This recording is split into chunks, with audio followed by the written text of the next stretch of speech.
75 Which son of a bitch, 4000. Feeling the power within his body, which was much stronger than before, Jiang Xie couldn't help but show a wide smile on his face. It took him almost 10 full years to go from the body-tempering realm to the Ning Yuan realm.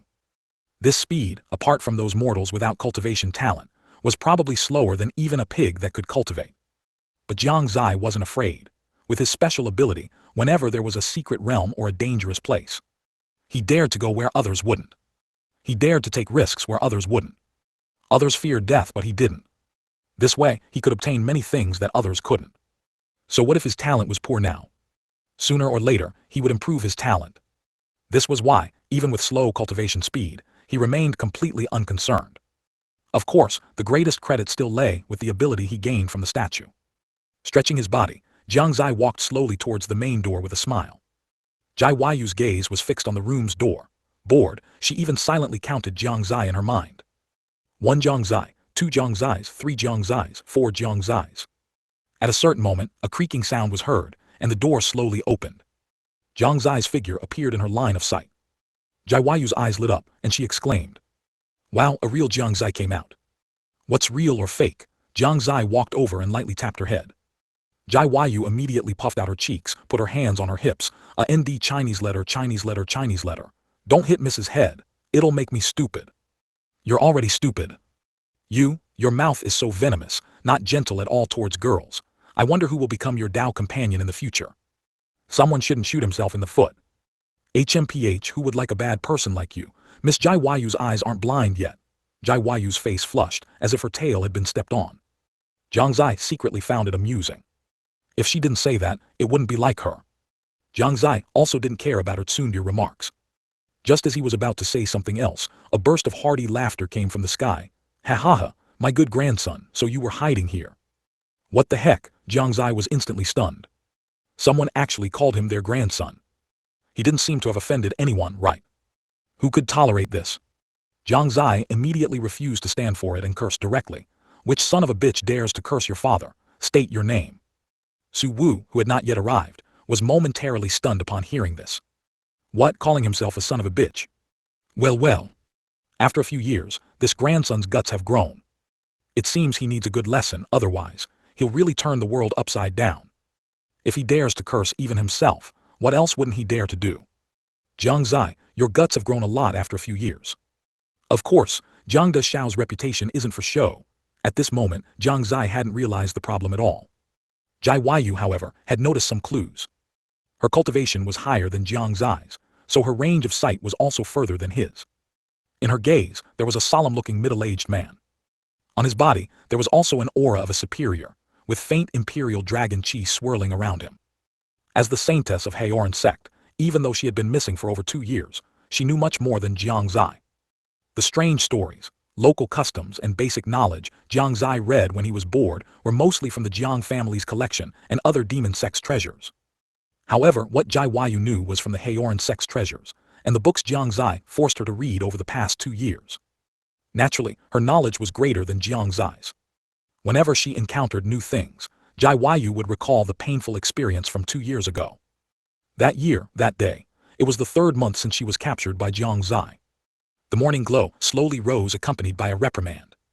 "Why are you still sleeping? Look at the time. You're not some young miss now, just my maid." Jiang Xie stood sternly by Jai Yu's bed.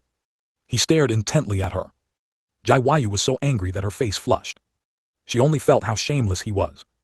It was bad enough that he captured her for no reason, and making her his maid was also bad enough.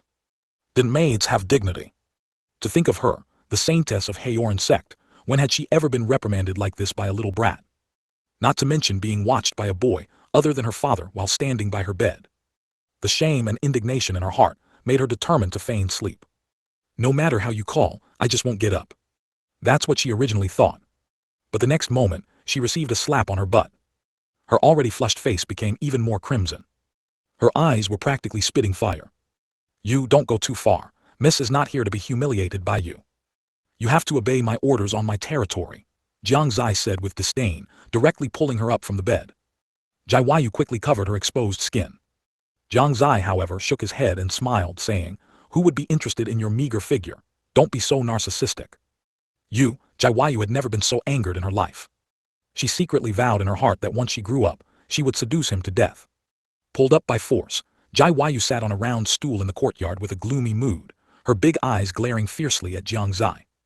Jiang Xie completely ignored her gaze. He took out a large pile of books and stacked them in front of her. And said, "As my maid, since you're going to stay here for a while, you must study and be a well-read maid, not a maid who looks good but is useless. I'll give you 2 days to memorize all these books, otherwise, you'll be punished by hand." "I don't want to, there's so much, who can memorize it all in 2 days? Jiang face turned dark. Wasn't it her fate to read these books? When she was in Haoran Sect, she didn't like to read these things. Although she read some under her father's strict teaching, she absolutely didn't want to read them now. If she didn't read, Jiang Xie wouldn't care. He didn't even ask about it for 2 days. Jiang secretly rejoiced in her heart, thinking that even if she didn't read, Jiang Xie couldn't do anything to her. However, on the 3rd day, when she saw Jiang Xie appear with a wooden sword, she had a bad premonition. This time, she truly experienced the hand punishment Jiang Xie mentioned. Although it was a wooden sword, for some reason, it seemed to be filled with a special power. Even though her physical quality was much stronger than Jiang Xie's, she was still beaten until her hands were red and swollen. Her entire hand swelled by a circle, accompanied by intense pain. That time she cried again. The next day, Jiang Xie again brought a large pile of books and stacked them in front of her. "Within 3 days, read and memorize these books." A faint statement, then he left. This was Jiang Xie's attitude. This time, Jiang did not resist, but began to quietly read the books. These books contained everything. At first, it was absolutely impossible to memorize these contents within the time limit set by Jiang Xie. After receiving several hand punishments, Jiang was finally able to complete them within the specified time. "Do you know why I want you to read these books?" "Why?" "Guess." "To make me knowledgeable." "No, it's to make you less arrogant. Reading can calm your mind and help you settle down." What a pity. You miscalculated, this is useless to miss." "Yes," Jiang Xie smiled faintly, "you win." Even now, Jiang still remembered Jiang Xie's smile that day. One by one, things constantly brought her and Jiang Xie closer. It also made her heart transform from hatred for Jiang Xie to admiration and then to love. Coming back to her senses, Jiang smiled and said to Jiang Xie, "Bad guy, the person speaking seems to be the emperor of the Yuan Empire. I think he looks quite like you, could it be?" As she spoke, a schadenfreude smile appeared on her face. And Jiang Xie's face darkened the moment she finished speaking. It's over. He really was his grandfather. He had cursed a bit too much just now. Life is unfortunate. Jiang Xie, who had been full of aura just now, instantly deflated. He stood obediently to the side with a docile smile, completely unlike his arrogant and domineering appearance from just now. It could be said that he had brought his acting skills to the extreme. In just a moment, Su Wu's figure appeared before the two of them. His face was dark, and as soon as he saw Jiang Xie, he said in a serious tone, "Was that you who cursed me just now, Jiang Xie?" Jiang Xie had a brilliant smile. "How could that be, my dear grandfather? How could your good grandson curse you? I don't have enough time to respect you." "Is that so?" Su Wu looked puzzled. Jiang Zai's current appearance really didn't seem like someone who would speak in that tone just now. But he couldn't have heard wrong. "Jiang Xie, stop pretending. Who else could it be besides you? Your voice betrayed you." Su Wu chuckled playfully. He wanted to see what kind of excuse his grandson, whom he hadn't seen for many years, would come up with. "Grandfather, I wasn't cursing you. I was talking about that son of a bitch, that one." Saying this, Jiang Xie pointed to a turtle that had just poked its head out of a pond in the courtyard and was blowing small bubbles. Su Wu's gaze also followed, and he let out a soft exclamation in his heart. Could it be that this kid really didn't curse him? "That's not right." "Then what about your next sentence? And how does this turtle curse you?" Su Wu's tone clearly softened a lot. Jiang Xie was completely unfazed and explained, "This turtle is one I've raised since I was little. It's fine for me to call myself its father, right?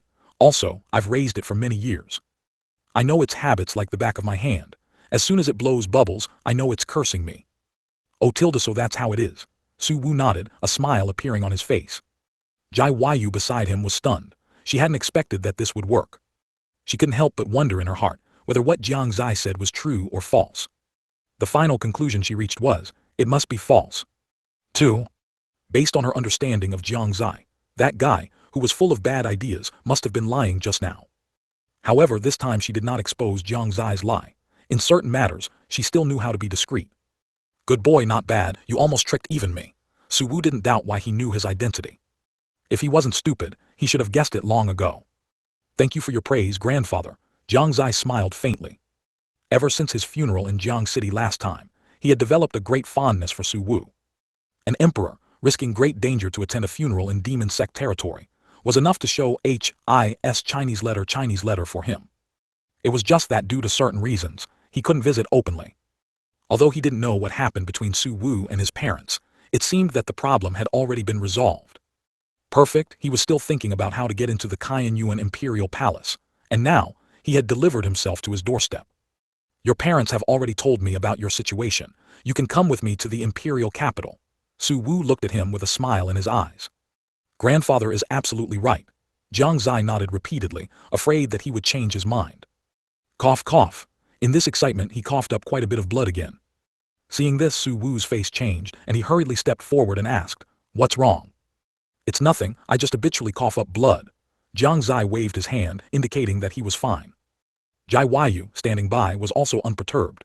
She had seen such a scene too many times. Watching the anxious look on Su Wu's face, it couldn't help but awaken her memories again. That was the second month after she was captured by Jiang Xie. That day, she was cooking when she suddenly heard a violent coughing sound. It was Jiang Xie's voice. She, who still harbored hatred for Jiang Xie, didn't know why, but she secretly felt pleased when she heard that cough. When she saw Jiang Xie come out holding a handkerchief to his mouth, with blood on it, the joy in her heart was almost overflowing. She wished Jiang Xie would die immediately so she could return to Haoran Sect. Her little thoughts naturally couldn't escape Jiang Xie. Jiang Xie glanced at her and said playfully, "What, you wish I'd die sooner? Too bad I can't die yet." "HMPH, looking at you, you probably won't live much longer," Jai Yu snorted coldly. "Go and cook your meal properly." For the next period of time, Jai Yu often heard Jiang Xie's coughing. And sometimes it was very severe, with enough blood to fill half a bowl. It was shocking to her. She couldn't help but wonder what kind of injury this person had sustained. It was so severe, constantly spitting blood. What shocked her even more was that despite Jiang Xie spitting so much blood, he still seemed perfectly fine. Jai Yu couldn't help but admire his tenacious vitality. The following conversation went like this. "Hey, why haven't you died yet, spitting out so much blood every day?" "That's natural. A little spitting harms the body, a lot of spitting brings joy." "Damn it, Miss wants to go home." "Go home, this is your home. Where else do you want to go?" "Bad guy, why don't you spit blood and die?" "Actually, spitting blood is a very fun exercise. Do you want to try?" "Miss won't try. What's fun about spitting blood?" "Then hurry up and cook." "Miss won't cook for you. If you want to, do it yourself." "Ha ha ha, being soft-bodied and hard-mouthed is your strong suit, isn't it?" "You, HMPH, even if you can order me around, you won't get my heart." "Oh, 76. If you accept this, you will be my wife 4000. That half-year was also the half-year she bickered with Jiang Xie the most. Subsequently, the book-reading incident gradually changed her attitude towards Jiang Xie. The resentment in her heart towards him gradually disappeared, and she even became somewhat dependent on him.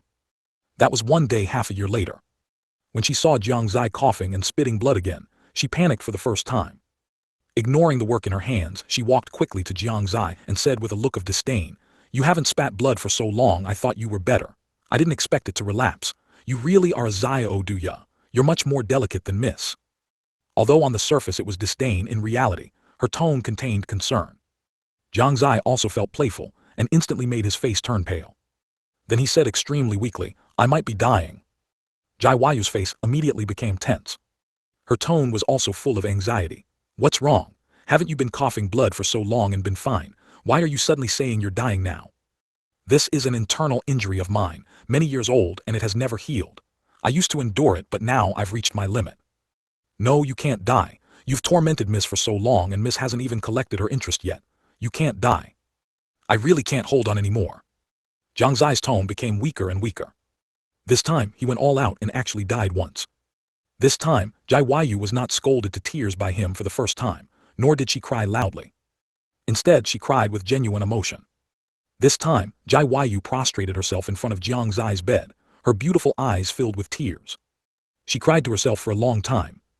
"You've bullied Miss for so long, how can you just die so easily? Get up. I haven't even retaliated against you yet. You can't die. I haven't finished the reading assignment you gave today. Don't you want to use hand punishment anymore? If you don't get up, then I'm leaving." Unlike the tearful Jai Yu, old Wu was surprised. He didn't understand what the two of them were doing. Jai Yu was so resentful towards his young lord a few months ago, so why was she now concerned about him? How strange, how strange. This was clearly the 8th rule of the young lord's complete guide to abilities, the turtle breath technique. This move was also something old, Wu only learned after being scared by Jiang Xie once. That time he went out to chase an assassin who came to assassinate Jiang Xie, and he was too engrossed in the chase. When he returned, he found Jiang Xie lying lifeless on the ground. That time, he felt like the sky had fallen. His heart was incomparably sorrowful. It was not much different from Jai Yu's current performance. But just when he was about to return to the Jiang family to report the death, Jiang Xie got up from the ground as if nothing had happened. He even patted his clothes. At that moment he stood there stunned.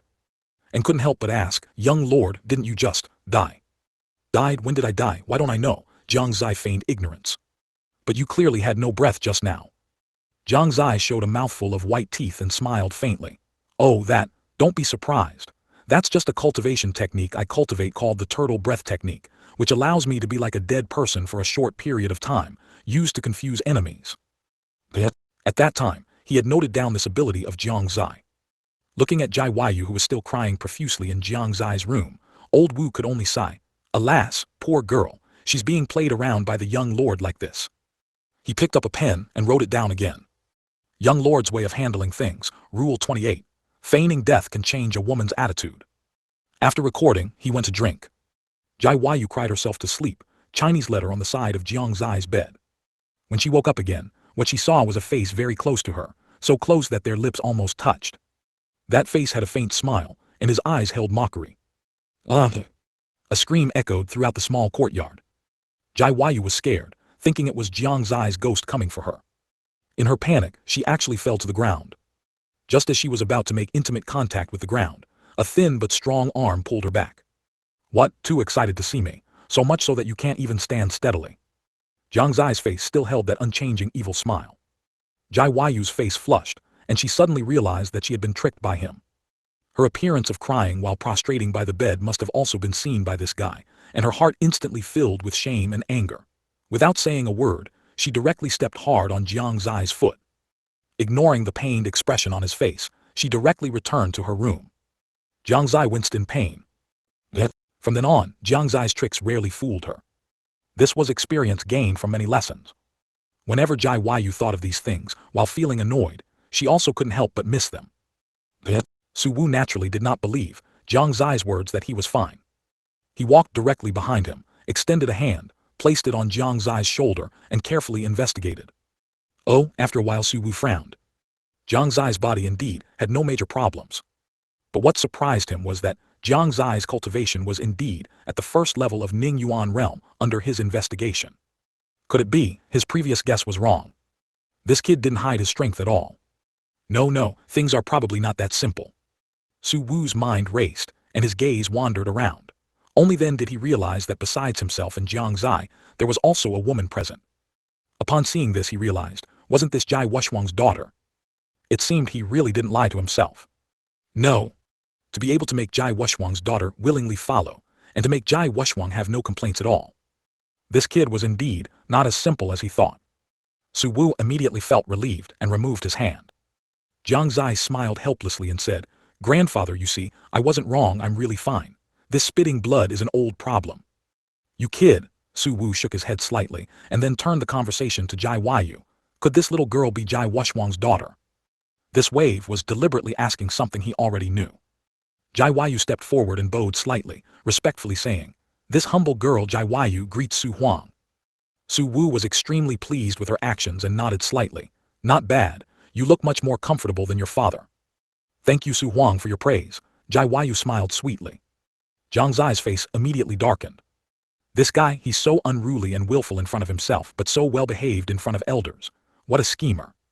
It must be said that Jai Yu was very good at pretending in front of elders. But not every elder was like this. Besides her father and some relatives, she would probably only be like this in front of Jiang Xie's relatives. So much so that both Jiang Fingliu and Su Jiru had a good impression of her. Well-behaved, intelligent, clever and polite. Now Su Wu also felt the same. Much better than that Jai Wuxuang. Fine, seeing that his granddaughter is indeed by his grandson's side, he'll be a little nicer next time. Although he doesn't like that guy, his daughter is indeed good. Not only is she beautiful, but her talent and strength are also top-notch. She's polite, has a good background, and is by his grandson's side. She's a good candidate to be his grandson's wife. Su Wu was very satisfied. Jiang Xie, on the other hand, silently complained in his heart, this girl, she's too devious. He even saw Jai Yu secretly make a face at him. Damn it, it seems the training is not enough, I need to continue training her. Jiang Xie thought fiercely. Now come with me to the imperial capital.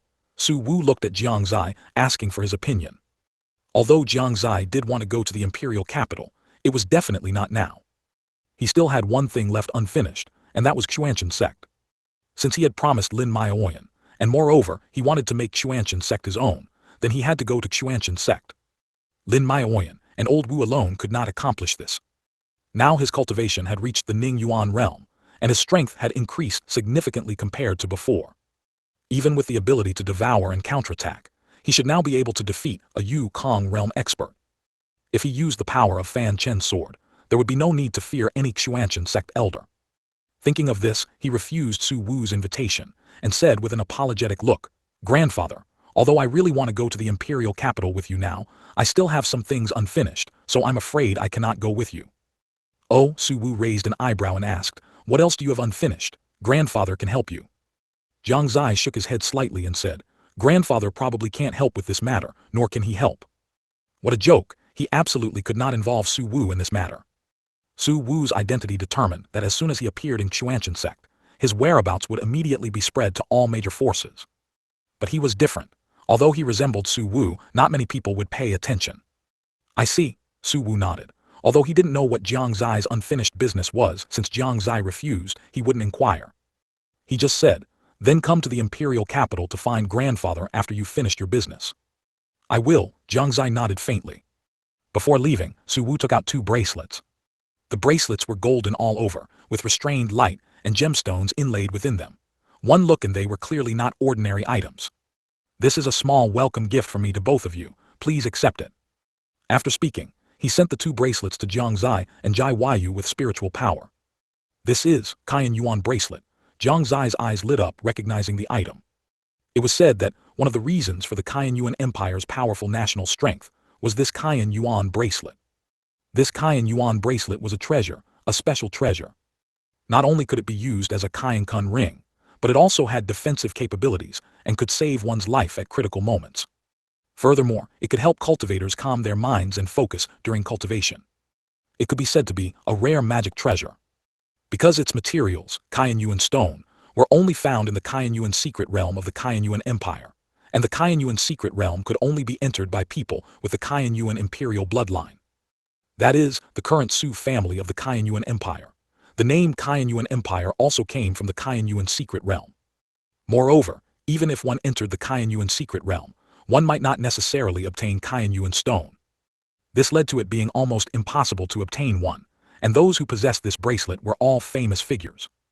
When Saint Province was not sealed off, the Cayenne Yuan Empire was also devastated by the forces of Saint Province, so much so that the imperial bloodline of the Su family at that time almost died out. The culprit for this was the Cayenne Yuan secret realm.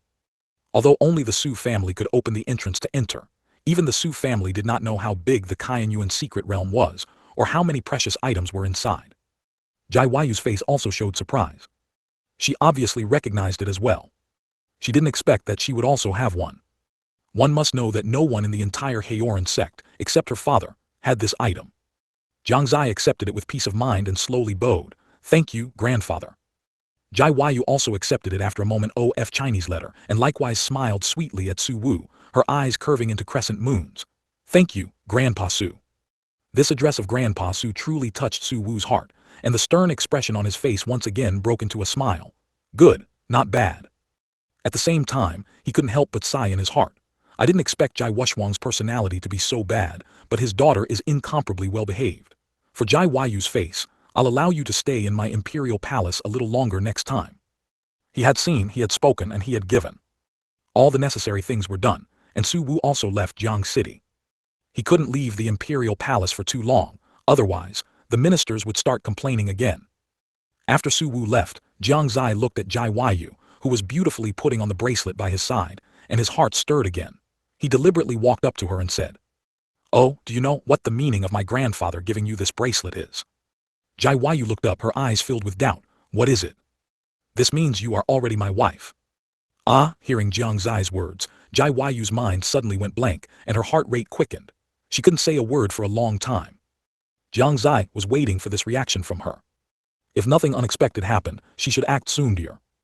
Bah, who wants to be your wife? Jiang Yu's face was flushed, and she disdainfully took off the bracelet in her hand and handed it to Jiang Xie. She said faintly, I don't want it, you take it back. Although she looked extremely disgusted on the surface, Jiang Xie still caught some unnaturalness in her expression. That was an expression of wanting something very much, but having to pretend not to care. Jiang Xie understood in his heart. This girl didn't want to be inferior to him, didn't want to be the one to back down first. In short, she didn't want to lose face in front of him. He smiled and said indifferently, I was lying to you, it's just a simple gift for you, put it on. If that's the case, then Miss will accept it. Jiang Yu's expression was carefree. But the slight hint of disappointment in her brows was not hidden. Obviously, she was very disappointed that what Jiang Xie just said was false, and her originally secretly delighted mood disappeared without a trace. She even started to become anxious. 77. This sword seems familiar. 4100. P.S. One new chapter and the previous chapter have been merged. Everyone can reread it. Shengyuan Sect, one of the major righteous path forces in the Eastern Continent. Its location was not far from Haoran Sect, but one was in the Great Yan Empire, while the other was in the Yuan Empire. Inside Shengyuan Sect, everything was orderly, with no signs of a major change having occurred. Ordinary disciples only knew that Shengyuan Sect was currently managed by the Grand Elder, and the sect master, according to the Grand Elder, had entered seclusion. No one doubted this. Everything seemed very peaceful. Meanwhile, hundreds of miles from Shengyuan Sect, a man and a woman were heading towards Shengyuan Sect. Both the man and woman wore masks, and the woman held a rusty iron sword, appearing exceptionally strange. Uncle Wu, do you think this sword can really protect us? Although she didn't doubt Jiang Xie's words, this sword looked like it offered no sense of security at all.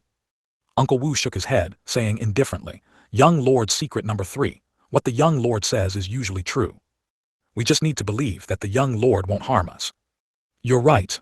The two covered a distance of several hundred miles in less than an hour, arriving at the foot of Shengyuan Mountain, where Shengyuan Sect was located. Looking at the place she had lived for over a decade, Lin Maoyan couldn't help but feel a surge of sorrow. It was in this place, filled with memories, that her father was tragically murdered. The Grand Elder, who had always been kind and amiable in her heart, instantly transformed into her father's killer. Having arrived here, her hatred was almost ready to burst forth. Lin Maoyan's eyes blazed with fury, wishing she could immediately charge up to Shengyuan Sect. But she knew that would only be a futile sacrifice, let alone taking revenge. Is that Shengyuan Sect up there? Uncle Wu asked when he saw Lin Maoyan stop. Lin Maoyan nodded faintly. Her emotions had been suppressed. What she needed to do now was retrieve the sect master token. The token had been buried by her under a large tree, and as long as no one specifically searched for it, it wouldn't be discovered. She was quite anxious about this. With a nervous heart, she led Uncle Wu around the forest, confirmed the location, and then arrived at a large tree. Then she carefully dug away the mud under the tree with her hands, and before long, a small hole was revealed. She reached out and dug open the small hole. Perhaps due to the large movement, she actually dug into an underground current, and a small stream of water flowed out. At the same time, a bright light emanated, which was a silver token. It was round, with the Shengyuan Sect's emblem on one side and some special patterns on the other. Lin Maoyan's eyes lit up, and with a joyful heart she took it out. Looking at the token in her hand, her tightly strung heart finally relaxed. Is this the sect master token? Uncle Wu leaned his face closer, extremely curious about the token in Lin Maoyan's hand. Lin Maoyan nodded. Yes, with it, we have the capital to contend with the Grand Elder. But how do we notify that person in Shengyuan Sect? Uncle Wu frowned. If we go to Shengyuan Sect, wouldn't we be walking into a trap? If the young lord were here, it would be great. We could just follow the young lord and go for it. It's not that troublesome. Lin Maoyan's spiritual power appeared in her hand and was injected into the token, which slowly floated up from her hand. Uncle Wu only felt an inexplicable aura emanating from the token, rapidly moving towards Shengyuan Sect. At this moment in the library pavilion of Shengyuan Sect, an old man was lying in a rocking chair, resting with his eyes closed. As the guardian of the library pavilion, Jiang Daiyuan rarely left the library pavilion on weekdays. He also didn't inquire much about the sect's affairs, His favorite thing to do every day was to sleep in the rocking chair. However, recently, he had vaguely felt that something was amiss within the sect. This had significantly reduced his sleep quality in recent days. Lin Yuanqi's seclusion was indeed too strange, making him ponder if something had gone wrong. Just then, a special fluctuation arrived. Jiang Daiyuan's tightly closed eyes suddenly opened, a look of surprise on his face. The aura of the sect master token, but isn't Yuanqi in seclusion? How could the sect master token's aura appear outside the sect? His intuition told him that there was a big problem here. Without thinking further, his figure disappeared within Shengyuan Sect the next moment. In the forest at the foot of Shengyuan Mountain, Lin Maoyan waited anxiously. This method was also told to her by her father, and she didn't know if it would actually succeed. The next moment, a fluctuation came from the air. Lin Maoyan's expression brightened with joy. She knew it had succeeded. Before the two of them, an old man had appeared at some point. The old man had gray hair, simple clothes, and a kind face, looking like an amiable old grandfather. But the faint pressure emanating from him told the two that the old man was not simple. Little girl Maoyan. Jiang Daiyuan looked surprised, seemingly not expecting Lin Maoyan to be holding the sect master token. He already had a bad premonition in his heart. It's me, Grandpa Jiang. Lin Maoyan's expression was joyful, with tears glistening in her eyes. Don't rush, tell me first what exactly happened. Jiang Daiyuan's face was solemn, feeling that his guess was already close to the truth. Woo Grandpa Jiang, father was killed. Lin Maoyan suddenly burst into tears. What? Jiang Daiyuan's heart trembled and he quickly asked, what exactly happened, who killed him? It was the Grand Elder and the other elders. Lin Maoyan recounted the situation at the time. After listening, Jiang Daiyuan's face had darkened, and he angrily said, how dare they? No wonder I felt the atmosphere in the sect was a bit off these past few days, so this is what happened. Grandpa Jiang, what should we do now? Lin Maoyan looked at him with anticipation. Jiang Daiyuan frowned and sighed. Girl Maoyan, it's not that I don't want to help you, but we really don't have much chance of winning. How could that be? With my strength, I naturally don't fear the Grand Elder and the other elders, but their ability to do this indicates that those two old fellows also condoned it. Even if I can block those two old fellows, what about the Grand Elder and the others? Are we relying on this little brat beside you? As he spoke, he glanced at Uncle Wu. A Yukong realm cultivation was truly of little use. Uncle Wu had no chance to interject in their conversation, so he took out the notebook where he recorded various things about Jiang Xie and kept flipping through it. This was something he had to do every day. For him, some of Jiang Xie's words were full of philosophy, and each rereading brought him different experiences and insights. It was simply a peerless treasure. Facing Jiang Daiyuan's question, Lin Maoyan blurted out without thinking, I also have my master helping. Master? Jiang Daiyuan's expression changed and his tone became sharp. When did you acknowledge a master? Did that person force you? Killing intent had already been released from his body. The saintess of Shengyuan Sect, acknowledging someone else as her master. Shengyuan Sect could not afford to lose this face.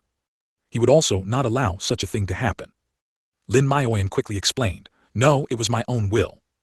Your own will? Jiang Daiyuan's face was stern and he said faintly, then tell me, how old is that person? What is their cultivation, male or female, from what force? He wanted to see who dared to make the saintess of Shengyuan Sect acknowledge them as master. Lin Maoyan hesitated, unsure whether to tell. The scene instantly fell into silence. What, you don't dare to say? Jiang Daiyuan sneered, if you want my help. Hearing this, Lin Maoyan had no choice but to speak. Then, Grandpa Jiang, please be mentally prepared.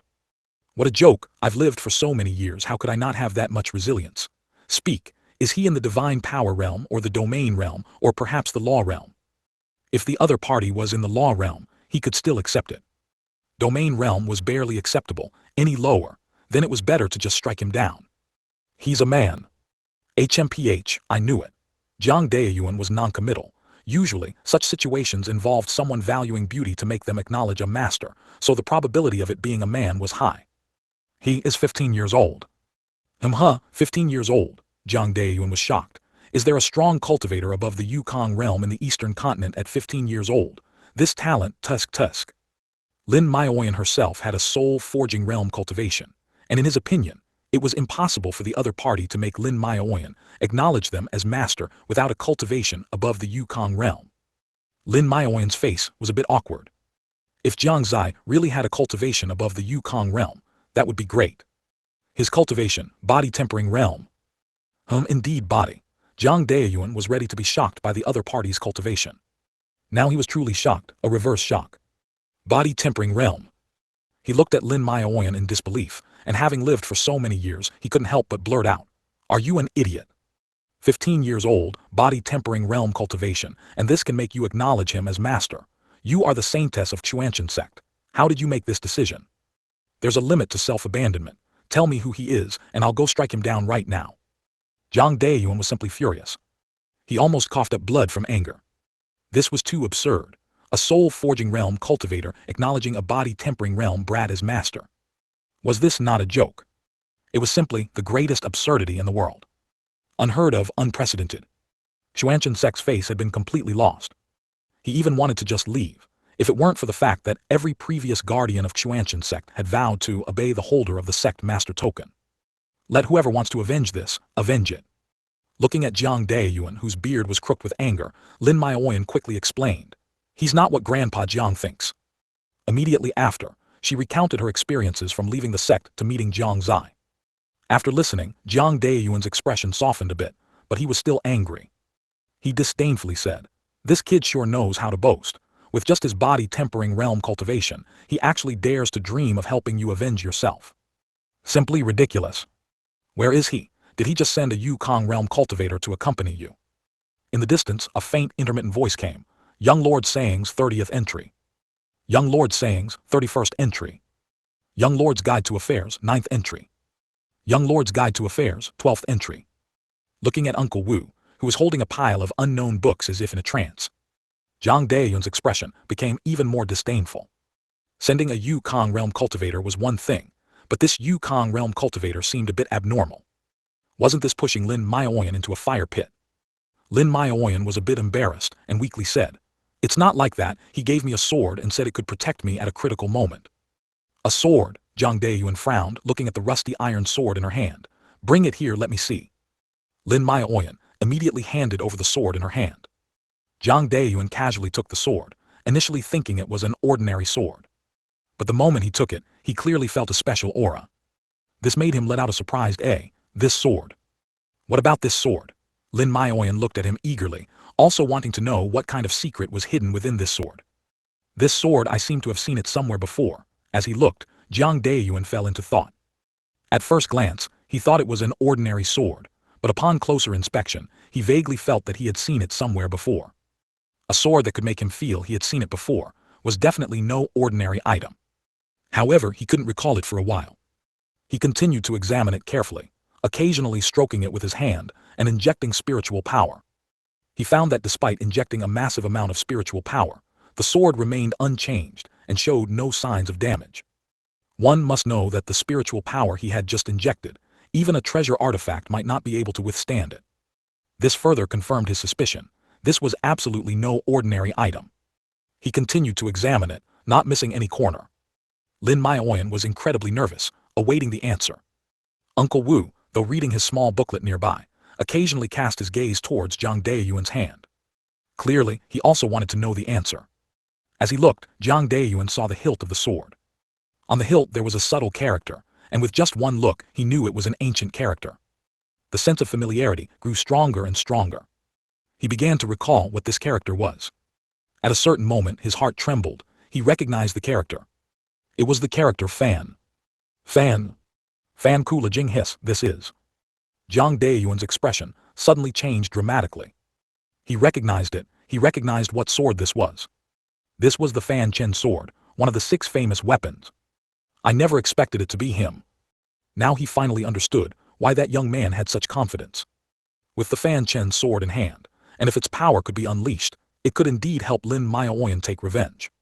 But, once used, it would mean the end of life. He didn't believe the other party would risk death to help Lin Maoyan.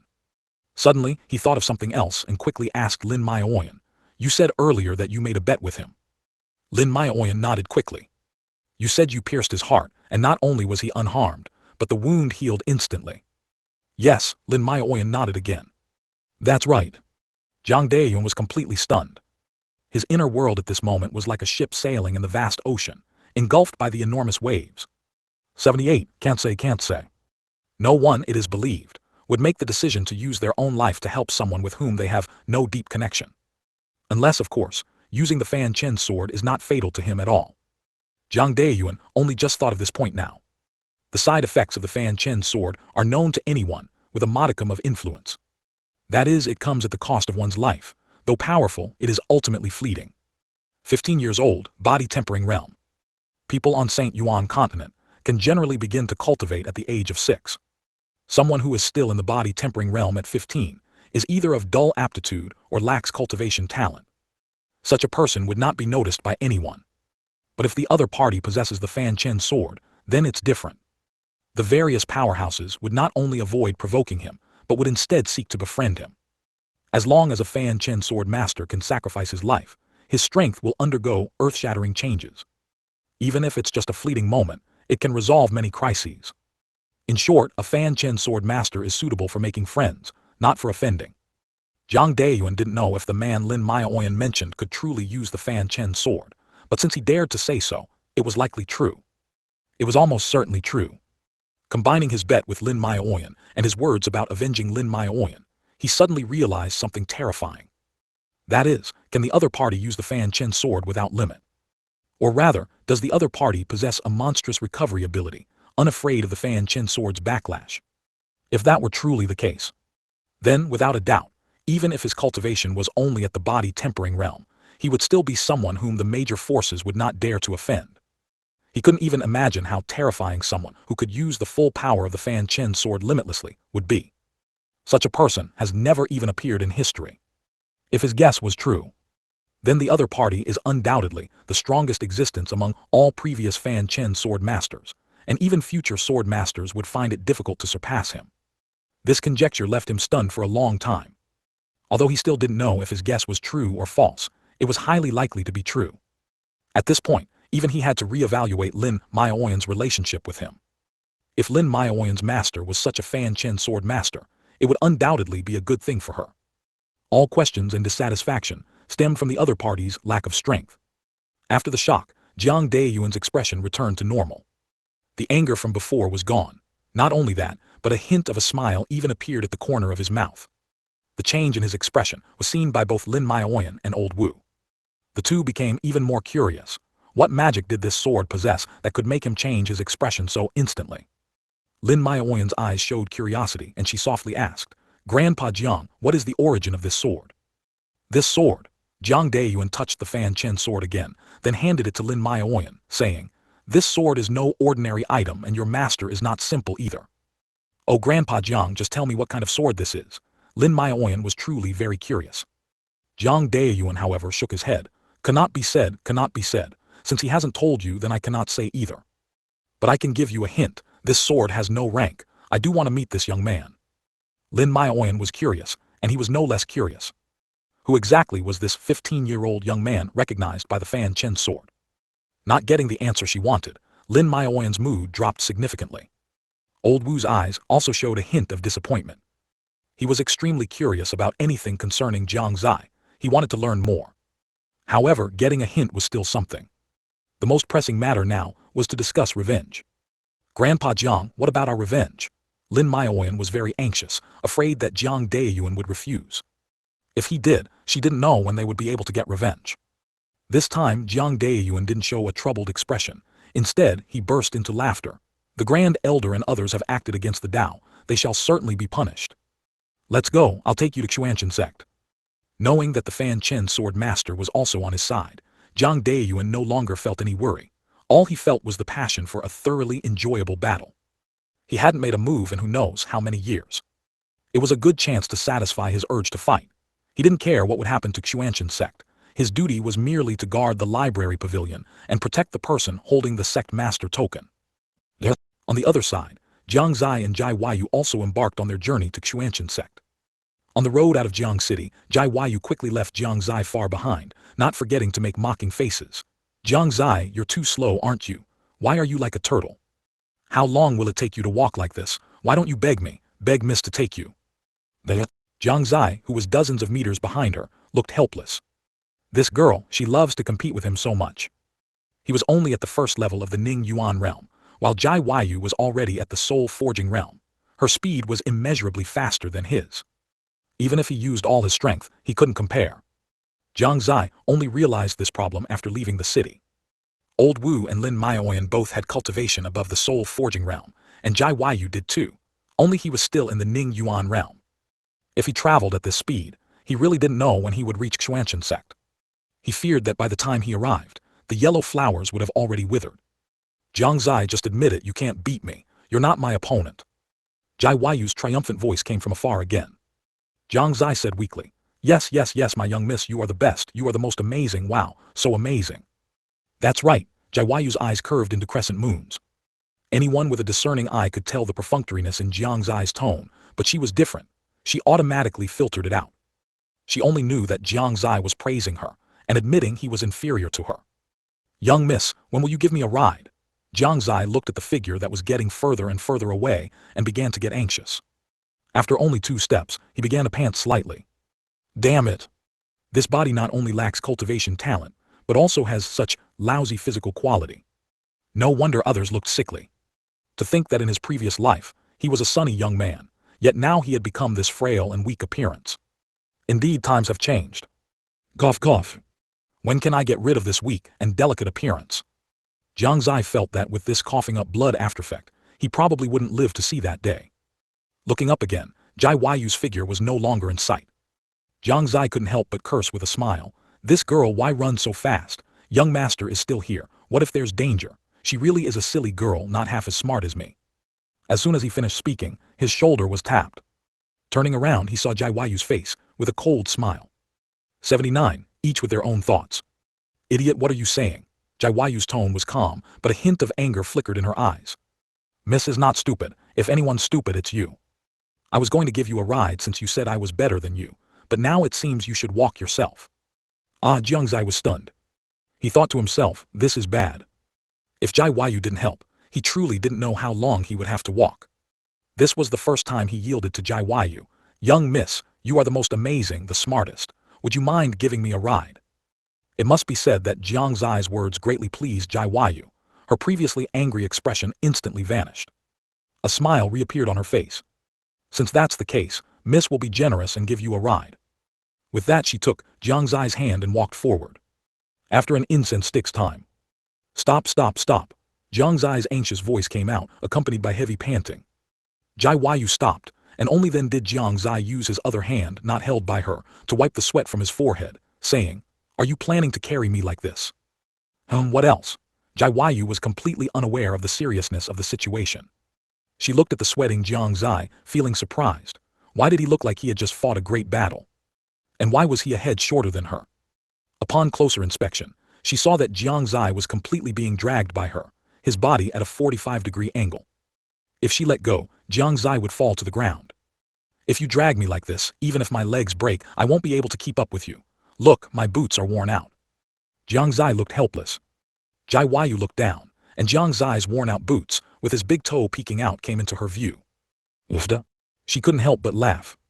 Then what should I do? Realizing her oversight, Jai Weiyu asked, puzzled. You really are silly. Jiang Xie rolled his eyes at her. Why had this girl suddenly become less intelligent than before? Of course, you should carry me on your back. Carry you? That's not good. Men and women should not touch. Besides, Miss has never carried a man before. Jai Weiyu showed a hint of difficulty on her face. Jiang Xie coaxed. Look, old Wu and Miao Yan already left a day early. They've probably reached Xuanchen Sect by now.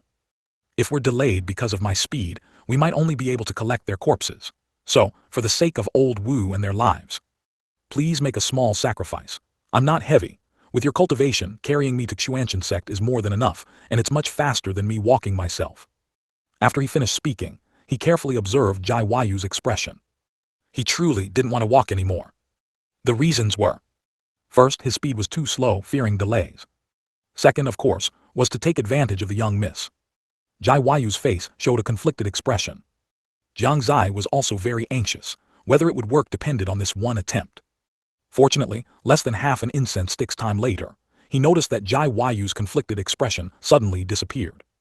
She seemed to have figured something out. All right, fine. Since you've begged Miss so much, Miss will reluctantly carry you for a while. Jai Weiyu's tone was not very joyful, but Jiang Xie's eyes lit up, and he jumped onto her back without a second thought. A faint fragrance wafted over him. Jai Yu's hair was filled with a pleasant scent. Jiang Xie didn't know if this was a natural body scent that all women in this world possessed, or one unique to Jai Yu. After all, there were no shampoos or shower gels in this world. Not only that, the girl's skin was incredibly delicate, feeling incredibly soft to the touch. Jiang Xie couldn't help but reveal a satisfied smile. The trick succeeded. Unbeknownst to him, as he jumped onto Jai Yu's back, a secretly gleeful expression appeared on Jai Yu's otherwise expressionless face. A glint of shrewdness also appeared in her eyes. Actually, she had wanted to do this for a long time. It was just that due to face, she had to pretend to be unwilling. In reality, this was just to make Jiang Xie open his mouth to achieve her goal. Thus both had their own intentions. Jiang Xie believed he had taken advantage, but in fact he was the prey. Within Haoran Sect, Liu Feng had been very agitated these past few days. His heart was filled with Jai Yu's image. He even went to Jai Yu's residence several times to look for her, only to find that Jai Yu was not in the sect. He didn't know where Jai Yu had gone. He could only vent his energy on other women. But now he couldn't hold back, he wanted to see Jai Yu. For this, he even came outside the main hall where Jai Wuxuang was. He knelt on the ground and said loudly, "Sect Master, disciple Liu Feng wishes to pay respects to the saintess, but I do not know her whereabouts. I ask the Sect Master to inform me." The reason Liu Feng dared to seek Jai Wuxuang was not only due to his identity as Haoran Sect's senior brother and a genius. It was also thanks to his master, who was Haoran Sect's Grand Elder Wang Wude. Jai Wuxuang had long known that Liu Feng had feelings for his daughter, and he also knew about Liu Feng's affairs within the sect. He didn't particularly like this disciple, and he had no intention of pairing Jai Yu with him at all. If it weren't for his identity as a genius within the sect, and to give the Grand Elder face, Jai Wuxuang wouldn't even bother with him. "Liu Feng, you shouldn't inquire about where Yu goes. What you should do is cultivate well within the sect." Jai Wuxuang only said this one sentence, and then there was no sound. He was still preoccupied with how to expose Su Wu's true colors. Su Wu had secretly sent his offspring to cultivate with a mysterious powerful individual, yet he stubbornly denied it. He was considering whether he should find time to visit the Qianyuan Empire's imperial capital again. He had no extra time to deal with a mere disciple. Even though Liu Feng was unwilling, he dared not act rashly. He could only respectfully say, "Disciple understands." After speaking, he returned to his residence. Judging by Jai Yu's attitude towards him in the past few days, his chances of pursuing her were probably very slim. Perhaps, only by killing the man she hated, could her opinion of him change. Thinking this, Liu Feng silently left the sect. From various signs, he felt that Jiang City was the most likely place for that man to appear. But at this moment, Jiang Xie and Jai Yu were completely unaware that someone was rushing from Haoran Sect towards Jiang City. And the route he was taking happened to be in their direction. But on the other side, Xuanchen Sect, which appeared calm on the surface, was not peaceful in the shadows. Inside a secret chamber within Xuanchen Sect, several figures with powerful qi surrounded a man in tattered clothes, disheveled hair, with torn skin and flesh, and a very weak aura. The leader spoke in a cold tone, "Lin Yuanqui, where exactly is the sect master token? If you don't want to suffer a fate worse than death, you'd better speak quickly." Although Lin Yuanqui's aura was weak, his eyes were exceptionally firm. He spat on the ground and said disdainfully, "If you have the guts, kill me." 80, Southern Xinjiang Gushu. Despite Lin Yuanqui being covered in wounds and unable to exert any strength, his eyes still held disdain. His words thoroughly enraged the group. Bang! A dull thud echoed. Lin Yuanqui was instantly sent flying, crashing heavily against a nearby wall. With a wah, he spat out another mouthful of fresh blood. His entire body uncontrollably collapsed to the ground. It was a gloomy-faced elder who had just kicked him. The physical pain did not make him show any fear. Immediately after, several more kicks landed on him. Lin Yuanqui endured each one.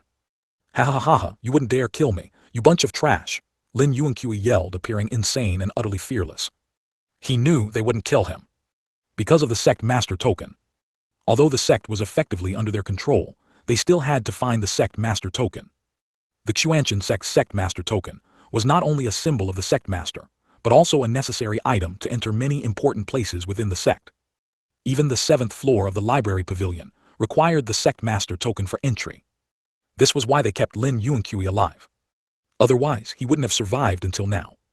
Lin Yuanqui, if it weren't for the sect master token, you would have died countless times over. Keep being stubborn, Once we find the whereabouts of the sect master token, we'll let you experience the terror of death. I remember your daughter ran away, didn't she?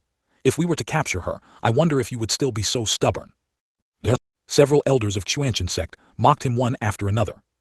The first two sentences did not cause any emotional fluctuation in him. However, the last sentence made his pupils sharply contract. Lin Yuanqui feared nothing but his daughter falling into their hands. He remained silent, but his heart was filled with intense anxiety. He only hoped Lin Maioyan could escape far away and never return. Seeing Lin Yuanqui unresponsive, lying on the ground like a lump of mud, the elders all frowned. The atmosphere became stiff.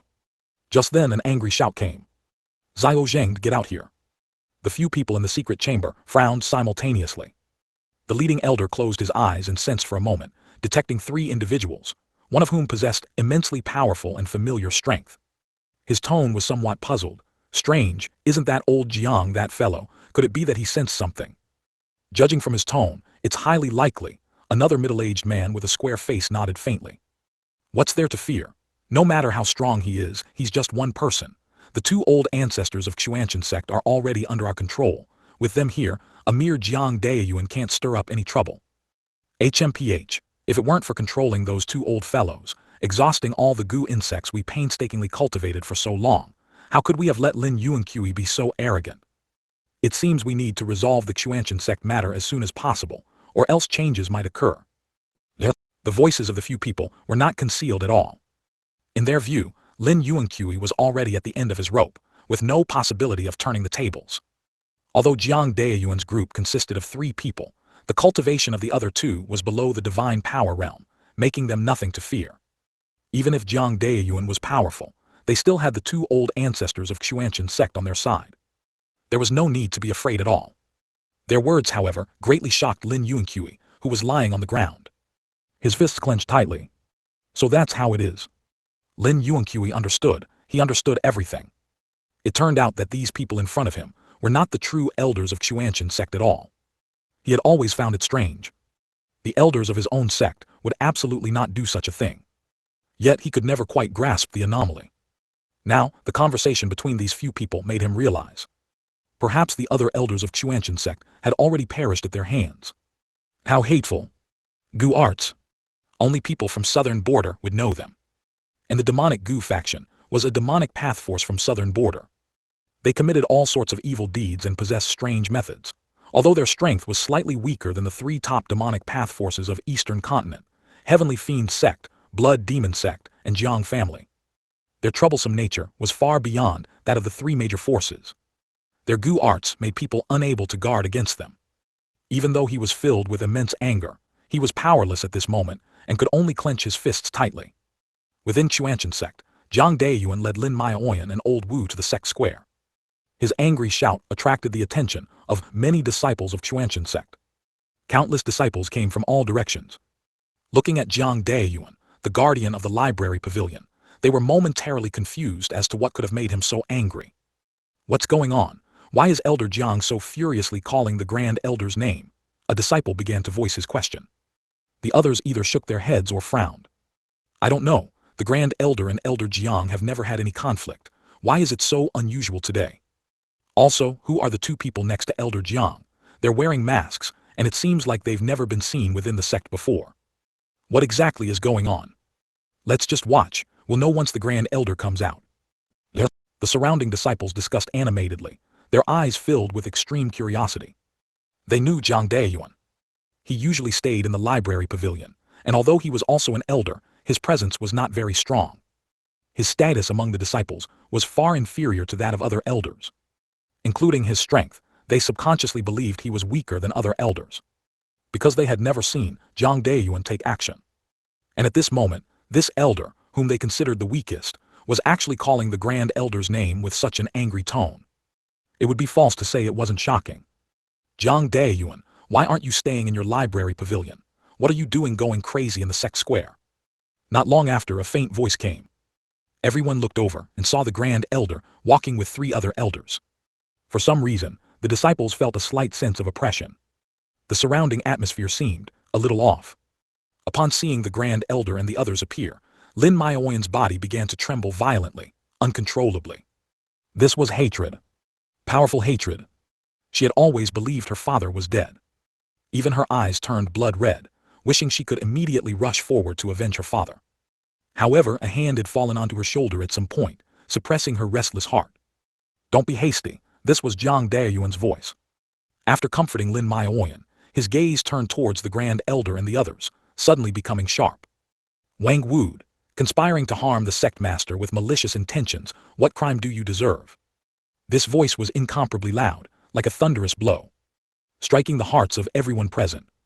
81. Is this the weakest elder? Whoosh! At this instant, the entire sect square erupted in an uproar. Countless disciples looked at Jiang Daoyuan with shocked expressions. They had never expected him to say such words. Harm the sect master? Didn't the sect master go into closed-door cultivation? Could it be that the sect master didn't go into closed-door cultivation, but was killed by the Grand Elder and others? But how is that possible? It's too absurd. The first thought in the disciples' minds was disbelief. This was absolutely impossible. What's going on? How could Elder Jiang say such a thing? Impossible, right? This is simply too shocking. The Grand Elder and the other elders killed the sect master. Is that true or false? Didn't the sect master go into closed-door cultivation? But the news of the closed-door cultivation seems to have been announced by the Grand Elder. At this moment, countless disciples' gazes turned towards the Grand Elder and his group. There was doubt, confusion, shock, disbelief, and also denial. All the disciples were waiting for his answer. The Grand Elder, however, scoffed and said, Jiang Daoyuan, you've probably been in the library pavilion for too long, and your mind isn't clear, is it? How could we possibly kill the sect master? Moreover, can you just casually say it and conclude that we killed the sect master? Where's the evidence? Exactly, Jiang Daoyuan, if you're slandering us, you need to provide evidence. We would never do such a rebellious thing. If the sect master wasn't currently in closed-door cultivation, he would surely punish you for this. Jiang Daoyuan, are you deliberately looking for trouble? The other elders also showed disdainful smiles. The disciples also felt this made sense. Saying that the Grand Elder killed the sect master, without any evidence, was simply not credible. At this point, Lin Maoyan, who was standing beside Jiang Daoyuan, finally couldn't hold back.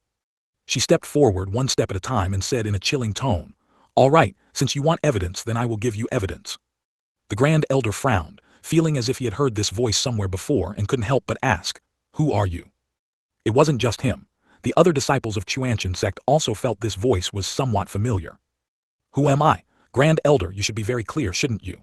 Lin Maoyan's lips curled into a sneer as she slowly removed the mask from her face, revealing her original appearance. Saintess. What's going on? It's actually the Saintess. Didn't they say the Saintess also went into closed-door cultivation? How could she appear here? No way. Could it be that we were really deceived by the Grand Elder and his group? I didn't expect the Saintess to come out personally. Could it be that something really happened in this? The disciples exclaimed in surprise. Lin Maoyan's appearance elevated the truthfulness of Jiang Daoyuan's words by a notch. Wang Wude also hadn't expected Lin Maoyan to appear here. He was stunned for a moment, but only for a moment, and soon, joy filled his heart. Lin Maoyan appearing here and being able to win over Jiang Daoyuan was enough to indicate that the sect master's token was on her. With the whereabouts of the sect master's token known, and it already being within his grasp, Wang Wude no longer needed to pretend. He immediately burst into laughter. Ha ha ha, so it's you. In that case, I'll be frank, I did indeed kill Lin Yuanqui. What can you do to me? Whoosh! An uproar. The disciples looked at Wang Wude with shocked expressions, unable to believe that this was actually true. Why did the Grand Elder plot against the sect master? In my opinion, he wants to gain control of the sect, right? I didn't expect the Grand Elder to do such a rebellious thing. This is destroying the foundation of my Shengyuan sect. Simply malicious. The disciples condemned him fiercely. Facing the accusations from these disciples, Wang Wude and the other few elders didn't take them to heart at all. What they cared about was only Jiang Daoyuan. Lin Maoyan, since you've appeared, I won't waste words. Hand over the sect master's token and I can leave you a complete corpse. Wang Wude's expression was contemptuous. At this moment, Lin Maoyan was just a small grasshopper in his eyes, easily kneaded. Sect master's token, you want it, dream on. Lin Maoyan's expression was icy. Today I will avenge my father. Avenge, do you have that ability? The second elder scoffed, his eyes full of mockery. This old man will not tolerate your wild behavior here. Jiang Daoyuan's aura vibrated, and the law realm aura was released, enveloping the entire scene. Even the Grand Elder, Wang Wude, felt an extremely strong sense of oppression. Although he knew that Jiang Daiyuan was the strongest in Xuanchen Sect. But when he truly felt this power, he still couldn't help but be shocked.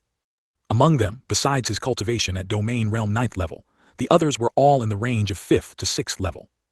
Judging from the aura emanating from Jiang Daiyuan at this moment, his cultivation had reached at least Law Realm 3rd level.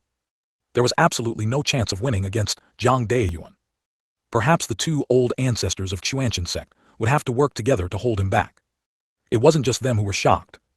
The expressions on the faces of all the disciples and protectors of the entire Xuanchen Sect were very dramatic. They even couldn't help but want to shout out loud. Too outrageous. The elder they considered the weakest in the sect was actually the strongest. Are you kidding me? This strength, I'm afraid even the old ancestors can't compare, right? This, Elder Jiang is a law realm expert. Absurd, too absurd. It turns out that Elder Jiang, who often slept, was actually so powerful. No way, a few days ago I spoke disrespectfully in front of Elder Jiang. I won't die, will I? What are you? Every time I go to the library pavilion, I say Elder Jiang sleeps like a pig, and I'm not dead yet. It's over, it's over. When I entered the library pavilion, I don't think I ever looked Elder Jiang in the eye, nor did I greet him properly. At this moment, besides being shocked, many disciples had already begun to tremble, fearing that Jiang Daiyuan would strike them down. But very quickly, two more oppressive auras arrived, and the figures of the two old ancestors of Xuanchen Sect appeared in the arena at some unknown time. A great battle was on the verge of breaking out. Meanwhile, on the other side, Jiang Xie was comfortably lying on Jai Huayu's back, enjoying the girl's graceful skin and the charming scent emanating from her. Extremely comfortable, making one truly envious. Jai Huayu, on the other hand, deliberately pretended to be very heavy, her hands moving from time to time to adjust her position. Jiang Xie didn't notice anything amiss. However, what he didn't notice was that Jai Huayu's hand kept stroking his thigh, her movements extremely subtle. Zio Yuer, how about I teach you a song? What song? I'll tell you how to sing it, all right. After a while, Jai Huayu asked with a strange expression, what kind of tune is this? I've never heard it before. The lyrics are also very strange. Then I'm going to start, okay? Okay. Nian Jai. Ahai. You will not get hurt. Nian Jai. Ahai. You will not get hurt. 82. Only action can convince people. Jai Huayu simply couldn't understand why Jiang Xie wanted her to sing such a strange song. As for the lyrics, the first two words seemed a bit like my dear. But she also felt it was impossible. That guy only knew how to bully her, so how could he say those two words? And the line after that, she understood even less, completely clueless as to what it meant. However, this song was quite novel. It was not without its charm. Compared to her confusion, Jiang Xie was very spirited, secretly delighted in his heart. This girl was too easy to trick. He just wondered if she would go crazy when she found out the meaning of the lyrics. Within the Xuanchen sect, the appearance of the two old ancestors instantly made the situation even more severe. The disciples were under different pressures. Those with slightly lower cultivation were experiencing splitting headaches, as if their heads were about to explode. Those with higher cultivation also had pale faces and unstable stances. But this still couldn't erase the shock in their hearts. What's going on? Why would the old ancestors help the Grand Elder in them? Didn't they kill the sect master? Someone asked this question, enduring the pressure. Yes, what exactly is going on? How could the two old ancestors be like this? For them, the two old ancestors siding with the Grand Elder was completely unexpected. It simply defied logic. Furthermore, they vaguely felt that the state of the two old ancestors before them seemed somewhat off. Both had vacant eyes, as if they had lost their minds. The appearance of the two old ancestors, however, significantly reduced the pressure on the Grand Elder's side. On the other side, Jiang Daiyuan stood in midair, gazing deeply at the two old ancestors of the Xuanchen sect. Lin Maioyan stood beside him, holding her sword, her gaze icy and full of hatred. Old Wu stood on the other side, his face devoid of emotion. In the past, he was impulsive, overconfident, unable to assess the situation, and even less able to suppress his thoughts. Now he had learned a lot from Jiang Xie. Although he appeared unreliable on the surface, his heart was much more composed than before. He remembered one time, when Jiang Xie was making drastic changes in Jiang City, wanting to make Jiang City better. Someone publicly mocked him for being overconfident, saying that the chaotic situation in Jiang City had lasted for many years, and even the Jiang family couldn't break it. Otherwise, it wouldn't be like that, and it certainly wouldn't be up to a young punk like Jiang Xie to solve it. At that time, Jiang Xie didn't say anything, but he instantly became furious, not only scolding the person but also killing him. Then, what he didn't expect was that the person was actually a disciple of a demon sect. Although that demon sect's power was not as strong as the Jiang family's, the person was not an ordinary disciple within it. That sect demanded that he apologize. Although the Jiang family was more powerful than that demon sect, they wouldn't offend the entire sect for him alone. Old Wu also understood this, and even prepared for death. He didn't blame the Jiang family for being heartless. Instead, he blamed himself for causing trouble for the Jiang family. Jiang Fingliu had saved him from a pile of corpses. This life was not his to begin with, and living this long was a bonus. That day, while being escorted to that sect, he closed his eyes and slept until deep into the night. When he woke up, what he saw was not the scene he imagined, but Jiang Xie's figure. At that moment he couldn't help but ask Jiang Xie, "Young lord, why? You want to say why you are here now and not in that sect, right?" Jiang Xie said with a smile.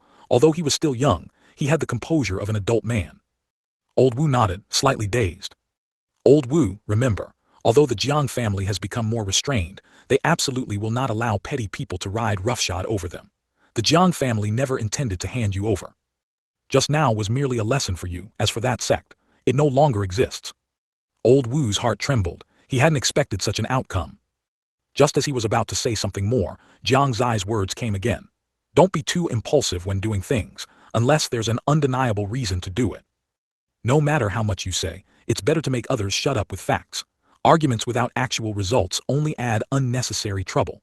Only those who know how to control their emotions are the most formidable." At that moment, he had an epiphany. From then on, no matter when, he would restrain himself. He would prove things with actions, never just words. No matter how much he said, others might not believe him. Only actions could make people shut up. This time, with Jiang Xie absent, he had to complete the mission. Old Wu's eyes began to firm, and a blade appeared in his hand. "Jiang Daeyuan, do you think you alone can change the current situation? Although your strength is very strong, it's a pity you alone can't do anything." Wang Wu smiled faintly, his tone quite disdainful. Jiang Daeyuan was indeed very surprised. When he heard Lin Maoyan say that the sect's two old ancestors also sided with the Grand Elder, he was shocked. But he still didn't quite believe it. This was simply too bizarre. But now, when the two truly appeared before him, he knew that what Lin Maoyan said was true. He didn't reply to Wang Wu. Instead, he carefully observed the state of the two old ancestors. After a few breaths, his expression suddenly changed and he exclaimed, "Gu." Then his gaze sharply turned to Wang Wu, and he sternly said, "Who exactly are you people? How do you know the Gu from southern border? Where are the real Grand Elder and the others?" As soon as these words were spoken, everyone was shocked. Not only did Old Wu and Lin Maoyan's pupils contract, but even the surrounding disciples were all shocked as they looked at the Grand Elder. Southern border Gu. Could it be that the few people before them were not the original Grand Elder and his companions at all? Ha ha ha ha! Wang Wu burst into laughter, reached up and tore at his face, revealing a completely different face from before. This face was also old, but it had strange decorations, a completely different style from those of the Eastern Continent.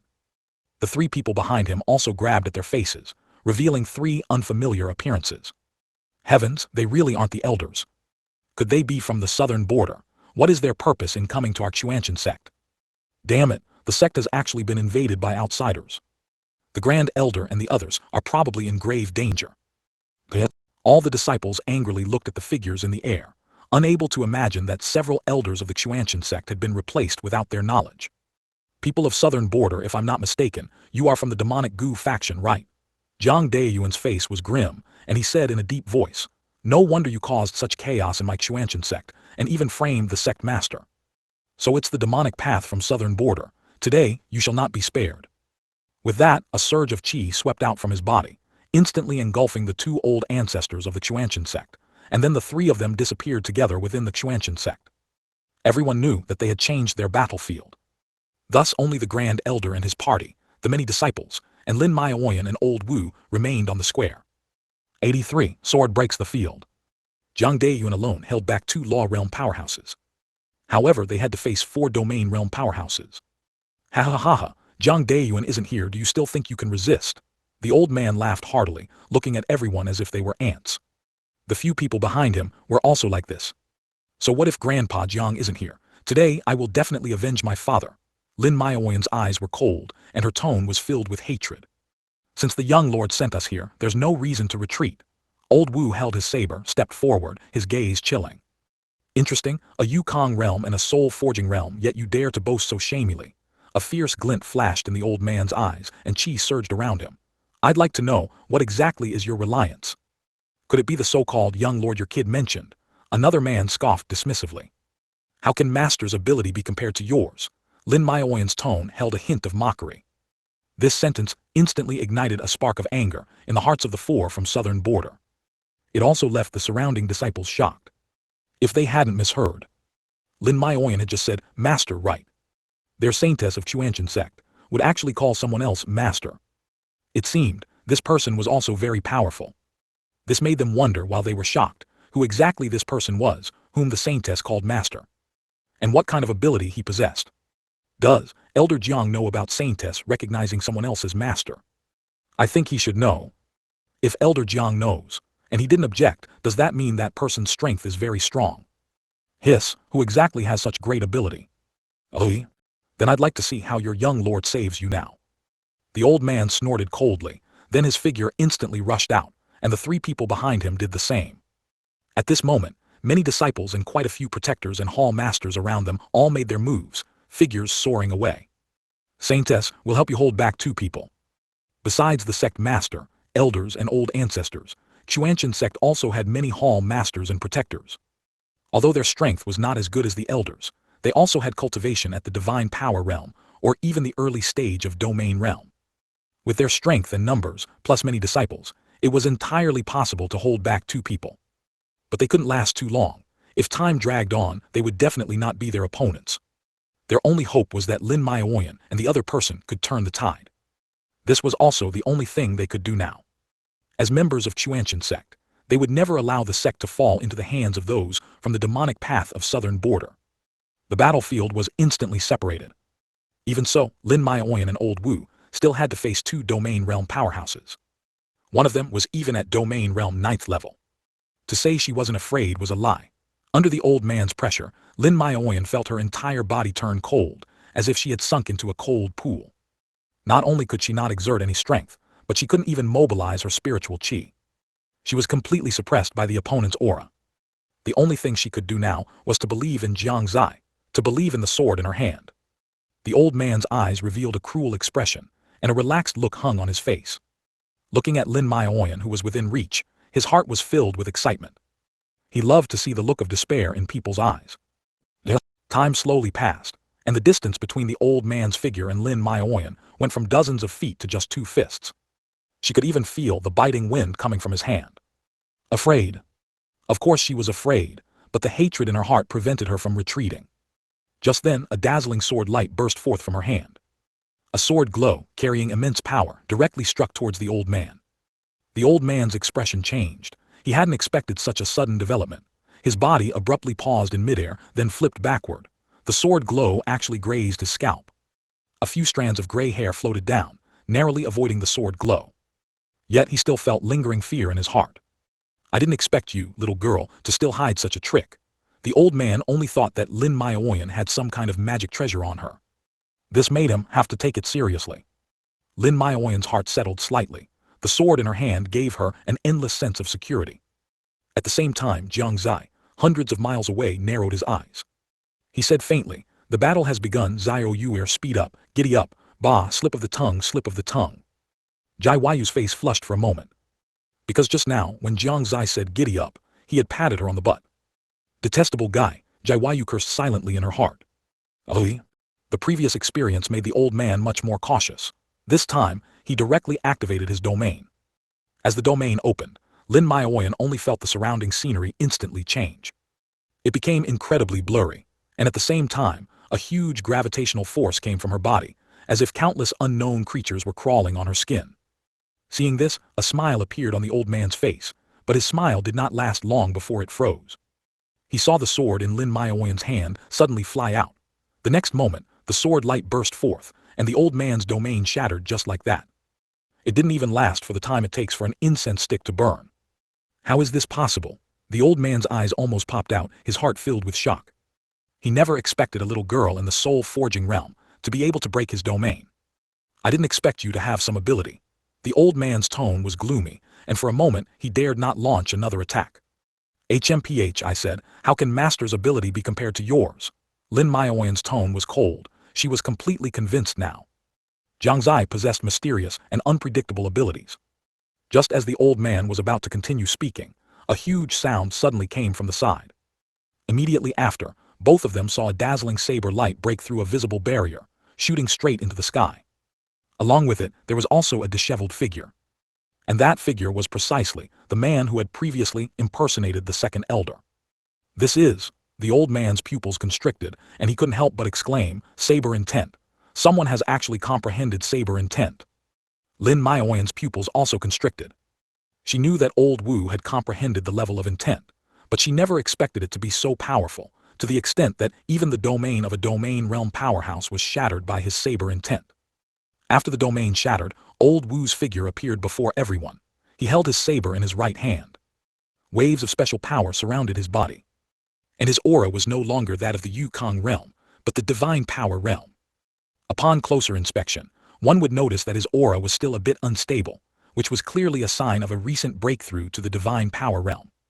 The commotion was so great that even the Shengyuan Sect disciples and others fighting in the distance couldn't help but turn their gaze.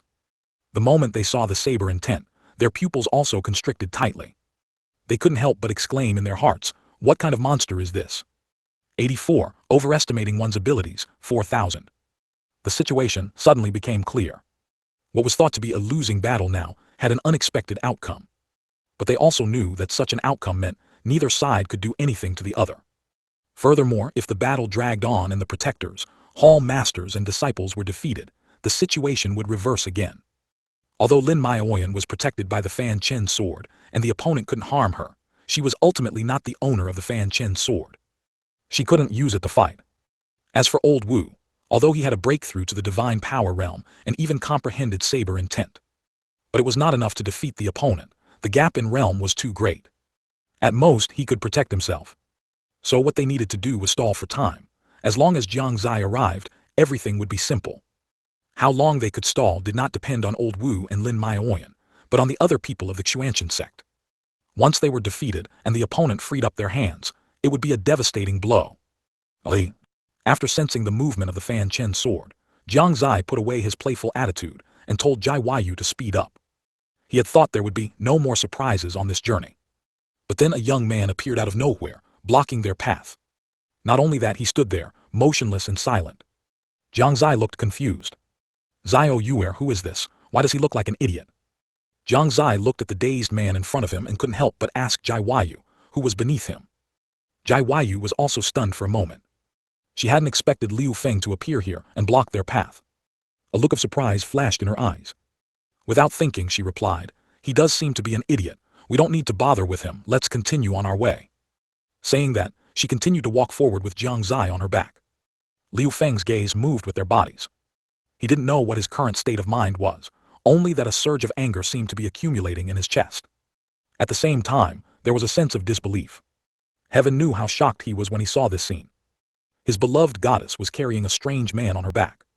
The key was that this man was the same one she had previously asked about with a furious expression.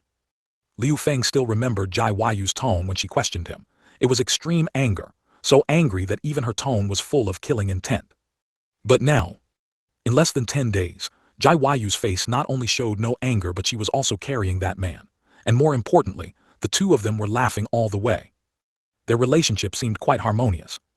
If these things shocked and angered him, then Jai Yu's last sentence undoubtedly became the last straw that broke the camel's back. He couldn't imagine how Jai Yu could say such heartless words. Were their memories in the sect fake? Weren't they childhood sweethearts? But why did she say she didn't know him? She was confused. She must have been confused. Yu must have been controlled by that villain. Damn it! How dare he let Yu carry him? Thinking of this, a surge of anger rose in Liu Feng's heart. He couldn't help but shout in the direction the two were heading, "You dog, stop right there." Not far away, Jiang Xie asked strangely, "Zio Yuer, he's not calling us, is he?" Jai Yu nodded and said, "Probably not. Don't mind him, let's continue on our way." The two did not stop at all, as if they hadn't heard anything. Liu Feng's nose was crooked with anger, and he directly sped towards the direction where the two were. However, Jai Yu's realm was higher than his, and although she was carrying someone, she had a head start, so Liu Feng couldn't catch up at all for a while. Zio Yuer, are you sure you really don't know him? Jiang Xie couldn't help but ask again, looking at the man desperately chasing behind them. Jai Yu's face was calm and she said directly, I don't know him. In reality, she was already cursing in her heart. This waste actually chased all the way here, and he's relentlessly pursuing. I should have taught him a lesson back in the sect. What if Jiang Xie misunderstood? Damn it. She was incredibly anxious, only wanting to quickly shake off the figure behind her. Liu Feng realized he couldn't catch up this way, so he directly used a movement martial skill. And this was precisely what Jai Yu had not cultivated, because in the past, as the young miss of the Haoran Sect, she naturally looked down on those low-level martial skills. As for the more advanced ones, her realm had not yet met the requirements, so she simply hadn't cultivated them. And by the time she could cultivate them, she had already been captured by Jiang Xie. With this movement martial skill, Liu Feng instantly caught up with the two, once again blocking their way. Zio Yue, didn't you hate this person? What's going on now? Were you lying to me all along, or is he threatening you? Just tell me, I will definitely save you. Jai Yu's face darkened. She just wanted to smash Liu Feng's mouth, and she looked at Jiang Xie with some apprehension. She saw him looking at her with a smile. Jai Yu's heart trembled and she quickly explained, don't misunderstand, I don't know him. He's probably some lunatic from somewhere. Lunatic? Zio Yue, what's wrong with you? You don't even recognize me anymore. He must have cast some spell on you. Liu Feng's eyes were splitting with rage. Just thinking of the woman he loved being threatened or controlled by another man to do unspeakable things made his head feel like it was going to explode with anger. Jiang Xie's gaze towards Jai Yu deepened. Jai Yu's heart flustered, and with a clang, the sword in her hand was already drawn, its tip pointed directly at Liu Feng, and she angrily said, if you dare to utter another word of nonsense, don't blame my sword for being merciless. Liu Feng's face changed drastically, and he couldn't help but cover his chest with his right hand, feeling a piercing pain in his heart. Zio Yue, our childhood bond playing together since we were little, is it really not as good as a stranger? Who exactly is he? Didn't you want to kill him? Why are you protecting him now, and even trying to distance yourself from me? I know it must be him, he confused you, right? Don't worry, I'll kill him now, and then you'll be normal again. Liu Feng looked like a madman, his eyes bloodshot, clearly having fallen into a state of madness. Hearing him say he wanted to kill Jiang Xie, Jai Yu completely lost her temper. More importantly, she didn't want Liu Feng to say anything more. At this moment, Jai Yu had completely abandoned any trace of leniency towards him in her heart. So what if he was a childhood playmate? She had never liked him. Moreover, Liu Feng's character wasn't very good. Countless women had been harmed by him, and countless had died by his hand in the past 2 years. She knew all of this. She had originally thought that if Liu Feng didn't provoke her or touch her bottom line, she might have let him off the hook out of old acquaintance. But now, Liu Feng had clearly touched her bottom line. Her sword intent instantly burst forth, stabbing towards Liu Feng with lightning speed. Liu Feng's pupils contracted. For the first time, he felt that the woman in front of him was so unfamiliar. So unfamiliar that he seemed to know nothing about her realm, her strength, her everything. Just like at this moment, Jai Yu's sword intent was like a scorching sun, blinding him and preventing him from moving. He couldn't even react. At this moment, he realized for the first time that his strength was utterly insignificant in front of her. The gap was already unimaginably large. He regretted it. He regretted why he came, why he was so impulsive. But no amount of regret was useful anymore. It wasn't that Liu Feng didn't want to dodge, but that he had nowhere to dodge, and it wasn't that he didn't want to resist, but that he was completely unable to resist. After a gust of wind blew past, Jiang Xie and the other person were no longer there. Only a man kneeling on the ground remained. His eyes were wide and unfocused, his mouth slightly agape. A bloodline slowly appeared on his neck, and then he fell heavily. At the same time, within the Haoran Sect, an old man's angry roar erupted. Who killed my disciple? In a certain room, Jai Wushwang, after realizing who had made that sound, suddenly felt a stir in his heart. He thought of Liu Feng's abnormality today, and finally, he naturally figured something out. He couldn't help but shake his head and sigh. Yuer, you really know how to cause trouble for your father. Originally, Jai Wushwang didn't want to fall out with the Grand Elder, but it seemed highly likely that conflicts were unavoidable now. Well, it must have been that brat Liu Feng who angered Su Ziyu, otherwise, how could Yuer be so impulsive? Since it was because of Su Xiaoyu, then if Liu Feng died, so be it. He believed that after explaining it to the Grand Elder, he would understand. Just as he finished thinking this, there was a knock on the door. Sect Master, my disciple has been killed. It is said that he came to see the Sect Master not long ago. Please explain, Sect Master. As the Grand Elder of the Haoran Sect, Xiao Xi's strength was not inferior to Jai Wushuang's. Normally, he wouldn't speak to Jai Wushuang in such a tone. Today, he was truly blinded by the fact that his disciple had been killed. Jai Wushuang knew he would come, so he rubbed his forehead and walked out. As soon as he opened the door, he saw the Grand Elder's face, full of anger and a hint of heartache. Before the Grand Elder could speak, he spoke first.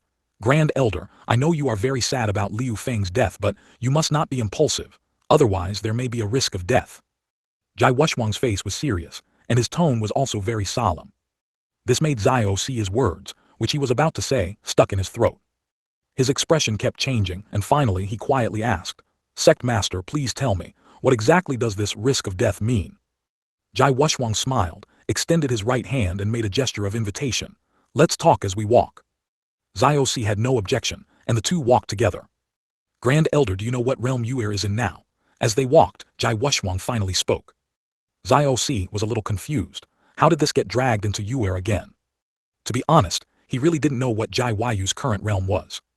Jai Yu had only been back for a few days, and moreover, ever since she returned to the sect, she had been strictly supervised by Jai Wushuang, or else she would secretly sneak out again, so they had no chance to visit her. Xiao Xi's old face was full of doubt, and he tentatively said, controlling Yuan realm. Jai Wushuang slowly shook his head. No. Could it be Soul Forging realm? Impossible. Although Yuer had high talent, it was not that easy to reach the Soul Forging realm at the age of 15. Could it be Ningyuan realm 9th level? Ningyuan realm. Xiao Xi said with certainty this time. Jai Wushuang shook his head again. Xiao Xi was stunned. Could it be Body Tempering realm? This was absolutely impossible.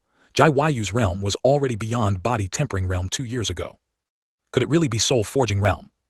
One must know that the first 3 realms were fine, but this Soul Forging realm required the remolding of the divine soul, shedding the soul of a mortal.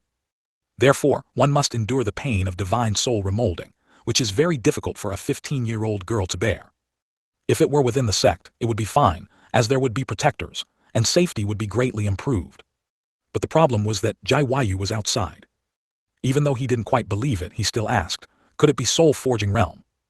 After personally seeing Jai Wushuang nod, Xiao Xi was shocked. It really was Soul Forging realm. How was this possible? When did Jai Yu break through to Soul Forging realm? Was it after she returned? Impossible. If she had only broken through after returning, he wouldn't have failed to receive any news. Then, the only possibility was that she had already broken through, before returning to the sect. What exactly did she experience? In a short moment, Xiao Xi thought a lot, and he couldn't help but become curious about Jai Yu's breakthrough to the Soul Forging realm. This is indeed astonishing. Yuer's talent is so strong. He nodded faintly, waiting for Jai Wushuang's next sentence. Then do you know, Yuer also comprehended sword intent, Jai Wushuang said with a faint smile. Sword intent, very good, very good. Xiao Xi nodded again, and after a while he realized something. His eyes instantly widened and he asked uncertainly, Sect Master, what did you just say? I didn't hear clearly. Yuer comprehended sword intent. Jai Wushuang was very satisfied with his reaction, secretly feeling pleased. Sword intent. Xiao Xi was shocked and his mouth couldn't help but open slightly. 15 years old, not only Soul Forging realm, but also comprehended sword intent. Is this really true? Frankly speaking, his first reaction was that this must be false. But he knew Jai Wushuang's character. He would never lie about such things. Then this was true. At this moment, he became even more curious about Jai Yu's experiences outside. He also had some guesses about the risk of death that Jai Wushuang mentioned. Could it be, Yuer has an extremely powerful master outside? That's right, Jai Wushuang nodded with a calm expression. Then he added, Grand Elder, it's not that I'm not reminding you, but I don't think I need to explain too much about what level a person who can enable Yuer to comprehend sword intent at such a young age is at. I understand, Xiao Xi nodded with a solemn expression. To enable a young girl who had never used a sword to comprehend sword intent at the Soul Forging realm, he certainly couldn't do it. Not only him, but probably very few people in the entire Eastern continent could do it. Then, one can imagine what kind of person could teach her. But what did this have to do with his disciple? Sect master, could it be? Liu Feng was killed by Yuer. Zhao Xi's expression became serious. Jai Wushwang nodded and said, it's probably very close. Ali. 85, it's time to act. This, Zhao Xi's voice hitched, and a surge of anger still rose in his heart. Even if Jai Yu's master was very strong, that wasn't a reason for her to kill his disciple. If Jai Wushwang didn't give a reason, even if he couldn't do anything to Jai Yu, he would absolutely not stay in this sect any longer. Jai Wushwang also saw the thoughts in his heart. His face showed no anxiety, remaining calm. He patted Zhao Xi's shoulder, motioning for him to calm down. After Zhao Xi's emotions had somewhat settled, he continued, Grand Elder, actually, Zhao Yuer is not that senior's disciple. She is merely a maid by that senior's disciple's side. As he spoke, he sighed slightly. Zhao Xi was stunned again. Just a maid by his disciple's side. And she could break through to soul-forging realm at 15, and comprehend sword intent. Then how strong was his disciple exactly, and how strong was that senior? Also, he knew Jai Wushwang's character very well. The daughter of a dignified sect master being someone else's maid, this was embarrassing to even mention. Yet though he sighed occasionally while speaking, there was no hint of dissatisfaction in his tone. This was enough to show that Jai Wushwang was not resistant to his daughter being someone else's maid. This further solidified the possibility that senior possessed heaven-defying abilities. Liu Feng must have offended that senior's disciple, and then he was killed by Zhao Yuer. He came today to inquire about Zhao Yuer, and Zhao Yuer is currently with that senior's disciple. Jai Wushwang explained the reason. Zhao Xi didn't know how to feel for a moment. Liu Feng had followed him since childhood. Their relationship was like father and son. Although sometimes Liu Feng's actions truly displeased him, if he had known Liu Feng would be like this, he would have stopped Liu Feng no matter what. Now it was too late. Revenge was out of the question. Zhao Xi was not a stubborn person. If it were anyone else, he could still avenge Liu Feng. But now, not only was Jai Yu involved, but also an unknown strong individual. He couldn't afford to offend either of them. He had already prepared for a fruitless return. It was time to let go. Alas. He sighed heavily, helplessly saying, I wasn't particularly fond of that brat Liu Feng. His character was too poor and his actions weren't righteous. But he did follow me for so many years. Frankly, it was my lax discipline. Otherwise, it wouldn't have come to this. Oh well, it's good that he's dead. This way, I can put a worry behind me and focus more wholeheartedly on sect management and cultivate, hoping to step into the law realm in my lifetime. Liu Feng's matter was in the past. The most important thing he wanted to do now was to break through to the law realm. Compared to energetic middle-aged men like Jai Wushwang, if he, being older, didn't break through soon, his lifespan might run out. Sect Master, this elder will take his leave first. Thank you for informing me about Liu Feng. Zhao Xi cupped his hands towards Jai Wushwang, then drifted away. Jai Wushwang also breathed a sigh of relief. What he feared most was the Grand Elder seeking revenge recklessly, thereby angering that strong individual. If that happened, it would definitely be a devastating disaster for Haoran Sect. After a small interlude, Jiang Xie and Jai Yu once again embarked on the Dao to Shengyuan Sect.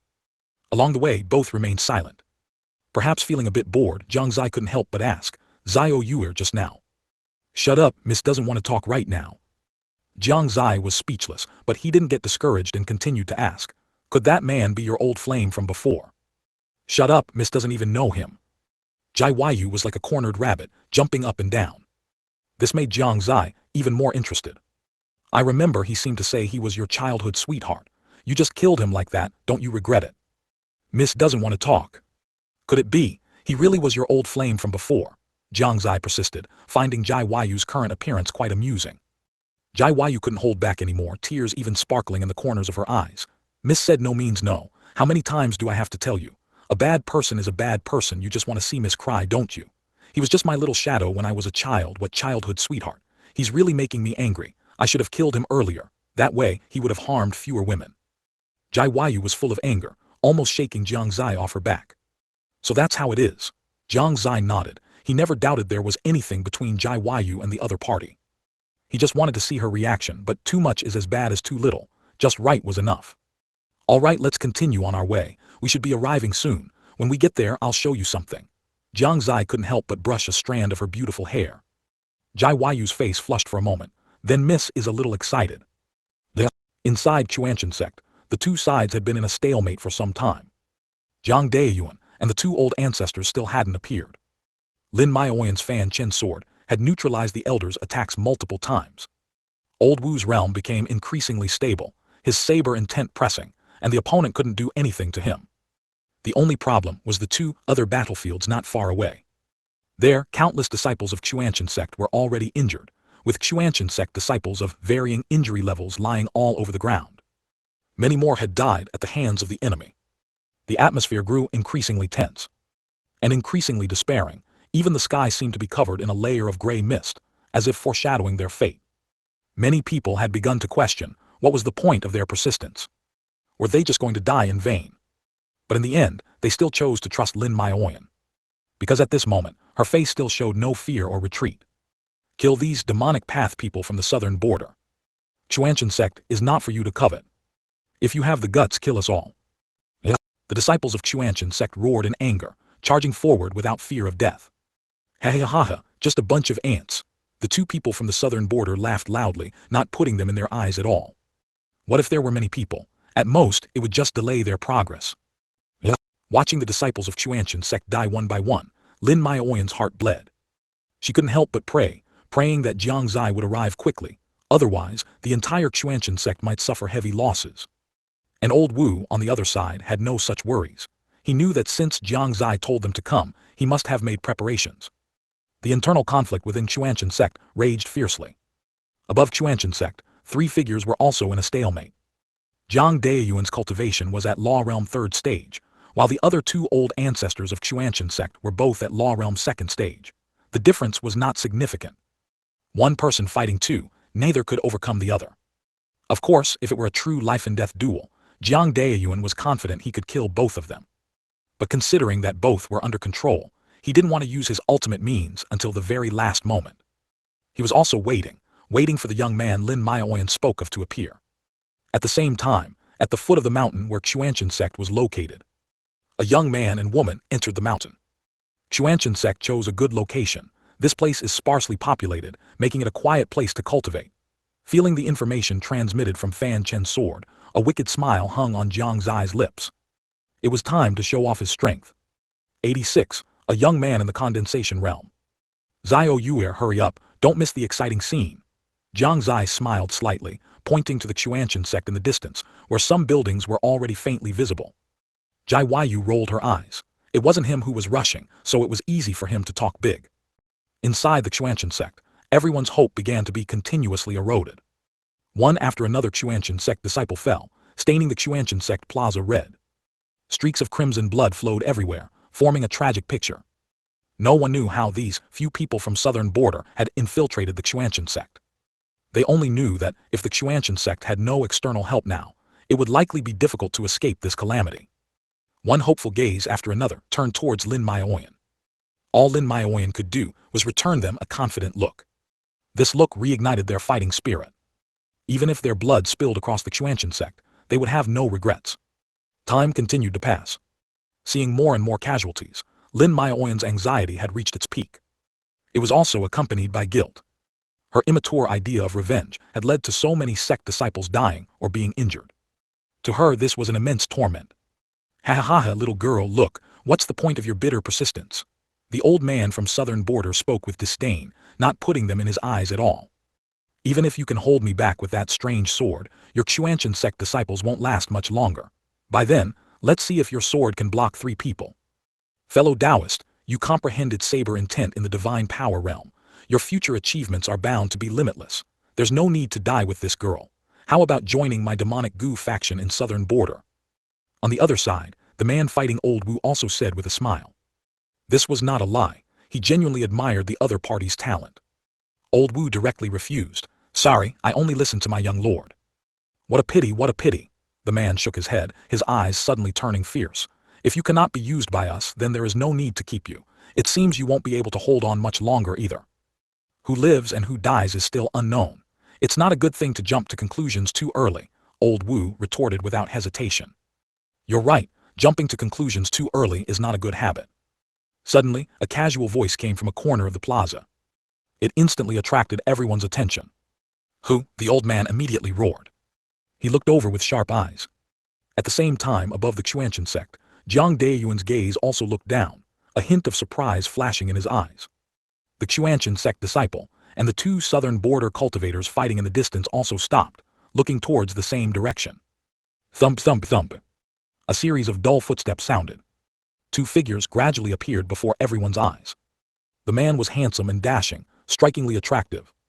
The woman was intelligent and graceful, exceptionally beautiful. It was Jiang Xie and Jiang. The one who spoke was indeed Jiang Xie. However, his words at this moment carried no deterrent power whatsoever. They even made people want to laugh. His face was pale, making him look frail. He was EVEN Chinese letter on a little girl's back, having lost his legs at such a young age. He was simply as ordinary and useless as could be. This made the few people from southern border laugh. Ha ha ha ha, who do we have here? It's a cripple who's lost his legs. Ningyuan realm first stage, indeed a cripple.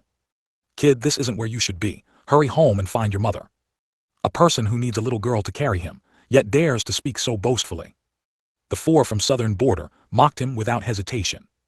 The disciples of Shengyuan Sect were also shocked by Jiang Xie's unique entrance. Their gazes involuntarily turned towards Lin Maoyan. They secretly hoped that the saintess was not waiting for this young man before them. But they were disappointed, because they saw expressions of excitement and joy on Lin Maoyan's face. It was as if the person she had been waiting for had finally appeared. At this moment, their eyes could not hide their disappointment. Their hearts were not only filled with despair, but they also felt it was not worth it for so many senior brothers who had died. Their deaths had only resulted in such an outcome. So what was the meaning of their persistence? Could a mere 15 or 16-year-old youth save their sect? It wasn't that they didn't want to believe. But there were 4 domain realm experts here, who could never be defeated by a 15 or 16-year-old person. That would be too fantastical. In an instant, everyone's morale plummeted. A dispirited aura permeated the entire Shengyuan Sect plaza. Jiang Xie also realized that his current actions were not those of a true man. He subtly patted Jiayu's backside, gesturing for her to put him down. Jiayu's face flushed, and she directly threw Jiang Xie off her back. She couldn't help but say angrily, "Now you've done it, 4 domain realm experts. Miss won't be able to save you later. Why did you have to show off? What are you afraid of?" Jiang Xie said with a relaxed expression, patting her face and speaking indifferently. "It's not me boasting, but these few people are simply no match for me." "Keep bragging," Jiayu rolled her eyes. She believed Jiang Xie had a way to resolve the current situation, otherwise he wouldn't have come here. However, she only thought Jiang Xie had means, and didn't believe it was by his own strength. Even though Jiang Xie's Taichai fist that day was indeed powerful. But it was still far from being a match for a domain realm expert. Old Wu and Lin Maoyan also quickly rushed to Jiang Xie's side. They spoke in unison, "Young lord, young master." At this moment, among everyone present, perhaps only Old Wu and Lin Maoyan truly believed Jiang Xie. One was because he had followed Jiang Xie for too long, and the other was awed by the sword in her hand. And these were precisely things Jiayu did not know. Although she had also followed Jiang Xie for over 2 years, she didn't know much about many of his affairs, especially his strength. Upon hearing that Jiang Xie was not only shameless, but also boasted again, the 4 from southern border could no longer hold back. One of them had a gloomy expression and an extremely sharp voice. "Kid, since you speak so boastfully, I'd like to see what abilities you possess." With that, his palms immediately began to change. A spiritual chi vortex gradually gathered around his body, and fierce gales continuously emanated from his palms. Many people's faces were scraped painfully, and a series of phoenix cries like explosions echoed in the air, extremely piercing. Seeing this, Jiang Xie was not to be outdone. With a push of his palms, he gently pushed Jiayu and the other 2 aside. Then he unleashed a set of Taichai fist. He assumed a horse stance, and his hands, alternating between fists and palms, waved out a circular outline in the air. 87. The real reliance. As he moved his hands, a mysterious chi gathered around Jiang Xie's body. Gradually, a giant Taichai fist pattern even appeared behind him. This scene not only caused everyone around him to widen their eyes, but Jiang Xie himself hadn't anticipated it. He had originally only intended to use Taichai fist to conceal his abilities, but now, things seemed to have gone beyond his expectations. This truly seemed to have become a martial skill. Suppressing the shock in his heart, he continued to slowly wave his hands. What strange martial skill is this young master using? Can something so slow still harm people? In my opinion, this young master is just bluffing. But why? I seem to have discerned some power of the great Tao from that strange pattern behind him. That's probably just your illusion. What could a wet behind the ears young master know about the great Tao? Although the few people from the southern border were somewhat surprised, they didn't take it too much to heart. The disciples of Shengyuan Sect also showed strange expressions in their eyes. What martial skill is this? How come I've never seen it before? This martial skill's movements are so slow, yet it can produce such a phenomenon. Is this truly a martial skill that a Ning Yuan realm can use? Why does it make me feel a slight sense of trepidation? Alas, no matter what, he is still just a Ning Yuan realm. It's impossible for him to withstand the attack of a domain realm expert. Indeed, the gap between Ning Yuan realm and domain realm is simply too vast. Everyone, let's not expect too much. Yet, although there was shock in their words, it couldn't rekindle their hope. I wonder if we'll get to see young Lord's true form this time. Old Wu's eyes lit up. He had always felt that Jiang Xie's cultivation was even stronger than his own. However, Jiang Xie rarely displayed his true strength in front of outsiders. Whether he could display it, this time was the most important matter for Old Wu. This way, he could also add a few more entries to his little notebook. Lin Maoyan was equally expectant. Seeing her enemy right before her eyes, the only one she could rely on was Jiang Xie. Only Jiang Xie, seeing Jiang Xie use this move again, couldn't help but feel a little worried. She admitted that she was no match for Jiang Xie, but could this move truly withstand an attack from a domain realm expert? What if something happened to Jiang Xie? She silently drew the sword in her hand. If any accident occurred, she would immediately step forward to help. The momentum of the two grew stronger and stronger. The Tai fist behind Jiang Xie became more and more solid, and the southern border man's attack gradually took shape. Clusters of dense black qi, carrying a strong protective aura, surged from his hand and abruptly fell towards Jiang Xie. This mass of black qi looked light and airy, and one couldn't even feel a strong threat from it, but in reality, it was a martial skill of the demonic path of the southern border. It seemed to have little power, but its actual power was formidable. Its seemingly non-aggressive appearance was merely a deceptive facade. Here it comes, someone exclaimed, their expression filled with tension. Can he really block it? Impossible. Although this black qi looks light and ordinary, its power is formidable. Even a domain realm expert would find it difficult to withstand it head-on. It's over. This young master seems destined to die here. With this much strength, he still dares to show off. Although they said this, there was still some hope in their eyes. Jiang Xie, however, couldn't listen any more and directly rebuked. We traveled thousands of miles to help you, and instead of encouraging us, you keep constantly speaking ill of us. How hateful. Many Shengyuan Sect disciples lowered their heads, and quite a few disciples directly retorted, "Do you know how long we've persevered here? Do you know how many senior brothers we've sacrificed for this? Yet, what we waited for was a 15 or 16-year-old youth whose cultivation was only Ning Yuan realm first layer. How can you expect us to believe he can resolve 4 domain realm experts?" You! Jiang Xie's face turned crimson with anger, but she couldn't utter a single word. The 4 people from the southern border were quite happy to see them infighting, their eyes filled with mockery. You, Lin Maoyan also wanted to retort. But old Wu stopped her. Young Lord said there's no need to say too many unnecessary words. All doubts should be broken by actual actions. Lin Maoyan's heart trembled and her expression returned to calmness. Young master is absolutely right. It was Maoyan who was impulsive. Yet, the black qi was very fast, almost instantly arriving before Jiang Xie. A swirling vortex slowly appeared between his hands, and the entire mass of black qi was actually absorbed into it. This caused everyone's eyes to narrow. Immediately after, Jiang Xie's face suddenly turned flushed, as if he couldn't bear its immense power. Indeed, Jiang Xie only felt as if his body was on fire, aching all over. Although he had absorbed all of the attack, it still exceeded the limit of what he could contain. Knowing he couldn't delay any longer, Jiang Xie backhanded a stream of black qi out, returning it to you. When that mass of black qi appeared, everyone except Jiang Xie and the 2 others showed expressions of shock. This, he actually blocked it. He can even send back the attack of a domain realm expert. Is this truly something a Ning Yuan realm can do? Who exactly is this young master? Jiang Xie's performance reignited hope in their hearts. Above Shengyuan Sect, Jiang Daiyuan, who was in a stalemate with the 2 old ancestors, couldn't help but sigh inwardly at this sight.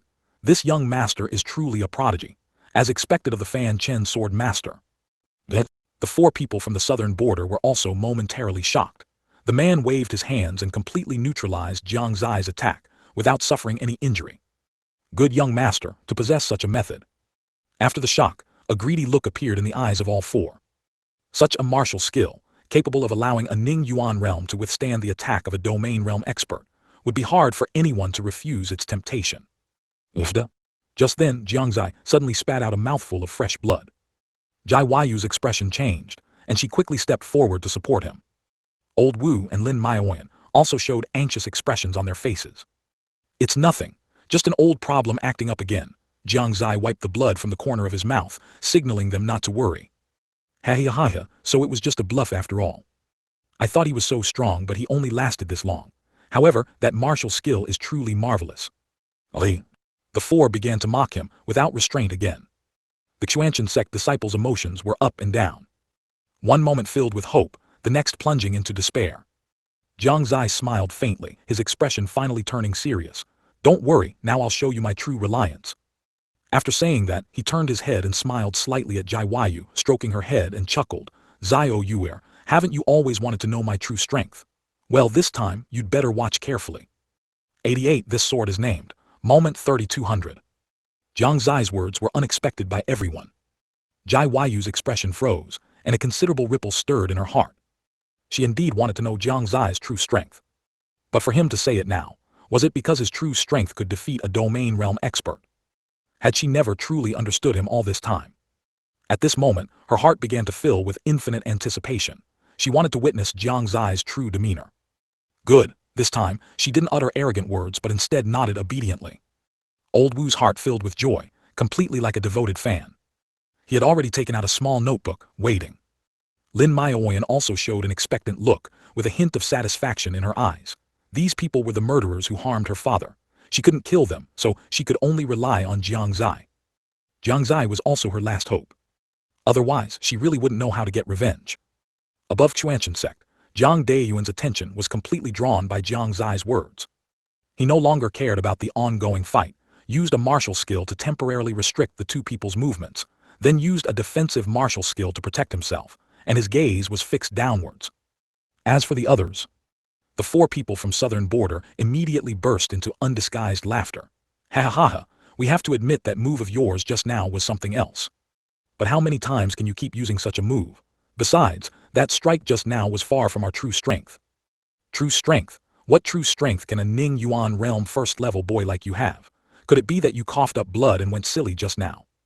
The young brat's mind was damaged. We might as well listen to a joke. This young man's tone is simply too arrogant. Those are four domain realm experts. He actually dares to say such words. I do hope he really has powerful strength. If so, our bitter persistence won't be in vain. Yes, now we can only place our hopes on him. What true strength can a Ning Yuan realm first-level person have? The Fanchen sect disciples also discussed animatedly, some with expectant eyes, some with disdain, and some with faces full of despair. All kinds of human expressions. Only 1 or 2 out of 10 believed Jiang Xie truly had ability. Most people merely saw it as a joke. To be honest, if it weren't for the sect master token on Lin Maoyan's body, and if Lin Maoyan didn't have that strange sword protecting her, the four people from southern border would have resolved this matter long ago. Jiang Xie's various seemingly insane remarks in their eyes were quite entertaining. After all, it's not every day you get to see such a fool. Jiang Xie paid no attention to the outsider's comments. He walked step by step towards the four people. His undisguised arrogant voice echoed throughout the entire venue. I have cultivated since childhood, yet I have barely stepped into the Ning Yuan realm. In the eyes of ordinary people, I am an absolute good-for-nothing. I also know my own talent is insufficient, but I have never been negligent, yearning for the peak. He walked step by step. The four people from southern border, however, showed no tension. Listening to his words, they even let out sneers again. Since you know your talent is insufficient, why not return home and be immortal? That way you won't lose your life. With such talent, you still dare to speak so arrogantly. Could it be that not only is your talent lacking, but your brain has also been cultivated into idiocy? Alas, I told you we can't believe him. Cultivated since childhood, only Ning Yuan realm now. Isn't that an absolute good-for-nothing? Originally, I still had some expectations, but now it seems we should prepare to fight to the death. What puzzles me is, why does Saintess's face show not a trace of worry? Could there be some hidden secret in this? The Fanchen sect disciples all frowned. Jai Yu's face showed a hint of heartache. She hadn't expected Jiang Xie's cultivation path to be so arduous. Perhaps to you, a small Ning Yuan realm is nothing to fear, just a grasshopper that can be crushed at will. But do you know that even an ant can have the ambition of a swan? With each step Jiang Xie took, the qi around him changed a little. Although subtle, many people still felt it. Their expressions gradually became solemn. Including the 4 domain realm experts from southern border, the contemptuous look on their faces was slowly disappearing. Do you know, the Shengyuan Continent has 6 famous weapons, possessing unfathomable power. Even the lowest-ranked Fanchen sword possesses incredibly powerful strength. It can allow a mortal to possess the power to slay a saint. And do you know, what Lin Maoyan holds in her hand is the Fanchen sword? As these words came out, the entire venue was shocked. Jai Yu's eyes widened, her heart filled with horror. She had never thought that the sword in Lin Maoyan's hand was the famous Fanchen sword, one of the 6 famous weapons. Even more unexpectedly, this sword was given to her by Jiang Xie. Adding to Jiang Xie's words at this moment, if she still couldn't guess Jiang Xie's identity, then that would be truly bizarre. Lin Maoyan's heart also trembled. She finally understood why Jiang Daiyuan hadn't told her the origin of this sword. So this was actually the Fanchen sword. What she held in her hand was one of the 6 famous weapons, and even more, the Fanchen sword that countless people yearned for. Old Wu also stood frozen in place. His heart also filled with immense shock. So the young lord was actually the Fanchen sword master. No wonder he, though seemingly only Ningyuan realm, possessed so many powerful means. The shock of the 4 domain realm experts came even faster. They never expected Jiang Xie to be the Fanchen sword master. Their previously calm and indifferent expressions had completely vanished.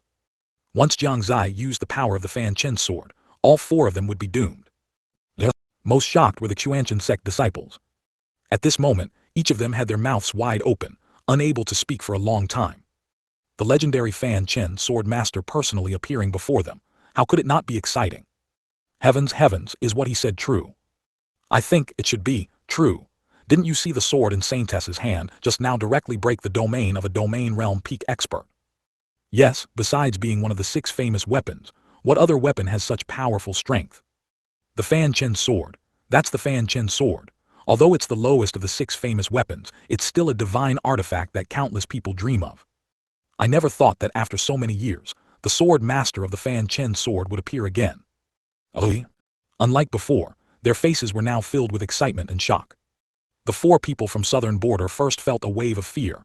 Then, the old man seemed to think of something, and the trace of terror in his eyes instantly disappeared, his tone becoming contemptuous again. If this old man is not mistaken, although the Fanchen sword is powerful, once its power is unleashed, its sword master will surely perish. This is why the Fanchen sword can only rank at the bottom of the 6 famous weapons. As the old man spoke, the other 3 also realized it. Ha ha ha, what was I thinking? It turns out it's just a bluff. I don't believe you dare to die with us. Little brother, this is a matter between us and Haoran Sect. To sacrifice your life for them, how does that seem appropriate? Why don't we each take a step back? The voices of the 3 were not small, so everyone heard their words. Jai Yu's face was filled with anxiety, and she hurriedly shouted towards Jiang Xie. Jiang Xie, come back. Miss doesn't want to see your true strength anymore. As she spoke, her body couldn't help but run towards Jiang Xie. Jiang Xie turned around and gently shook his head at her. Jai Yu then stopped her steps, her eyes still filled with an indescribable worry. Lin Maoyan's face also instantly turned pale. She also realized this problem. It was good that Jiang Xie could avenge her. But if the price was Jiang Xie's death, then she would rather not have Jiang Xie take revenge. No matter what, it was Jiang Xie who saved her. She owed Jiang Xie a life, and Jiang Xie did not have to avenge her. Old Wu's heart also trembled, and the hand holding the pen also shook, the pen falling to the ground before the words were finished. His face also showed a worried expression as he looked at Jiang Xie. Young lord, please reconsider. I almost forgot, the Fanchen sword has such a drawback. Can this person really risk his life to save our Haoran Sect? It's over. How could anyone sacrifice their life to save our Haoran Sect? We have no connection with him. Perhaps, he's really just talking, as for whether he will actually give up his life difficult. Above Haoran Sect, Jiang Daiyuan's eyes showed a strange look and he whispered, I wonder if this young man is truly as I imagined. If so, then this eastern continent, and even the entire Shengyuan Continent will be shaken. Jiang Xie seemed not to hear the voices of the crowd. He continued walking towards the 4 people from southern border, whose expressions had already become much calmer. His voice came out again. The world knows that the biggest drawback of the Fanchen sword is that once it unleashes more than 50% of its power, its sword master's life will drain away until death. As he took a step, sword intent began to surge around him, and the Fanchen sword in Lin Maoyan's hand also began to tremble violently. At this moment, everyone's expression solidified again, each with their own thoughts. Don't, Jiang covered her face with her hands. She chose to believe Jiang Xie, but she couldn't help but be worried. Previous Fanchen sword masters have all been unable to escape this rule, but I am different because... At this point, the sword in Lin Maoyan's hand instantly disappeared, and when it reappeared, it was already in Jiang Xie's hand. Centered around him, an extremely powerful sword intent swept across the entire Shengyuan Sect plaza. The expressions of the 4 people from southern border changed drastically at this moment. Not good, quick defend. The old man exclaimed, his domain instantly released, and the other 3 also followed suit, their domains unfolding. In a short time, the entire Shengyuan Sect plaza was enveloped by the domains of the 4, and the Shengyuan Sect disciples all changed greatly in expression, kneeling on the ground. Jiang Xie slowly revealed an evil smile at the corner of his mouth, and the sword in his hand was unleashed fiercely at this moment. Only a bang was heard. No one saw how Jiang Xie drew his sword. He seemed to have never moved, yet the 4 people's domains instantly shattered at this moment. Their eyes also widened abruptly, and a trace of blood slowly appeared on their necks. Because I am the strongest sword master of the Fanchen sword, this backlash is harmless to me. Jiang Xie's words came out again. The sword in his hand had also disappeared, leaving behind a figure that seemed weak, but was actually mysterious and unfathomable. Also, this move is called instantaneous sword. 89. No serious injury. That instant sword strike was indeed instantaneous. Everyone had no time to see what happened before a line of blood appeared on the necks of the 4 domain realm experts from the southern border. Without exception, all 4 of them widened their eyes, their hands instinctively clutching their necks, unable to utter a single word. They collapsed straight down. The scene before them was completely unexpected. The entire Shengyuan Sect plaza was eerily silent. Perhaps, the only one present who could clearly see Jiang Xie's movements was Jiang Daiyuan above. At this moment, Jiang Daiyuan's eyes were also wide, his heart churning like a stormy sea. He did see Jiang Xie's movements, but only barely a glimpse. One sword, only one sword. Jiang Xie only made one strike. However, this sword was incredibly fast, something a Ning Yuan realm cultivator should not be able to use. Even he, a law realm expert, wouldn't dare to claim he could unleash such a sword strike. But Jiang Xie did it. This was enough to show the power of Fanchen sword. Of course, while Jiang Daiyuan was shocked, what he cared about more was Jiang Xie's physical condition after using Fanchen's sword. If it was truly, as he said, harmless. Jiang Daiyuan's expression was solemn. If that were the case, even he would have to consider building a good relationship with Jiang Xie. Jiang was momentarily captivated. She had never imagined that Jiang Xie could kill 4 domain realm experts with one sword. This bad guy is actually so strong. No wonder Miss had no power to resist him. Then will Miss be suppressed by him for life? Just thinking about being constantly teased and held down by Jiang Xie made her face flush. But soon this blush vanished without a trace, replaced by worry. Old Wu's hands trembled, his mouth continuously shouting, "Young Lord is awesome." The people around him didn't understand what he was saying. And this phrase was something he learned from Jiang Xie. One day, Jiang Xie inadvertently uttered the words awesome. He then asked, "What is awesome?" Jiang Xie simply said, "Awesome means very powerful." So he remembered it. Old Wu stumbled towards Jiang Xie, hurriedly asking, "Young Lord, how is your body?" Jiang also reacted in time, rushing over, her tone equally anxious. "Bad guy, how are you? Is there anywhere you feel uncomfortable?" Lin Maoyan was still immersed in the joy of her revenge being exacted, until the voices of the 2 rang out. Then she came back to her senses, and also rushed over. Jiang Xie patted his sleeve, saying casually, "It's nothing." After speaking, he looked at Lin Maoyan meaningfully and said, "I have done what I promised you, I hope you don't disappoint me either." Lin Maoyan's heart trembled, and she immediately knelt on one knee, saying earnestly, "Since young master has helped me avenge myself, I naturally will not disappoint young master." "Good," Jiang Xie nodded, smiling, "then I'll leave the rest to you. I'm a bit tired from this journey, let's find a place to rest." "Yes, young master." Even after Jiang Xie and his group left, the surrounding Shengyuan Sect disciples had not yet reacted. Fanchen sword master, the strongest of all generations, harmless, an instant sword strike, instant kill of 4 people. Every single thing was extraordinary. Every single thing could shock the Eastern continent, and even the entire Shengyuan Continent. Yet all these things came from one person. My heavens, was what I just saw an illusion? One sword 4 domain realm experts had no power to resist. I suspect that even Elder Jiang is not his opponent.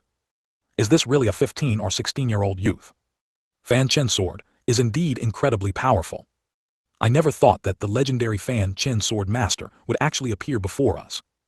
Yes, the last master of the 6 famous weapons was the Shenku sword master 5,000 years ago. Since then, there have been no more rumors of masters of the 6 famous weapons.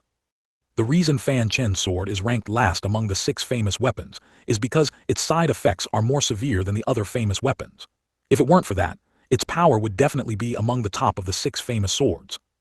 Did you notice?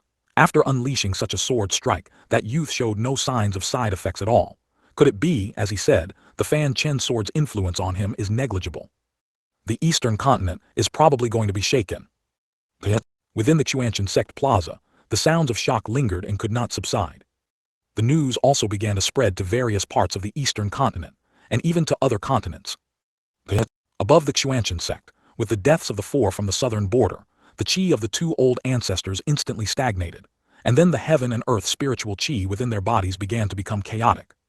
Feeling a loss of control, Jiang Xie saw that the situation was bad. He waved his right hand, sweeping up the 2 and disappearing from their original spot. When they reappeared, they were already in a secret chamber somewhere in the sect. I didn't expect it to be a Gu technique. The caster is dead, how dare you act so presumptuously? Jiang Xie snorted coldly, placing his palms on the backs of the 2 old ancestors respectively, and began to force out the Gu. On the other side, also within a certain secret chamber, Lin Yuanqui suddenly discovered that the restriction limiting his strength had suddenly disappeared at this moment. What's going on? Lin Yuanqui was puzzled. How long had it been and the restriction was gone? Could it be that Elder Jiang won? But how is that possible? Elder Jiang's strength was indeed good, but the 2 old ancestors were not easy to deal with either. If it weren't for the 2 old ancestors, he wouldn't have ended up in this state.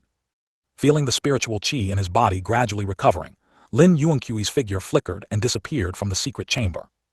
When he reappeared, he was already at the Shengyuan Sect plaza. At this time, Lin Maioyan was cleaning up and had not noticed Lin Yuanqui's appearance at all. Lin Yuanqui looked at the chaotic plaza, and then at the 4 people lying on the ground. Weren't those the culprits who tortured him and caused his miserable state? How are they all dead now? And it looks like they were killed with one blow. Who has this ability? Or was it aid from other sects? What exactly is going on? He couldn't help but ask. At the moment he heard that voice, Lin Maioyan trembled all over, and tears even welled up in her eyes. Turning around, she indeed saw the person she had been longing for, and couldn't help but exclaim, "Father."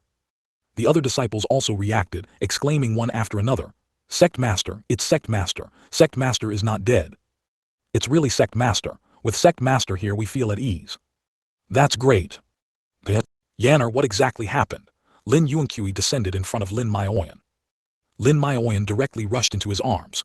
"Father, you're not dead, that's really great. You're a grown-up, why are you still crying?" Lin Yuanqui's face showed a loving expression, and he reached out to stroke her head. "Silly girl, quickly tell father what happened here." "Okay." Lin Maioyan wiped the tears from her eyes and began to explain in detail. From when she thought he was dead, to leaving the sect and being captured by blood demon sect cultivators, then being rescued by Jiang Xie, then agreeing to become his chess piece, and finally to Jiang Xie killing the 4 from the southern border. After hearing this, Lin Yuanqui was stunned for a long time. When he heard Lin Maioyan say that she was captured by blood demon sect cultivators and almost defiled, his forehead bulged with veins in anger, wishing he could immediately go to the blood demon sect and kill them all. After hearing that Jiang Xie saved Lin Maioyan, his expression relaxed. But when he heard that Jiang Xie wanted Lin Maioyan to acknowledge him as her master, the veins on his forehead reappeared, wishing he could strike down that young brat. Finally, when he heard that Jiang Xie was the Fanchen sword master, who killed 4 domain realm experts with one sword and was unharmed, the rage on his face had disappeared, replaced by an indescribable shock. He felt that perhaps agreeing to Jiang Xie's request wasn't so bad after all. After all, that was a sword master who wouldn't suffer severe backlash from Fanchen's sword. Befriending him clearly had more advantages than disadvantages. 90. The intention of this. Lin Yuanqui clearly understood Jiang Xie's request. He couldn't help but sigh at how meticulous his thoughts were at such a young age. If someone else had saved his daughter and his sect, and then asked his sect to become their backing force, he wouldn't have easily agreed. But Jiang Xie was different. Not only did he save his daughter and his sect, but he also had the identity of Fanchen Sword Master. Even the most ordinary Fanchen Sword Master was an existence that major forces would go to great lengths to befriend. What's more, this was a sword master who wasn't afraid of the Fanchen Sword's backlash. Adding to that, Shengyuan Sect had suffered heavy losses. Several elders had perished, and the only remaining strong cultivators were him and Elder Jiang. The two old ancestors were also uncertain if they could recover to normal. If there wasn't something to deter others, Shengyuan Sect's situation would be very difficult. And Jiang Xie was the best choice. The title of Fanchen Sword Master was a deterrent. It was also the best way to make other forces wary. Lin Yuanqui agreed to Jiang Xie's request almost without thinking. He smiled at Lin Maoyan and said, "Yanner, your father understands. I won't make things difficult for you. Besides, this might even be a good thing for us." Hearing this, Lin Maoyan's face lit up with joy and she happily said, "Thank you, Daddy." On the other side, in a guest room in Shengyuan Sect, Jiang Xie, who had just sat down, suddenly spat out a mouthful of fresh blood. This scene made old Wu and Jai Yu's faces turn pale with fright. Jai Yu quickly went over to support him, saying with a pained expression, "Jiang Xie, what's wrong? Don't scare miss." Old Wu's face was also tense. "Young lord, is your body uncomfortable somewhere? Should I go find an alchemist?" Jiang Xie waved his hand, signaling them to be quiet, and said with a pale face, "It's fine. I'm used to spitting blood. A little more won't hurt." "Are you really okay?" Jai Yu was still worried, her beautiful large eyes fixed on him without blinking. Jiang Xie smiled, nodding slightly, and said, "It's not entirely fine, but I believe you've heard about the side effects of the Fanchen sword, which can cause death. Although I won't die, I probably won't be able to use too much of the Fanchen sword's power for a while." "Then what should we do?" Jai Yu grew even more anxious. At this moment, it would be strange if she still didn't understand how the sword marks on the courtyard, where Jiang Xie previously resided, came to be. She also realized that Jiang Xie's ability to survive so many assassination attempts was greatly due to the Fanchen sword. Now, if he couldn't use the Fanchen sword, wouldn't he be in great danger? "Young lord, don't worry. With old Wu here, unless they step over my corpse, no one can harm you." Old Wu's expression was firm. Jiang Xie felt a warmth in his heart. Of course, he knew what the two were worried about. He just shook his head and said, "Don't worry. Although I can't use too much of the Fanchen sword's power, I can still use some. Ordinary people pose no threat to me. You just need to trust me." If he could be killed that easily, he really wouldn't have used the Fanchen sword. Hearing Jiang Zai's confident words, the two felt a little relieved. "Young lord, there's something old Wu doesn't understand." Old Wu frowned, a conflicted expression on his face. Jiang Zai's eyes flickered and he smiled. "Go ahead, what's the problem?" "Why did young lord expose his identity as the Fanchen sword master here? In my opinion, exposing your identity to help Lin Maoyan and risking injury is truly not worth it." "That's right, if you expose yourself like this, won't it be even more dangerous?" Jai Yu was also quite puzzled. In their eyes, this was simply an unprofitable deal. As for power, Jiang Xie had the Jiang family behind him, and the Kaiyuan Empire imperial family, not to mention Haoran Sect. There was absolutely no need to take such a big risk to help Shengyuan Sect. This was where their confusion lay. Jiang Xie shook his head slightly. "You are wrong. Firstly, my current identity has been separated from the Jiang family. Exposing my identity as the Fanchen sword master at this moment has no impact on the Jiang family. Secondly, since I want to create my own force, I must recruit geniuses and strong cultivators. The identity of the Fanchen sword master is enough to attract many people to follow me, let alone such a special sword master. Thirdly, exposing my identity at this time is not only not dangerous for us, but on the contrary, it has benefits. It can make many people wary. They wouldn't dare to gamble." "But young lord, won't someone covet your Fanchen sword?" "Ha ha ha." Jiang Xie couldn't help but laugh, spreading his hands and saying, "So what if I let them try to snatch it? Do you think anyone will try to snatch it?" "Perhaps you think so, but in reality, anyone with a bit of strength knows that the Fanchen sword cannot be snatched away. Not just the Fanchen sword. The other 5 famous artifacts are the same. These weapons are very special. If they don't get their approval, even someone in the legendary Great Emperor realm cannot use them at all. At most, they are just slightly harder weapons. They are not as practical as an imperial artifact or a sacred artifact." This was also the reason why he dared to expose his identity in public. After listening, Jai Yu and old Wu finally showed expressions of sudden realization. "Even so, you didn't tell me in advance, making Miss worry. If you do this again next time, Miss will break off our friendship." Although Jiang Xie spoke lightly, how could the two not know the dangers involved? Jai Yu suddenly punched him in the chest, and Jiang Xie immediately grimaced. Goodness, this girl really dared to strike hard. Zio Yuer, are you the master or am I the master? 3 days without a beating and you're climbing on the roof, huh? Jaiwayu was speechless for a moment. Knock knock knock. Just then a knocking sound rang out, accompanied by a deep male voice. Little friend, I am Lin Yuankui. May I have a moment? Lin Yuankui, Jiang Xie was startled. Isn't that Shengyuan sect master? Didn't Manhwa say he was dead? Old Wu also frowned. Jaiwayu was equally puzzled. Could it be that he didn't die at all? Let's see what he says, Jiang Xie said softly. Sect leader Lin, please come in. As soon as his voice fell, the door was pushed open, and a burly middle-aged man was the first to enter their sight. Lin Manhwa followed closely behind. The moment Lin Yuankui pushed the door open and saw Jiang Xie, his eyes lit up.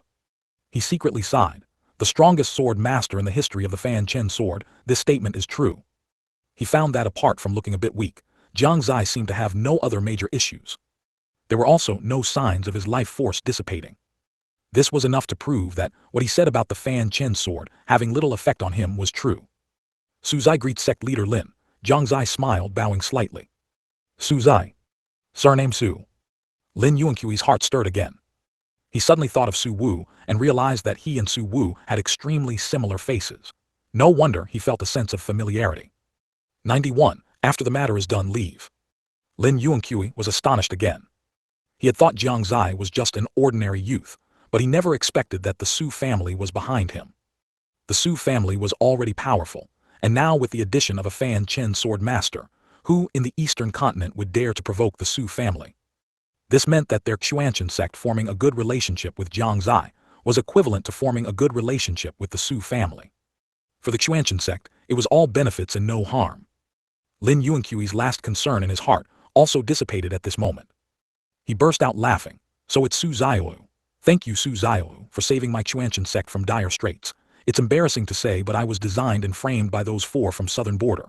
Fortunately, the items they needed required the sect master's token of the Shengyuan sect to obtain, and it was precisely because of this that I was able to escape a calamity. Although I suffered a lot of torment, I ultimately saved my life. I hope Su Xiaolu doesn't blame Lin Manhwa. She also didn't know I wasn't dead. Lin Yuankui directly explained the reason, which saved Jiang Xie from having to ask again. So that's how it is. Jiang Xie nodded, understanding in his heart. However, what he was most worried about now was whether Lin Yuankui would agree to his conditions. If Lin Yuankui had died, it would likely be no problem for Lin Manhwa to become the sect master of the Shengyuan sect with the support of Jiang Daeyuan. In that case, the Shengyuan sect would essentially become his own force. Now that Lin Yuankui was not dead, things became a bit unpredictable. Does sect leader Lin have any important matters? Jiang Xie smiled, looking at Lin Yuankui. Lin Yuankui sat down by himself, saying heartily, I already know about the agreement between Su Xiaolu and my daughter. Emotionally and rationally, I have no reason to refuse. So sect leader Lin agreed. Jiang Xie's heart settled slightly. Of course I agreed, but I have a request, and I hope Su Xiaolu can agree to it. Lin Yuankui's tone was sincere. Jiang Xie was curious about what he would say. Sect leader Lin, please speak frankly. I ask Su Xiaolu to allow my daughter to continue following you. Father, Lin Manhwa also didn't expect her father's request to be this. Lin Yuankui made this decision with his own considerations. Jiang Xie's identity as the Fanchen sword master and his background with the Su family meant that if his daughter followed him, it would be much better than following him. Jiang Xie had already guessed this in his heart and was not surprised. He turned his head to look at Jaiwayu and found her expression normal. He immediately breathed a sigh of relief. Leaving Lin Manhwa was not a problem, because with Lin Yuankui present, the Shengyuan sect naturally didn't need Lin Manhwa to stabilize the situation. The problem was Jaiwayu's attitude. Jiang Xie had a deep understanding of jealousy, and if Jaiwayu caused trouble again, it would be a headache. Jaiwayu actually didn't have much feeling about Lin Yuankui's suggestion, because she no longer regarded Lin Manhwa as a rival. This could be seen from Jiang Xie's attitude towards her. Therefore, Jaiwayu had no objections.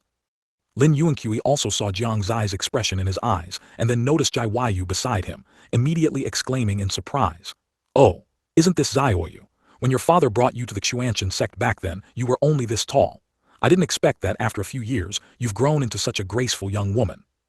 Yuer greets Uncle Lin. Jaiwayu smiled faintly, appearing extremely polite. This made Jiang Xie unable to help but inwardly complain. This girl, she's only targeting me, isn't she? Sect leader Lin's request is not a difficult matter, of course. I have no reason to refuse. Excellent, excellent indeed. Lin Yuanqui was overjoyed, his face beaming with smiles. Lin Maioyan stood by, head lowered, her heart momentarily unsure whether to be happy or worried. She naturally wanted to stay by her father's side. But staying by Jiang Xie's side was clearly better for the improvement of her cultivation and strength. This was evident from the strength of Jai Weiyu and Old Wu. The discussion ended there. Lin Maioyan continued to follow Jiang Xie, and the Xuanchen sect became one of Jiang Xie's major trump cards. With matters concluded, Jiang Xie and the others did not linger but immediately set off for the imperial capital of the Kaiyuan Empire. The Xuanchen sect had gone through an eventful day, and the unrest in the eastern continent began from this moment. Extra, extra, latest news, the Fanchen sword master has appeared. Really, is that true? Why have I never heard any news before? A disciple of the Xuanchen sect personally reported that the Fanchen sword master appeared in the Xuanchen sect and killed 4 domain realm experts with 1 sword strike while only at the Ning Yuan realm. His tilde 4, then wouldn't the Xuanchen sect have suffered heavy losses? It is said that those 4 domain realm experts were people from the demonic path of southern border, but the Xuanchen sect indeed suffered heavy losses. I heard that many elders of the Xuanchen sect died. In that case, the Xuanchen sect is probably in danger. Not necessarily. I received news that the sect master of the Xuanchen sect has pledged allegiance to the Fanchen sword master. With the Fanchen sword master's backing, I'm afraid no force would dare to attack them. Speaking of which, the side effects of the Fanchen sword are so strong. The Fanchen sword master killed 4 domain realm experts with 1 sword strike, so his lifespan must be running out, right? Is the Xuanchen sect pledging allegiance to him at this time still useful? No, no. It is said that this Fanchen sword master is different from previous Fanchen sword masters. He claims to be the strongest sword master of the Fanchen sword. The backlash from the Fanchen sword on him is minimal. Really, if that's true, then the eastern continent is about to change. With the sword master appearing, how can we not go and witness it? I didn't expect that after 5,000 years, a master of the 6 famous weapons would appear again. The Shengyuan Continent is going to be lively now. On this day, news of the Fanchen sword master's appearance suddenly spread from several cities near the Xuanchen sect.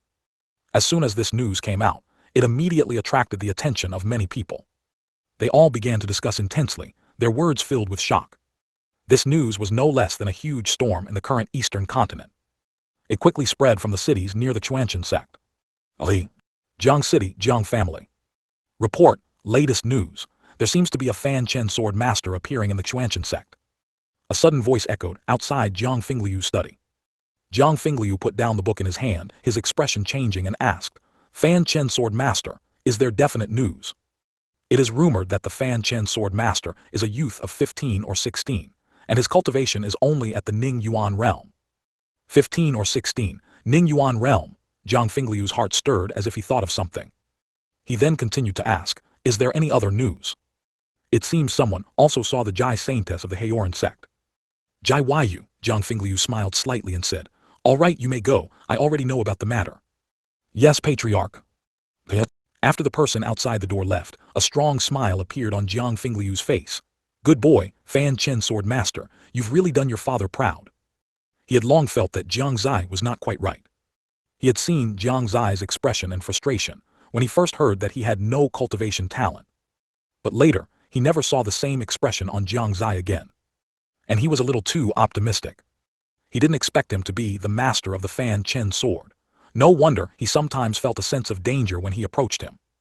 92. Reactions from all parties. P.S. The power was out all night yesterday, and both my power bank and phone died. What's wrong? What happened again? Sujiru pushed open the door and entered, immediately spotting Jiang Fingliu with his unusual expression. She couldn't help but feel a little confused. She had never seen him like this before. Jiang Fingliu glanced at her, then got up and helped her over, chuckling, what good news could there be? Of course, it's about your precious son. Oh, Sujiru slowly sat down, a hint of curiosity appearing in her eyes, and couldn't help but ask, what's wrong with Zir again? Did he get into trouble or something? As she spoke, she began to worry again. Could something have happened to Zir? Jiang Fingliu shook his head slightly, chuckling, neither. I just received some news. What news? It said that the Fanchen sword master has appeared. Fanchen sword master, Sujiru trembled, exclaiming, is it the Fanchen sword, one of the 6 famous weapons? Of course, Jiang Xie said with a smile, nodding. That's not right, Sujiro frowned, muttering to herself. What does the appearance of the Fanchen Sword Master have to do with Zier? I heard that the Fanchen Sword Master is a youth of 15 or 16 years old, with a Ning Yuan realm cultivation, and Jai Wushwang's daughter is also by his side. Jiang Xie spoke eloquently, with a hint of pride in his tone. He kept observing Sujiru's expression, wanting to see her shocked reaction. Sujiru was indeed shocked. She stood there stunned, unable to recover for a long time. After a while she slowly asked, "You mean Zier is that Fanchen Sword Master?" Jiang Xie nodded proudly. The next moment, his ear was pinched by a delicate hand. Ouch, ouch, ouch. Jiang Xie cried out in pain, his face contorted. He wasn't truly in pain, but he had to beg for mercy this way. "Jiru, what's wrong with you again?" "What's wrong? You still ask what's wrong?" Sujiru was furious, saying angrily. "Are you very happy that Zier has become that so-called Fanchen Sword Master?" "Of course I'm happy." "Very proud, aren't you?" "Proud, yes." Jiang Xie still didn't understand the reason for her anger. "Proud, are you? Do you know about the side effects of the Fanchen sword? How can Zier's body withstand it?" Sujiru was both anxious and angry that Jiang Xie, a prominent figure in the Eastern Continent, had forgotten even this. Only then did Jiang Xie understand why Sujiru was angry. "No, I'm going to find Zier." Sujiru flung her hand away and walked towards the door. Seeing this, Jiang Xie quickly pulled her back, saying earnestly, "What are you doing? How could I not know about the side effects of the Fanchen sword? But you also know Zier's personality. He has been intelligent since childhood and knows his own limits in doing things. If he needs anything, he will naturally come back to us. We cannot rush, otherwise, wouldn't we just be causing him trouble?" He was equally worried, but he chose to trust Jiang Xie, believing that he knew what he was doing. Hearing this, Sujiru's emotions dissipated considerably, and she could only let out a long sigh. "I hope everything goes smoothly for Zier." Ali. Inside the Blood Demon Sect, Zhu Tian, who had just finished his exercise, hadn't even had time to put on his clothes when a voice came from outside the room. "Reporting, Sect Master, the Fanchen Sword Master has appeared." "What?" Zhu Tian was startled and rushed out directly. Perhaps he was too shocked. For a moment he forgot to put on his clothes, letting something swing freely in the wind. "Is this true or false?" The disciple who came to report accidentally glanced at Zhu Tian's body, then immediately lowered his head, not daring to look again. In his heart, however, he muttered, "So, the sect master is nothing special after all." He even felt a little proud, at least. He slightly surpassed Zhu Tian in some aspects. The man dared not hesitate and quickly said, "It is likely true." Zhu Tian stroked his chin and said, "Who is this person? Is there any possibility of recruiting him?"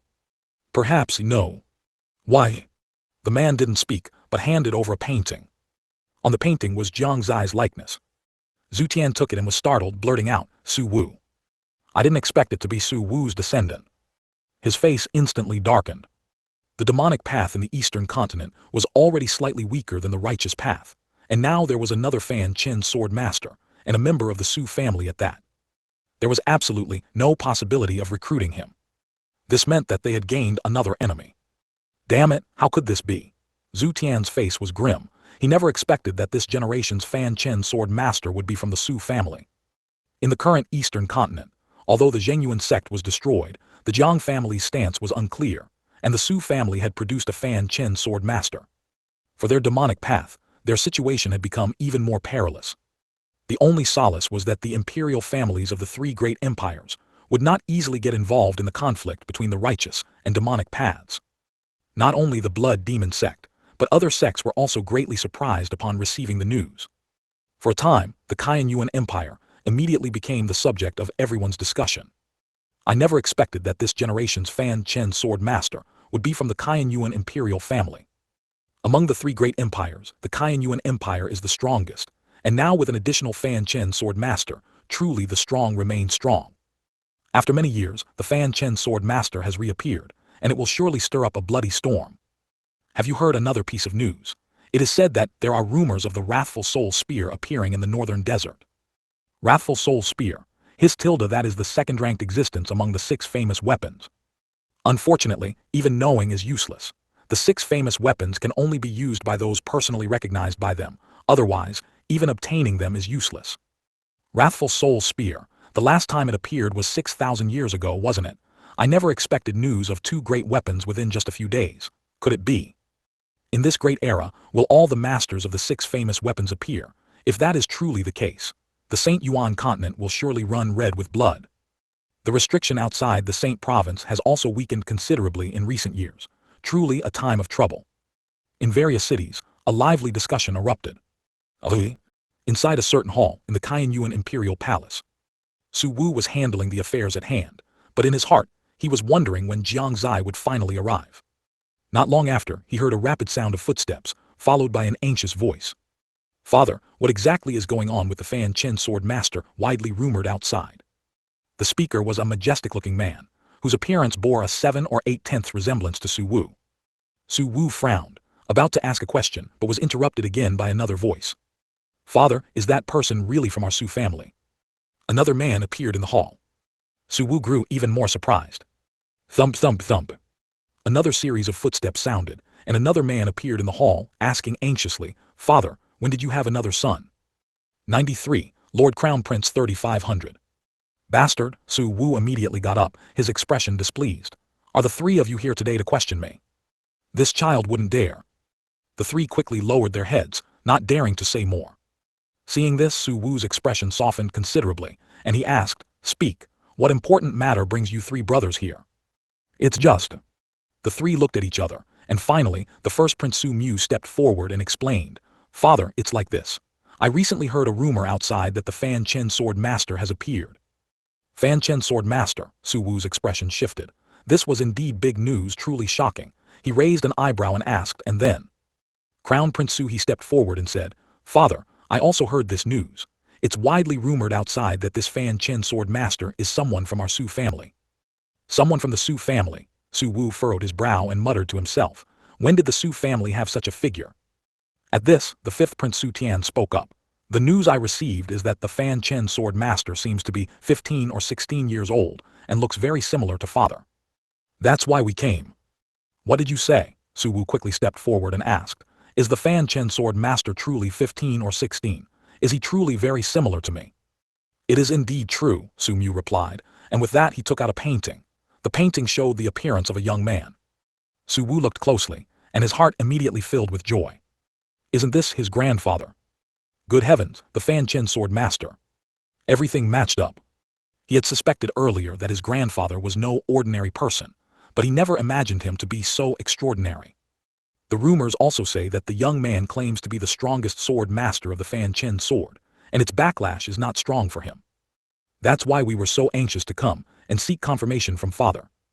If he really is from our Su family, then that's absolutely a great thing.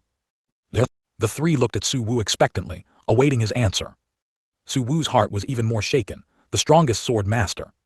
He was becoming more and more excited for Jiang Xie's arrival.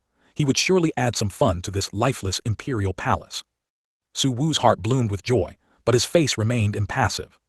He calmly said, "Since you've asked, I won't hide it anymore. In fact, he is Su Zhan's son." "Second brother," Crown Prince Su he exclaimed, an incredulous look on his face. The 5th Prince Su Tian was the same, her face filled with shock. Only the 1st Prince Su Mu frowned, asking in great confusion, "Father, second brother passed away many years ago and never married. Where would he have a son?" "Alas," Su Wu sighed and slowly said, "although Su Zhan never married, he left behind a son with a woman. Under my arrangements he has always been training outside, so you were unaware." "So that's how it is." The 3 nodded, trying their best to digest this shocking news. "It won't be long before Su Zai comes here. You should act like elders." "Su Zai, so second brother's son is called that name." "This name, domineering. He's coming to the imperial palace. That's great, I really want to meet this nephew." The 3 truly hadn't expected Jiang Xie to come here. After a brief moment of surprise, they all broke into smiles. "Oh, by the way, father, the ministers are already waiting for you in the Tianyuan hall. They're probably asking about Zir as well," Su Mu reminded him. Then he left with the other 2. Su Wu stood in place for a long time, the smile never leaving his face. Of his 6 sons, besides the 2 who had died, only Su Mu, Su He, and Su Tian were in the imperial palace. The others. The 4th Prince Su Yuan was stationed at the border between the Tianyuan Empire and the Great Yan Empire, while the 6th Prince Su Mo was stationed at the border between the Tianyuan Empire and the Red Cloud Empire. The 7th prince had gone out for training, and there had been no news of him since. Saying that Jiang Xie was the son of the deceased 2nd Prince Su Zhan was also to avoid unnecessary trouble. It was also to prevent interested parties from finding out Jiang Xie's true identity. After tidying his appearance, Su Wu walked towards the Kainyuan Hall, the main hall for discussions. At this moment, inside the Kainyuan Hall, numerous ministers were waiting here. Seeing that Su Wu had not appeared for a long time, everyone inevitably began to discuss. The Red Cloud Empire has been frequently visiting our country's border recently, and the Great Yan Empire is doing the same. What exactly do they mean by this? Perhaps the Emperor's last visit to Jiang City displeased them. HMPH. His Majesty merely gave the Jiang family some face out of consideration that they haven't attacked our empire all these years. That's right, this is just an excuse for the two empires to attack our Kainyuan Empire. With two imperial princes at the border, there shouldn't be any major problems. I heard that the Jianghu has been quite bloody recently. Recently, people from the sects have become increasingly presumptuous. There's a clear distinction between our empire and the sects. Speaking of which, I heard news today that the Fanchen sword master seems to have appeared, and he's even from our Kainyuan Empire. I also received this news, but I don't know if it's true or false. I've seen the portrait of that person. He really does resemble His Majesty by 5 or 6 parts. True or false, could he be a long-lost imperial prince? Cough cough, the imperial princes are here. Accompanied by a cough from an unknown source, the 3 imperial princes entered the Kainyuan Hall one by one and stood at the very front. Immediately, a minister quietly asked, "Your Highness, may I ask if the widely rumored Fanchen sword master is truly an imperial prince of our Kainyuan Empire?" "That's right, please enlighten us, Your Highnesses." Su Mu smiled and said, "I can only tell you all that he is indeed of the imperial family. As for the specifics, let's wait for Father to explain. If that's the case, then we shall wait for His Majesty." As soon as the words fell, a majestic voice was heard, "No need to wait, I have arrived." Su Wu slowly walked up to the main seat. The ministers all lowered their heads, not daring to speak much. After sitting down, Su Wu's gaze swept across those below, and he slowly said, "You may all begin asking questions." As soon as these words were spoken, the Kainyuan Hall immediately became noisy. An old man slowly stepped forward, cupped his hands, and asked, "Your Majesty, regarding the widely rumored Fanchen sword master, please enlighten us."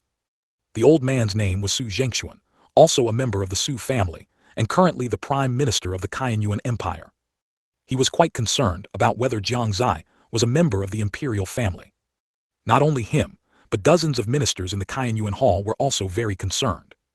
The Kainyuan Empire not only included the imperial family as members of the Su family, but most of the ministers within the empire were also members of the Su family. Su Wu did not hide anything and directly said, "The Fanchen sword master is indeed a member of my Su family. He is the posthumous son of my second son, who died many years ago, and has been training outside since birth. I never expected him to be the son of Prince Zhan." Su Zhengshuan was surprised, then his face lit up with joy. "Prince Zhan's death has always been a regret for our Kainyuan Empire. But I never thought he would have a descendant left behind, and even be the Fanchen sword master. It's simply unbelievable." The others also sighed one after another. "Indeed, I never expected it. This is simply a huge surprise for our Kainyuan Empire. I really want to meet Prince Zhan's son. The Fanchen sword master. I never thought our Su family would also have one of the 6 famous weapons. It is said that he is also the strongest sword master. If that's the case, even if the Great Era arrives, even if the seal of Saint Province breaks, our Kainyuan Empire will have an extra glimmer of hope in the chaotic world." At the same time, outside the imperial capital of the Kainyuan Empire, 4 strange figures appeared. 2 men and 2 women, 2 wearing masks and 2 very young. "Is this the Kainyuan city, the imperial capital of the Kainyuan Empire?" Jiang Xie murmured, his heart immensely shaken. Although he had read many ancient texts, and knew that the cities in this world were very magnificent, he had only seen Jiang City and some cities around Jiang City. As for the imperial capital, he had never been there. Now that he saw it, it was indeed incomparably magnificent. It was unknown how much larger it was than Jiang City. The surrounding crowd was endless. In just a moment, Jiang Xie saw no fewer than 10 divine power realm experts. If this were in Jiang City, it would be impossible to casually see so many divine power realm experts. It is said that Kainyuan City is filled with experts, and the Imperial Palace is even more so. Jai Yu suddenly laughed. "Miss is afraid that some people will wet their pants when they enter the Imperial Palace, haha. No wonder those sects don't dare to easily meddle in the court. The strength of Kainyuan City alone can rival some not-so-small sects, right?" Jiang Xie said with great emotion. "Young lord, Does that mean we can't act as we please from now on? No, no, no, Jiang Xie smiled faintly and calmly said, whatever it was before it will be now, no need to be timid. All right, we should go to the imperial palace and meet my grandfather now. Your Majesty, when will the young lord return to the imperial palace? That's right, we are very much looking forward to it. If nothing unexpected happens, he should be back soon. As for the exact time I cannot be certain, Su Wu said calmly. Report. Someone outside the Qianyuan Hall claims to be Su Zai and wishes to see His Majesty. Suddenly, a voice came from outside the Qianyuan Hall. Su Wu's expression shifted. Su Zai, isn't that his great-grandfather? He didn't expect him to arrive so soon. The three imperial princes' expressions also changed in surprise. Su Zai, isn't that their nephew? The ministers also showed a shift in expression. Su Zai, there doesn't seem to be anyone in the imperial palace with that name, right? Could it be, this person is Prince Jan's son? Ha ha ha, I just said I didn't know when he would come and he's already here so soon. Su Wu laughed heartily, his face full of joy. Before everyone could react, he personally stepped down from the throne and walked towards the outside of the Qianyuan Hall. Outside the Qianyuan Hall, Jiang Xie and the other three had been waiting for a long time.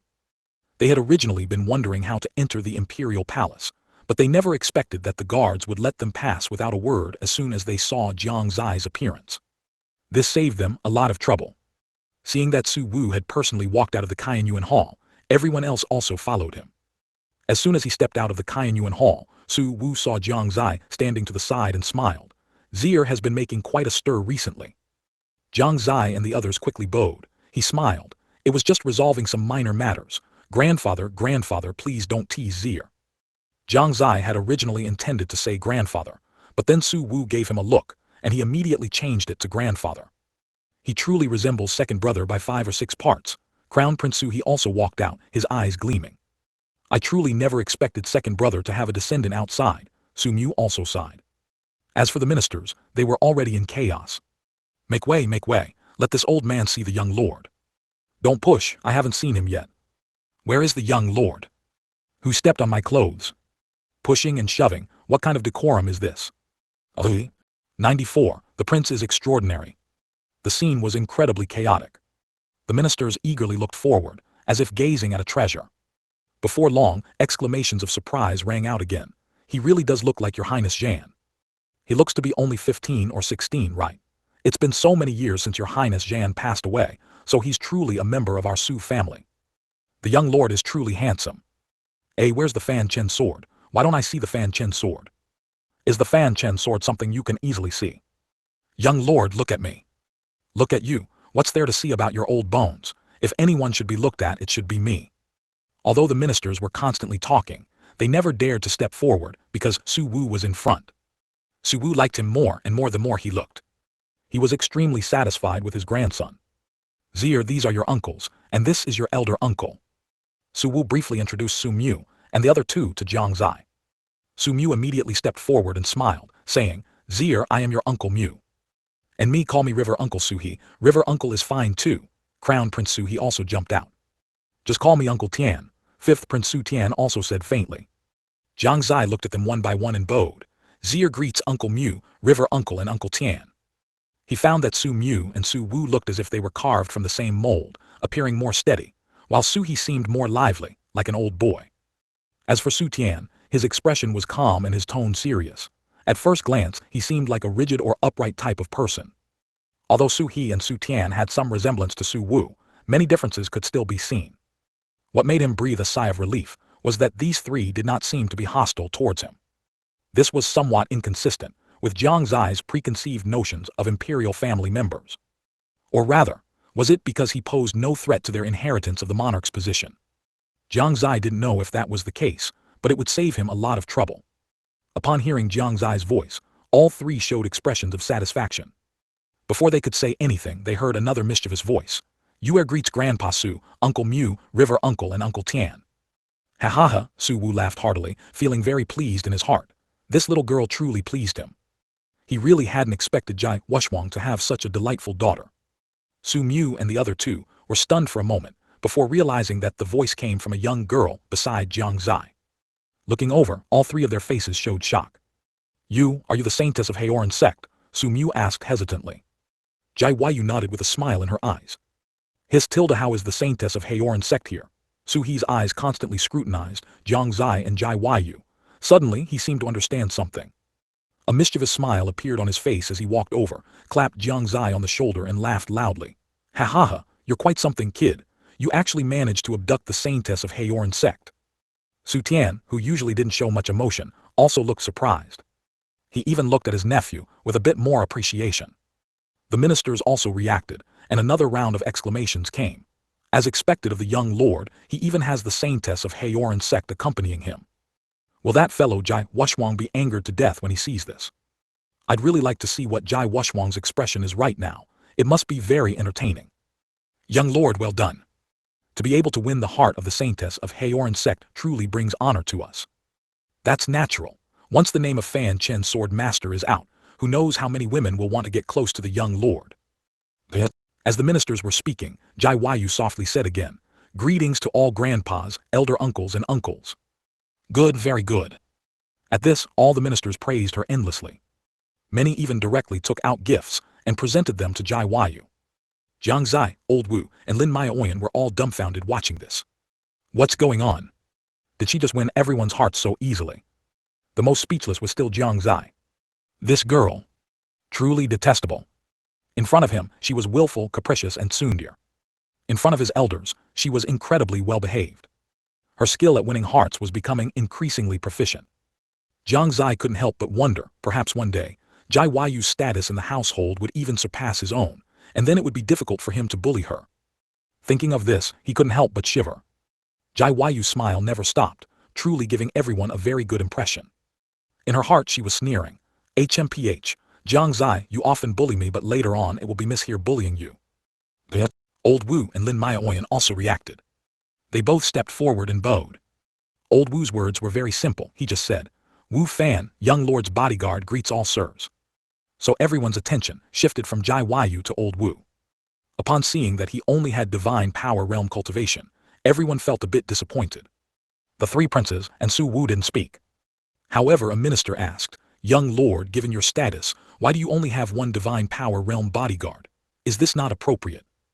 That's right, the young lord is still young. Even if he is the Fanchen sword master, he cannot always use the Fanchen sword. How can a bodyguard be of the divine power realm? If you ask me, the young lord should be assigned a domain realm bodyguard. Old Wu's expression was slightly awkward. His cultivation was indeed a bit low in the Shengyuan Imperial Palace, where experts were as numerous as clouds. Jiang Xie had no choice but to step forward. He slightly cupped his hands towards everyone, then walked in front of Old Wu, drew his saber and placed it in his hand. Then he said to everyone, "Don't underestimate Old Wu. Although he only has divine power realm cultivation, he has comprehended saber intent." Saber intent? Su Wu's tone was surprised, as if he didn't believe it. Not just him, everyone else also widened their eyes, their faces clearly showing disbelief. Comprehend saber intent at the divine power realm. If that were truly the case, what if he was only divine power realm? His value would even surpass that of the domain realm. Looking at the saber in his hand, Old Wu naturally understood Jiang Xie's meaning. He didn't hesitate. The next moment, a powerful saber intent instantly permeated the surroundings. It even made many domain realm experts feel a slight sense of pressure. At this moment, everyone showed shocked expressions. Hiss, I didn't expect it to really be saber intent. Unbelievable, we were too presumptuous just now. As expected of the young lord, even a guard by his side can comprehend saber intent. I knew it. How could someone following the young lord be a mortal? Zier, you truly surprised me again and again. Su Wu's eyes were smiling, clearly very happy. The three princes internally raised their evaluation of Jiang Xie by another level. They felt that this young man was unperturbed by favor or disgrace, neither humble nor arrogant, and was surrounded by many geniuses. He was truly a dragon and phoenix among men. At this moment, everyone's gaze turned towards Lin Maoyan. The previous two were extraordinary. Could this one also be the same? Lin Maoyan's bow just now was also very brief. She only said, "Greetings to all sirs." "Zier, who is she?" Su Mu was the first to ask. Jiang Xie spread his hands and said, "Her, she's the saintess of Shengyuan Sect." His tilde. There was another collective gasp. First the saintess of Haoran Sect, and now the saintess of Shengyuan Sect. No wonder.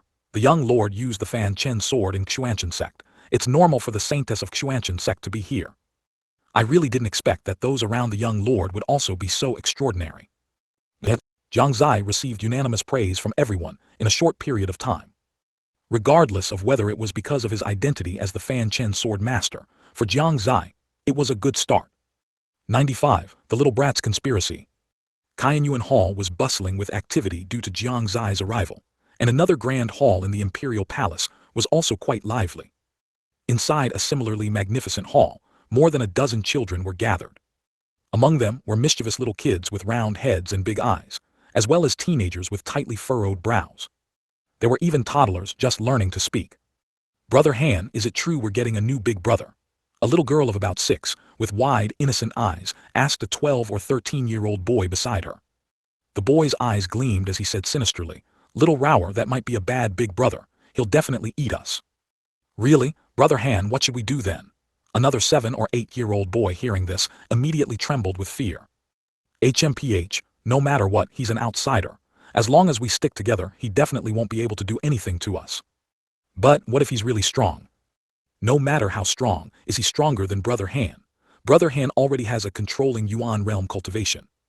"That's right, we also have Brother Yu. We can definitely beat him until he pees his pants." "Ugh." A group of children all voiced their opinions. They expressed their intention to give Jiang Xie a harsh welcome. However, the 6-year-old girl from before looked a bit worried. "But what if he's a good big brother?" "Ugh." Everyone was speechless. "A good big brother, so what if he is? He's just an outsider, does he think he can boss us around?" A cold voice emerged. When the children heard this voice, fear appeared on their faces. The speaker was a 16-year-old boy, Su Mu's son. Relying on being the oldest and having the highest cultivation among all the imperial descendants, he suppressed the others, leaving them breathless. It could be said that every one of the more than 10 youths present had been bullied by him to some extent. "Brother Peng."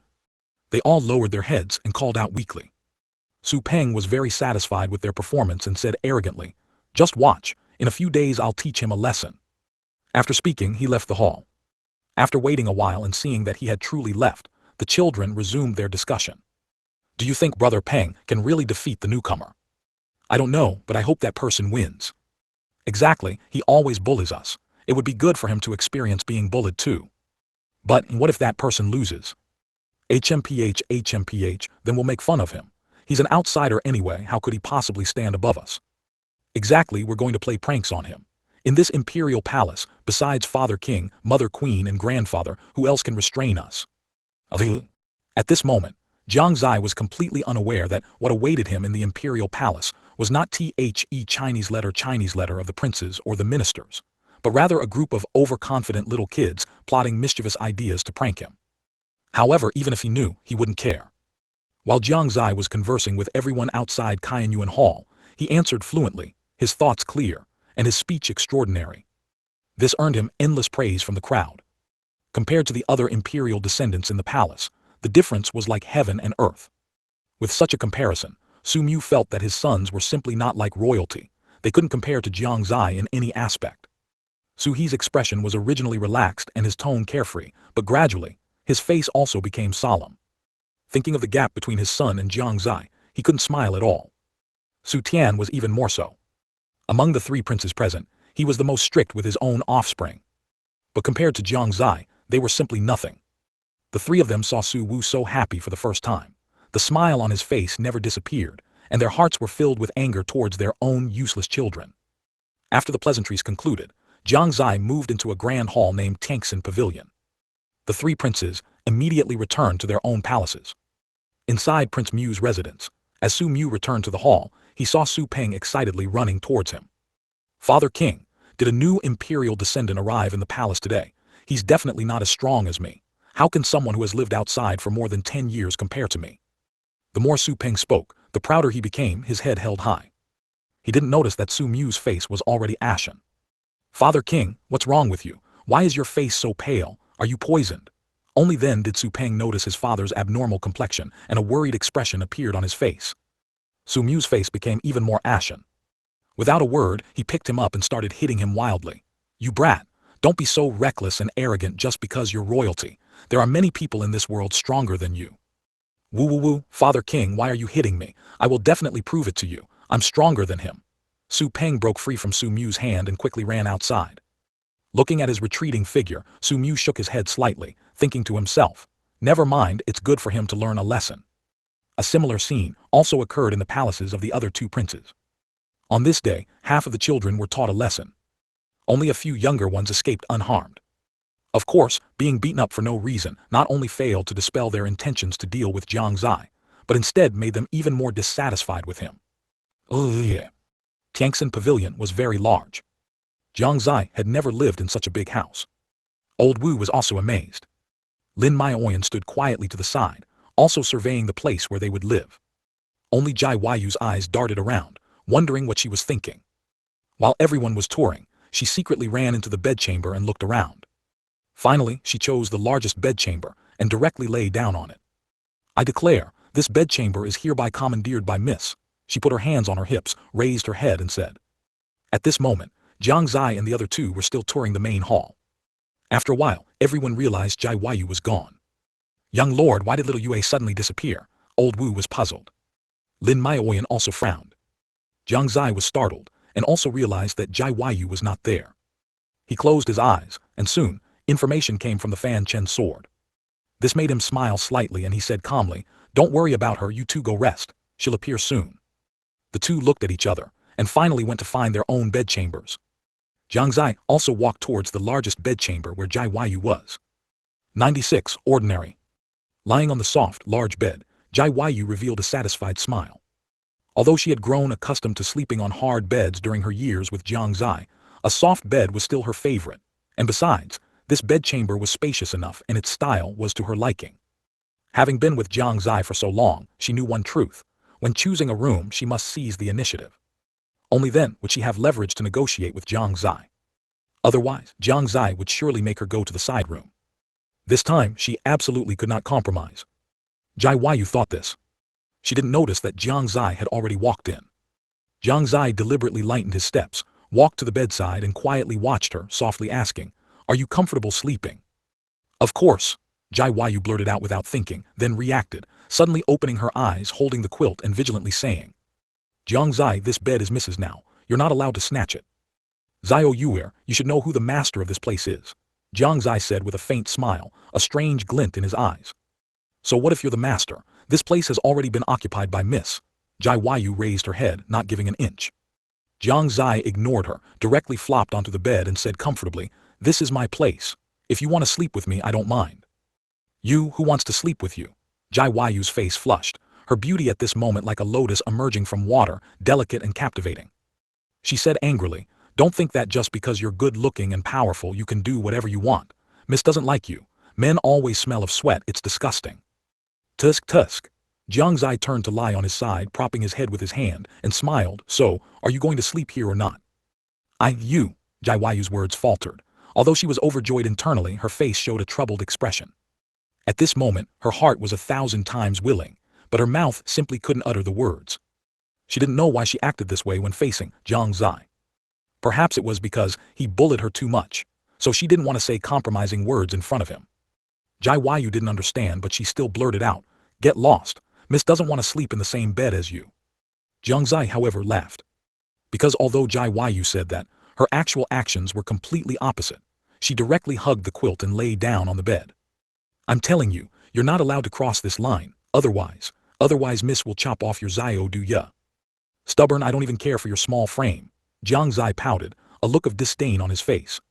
Jai Yu immediately grew anxious, trying her best to display her figure. It was a pity, it was indeed unremarkable. After fiddling for a while, she seemed to realize this point as well, and quietly went back under the quilt. And weakly said, it will grow. In her heart she was frustrated, why don't the places that should grow grow? Fled. Young master, the king is looking for you. Jiang Xie was about to tease her a few more times, but unexpectedly, a voice sounded from outside. He moved, leaping off the bed, tidied his clothes and said to Jai Yu, Zio Yuer, be good here. After speaking, he walked towards the door, took a few steps, then stopped and said, remember to make dinner. HMPH, all he knows is how to order people around. If he's so capable, he should do it himself. Jai Yu gritted her teeth and said fiercely. Of course, she said it softly. Jiang Xie didn't understand why Su Wu was looking for him, nor did he know where Su Wu was, and for a moment, he actually got lost in the palace. That was careless, I should have asked that person to take me there. He slapped his head, feeling a headache. He walked for a long time, but didn't see a single person, making it difficult even to ask for directions. He also didn't have the cultivation of Yukong realm. Otherwise, with his status, he could just fly into the air and know where to go. This was truly a headache.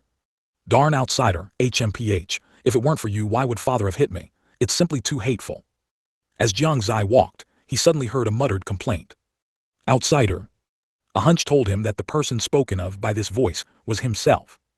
This made him a bit curious, and since he wanted to ask for directions anyway, he walked over. After turning 1 or 2 corners, he finally saw a 12 or 13-year-old boy in a corner by a wall.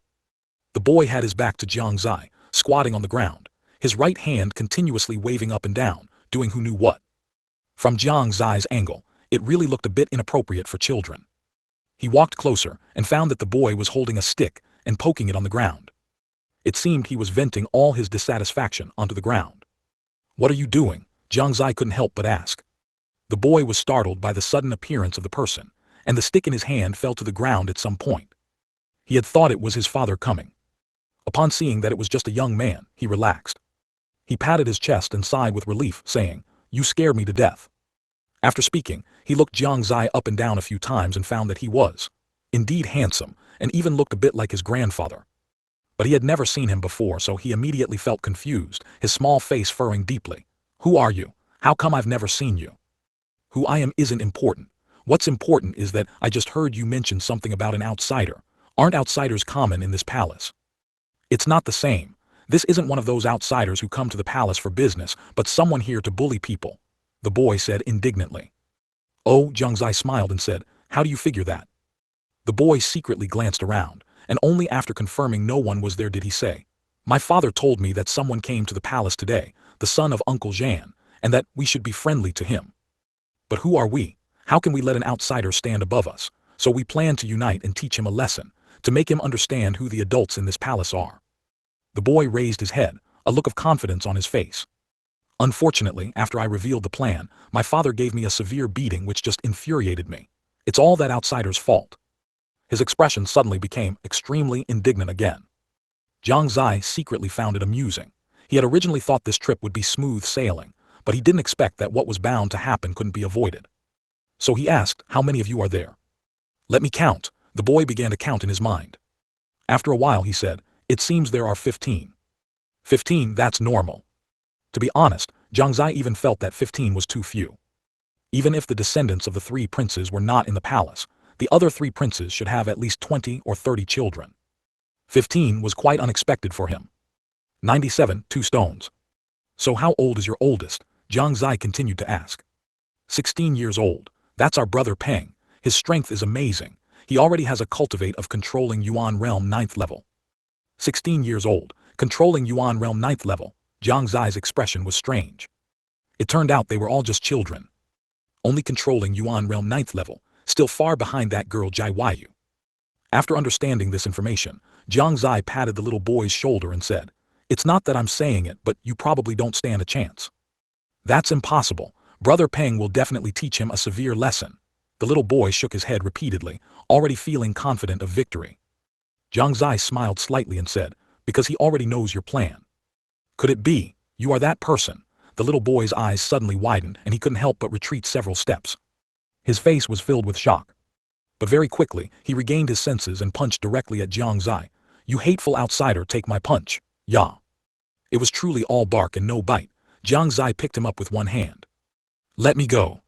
The little boy's face turned red, his limbs flailing in the air like a monkey, while in his heart he kept exclaiming, "This guy is really powerful. He actually defeated me with just one hand." Looking at the snarling little boy in front of him, Jiang Xie suddenly had an evil idea.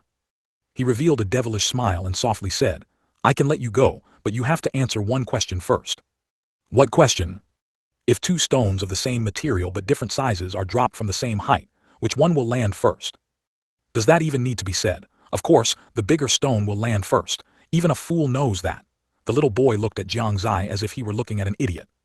He seemed not to have expected him to ask such a foolish question. "Is that so?" Jiang Xie, however, showed a mischievous smile, directly threw the little boy to the ground and spoke indifferently. "How about you go try it yourself now?" "I'll try it, just to make you admit defeat." The little boy immediately went to find 2 stones of the same material but different sizes, then climbed onto a higher section of the surrounding wall, held the 2 stones at the same height, and slowly released them.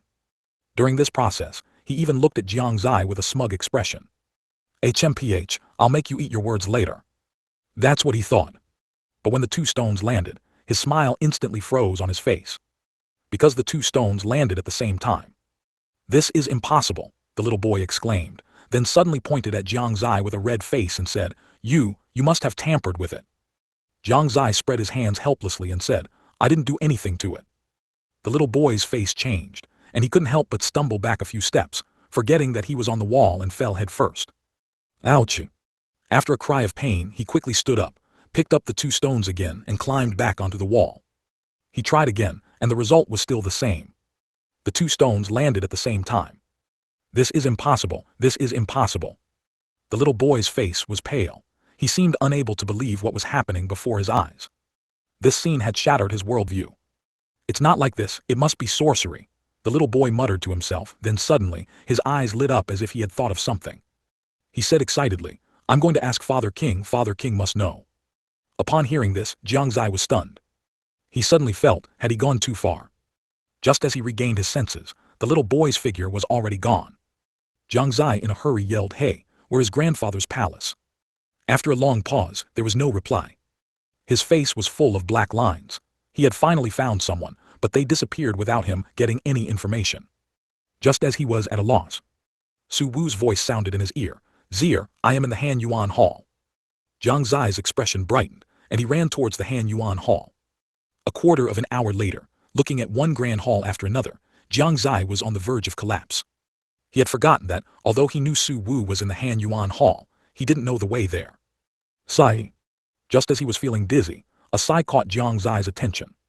His gaze constantly surveyed the surroundings, and finally, outside a grand hall he saw a figure. Walking closer he realized, wasn't this Su He? He found that Su He, who was the most lively among the 3 princes, now seemed to be wilted. Jiang Xie stepped forward and respectfully greeted, Xie greets River Uncle. Su He looked up and immediately smiled, Oh, it's Xie. Come, find a place to sit anywhere. Jiang Xie then casually found a place to sit. His backside hadn't even warmed the seat when he heard another sigh. Why is River Uncle sighing? Sigh, Su He sighed again and explained, Just now my good-for-nothing son asked me a question, and it was quite strange. The question was very foolish, and I even hit him because of it. But afterwards, I suddenly tried it myself and realized that the question was not that simple. Oh, Jiang Xie showed a surprised expression, but in his heart he thought, what a coincidence. Could it be that the little boy just now was Su He's son? That was a bit unexpected. What kind of question could stump even River Uncle? This nephew is very curious. It's not a big problem. It's just about 2 stones of the same material but different sizes falling from the same height, which one lands first. Indeed. Jiang Xie understood in his heart and smiled. Then has uncle found the answer?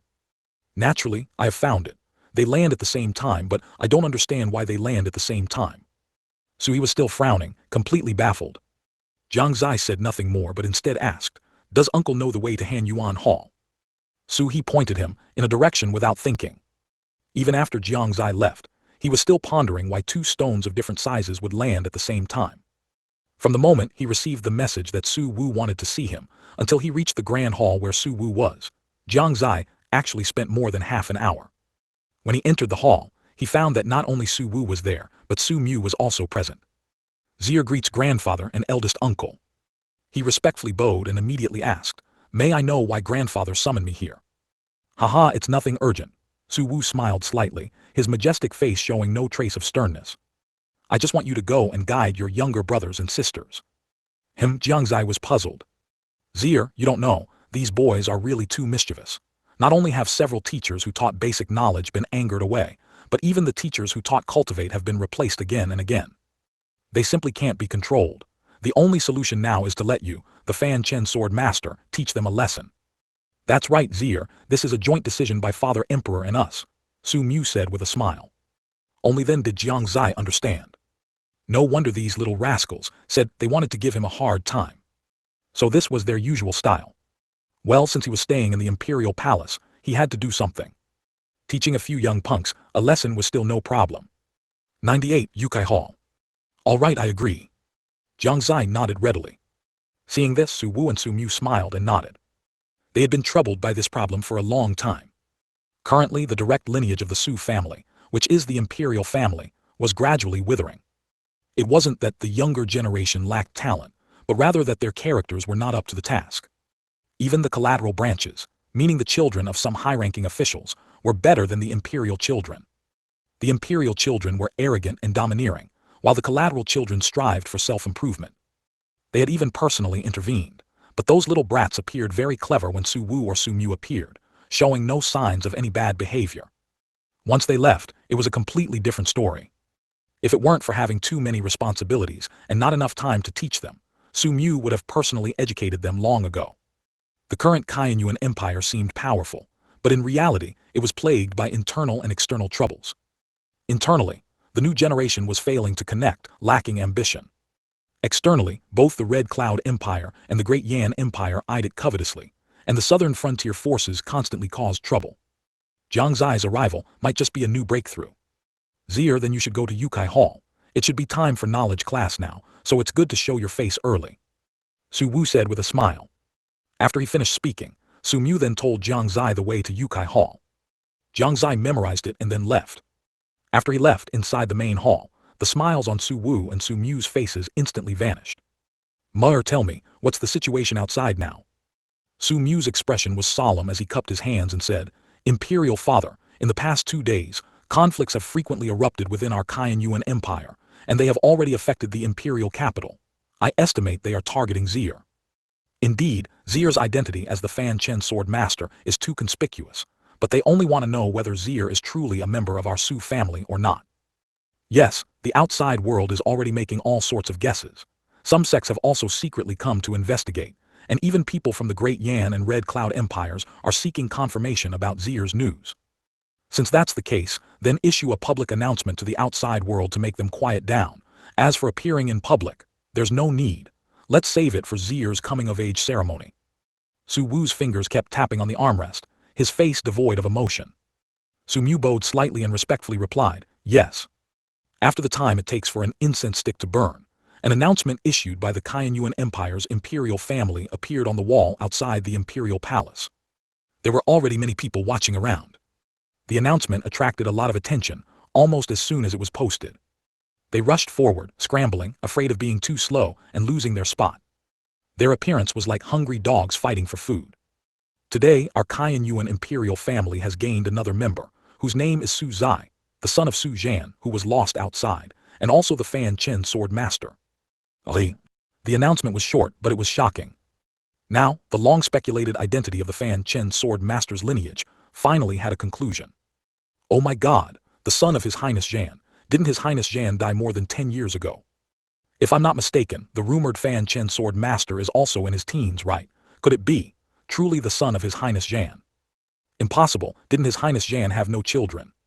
Now that the Su family has personally admitted it, this should be set in stone.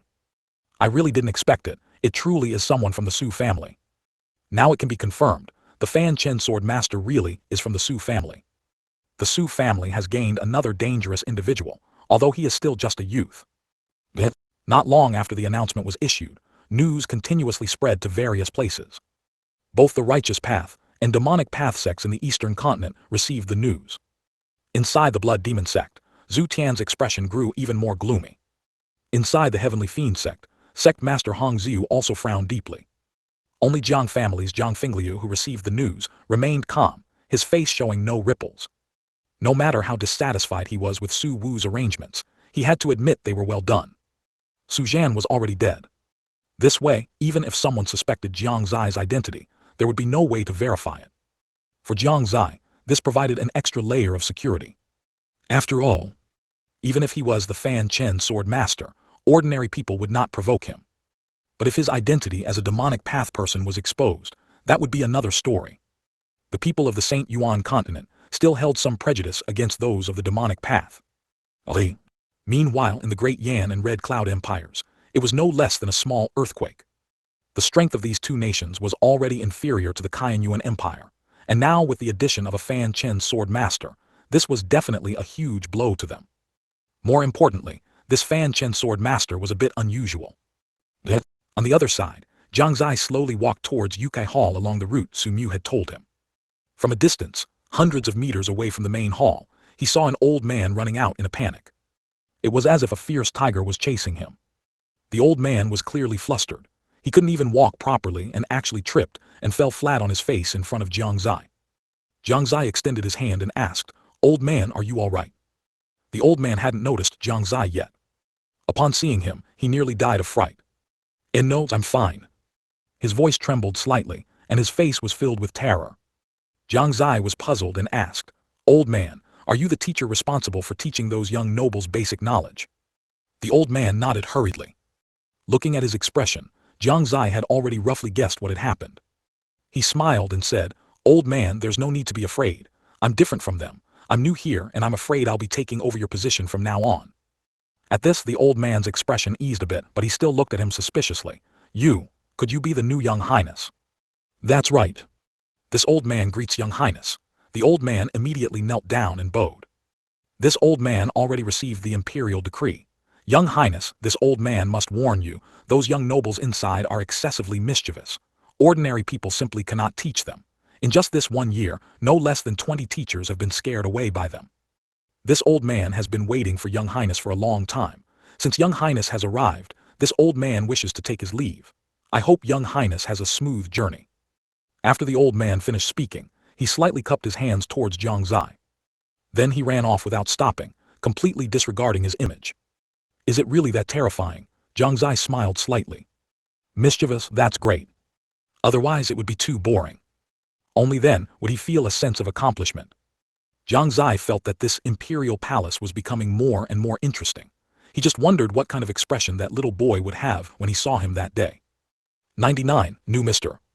Inside Yukai Hall, over a dozen children were listlessly waiting for something. Almost all of them were under 15 years old. They were either sitting, lying down, or wandering around the hall. Not a single one was doing anything productive. Another teacher ran off. So boring. A 12 or 13-year-old boy slumped on a table, looking utterly bored. "Yeah, these teachers are all so useless. None of them last even a month."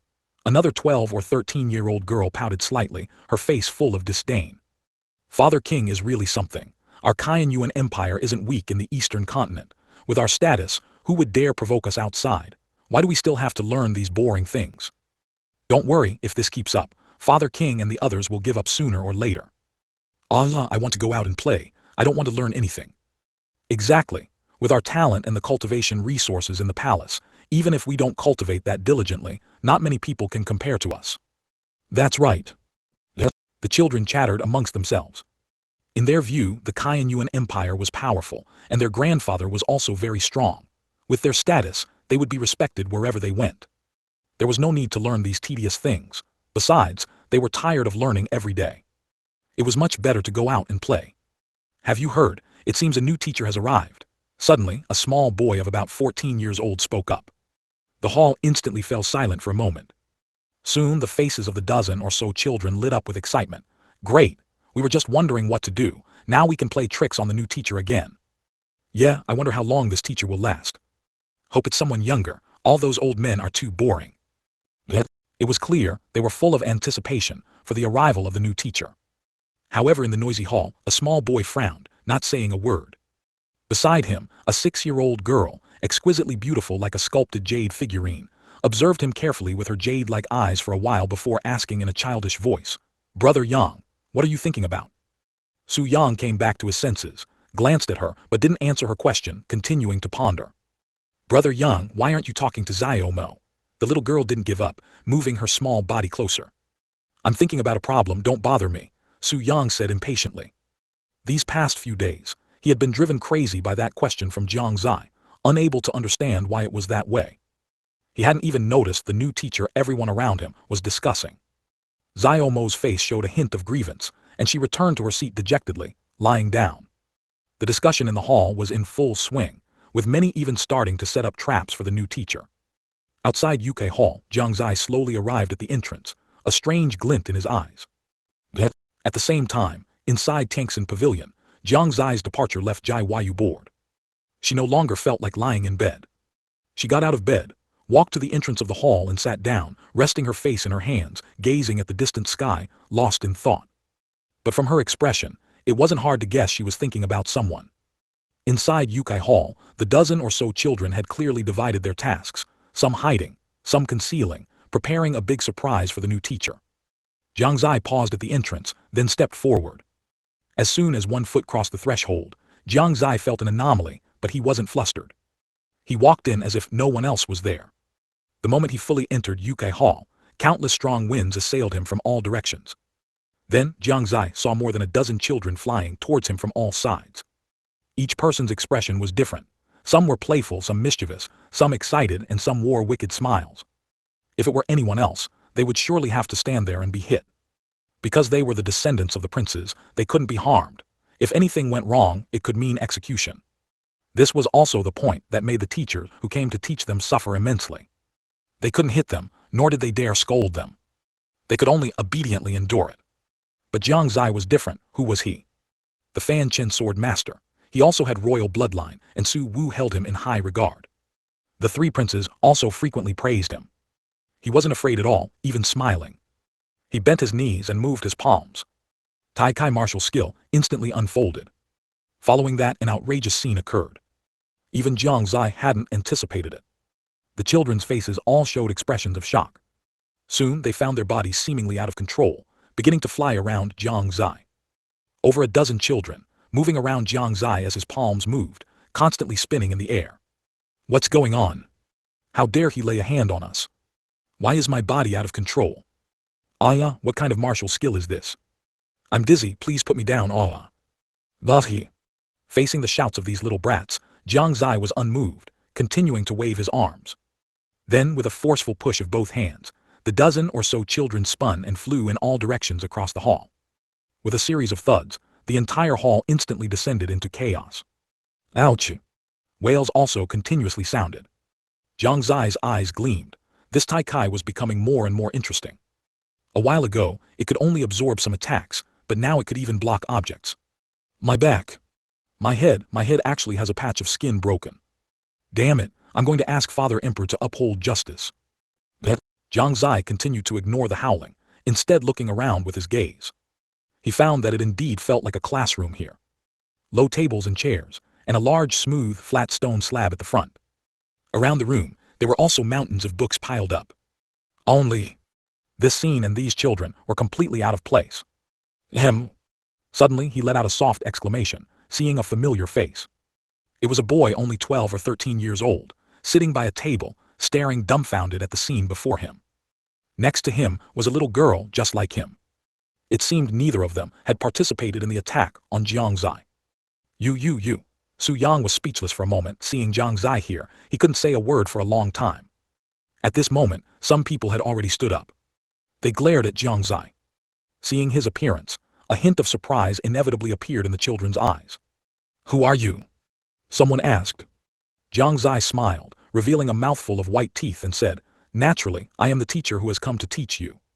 100 Su Xiaomo. You must be from the imperial family, right? Why have we never seen you before? HMPH, if you know what's good for you, tell us your name quickly otherwise.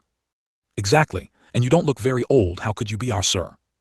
Who are you? Quickly state your name. Big brother, just tell us, are you really our sir? HMPH, he must be a spy from the Empire, otherwise, it's impossible that we haven't seen him. At this moment, Yukai Hall was truly lively. One by one, the little brats began to question Jiang Xie's identity. There were threats, doubts, pleas, and even accusations of him being a spy from the Empire.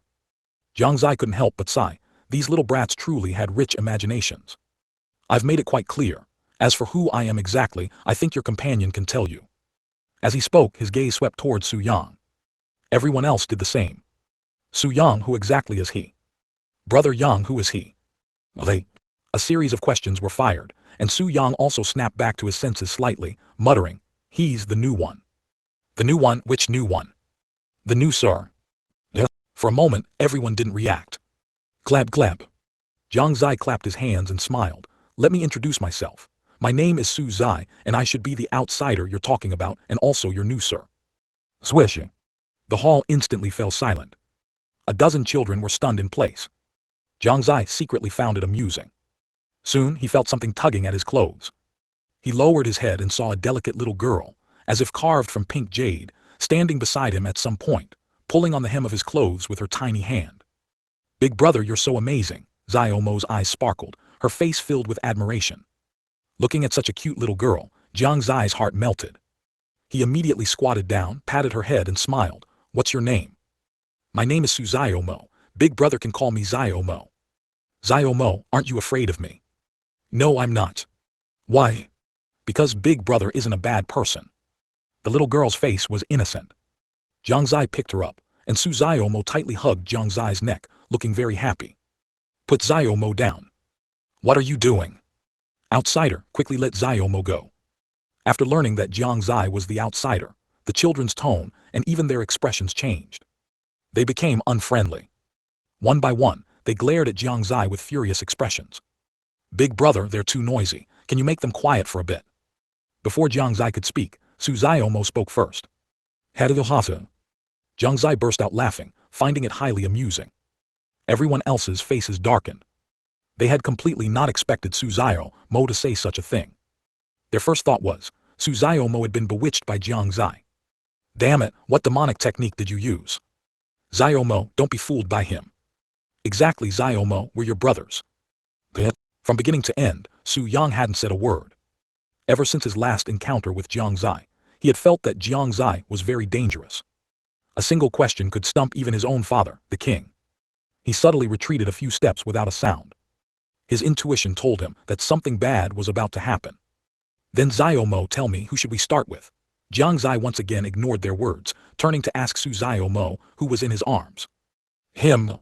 Su Xiaomo didn't hesitate at all, pointing directly at a boy around 10 years old. The boy's face suddenly changed, and he subtly moved a few steps to the side. But as he moved, Su Xiaomo's hand followed.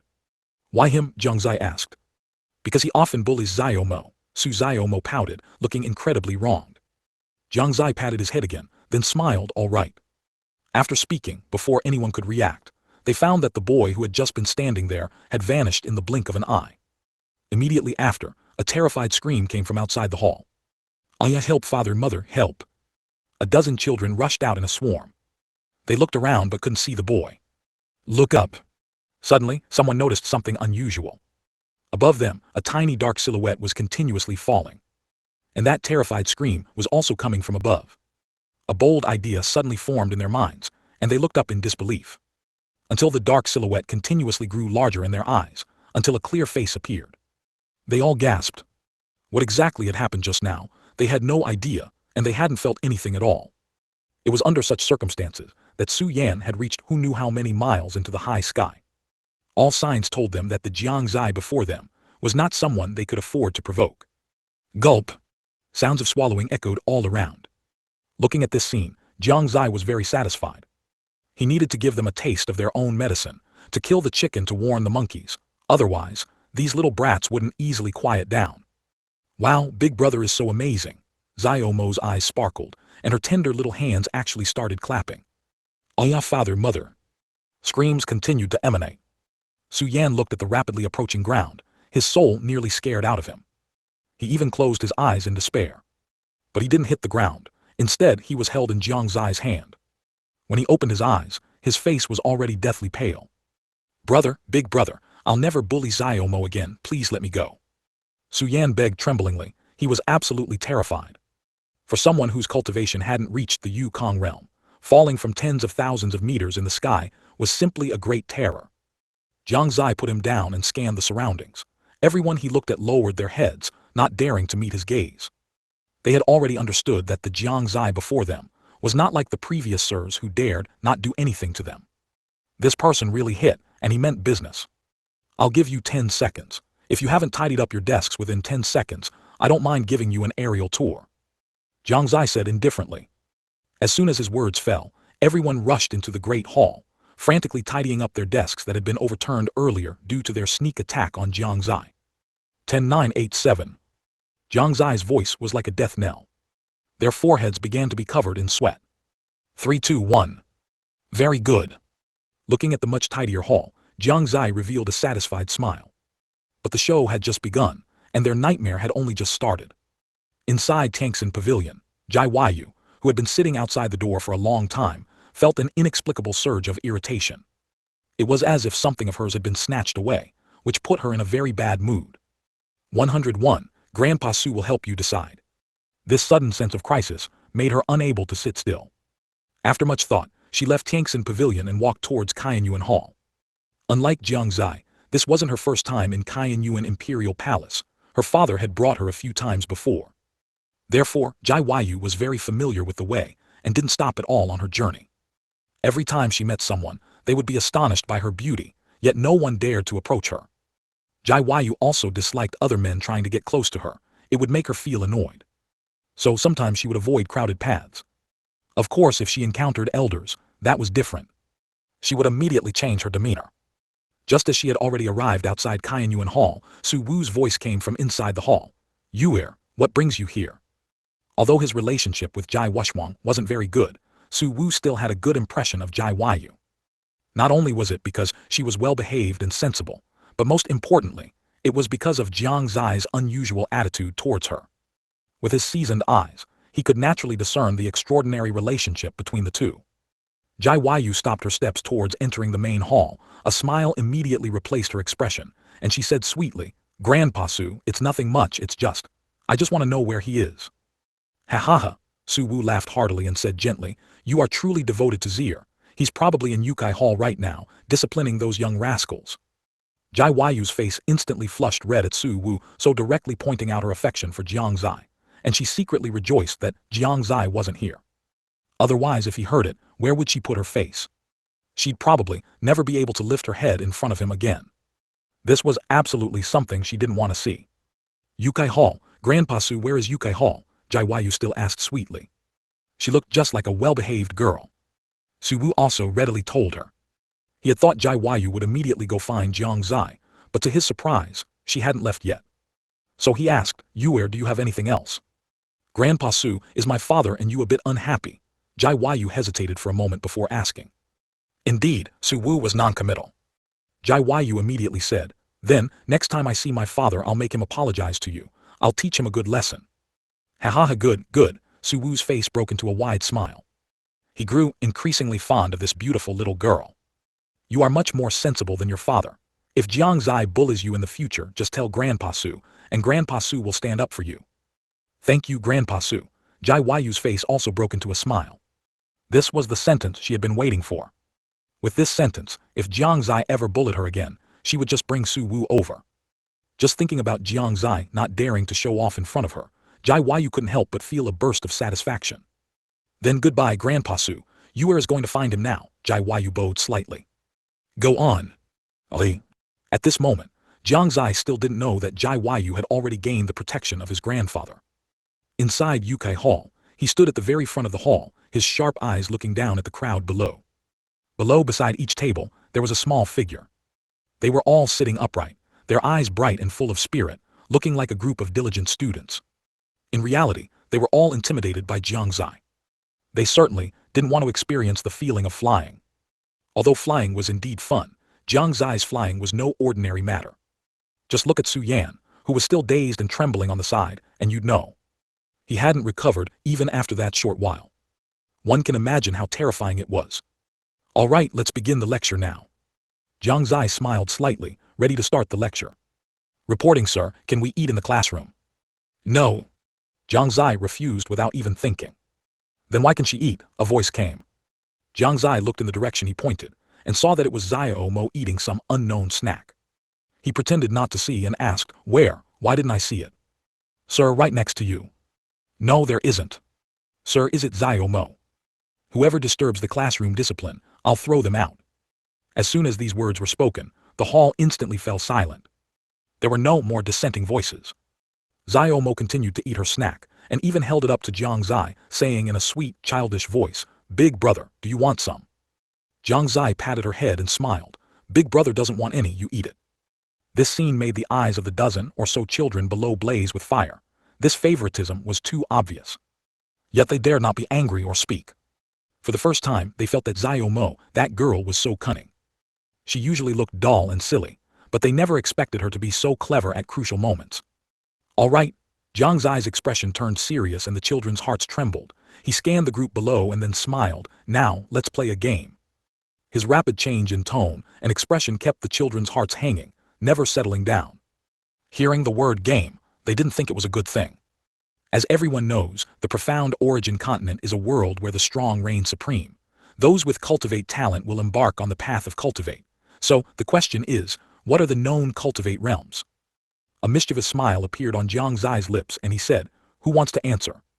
The group of children looked at each other, and no one dared to answer. They didn't know if they truly didn't know, or if they were afraid of Jiang Xie. Jiang Xie was not in a hurry. He walked a few steps on the stage and said lightly, "Let me remind you, the later questions will become increasingly difficult, and the first person to answer can designate the next person to answer the question. Once you can't answer, then it's a trip to the sky." Me. As soon as Jiang Xie finished speaking, before everyone could react, a voice rang out. Jiang Xie looked over and found it was Su Yang. The guy was sweating profusely, his face extremely anxious, and he was the first to raise his hand. Su Yang had witnessed the difficulty of Jiang Xie's strange questions. He knew that if he didn't raise his hand, he might not be able to answer the later questions. Compared to those, this question was considered simple. The cultivate realms are four-body, condensing qi, controlling qi, flying, divine ability, domain, law. Su Yang's voice faltered, and he suddenly felt a blankness in his mind. He seemed to not remember the rest very clearly. Sweat continuously dripped down, his heart was extremely anxious, and the entire hall was silent. Law is law. He kept recalling, and Jiang Xie watched him with amusement. Suddenly he seemed to have thought of something and blurted out, "Law, heavenly king, sovereign emperor, realm saint, great emperor." After speaking, he looked at Jiang Xie with anticipation. Clap, clap, clap. The sound of applause rang out. It was Jiang Xie's. "Very good, correct answer. 102, just a kid, don't be angry." Jiang Xie smiled, clapping his hands continuously. The others didn't understand what was happening. In short, they were all bewildered. Until Jiang Xie uttered those words. "Your name is Su Yang, isn't it? Your answer is very correct. Now you get to choose the next person to answer the question." Su Yang was flattered, but a sigh of relief escaped his heart. He thought to himself, "Good thing I reacted quickly, otherwise, how could I have answered such a simple question?" Composing himself, his gaze began to sweep around. A mischievous smile couldn't help but appear at the corner of his mouth. Only then did the others react. The moment Su Yang's gaze swept over them, they all guiltily lowered their heads. At one point, Su Yang's eyes lit up, and he pointed to a boy of similar age, 12 or 13, in a corner, saying, "Sir, that's him." The boy who was called out immediately cursed, "Su Yang, didn't I Su Dasheng just fight you a few times? Do you really have to harm me like this?" Su Yang smiled evilly. He, instead of cursing me, you'd better think about how to answer Sir's question." "Su Yang, I'm not done with you." "Ha ha ha Su Dasheng, just accept your bad luck." "Exactly, who told Su Yang to pick you?" "Accept your fate." The others also chimed in, afraid that Su Yang would go back on his word. Su Dasheng's face turned green. Jiang Xie also looked at him a few times and found that, although his appearance was not good-looking, he was full of masculine qi and looked very similar to Su Tian. He should be Su Tian's descendant. Clap, clap. Another round of applause sounded, and everyone's gaze turned towards Jiang Xie again. Jiang Xie shook his head slightly. No, you are all wrong." He looked at Su Dasheng and said, "Your name is Su Dasheng, isn't it? Do you know why Su Yang chose you?" "It's clearly because he was beaten by me a few times and held a grudge." Su Dasheng's eyes were red as he glared at Su Yang. "You thought he was harming you, but that's not the case," Jiang Xie sighed. "Didn't I just say? The further back we go, the more difficult the questions become. In short, the earlier you answer, the safer you are. At this time, he didn't choose anyone else but you. He clearly wanted you to escape danger sooner." As soon as he finished speaking, the surroundings quieted down again. Su Dasheng was stunned, Su Yang was stunned, and everyone else was stunned. There's such a saying. For a moment they thought it was nonsense.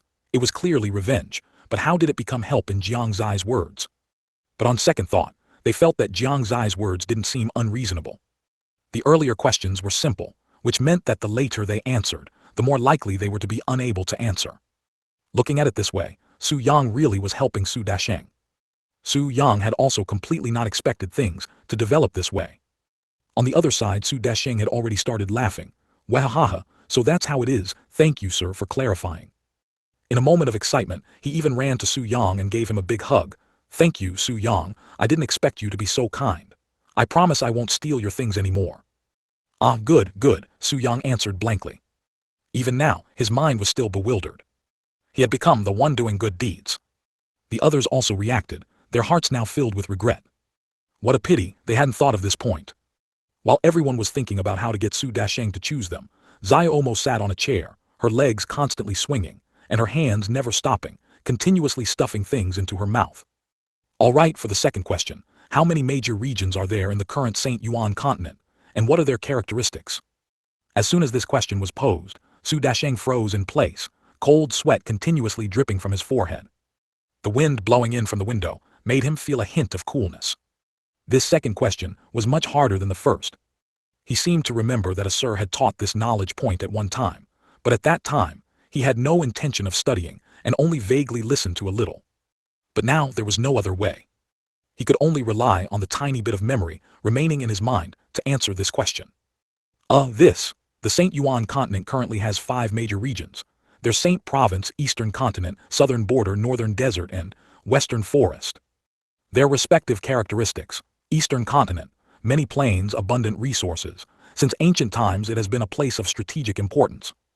Saint Province has rich heaven and earth spiritual chi, many lakes, abundant aquatic spirit beasts and rare treasures. Southern Border, many large mountains, many ruins, possesses many ancient legacies. Relying on his blurry memory, after saying so much, Su Dasheng's body began to tremble slightly. Because he no longer remembered the rest. Even so, his performance still shocked everyone's eyes. They couldn't believe that Su Dasheng, who usually only played, could say so much. Clap clap. Another round of applause.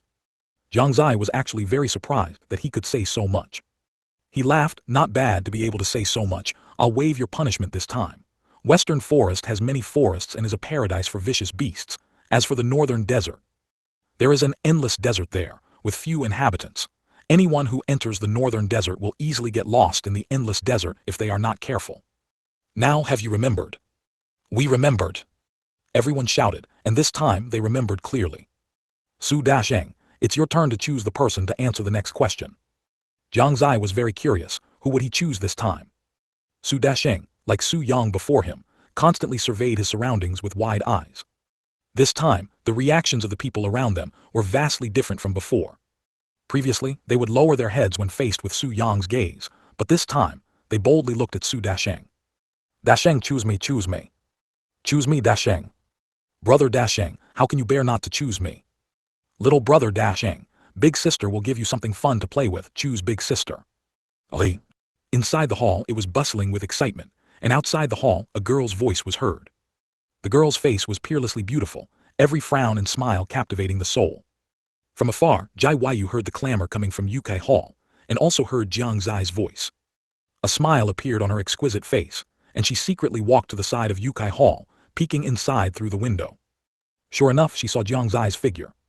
For some reason, her gaze immediately focused on Zai Mo, who was sitting leisurely beside Jiang Zai, eating snacks.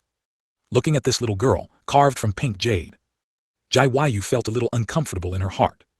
She had actually reached the point of being jealous of a 6-year-old girl. It's not that serious. She calmed her emotions and suddenly felt much better. At least, the one by Jiang Zai's side was just a 6-year-old girl. She didn't need to be jealous. Big brother, do you want to eat something? It's very delicious. Inside the hall, Zai Mo once again held up the item in her hand. Seeing her expectant look, Jiang Zai did not refuse, leaning over to eat it. Not bad, it is indeed delicious, he smiled. At this moment, an unknown fire surged in Jai Waiyu's heart, and her previous calm and composure instantly vanished. She punched the wall. A crisp sound echoed into the hall. Jiang Zai frowned, strange, did you hear anything just now? No, the young boys all shook their heads. Their attention was not on the surrounding sounds at all, but on Su Dasheng. 103. The war between two girls, 4000. That's strange, Jiang Zai muttered, furrowing his brows. He was sure he had heard a sound just now. He looked suspiciously towards the window, but found nothing. Outside the window, Jai Waiyu covered her mouth and crouched down, her heart racing. In her excitement, she had almost revealed her presence. She didn't want to be discovered so soon. She still wanted to see what Jiang Zai was going to do. All right, Su Dasheng, have you decided who you're going to choose? Jiang Zai looked at Su Dasheng again. Su Dasheng nodded and pointed with his right hand. Jiang Zai followed his gaze. It was a little girl who looked to be about 11 years old. The little girl wasn't bad looking, but she wasn't particularly pretty either. One could vaguely see that she resembled Su Dasheng a bit, so she should be Su Dasheng's younger sister. All right, Jiang Xie responded, then asked the little girl, "What's your name?" "Big brother, my name is Su He. Big brother, can you not ask such difficult questions?" After answering her name, the little girl pleaded pitifully with Jiang Xie not to ask questions that were too difficult. Her tone was so sweet it could melt a person's heart. Jiang Xie couldn't help but sigh. These kids were all more clever than the last. When they acted cute, most people really couldn't resist. No wonder so many teachers had no way to deal with them. Even his 3 uncles, who were actually his maternal uncles but he called paternal uncles, probably couldn't resist. But unfortunately, Jiang Xie wasn't swayed by that. If Jai Yu were to act cute, then he might consider it. After all, he didn't seem to have seen Jai Yu act cute towards him yet.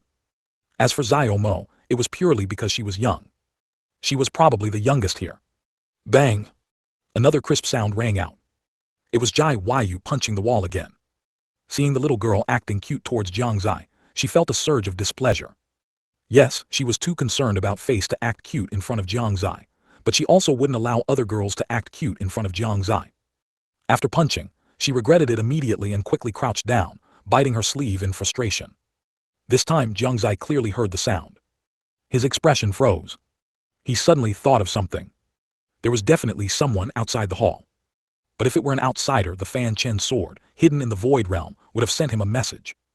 However, there was no feedback from the Fanchen sword now. This situation could only mean 2 things. Either there was an incredibly powerful presence that had shielded its aura, or it was someone he was relatively familiar with. The first scenario could basically be ruled out. So it could only be someone familiar. Who else could do something like this besides Jai Yu? However, to be safe, he still let the Fanchen sword check who it was exactly. Soon, a message appeared in his mind. Jiang Xie's lips curled. Sure enough, it was Jai Yu. This girl probably couldn't hold back after seeing the little girl acting cute towards him. This was just who. The other person was a child. After discarding the jumbled thoughts in his mind, Jiang Xie continued with his questioning. As everyone knows, this teaching session lasted for a full 2 hours. Jiang Xie's questions became progressively more difficult, so much so that many of those who answered later couldn't answer them. And without exception, they all experienced a trip to the heavens, a fear they never wanted to experience a second time after the first. By the time the teaching ended, many of the children's legs were still weak. This scene also made Su Yang once again grateful for his quick reaction, otherwise, he would have been the one flying up. Of course, it wasn't just fear. Jiang Xie's teaching this time also taught them a lot. Jai Yu, outside the hall, had also watched for a long time from the window, from her initial jealousy to gradually being captivated by Jiang Xie's state while lecturing. And then to stifling laughter when she saw those little rascals looking embarrassed as they couldn't answer the questions. It brought her a lot of joy. As the class was about to end, despite their weak legs, the little rascals had smiles on their faces. They wished it would end immediately. They couldn't stand being in this classroom for another moment. It was simply too terrifying. Every minute and every second was an ordeal. At this moment, they couldn't help but feel ashamed of their previous idea to teach Jiang Xie a lesson. With their strength, how could they teach him a lesson? They also didn't understand why the Jiang Xie in front of them, who seemed to only have a cultivation of Ning Yuan realm first level, possessed such bizarre and unpredictable methods. Jiang Xie also knew their thoughts at this moment. He smiled and under everyone's expectant gazes said, "Today's teaching ends here, but..." As the word "but" came out, the little rascals' hearts tightened. "But next class, I will randomly test you with some questions. If you want to be able to answer them, then take this opportunity to diligently go back and read your books. Otherwise, you know what happens. The time for the next class will be set for 3 days from now. Additionally, don't forget tomorrow afternoon's cultivation class. I'll be teaching that too. Although my cultivation isn't high, if you dare to be absent, you still know the consequences." Silence. Not just ordinary silence. The little rascals' originally joyful faces instantly crumpled, each looking as if they had eaten something foul. This was completely not giving them a way to live. At this moment, they secretly made a decision in their hearts. They must go and beg the emperor to change their teacher. When Jiang Xie said they could leave, the little rascals scurried away in a swarm, running very fast. Only Xiao Mo extended her hands, seemingly wanting Jiang Xie to hug her. Jiang Xie was also very willing. Of course, he wanted even more to see the reaction of Jai Yu, who had been hiding outside. "Big brother hug," Xiao Mo said with clear innocent eyes. Jiang Xie hugged her without a second thought. Bang! Another crisp sound rang out. Jai Yu's eyes blazed with fire. What about children? Can children just unscrupulously ask to be hugged? She was also still a child, and she didn't ask to be hugged. Shameless. Jiang Zai's lips curled as he gently tapped Xiaomo's nose, making Xiaomo laugh heartily. Such an intimate gesture made Jai Yu's fists clench even tighter, grinding audibly. Then Xiaomo suddenly kissed Jiang Xie, although it was on the cheek. Jai Yu couldn't take it anymore. She rushed straight in. Suzai, you are shameless. How dare you act so improperly with a 6-year-old child? Jai Yu was furious, one hand pointing directly at Jiang Xie, her chest heaving constantly. Since Jiang Zai's name here changed to Suzai, Jai Yu had addressed him as Suzai, also to prevent Jiang Zai's identity from being exposed. Oh, Jiang Xie acted as if he had just realized Jai Yu was there, looking surprised. Zio Yuer, how did you know I was here? Don't change the subject, what are you doing? Jai Yu's gaze was piercing. Jiang Zai's expression, however, remained calm and composed. I'm not doing anything. You're acting improperly with a little girl, and you say you're not doing anything. Am I? What's wrong with a child kissing me? How does that make it improper? Jiang Xie asked, looking puzzled. I don't care. Jai Yu tossed her head, completely ignoring Jiang Zai's explanation. Xiao Mo in Jiang Zai's arms widened her eyes, looking at Jiang Xie for a moment, then at Jai Yu, her eyes filled with confusion. Seeing that Jai Yu was unyielding, Jiang Xie quickly kissed her on the lips and said, see, this is what you call improper. No, it's not. Jai Yu froze. Her mind went blank. The words she was about to say vanished, without a trace at this moment. For a moment she couldn't speak. All she could think about was Jiang Zai's actions just now. You. What about me? Jiang Xie smiled, a strange light in his eyes. You hooligan. Jai Yu stomped her foot, her face extraordinarily red, as if it had been scalded by fire. Ha Zio Yuer, have you forgotten something? What? I'm not a proper person to begin with. I always do things as I please, so being a hooligan is perfectly normal. Then you. You're not allowed to be a hooligan to anyone else. Oh, Jiang Zai's gaze was playful. Jai Yu's expression was flustered as she explained. Don't overthink it. Miss just doesn't want you to go around harming other girls, that's all. Then I can be a hooligan to you. As long as you being a hooligan to me means you won't harm other girls, then Miss will just make a small sacrifice, it's nothing.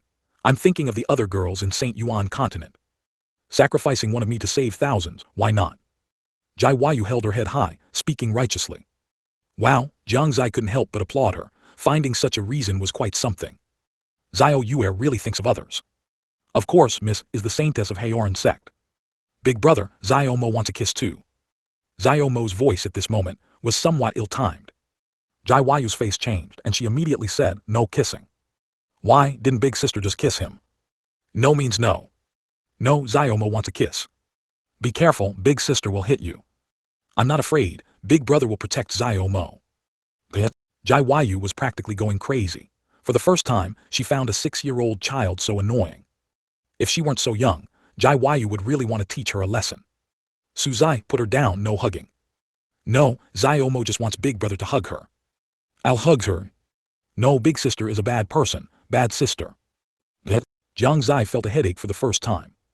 Neither the big one, nor the small one was easy to deal with. Stop, both of you, stop arguing. Jiang Xie had no choice but to stop them. Once both were quiet, he turned to Xiao Mo and said, Xiao Mo, how about big brother takes you home? Xiao Mo obediently nodded, okay.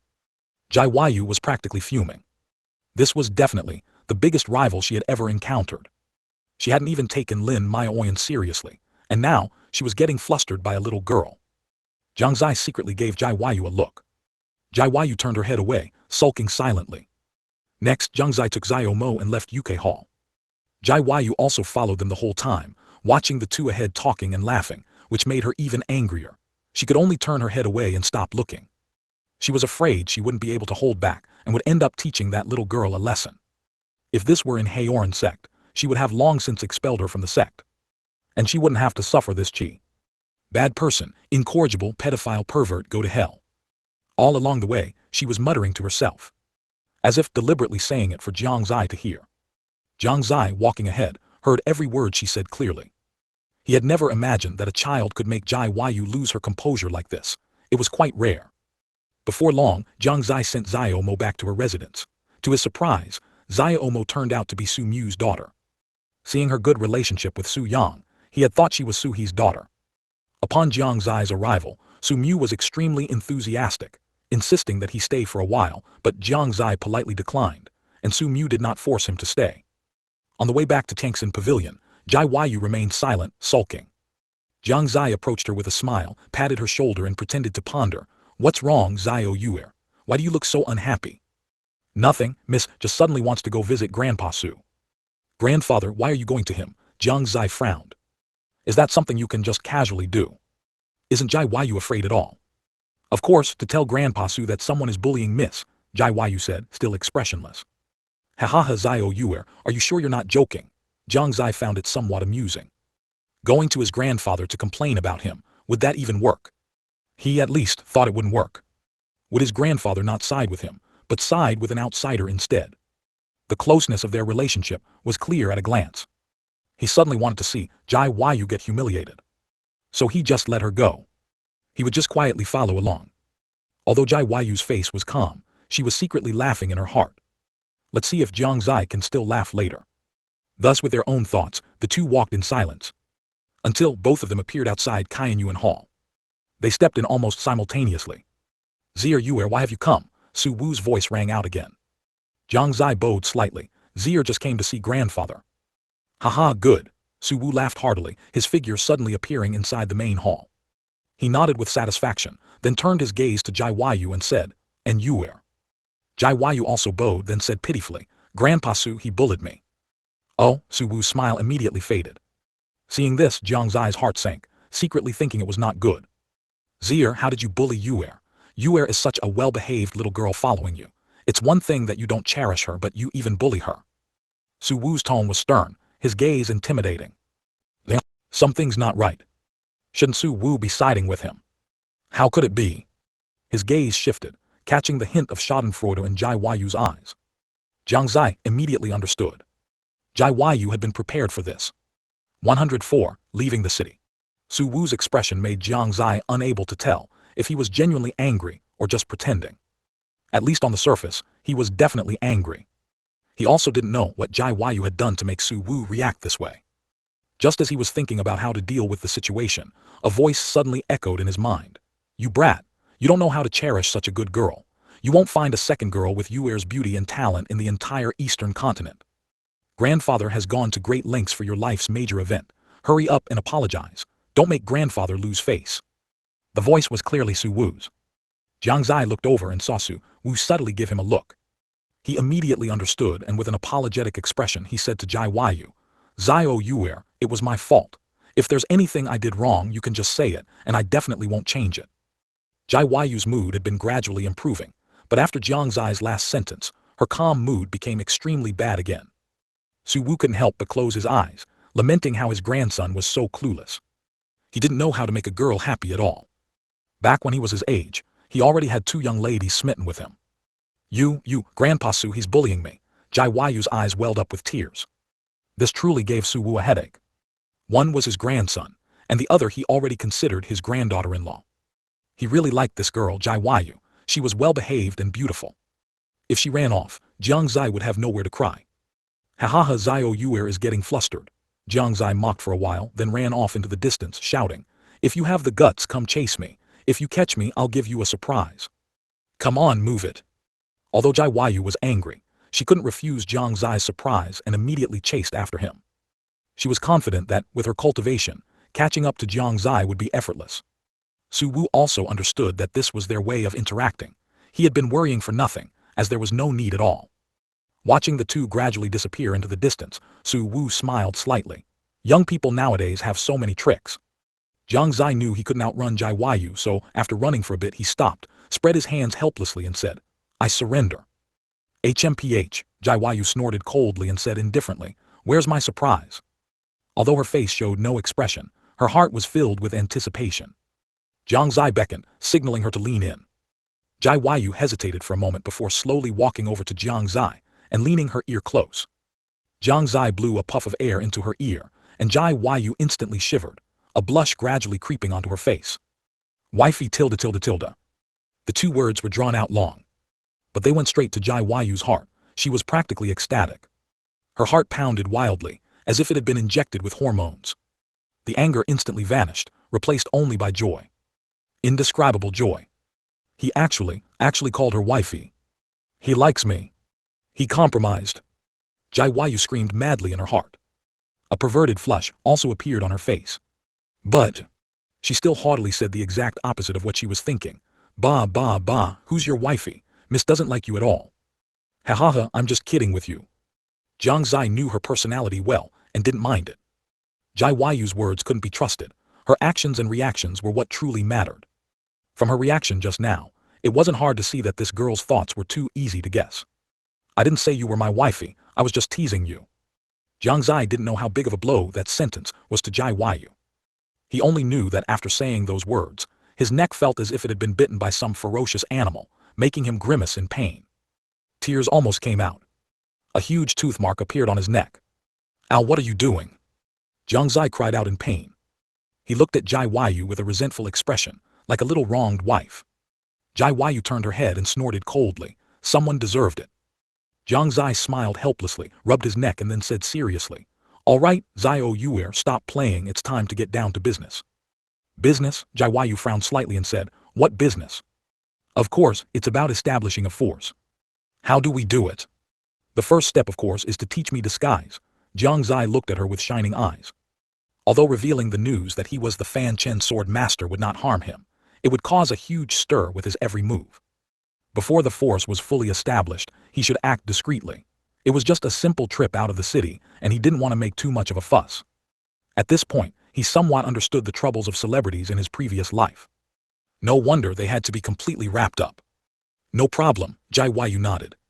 The second step, of course, is to first have a base, Jiang Xie said as he walked. So, we need to leave the palace now and buy a larger place. But do you have spirit stones? Jiang followed his steps, asking.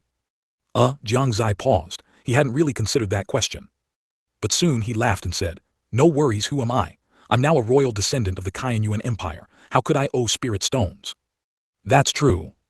Jiang nodded and then said, when do you want to learn disguise? Of course now. Jiang Xie didn't like to procrastinate. Jiang didn't say anything and immediately began teaching. To Jiang Xie's surprise, the art of disguise was actually very simple. He learned it in no time.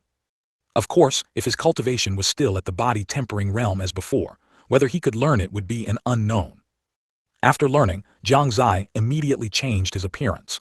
The difference from his original look wasn't significant, but he was completely a different person. Afterward, Jiang also disguised herself. She knew how beautiful she was, and if she went out like that, there would definitely be many unnecessary troubles. With everything ready and confirming there were no flaws, the two walked towards the outside of the palace. They had a smooth journey and quickly exited the palace gates. Looking at the bustling market, Jiang Xie couldn't help but sigh again. It was simply much more prosperous compared to Jiang City. He could still vaguely hear many people discussing the Fanchen sword master. He couldn't help but secretly rejoice that he had disguised himself this time, otherwise there would be a lot of trouble. He didn't want to waste time on such matters. Let's go see if there's a suitable place. Saying this, Jiang Xie naturally took Jiang hand. Jiang looked at their hands stunned, and was just led away like that. 105. Meet the Master 4200. It seems. This was Jiang Xie's first time holding her hand, right? Jiang mind raced, and she couldn't help but grip Jiang Xie's hand tighter.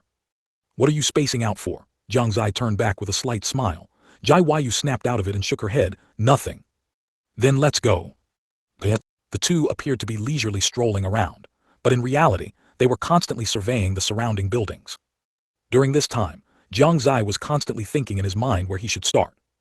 Creating a force seemed easy, but it was not simple.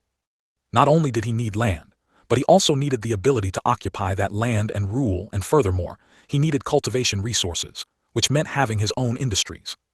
Just like the various sects in the Eastern Continent, they either had spirit mines or special iron mines needed for forging weapons. Or they had medicinal gardens for cultivating spirit medicine. These were all things that could sustain a sect. The spirit mines, iron mines, and even places with special effects on spirit medicine on the surface of the Eastern Continent had long been occupied by the major sects. In recent years, new sects have rarely been created. Many sects were just empty shells, with very few disciples. Of course, creating a small sect would be simple. But Jiang Xie's ambition was far more than this. So, how to maintain the operation of his force was a big problem. Rely on Shengyuan Sect, rely on Tianyuan Empire. It wasn't impossible. But this was not what he wanted. Suddenly, he thought of his cooking skills. Back then, Jiang Xie was so captivated by his cooking that he couldn't get enough of it. One must know that in this world, once one's cultivation reached the soul-forging realm, one could forego eating. Therefore, there were fewer eateries in the St. Province continent, and they were not considered high class. There were more taverns, however. And some spirit beast meat or spirit medicine that could enhance cultivation were mostly eaten directly, at most simply cooked before consumption. What if he opened a restaurant that was a restaurant on the surface, but actually a hidden major force? This was what he wanted. After figuring it out, a smile appeared on Jiang Xie's lips again. Since the direction was set, it would be easy. Next, he just needed to find a taller building, take it over, and it could serve as a stronghold. Zio Yuer, do you know which building in Tianyuan City is the tallest? The tallest building, Jai Yu pondered for a moment then said, isn't that in the Imperial Palace? What about outside the Imperial Palace? Jiang Xie continued to ask. That would naturally be the Pio Miao Tower, a dozen li east of the Imperial Palace, Jai Yu replied, relying on the faint memories of having been to Tianyuan City in her mind. Pio Miao Tower, Jiang Xie nodded slightly. If that was the case, he would start with the Pio Miao Tower. Let's see if he could take it over. Let's go, we'll take a look. Jiang Xie immediately turned around, his right hand still tightly holding Jai Yu's hand, with no intention of letting go. Jai Yu wanted to say something, but forced herself to hold it back. She was afraid that if she spoke, such a scene would no longer exist. The warmth of Jiang Xie's palm was so real that she felt a little dazed at the moment. As if she were dreaming. By the time Jai Yu came back to her senses, she didn't even know how she had arrived outside the Pio Miao Tower. Jiang Xie looked at the tall building in front of him, a satisfied expression in his eyes. This building was not only in a busy market, but also quite large. Although it only had 10 floors, it was already sufficient. Next, it was time to talk to the owner of this building. Without any extra movements, he directly walked in, holding Jai Yu's hand. Outside the building, pedestrians bustled, but no one dared to enter the building. The arrival of Jiang Xie and Jai Yu did attract a lot of attention. But most people only thought that Jiang Xie was just standing at the entrance looking, and did not believe he would actually go in. When they saw Jiang Xie actually step inside the building, the surroundings immediately erupted. Oh my goodness, who is that young man? How dare he enter the Pio Miao Tower? Exactly. This Pio Miao Tower belongs to Pio Miao Marquis. Ordinary people wouldn't dare to enter. Although this Pio Miao Tower has been given to his son by Pio Miao Marquis, this son of Pio Miao Marquis is even more unreasonable than Pio Miao Marquis. Right, last time someone accidentally entered the Pio Miao Tower and was beaten until he only had a few breaths left. It seems these two are in for it. Just watch, I estimate they'll be thrown out half dead in less than 15 minutes. It's been a long time since I've seen anyone dare to casually enter the Pio Miao Tower. Everyone was discussing, all thinking that Jiang Xie and Jai Yu would probably lose half their lives this time. They had seen people entering and exiting the Pio Miao Tower before. But Jiang Xie and Jai Yu were not among them. Moreover, their clothing was not luxurious at all, but extremely ordinary. They were already ready to watch a good show. At the same time, inside the third-floor hall of the Pio Miao Tower, there was laughter everywhere, and the long wooden tables on both sides of the hall were filled with people. Dozens of young men and women gathered here, with a lot of liquid spilled on the ground, and broken wine jars scattered everywhere. The scene was extremely extravagant. At the very front of the hall, there was a main seat, where a man with an extraordinary temperament was casually seated, looking down with a smile. Such gatherings occurred every few days in the Pio Miao Tower. It had become their tradition. With his father, Pio Miao Marquis, as his identity, and being a member of the Su family, Su An's life could be said to be very comfortable. Although he wasn't ranked among the top profligate sons in Tianyuan City, he wasn't far off. Drink, he raised his cup and shouted loudly. Below, a chorus of shouts immediately followed. Listen to Brother N, everyone drink hard. Su An drained the wine in his hand. He enjoyed the feeling of being the center of attention. However, beneath his carefree expression, there was also an indescribable sadness. Although his father was a noble Pio Miao Marquis, he was often away fighting wars and certainly had enemies. Furthermore, recent news indicated that his father had been injured while fighting outside. If anything were to happen to his father, it would be a devastating blow to him. Although he was a Su family member, he was not a direct descendant of the Su family, but merely a collateral branch. There were many such collateral branches in the Qianyuan Empire. Inside the imperial palace of the Qianyuan Empire, almost everyone was from the Su family. It was also the most special existence among the three great empires of the Eastern Continent. As for why this was the case, it was entirely due to the widespread massacre by people from the Saint Province 3,000 years ago. At that time, the three great empires of the Eastern Continent were not Great Yan, Red Cloud, and Qianyuan. Instead, they were the Dali Empire, Qianyuan Empire, and Floating Cloud Empire. The people of the Saint Province, relying on their profound cultivation, plundered resources everywhere, burning, killing, and looting. The Leaf-Fire realm of the Dali Empire, the Floating Cloud map of the Floating Cloud Empire, and the Qianyuan secret realm of the Qianyuan Empire were all targets of the Saint Province people. Among them, because the Qianyuan secret realm required the direct descendants of the Su family's essence blood to enter, it was not taken away. The treasures of the other two empires were taken by the people of the Saint Province. This also led to the downfall of the two great empires. And although the Qianyuan Empire did not fall, it also suffered a huge blow, with almost all direct descendants of the Su family being wiped out.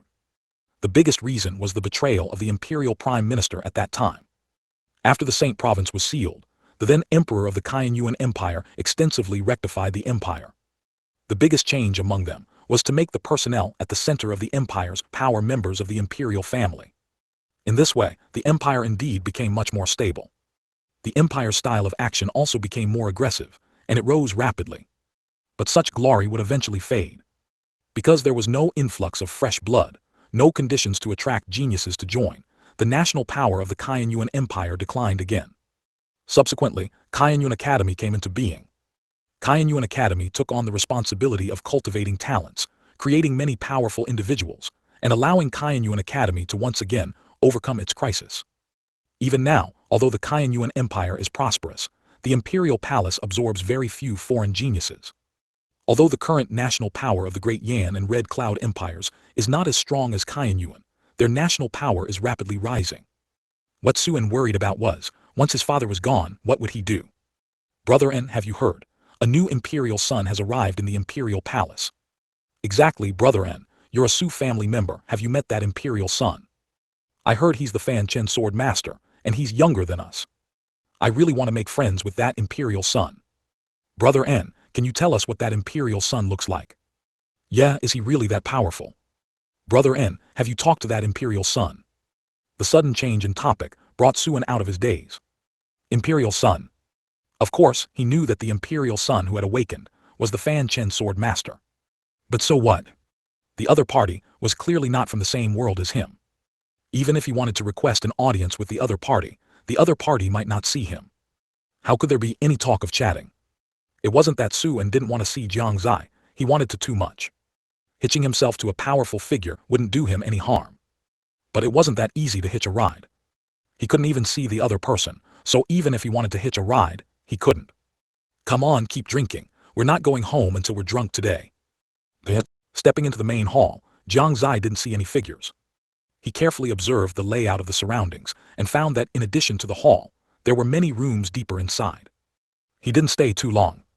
Instead, he took Jai Wayu and continued to the second floor. Walking into the second floor, he still didn't see anyone. Jiang Xie's expression shifted, and he smiled. So there on the third floor and quite a few people too. Oh, Jai Wayu was still in a daze. Let's go. Jiang Xie slowly ascended the stairs leading to the third floor, with Jai Wayu quietly following him. On the third floor, various sounds were incessant. Suan had drunk 2 more jars of wine, but he wasn't drunk at all. His mind, on the contrary, became even clearer. Who are you? Don't you know that this isn't a place for ordinary people to enter? Suddenly, a questioning voice rang out in everyone's ears. They looked in the direction the sound came from, and found that 2 unfamiliar people had appeared at the stairwell at some point. How did outsiders get in? Kid, who are you? Looking at this, he's probably not some big shot. Break his legs and throw him out. Hey, let's ask Brother N what he says. Brother N, how should this person be dealt with? Everyone looked at Suan. Suan seriously glanced at Jiang Xie, found nothing particularly special about him, and became somewhat disinterested.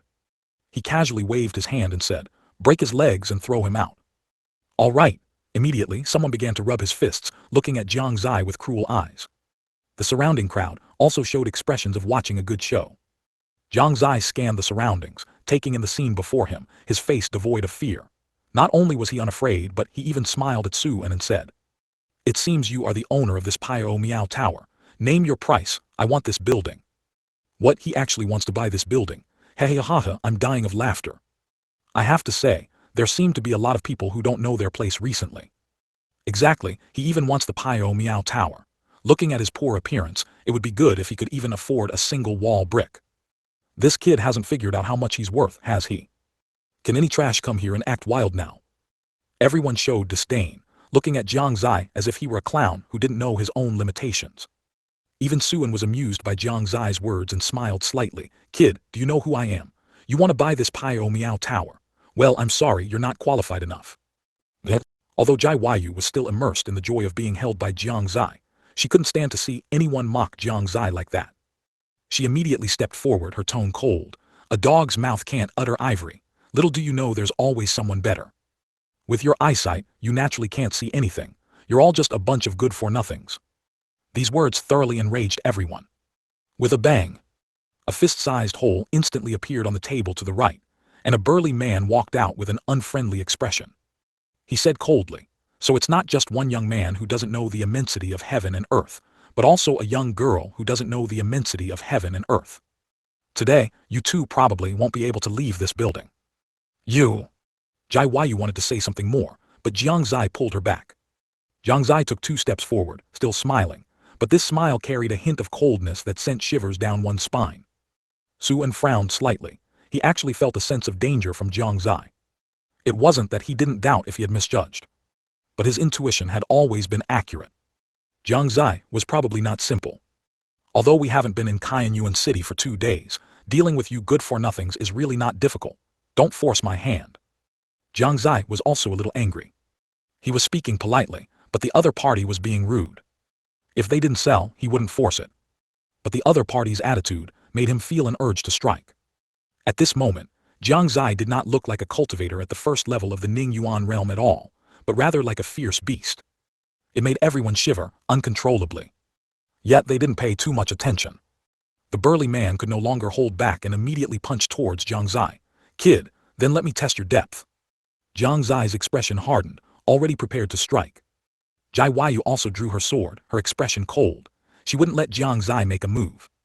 Jiang Xie hadn't fully recovered after using the Fanchen sword last time, so it was clearly inappropriate for him to act now. "Stop." This was Su An's voice. As soon as these words were spoken, the man's fist suddenly stopped. It wasn't that Su An was scared, but rather that Jiang Xie's phrase about not having been in Shengyuan City for 2 days caught his attention. He cautiously asked, "May I ask for your esteemed surname, young brother?" "Su," Jiang Xie said faintly. "Hiss." Su An's heart immediately trembled. Hasn't been in Shengyuan City for 2 days, surnamed Su, and not very old.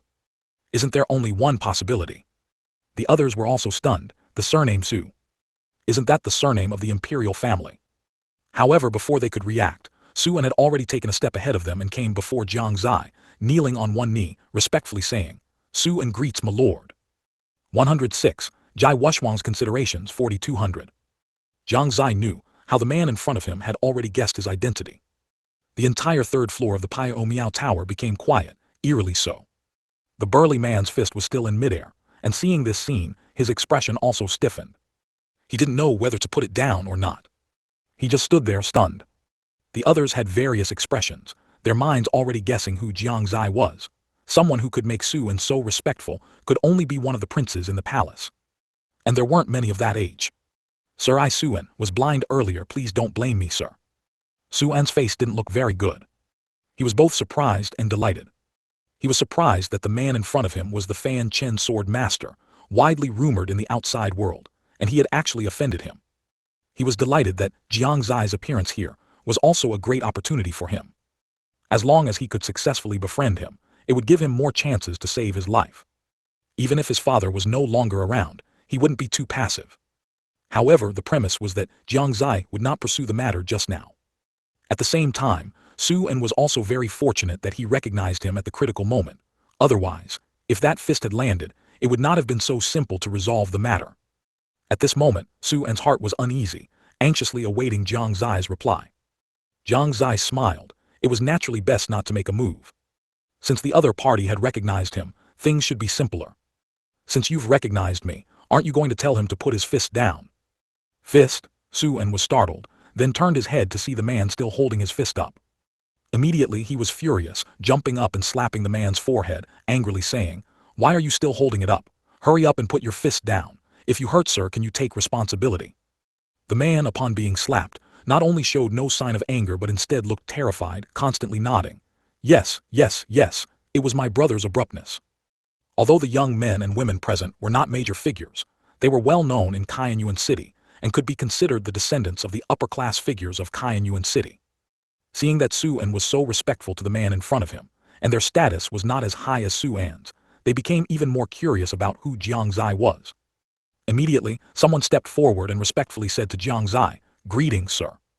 They didn't know who Jiang Xie was, only that Su-en also called him sir, so calling him sir must be correct. This scene made Su-en secretly curse. This group of old foxes, they form connections faster than anyone. With an opportunity, he naturally wouldn't easily give it up, so he directly stepped forward, pushed the crowd aside, and said to Jiang Xie, "Sir, you just said you wanted this Pio Miao Tower, right? To be honest, this Pio Miao Tower is my father's property, but my father has already given it to me, so, if sir needs it, I can give it to sir." Oh, Jiang Xie raised an eyebrow, not expecting such a good thing. He had originally planned to buy it, but now it was being given away for free. Adhering to the idea that it's foolish not to take advantage of a good deal, Jiang Xie could only accept it frankly. "Then many thanks, brother Su-en." Su-en's heart trembled. Although he was indeed older than Jiang Xie, he couldn't bear this address, and he quickly said with trepidation, "Sir, you're too kind. This Pio Miao Tower isn't worth many spirit stones." He said it wasn't worth many spirit stones, but if it were truly sold, it would be quite valuable. Seeing Su-en give away the Pio Miao Tower, how could the others not react? Immediately, they each took out their treasured items and presented them to Jiang Xie. Although the items were good, he mostly had no use for them. He picked out a few items that were useful to Jai Wayu and accepted them. Jai Wayu smiled sweetly, her heart blooming with joy. Since the matter was settled, Jiang Xie and Jai Wayu didn't stay long. Without needing to be told, everyone cleaned up the third floor of the Pio Miao Tower, and Su-en also handed the key to Jiang Xie. From then on, the Pio Miao Tower became Jiang Xie's property. It happened with surprising speed. No one knew that in a short period, the owner behind the Pio Miao Tower had changed from a marquis to a 15-year-old boy. Even after Jiang Xie and Jai Wayu left, Su-en's emotions had not completely calmed down. Although he lost a building, he gained Jiang Xie's goodwill, and this transaction was definitely worthwhile. Even if his father came, he would say he did well. Thinking of this, Su-en didn't hesitate and immediately sent a message to Pio Miao Marquis Su Yunteng, who was far away at the empire's border. This was some of his personal ambition. He wanted Su Yunteng to praise him.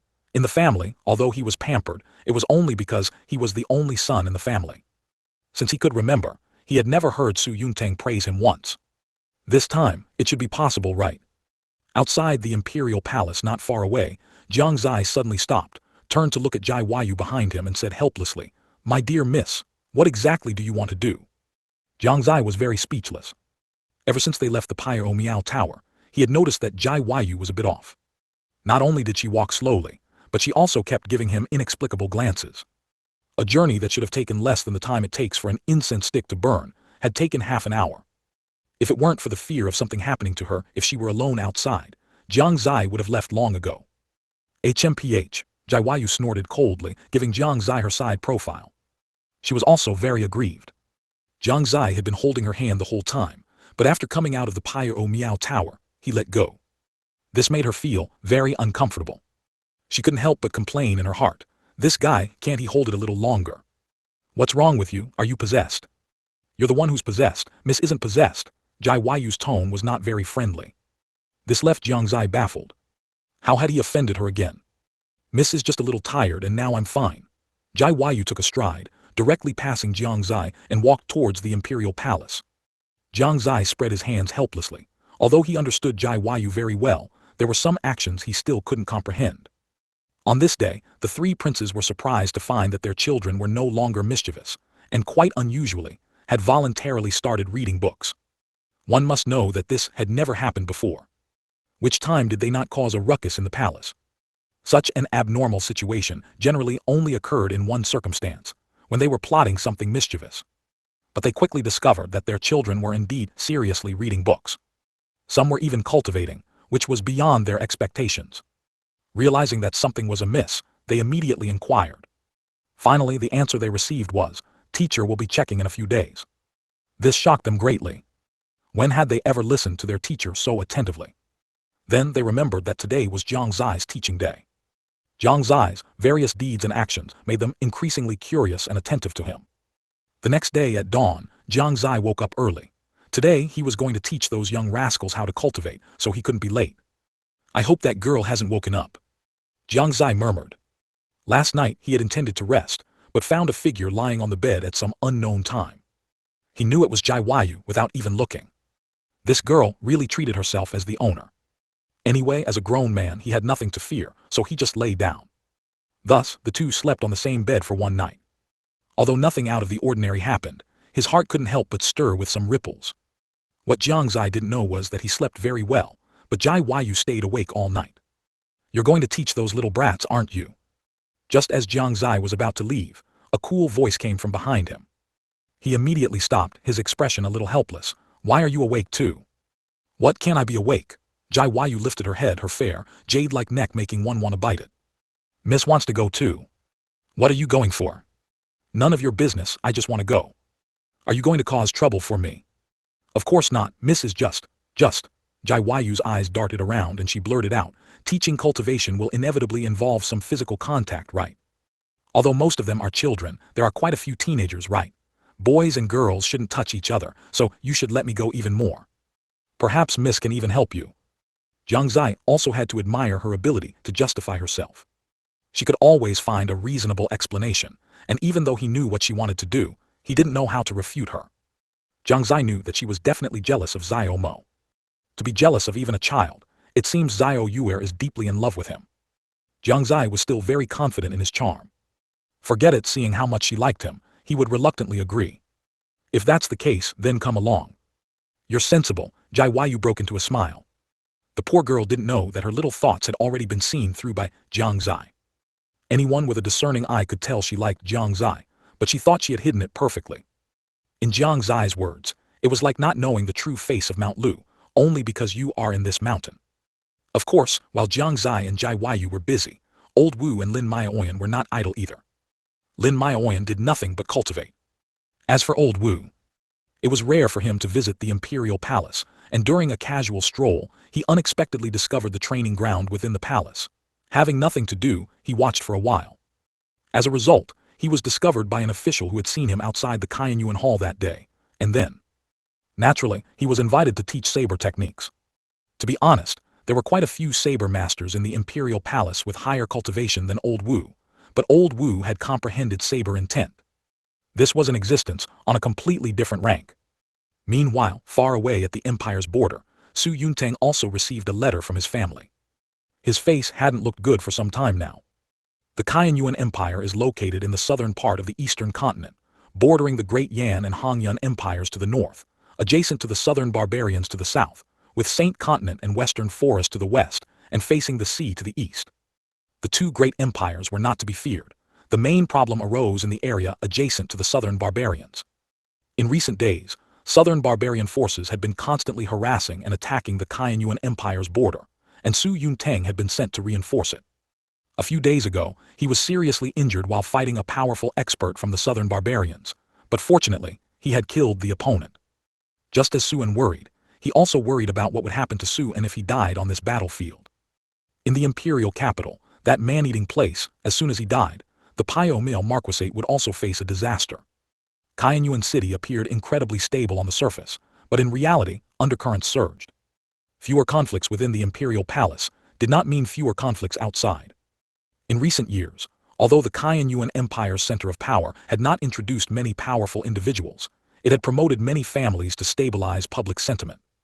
This also led to open and hidden struggles between various families. Anyone with a discerning eye could see that the Qianyuan imperial family had begun to show signs of reusing outsiders. Everyone wanted to take a step further.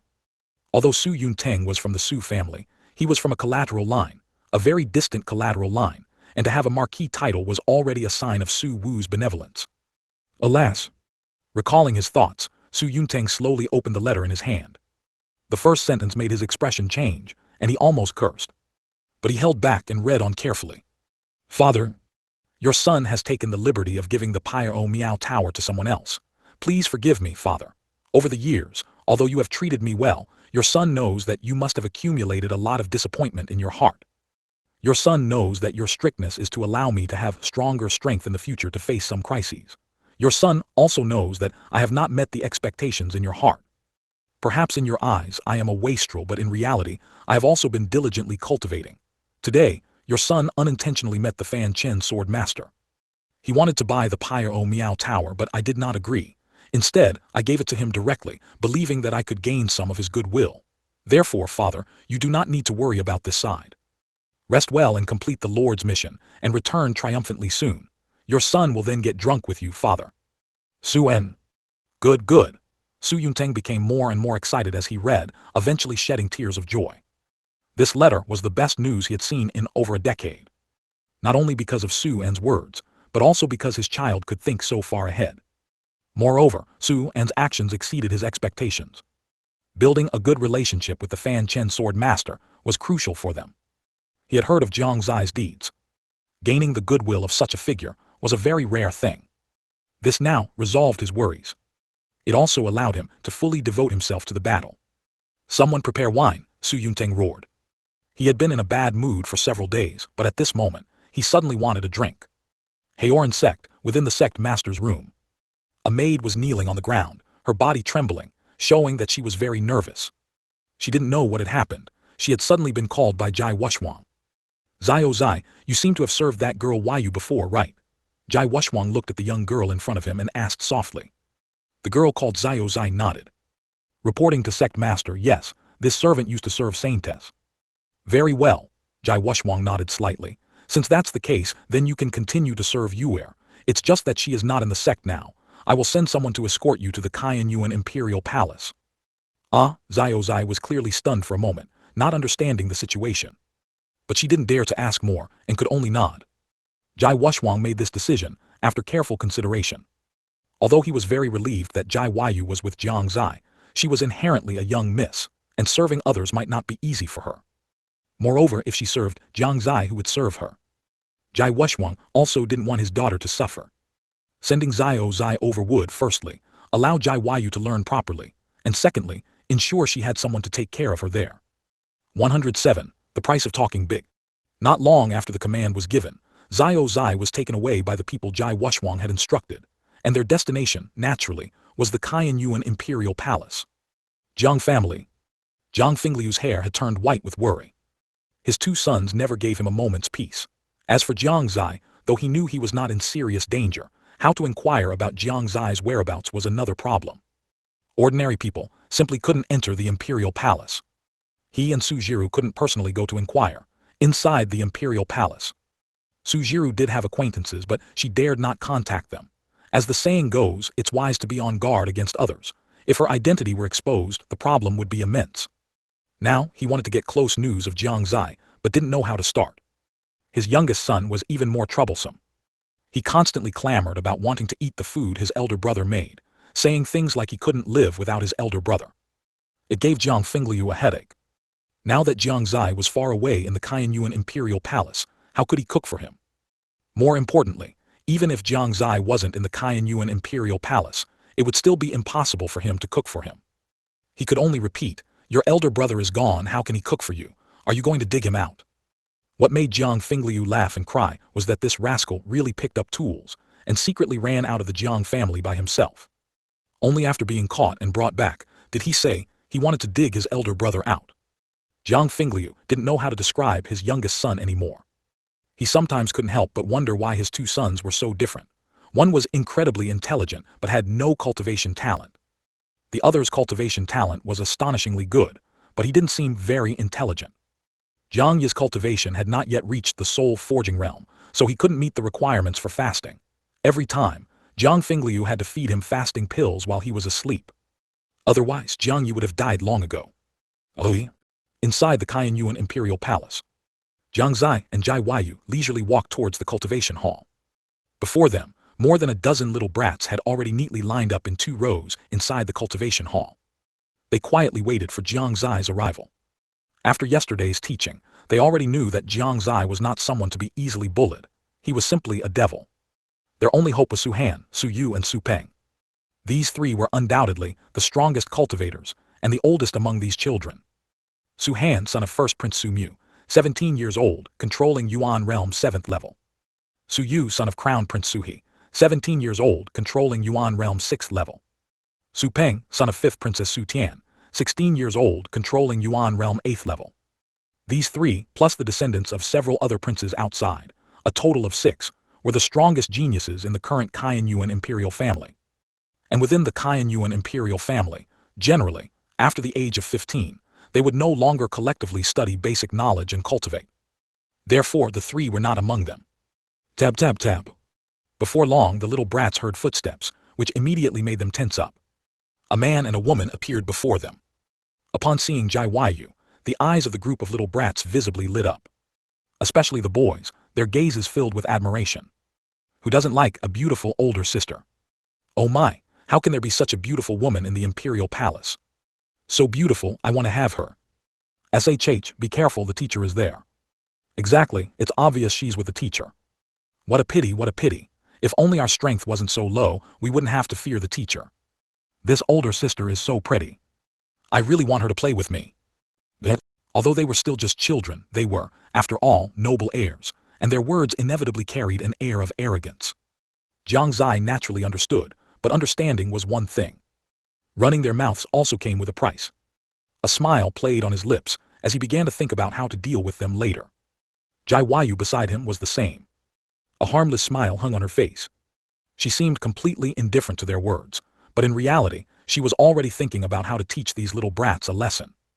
Jiang Xie slowly walked to the front of the crowd and stood still, a slight smile on his face as he said, "When did you arrive?" Reporting teacher, it was Chenxi. The little brats shouted in unison. Jiang Xie's lips curved and he said, "But I seem to remember the stipulated time was Maoshi."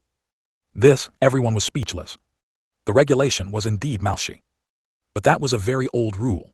Although it hadn't changed, they had actually been coming at Chenxi before. "But, teacher, although this rule hasn't changed, we haven't followed it for a long time. It's almost become the default for Chenxi." A 14-year-old boy said with a stiff upper lip, his tone slightly lacking confidence. Su Yang in the crowd secretly sneered. Isn't it foolish to step up at a time like this? Would Jiang Xie be such an easy person to get along with? He was just using the opportunity to make a point. Who told you to flirt with someone's wife? Su Yang felt he had a good sense of self-preservation and hadn't opened his mouth earlier, precisely for fear of getting into trouble. Although he also had to admit that Jai Yu was indeed beautiful, she was the devil's woman. Su Xiaomo stood at the very front of the crowd, looking at everyone with a puzzled expression, seemingly completely unaware of what was happening. "I only know that you are late. I don't know about any default rules. As long as the rule hasn't changed, it must be followed." Jiang Xie's smile vanished and his gaze swept over everyone, his eyes incredibly sharp. "Next, we'll do frog jumps. Jump 500 laps around the imperial palace. You must complete it within 1 hour, and you are not allowed to use spiritual power during the process. Whoever I catch using spiritual power will have their laps doubled." The physical fitness of cultivators in this world was far greater than that of people in his previous life, which was why Jiang Xie made them jump 500 laps without needing to use spiritual power. If they used spiritual power, 500 laps would still be too easy for them. Upon hearing this, all the children looked at Jiang Xie with confusion. They didn't know what frog jumping was. Seeing their gazes, Jiang Xie understood and explained it. "What is that all? This is too simple, isn't it? Not using spiritual power isn't scary at all." "Exactly, I thought it would be a much stricter punishment. It turns out the teacher is just symbolically punishing us. Today's teacher seems much kinder." Facing their praise and disdain, Jiang Xie said nothing, merely smiling faintly from the side. Back then he, who had never done frog jumps, also thought it was just a simple frog jump. Only after doing frog jumps did he realize how painful it was. Jai Yu's eyes flickered. She could naturally see what kind of mischief Jiang Xie was up to, but she couldn't help but wonder. Could this frog jumping really work? "Why aren't you running? You've already wasted the time it takes for 1 stick of incense to burn." Seeing them chattering endlessly, Jiang Xie couldn't help but remind them. They truly were like newborn calves unafraid of tigers. Under Jiang Xie's urging, they slowly began to frog jump one by one. Only Su Yang stood still. "Why aren't you going?" Jiang Xie stepped forward and asked. Su Yang blinked and explained, "Teacher, your action is merely to punish them for their disrespectful remarks towards that elder sister, but I did not make any." "Oh, did I say that those who didn't make disrespectful remarks don't have to jump?" Su Yang's face instantly flushed red. He couldn't help but point to Su Xiaomo beside him and said, "She didn't run either, did she?" Jiang Xie glanced indifferently and said, "She doesn't need to." "Why?" "Because I said so." "That's not fair." "Brother, hug."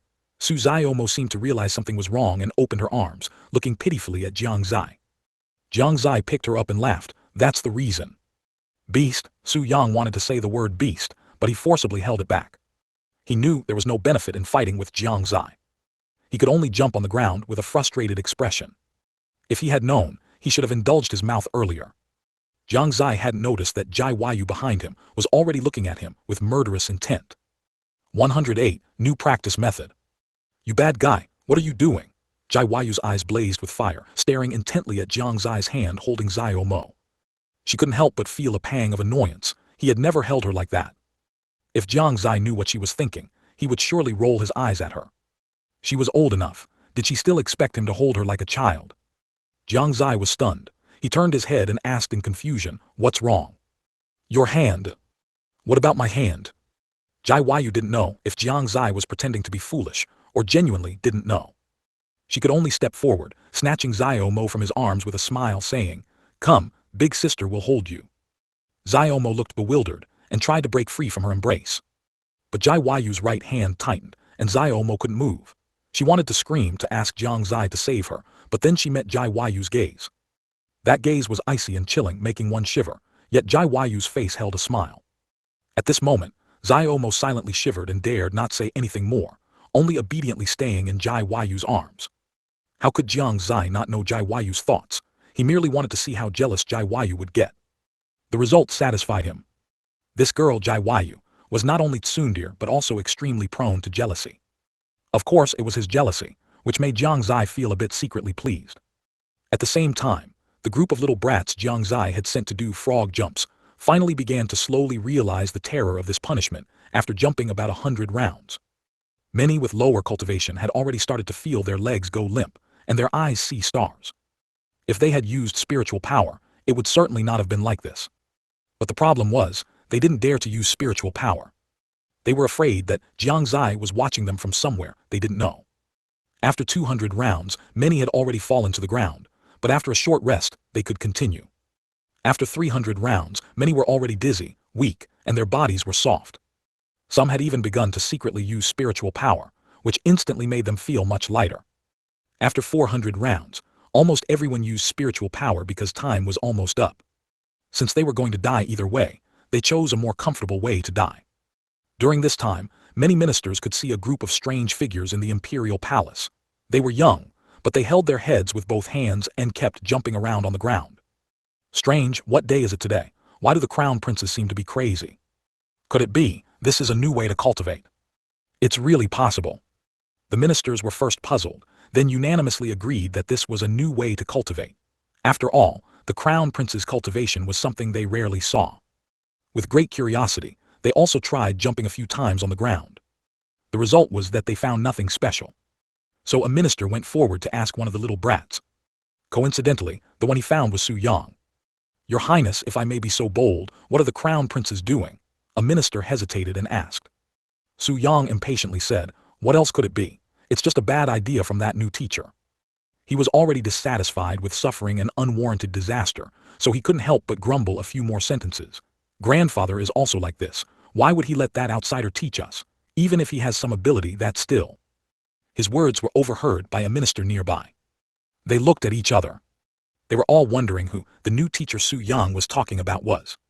Speaking of outsiders, quite a few had recently arrived in the imperial palace. But if it was someone the king would appoint as a teacher for the crown princes, then only a few people would be qualified. Although they didn't know the specific cultivation process and learning process of the crown princes. However, it seemed that several teachers had been angered away by the crown princes. To make them so obedient. The answer was obvious. The ministers were shocked. They also didn't expect Su Wu to actually let Fanchen sword master teach them. It was well known that, although Fanchen sword master's cultivation was not high, his attainments in the Tao of the sword must be very high. It wasn't that his own Tao of the sword talent was high, but that the Fanchen sword would subtly enhance his Tao of the sword power. It must be said, they became a little envious. Why wouldn't they want to send their children to study with these crown princes? But this matter still depended on Su Wu's decision. Soon, someone ran around spreading the word that Crown Prince Su Zai, who had entered the imperial palace a few days ago, had now become the teacher of the other young crown princes. In an instant, everyone in the entire imperial palace knew. In Qianyuan Hall, Su Mu, Su He, and Su Tian were all called over by Su Wu. The three looked at Su Wu, who was sitting upright in front of them, not knowing why they had been summoned. I called you here today because I want to ask how Zier has been teaching those boys these past few days. Su Wu opened his eyes and spoke faintly. The three looked at each other, and Su Mu was the first to step out, bowing and answering. Reporting to Imperial Father, yesterday, the boys in your son's household were unusually well-behaved and exceptionally docile, even taking the initiative to read books. Su He also stepped forward, respectfully saying, reporting to Imperial Father, the boys in your son's household were also like this, and they even started to cultivate seriously. Su Tian also dared not be negligent. Reporting to Imperial Father, this is indeed true. It seems Zier truly has good talent in this regard. Ha ha ha ha, Su Wu laughed loudly, feeling very pleased. Su Jiru was originally his most beloved child. Although due to her being with Jiang Fingliu, he rarely communicated with or even visited her. But he also loved her children out of love for her. Hearing the three praise Jiang Xie so much, it would be strange if he wasn't happy. Good, it seems this decision was not wrong. Su Wu stood up with a smile, walking step by step towards the outside, saying casually, let's go, it's time for court. Su Wu originally thought this would be a simple court session, just to handle some simple matters. However, to his surprise, the first thing the ministers brought up was to ask if Jiang Xie was acting as a teacher for the crown princes, and they expressed that they also wanted to send their children to study. This put Su Wu in a difficult position. Frankly, he didn't want to. But more than one minister said this. And they were all from the Su family. Although some bloodline relationships were already very distant, they were still Su family members, and he couldn't completely disregard their feelings. After much deliberation, he still agreed to the minister's request. At this moment, Jiang Xie didn't know that in less than 2 days, the number of little brats under his jurisdiction would greatly increase. This would greatly increase his workload. 500 rounds within 1 hour. More than a dozen crown princes all managed to do it. But they only managed it by using spiritual power. Inside the cultivation hall, the little brats stood in a row, waiting anxiously for Jiang Xie's judgment. They all knew very well that they had used spiritual power. Jiang Xie naturally knew too. However, he was not angry. Instead, he smiled kindly and said, how was it? Was it very easy after using spiritual power? Everyone nodded reflexively. By the time they realized it, it was already too late. Cold sweat dripped down their cheeks. Jiang Xie now seemed like a devil smiling at them, making them feel fear and horror from the bottom of their hearts. 109, 7-Star Cave Series 3100. Don't worry, I won't do anything to you all. Jiang Xie didn't punish them. Instead, he continued, now you have 2 choices. 1, I will teach you to cultivate. 2, the older sister beside me will teach you to cultivate. As soon as he finished speaking, Jiang Xie could clearly see their eyes light up for a moment. It was clear they were all taken with Jai Wayu. He didn't know if it was because of her appearance or his own impression in their hearts. In any case, Jiang Xie wasn't worried. Because Jai Wayu would only be more abnormal than him. He even hoped they would all choose Jai Wayu so he could have some peace and quiet. Jai Wayu wasn't too surprised. She had guessed it. Jiang Xie wouldn't let her off easy by having her follow him. Sir, I want to choose this older sister. Sir, me too. And me. Definitely choose the pretty older sister. Instantly, many little brats stated their preference. Almost all of them chose Jai Wayu. Only Su Yang stood to the side, very hesitant. He did feel that Jiang Xie was very dangerous, but he wasn't foolish. Since Jiang Xie allowed them to choose, then things would definitely not be so simple. Although Jai Wayu was indeed unbelievably beautiful. But, for some reason, he suddenly felt a chill in his heart. After much hesitation, he actually didn't know whether to choose Jiang Xie or Jai Wayu. However, Zai Omo, in Jai Wayu's arms, said innocently, I want to choose the big brother. Clearly, she was very good at seizing opportunities, wanting to use this to escape Jiang embrace. Jiang expression stiffened, wishing she could properly pamper this little girl in her arms. So young and already knowing how to act spoiled and make boys happy, what would she be like when she grew up? She didn't want her to get close to Jiang Xie, so she said with a fake smile, "Little sister, do you really want to follow a stinky boy instead of a fragrant, beautiful older sister?" "I want the big brother." Ziomo's big eyes stared directly at Jiang. Jiang also had to admit that this little girl was indeed very cute. No matter how much she tried to persuade her, she couldn't change her mind. Helplessly, Jiang had no choice but to hand her over to Jiang Xie, her gaze seemingly capable of killing. Suyang ultimately also chose Jiang Xie. And so, Jiang had 13 little brats on her side, while Jiang Xie only had 2 on his side. Many of the little brats even gloated as they looked at the 2. They seemed to want to see them being tormented. However, the next scene almost made their eyeballs fall out. Jiang Xie merely said, "Do you know how to cultivate?" Yes, both of them nodded simultaneously. Then Jiang Xie just let them go cultivate on their own. There was nothing particularly special about it. Jiang Xie wouldn't bother spending so much effort teaching them. He himself hadn't cultivated enough. Moreover, the current cultivation was only equivalent to a warm-up. Body tempering realm, Ning Yuan realm and controlling Yuan realm had nothing special about them. As long as they laid a good foundation, it would be fine. The real cultivation would have to wait until they were 16.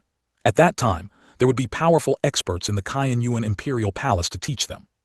So Jiang Xie didn't feel there was anything inappropriate about his actions. Of course, he also said that if the 2 had anything they didn't understand, they could ask him. Jiang, however, was different. She wasn't a gentle person to begin with. She was only slightly better when facing Jai Wushwang and Jiang Xie. Furthermore, Ziomo had made her very angry. But the other party was too young to scold, so she could only vent her anger on others. And so, the little brats' devilish training began. While Jiang was disciplining those little brats, Jiang Xie secretly left the cultivation hall, disguised himself, and left the Yuan Imperial Palace. Walking on the bustling streets, he kept thinking about how to utilize that building. Currently, there was clearly a shortage of manpower. Fortune-telling, no charge if it's not accurate. While he was pondering, a hawking sound from not far away attracted Jiang Xie's attention. He was quite a believer in such things in his previous life. Encountering it here naturally aroused his curiosity. In his previous life on Blue Star, although there were many fortune-telling swindlers. However, he had indeed encountered some extremely outrageous fortune-tellers. They had never met before, and there had been no extensive conversation, yet the other party could instantly reveal some things about him. And some of the predictions were incredibly accurate. Therefore, despite the numerous swindlers, he still maintained a sense of reverence. Jiang Xie walked over. He discovered something very interesting. Next to the hawking man, there was another fortune-telling stall. This wasn't important. What was important was that there was no one in front of the hawking man, but there were many people gathered in front of the man who wasn't hawking. Jiang Xie also figured out the reason. The hawking man was a relatively young man, not wearing a Taoist robe and looked like a loafer, without any demeanor of a master. In contrast, the man next to him not only looked very old, but the long white beard on his chin made him appear even more like an immortal. Coupled with his white and blue Taoist robe, he looked unfathomable and truly skilled. To be honest, if Jiang Xie hadn't been someone who didn't judge by appearances, he would have truly been like those people. He smiled and walked towards the young man. Seeing someone walking towards him, the man's eyes clearly lit up. He immediately went to meet him and asked with a fawning expression, "Young brother, are you here for a fortune-telling?" Looking at his expression and tone, Jiang Xie regretted it a little. No wonder there were many people around that old man. As soon as this young man opened his mouth, he didn't sound like a fortune-teller at all. There was no feeling whatsoever. Adhering to good manners, Jiang Xie still replied, Then young brother, you've chosen the right person. I Gu Shengxing am the only living legacy of the 7 Stars Cave. I know astronomy above, geography below, and I am proficient in the art of divine calculation." 7 Stars Cave. Jiang Xie's eye twitched. He had never heard of this sect's name. Furthermore, aren't those proficient in divine calculation usually from places like Tianji Tower, Star-Gazing Pavilion? He grew increasingly suspicious of the man in front of him. Could this be a swindler? The man seemed to see through his thoughts, pointed to the old man next to him, and whispered into Jiang Xie's ear, "Young brother, don't let him fool you with his seemingly powerful appearance. In reality, he's just a swindler. Let me tell you, he definitely has no real ability. Only someone like me has true ability. Jiang Xie didn't speak, but his gaze was full of suspicion. How about this? I'll give you a free reading. What do you say? The man seemed a little anxious. He hadn't had any business for several days, and was hoping this time would be successful. What he said was not false. Seven Stars Cave was indeed a sect skilled in the Tao of divine calculation. It was just that it had been destroyed thousands of years ago, and it wasn't a force from the eastern continent. So it was normal that Jiang Xie didn't know. All right, Jiang Xie nodded. He also wanted to see if what the man said was true. The man immediately closed his eyes, his fingers moving continuously. There was nothing else particularly special about it. Jiang Xie no longer held much hope. But he still waited quietly. About half an incense stick later, he noticed that the man in front of him started to act strangely. Not only was he breaking out in cold sweat, but his brows were also tightly furrowed. His steps were also a bit unsteady. His chi also began to fluctuate. Jiang Xie hummed in surprise, just about to step forward to check. Unexpectedly, the man suddenly woke up, spouting nonsense. Divine light protecting the body, fate unrevealed, imperial dragon chi. Who exactly are you? His eyes were bloodshot at some point, looking incredibly terrifying. Although Jiang Xie didn't know what he was saying, he realized that the man in front of him probably did have some real ability. What did you figure out? Jiang Xie couldn't help but ask. Cannot be spoken, cannot be spoken. The man shook his head frantically, then suddenly knelt on the ground. He pleaded to Jiang Xie, my lord, please take me in. Your humble servant, Gu Shengxing, can offer advice and strategies for my lord. Such a scene made it hard not to attract attention. The old man at the neighboring stall glanced at the two, his heart full of disdain. Did they really think such a low-level trick could attract customers? What a joke. Clearly, he took the current situation as Jiang Xie and Gu Shengxing putting on a show. Although he wasn't that powerful, he had learned a trick or two, and he could still calculate some simple things. The others around them were even more openly mocking. These two are probably putting on a show. Exactly, looking at them, they don't seem like people with real ability. So young, they just don't seem reliable. The old immortal is still amazing. He even knows what I did yesterday. Ali. The ridicule from the surrounding people did not affect Jiang Xie and Gu Shengxing in any way. Jiang Xie observed Gu Shengxing for a while and asked doubtfully, do you really have ability? I wouldn't dare to lie. Is there really a sect called Seven Stars Cave? Indeed there is, but it has long been destroyed. How do you prove you have ability? My lord, after waking up this morning, you went with a woman to the cultivation hall in the Shengyuan Imperial Palace to instruct 15 princes.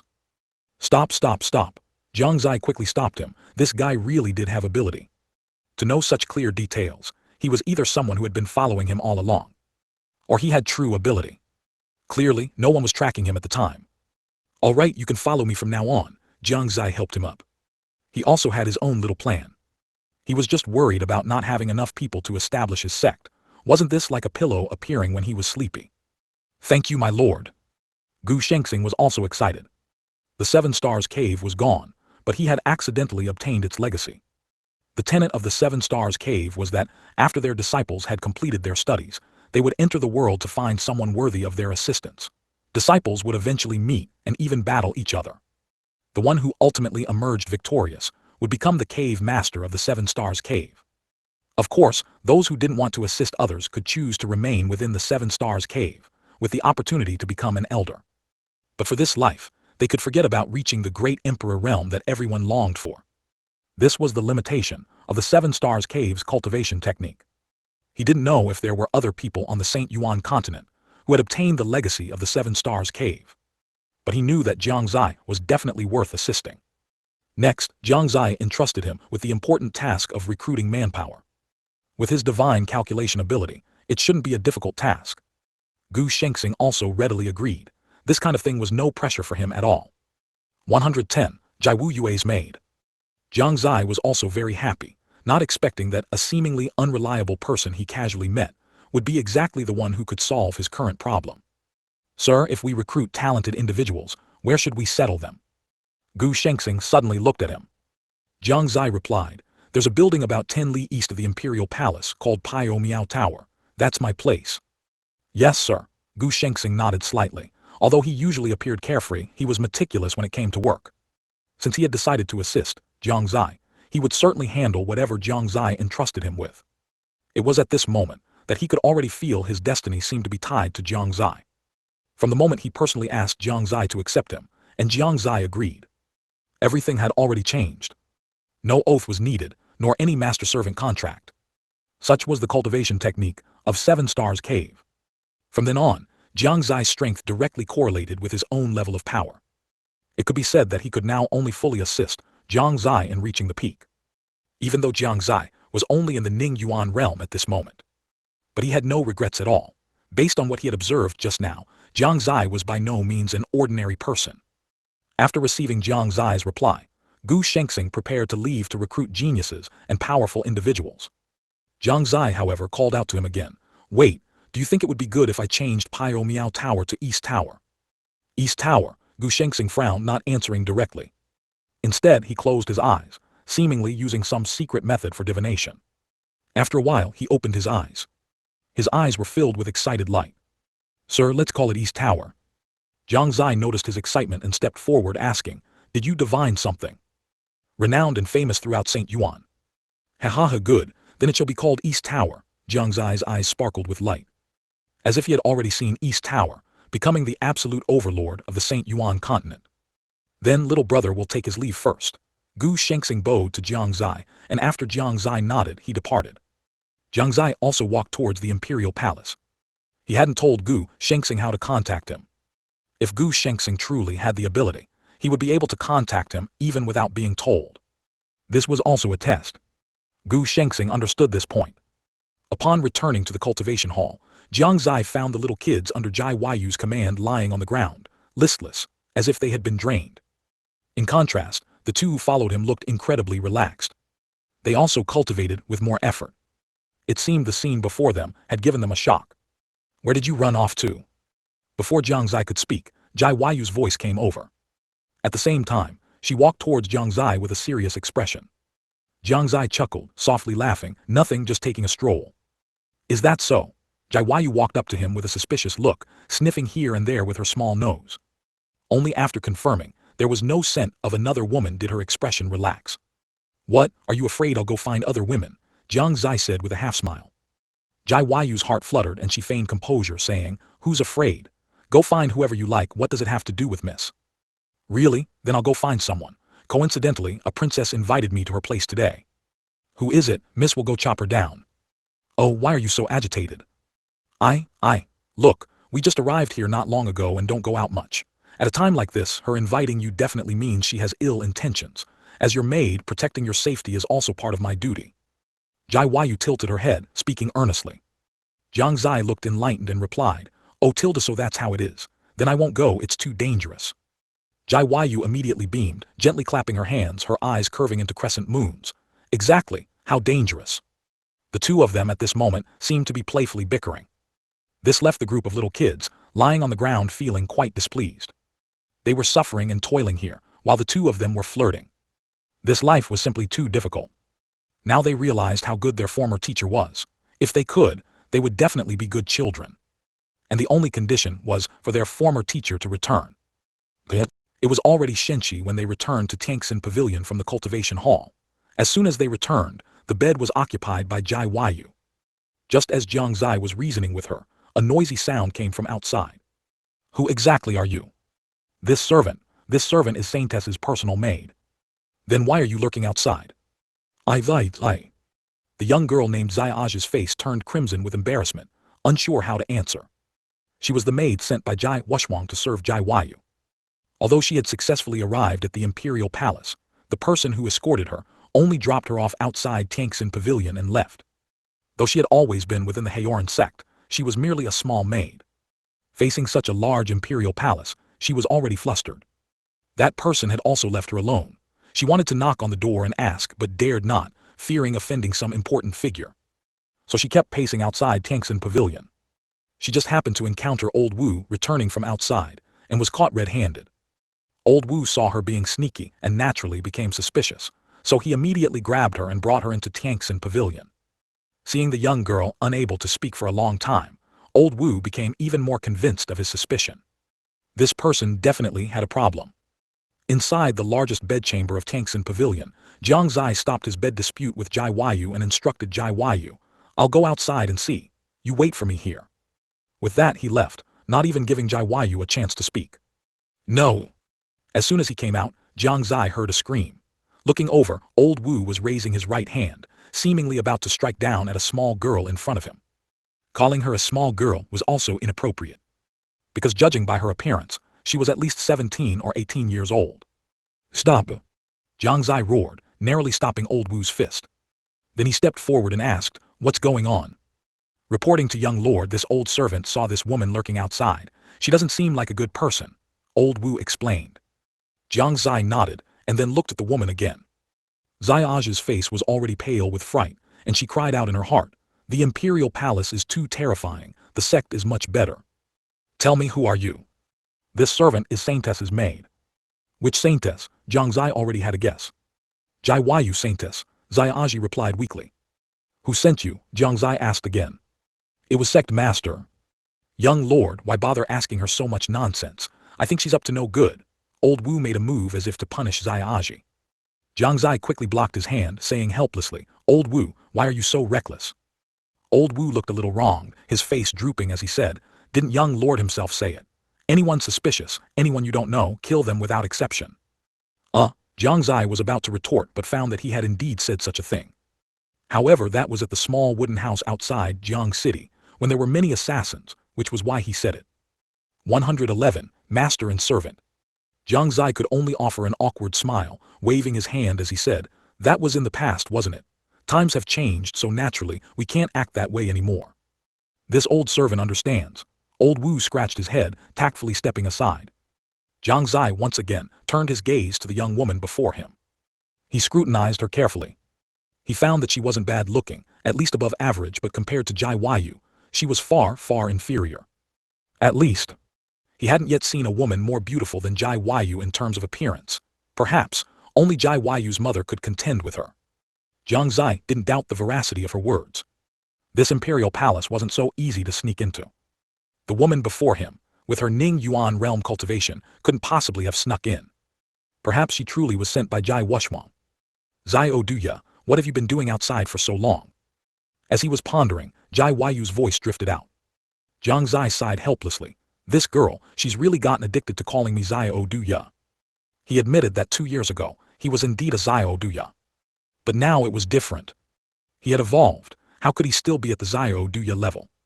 Moreover, even 2 years ago, calling him Zio Duya was an exaggeration. He wasn't that small. On the other hand, Jai Yu was tiny 2 years ago, and she hadn't grown much since. Jiang Xie had come to realize that, while good-looking girls who weren't flat-chested weren't rare, they definitely weren't numerous. It was perfect. He just needed Jai Yu to come out and identify her. "Your maid is outside." Jiang Xie simply yelled that into the room. Upon hearing this, Jai Yu's eyes immediately lit up, and a possibility crossed her mind. Could it be? Is it Zio Xie? With an excited heart, she immediately left her room and ran towards the outside of Tianxin Pavilion. As soon as she reached the door and saw that familiar figure, the joy on her face became irrepressible. "Zio Xie!" she shouted, jogging over. Zio Xie also suddenly looked up, and upon seeing Jai Yu, excitement flickered in her eyes. "Saintess!" Jai Yu came before the woman, holding her hand, incredibly excited.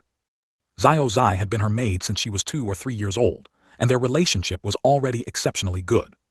Many times, Zio Xie had helped her with many things. She had long wanted to bring Zio Xie over, so she would have someone by her side to offer advice. She alone was no match for Jiang Xie. What's more, he still had old Wu by his side. Now it was great. The little Jiang Xie would sooner or later fall at her feet. Jai Yu felt utterly delighted. It was as if she could already see Jiang Xie lying docilely in her arms. "How did you get here?" Jai Yu came back to her senses, asking with delight. "The sect master sent me." Zio Xie also walked to Jai Yu's side, holding her hand. They didn't look like master and servant, but rather like sisters. Jiang Xie watched, finding it uninteresting, and patted old Wu's shoulder beside him, saying, "Old Wu, let's go, let's have some tea." After they left, Zio Xie's eyes darted around, and she said in a teasing tone, "Young miss, I finally know why you haven't returned to the sect. It turns out you have a sweetheart." "Get out of here, what nonsense are you spouting?" Jai Yu's face flushed, and she chided playfully. Zio Xie chuckled, saying, "Young miss, stop pretending. You can fool others, but you can't fool me." Jai Yu didn't speak, because she understood that Zio Xie was right. From a young age she had been by her side, completely understanding her thoughts. Coincidentally, she hadn't intended to hide anything from Xiao Zai. She had wanted her to help strategize all along. Xiao Zai, tell me, how can I make him like me? Jai Yu's tone was a little helpless. Even now, she didn't understand whether Jiang Xie liked her or not. His attitude truly baffled her. Sometimes, he would give her the feeling that he liked her. But often, this feeling would appear for a short while, only to be shattered by Jiang Xie again. It was a repeated cycle, always like this. She now only wanted to hear Jiang Xie say he liked her with her own ears. If Jiang Xie wasn't the Fanchen sword master, she wouldn't be worried. But the problem was, Jiang Xie's identity had already been exposed. When he came of age and officially emerged, he would inevitably attract many people's attention. At that time, the competition would also be extremely fierce. Although she had absolute confidence in herself, she still couldn't feel at ease until she personally heard Jiang Xie admit it. Therefore, she only had 3 years left. Within these 3 years, she must firmly capture Jiang Xie's heart. That's so simple. Young Miss is not only exceptionally talented but also possesses unparalleled beauty. No man can resist young Miss's allure. Xiao Zai tilted her head, a confident smile appearing on her face. Then she quietly brought her mouth close to Jai Yu's ear, whispering softly. Young Miss, I'm telling you, first like this, then like that. Jai Yu's expression slowly changed from initial shock to embarrassment and anger. Her face also slowly turned from normal to a vibrant red. After Xiao Zai finished speaking, she immediately shook her head saying, No, for Miss to act spoiled I can't do it. Oh young Miss, you need to change this contradictory personality of yours. Xiao Zai shook her head slightly, thinking to herself, this is the only bad thing about young Miss. Once she encounters something she likes, she starts to become contradictory. She had seen such scenes many times within the sect. For example, when Jai Yu wanted something, she would always try every possible way to let Jai Wushuang know. But when Jai Wushuang brought that item, she would pretend to be indifferent and generously accept it. Anyway, Miss will not yield to that person. Jai Yu refused without thinking. For her strong-willed personality to act spoiled, just thinking about it felt shameful. All right, then we'll do this. Xiao Zai's eyes darted around, not knowing what mischievous idea she had come up with again. This time Jai Yu didn't refuse, but rather nodded slightly. While the two were discussing in the backyard, Jiang Xie and Old Wu were leisurely enjoying tea. Young lord, although this tea has a special flavor, this old servant still feels that wine is more substantial. Old Wu held the teacup in his hand, taking a careful sip. He had to admit, he would never have drunk tea before, but now, as he drank tea with Jiang Xie more and more often, he actually felt that the tea gave an indescribable feeling, and it had a unique flavor when drunk. Jiang Xie lay on a lounge chair, brought from who knows where, his eyes closed, subtly savoring a sip of the palace tea leaves. A satisfied expression appeared on his face. This palace tea is indeed much better than the Jiang family's tea. Old Wu, while wine is good, if you carefully savor this tea, you will find that tea has its unique qualities. Then this old servant must drink more. Old Wu poured himself another cup, about to drink it all at once, but then seemed to suddenly remember something. He slowly put down the teacup in his hand, and asked Jiang Xie with a puzzled expression, Young lord, this old servant still has one thing that I don't understand. Speak. Young lord clearly likes that girl, Xiao Yue, but why don't you express your feelings directly? Jiang Xie opened his eyes and looked at him in surprise, seemingly not expecting Old Wu to ask this question. He smiled and said, You don't understand. Sometimes, watching the other party fret is also a kind of enjoyment. What's more, if it weren't like this, how would I know what she would do next because of it? If life is too peaceful, it would be a waste of this great time. As he said this, Jiang Xie's gaze drifted towards the distant sky, and a trace of inexplicable light flashed in his eyes. P.S. Updates will resume tomorrow. 112, East Building. Old Wu looked in Jiang Xie's direction, but saw nothing unusual, leaving him momentarily puzzled. He stopped pondering and quietly took out a notebook, jotting down everything Jiang Xie had just said. Thump, thump, thump. Just as Jiang Xie finished a cup of tea, footsteps sounded not far away. He looked over and his eyes immediately lit up. It was Jai Yu and her companion. However, she looked different now than she had a moment ago. Not only had she changed her attire, but her beautiful, jet-black hair was once again tied into high twin ponytails. Though they were twin ponytails, they exuded a sense of heroic spirit. She looked quite cold and alluring. What trick is this? Jiang Xie couldn't help but ask. Jai Yu snorted coldly and said with a faint smile, I've worn twin ponytails for over 2 years, I'm used to it. I just changed back, don't overthink it. Seeing the change in Jiang Xie's gaze just now, she naturally felt delighted. Changing her attire was also little Zai's idea. As little Zai put it, it was about catering to his preferences. Jai Yu thought about it and realized Jiang Xie seemed to have a soft spot for twin ponytails, so she changed back. Looking at it now, it indeed had a significant effect. Little Zai, meanwhile, covered her mouth, secretly snickering, feeling a great sense of accomplishment inside. Jiang Xie glanced at her, understanding dawned on him. This new maid seemed capable of adding a lot of fun to his life. Old Wu, however, didn't feel much. He preferred mature women. That feeling was truly wonderful. At this thought, his heart began to stir restlessly again, and he said to Jiang Xie with a slight awkwardness, "Young lord, I suddenly feel like drinking, do you think?" How could Jiang Xie not know his habits? Saying he wanted to drink, he was actually going to find a beautiful wife. Of course he understood and waved his hand. "Go." "Thank you, young lord, he." Old Wu excitedly rubbed his hands and scurried away in a flash. Seeing Old Wu leave, Jai Yu's thoughts became active. She kept moving in front of Jiang Xie, attempting to stir his beastly nature. Unfortunately, Jiang Xie remained as still as a mountain. Suddenly Jai Yu noticed a change in his expression, and her spirits immediately lifted. "Bad. Excuse me, I have something I need to go out for." Her words were cut short by Jiang Xie. Following that, Jiang Xie left the backyard without even a glance at her. Jai Yu froze in place. The expression on her face solidified. The smile on the face of the maid, little Zai, behind her was also the same. Jai Yu turned around and asked plaintively, "Little Zai, didn't you say it would definitely work? Why didn't he even look at me?" Little Zai was a bit embarrassed, but after a moment she softly comforted her. "Young miss, don't worry. Didn't the young lord seem very pleased just now? Perhaps he really just had something to attend to." "Damn it, miss will not admit defeat." Jiang Xie indeed had something to attend to. He wasn't lying about that. Just now, Gu Shengxing's voice had echoed in his mind, saying he had something important to report. Although he didn't know how Gu Shengxing managed to contact him, avoiding the many strong cultivators in the imperial palace. But this precisely proved his capability. Jiang Xie was also very curious about what Gu Shengxing wanted to tell him. Leaving the imperial palace, passing through numerous streets and avoiding many crowds, Jiang Xie arrived near the former Pio Miao Tower, which was now the East Tower.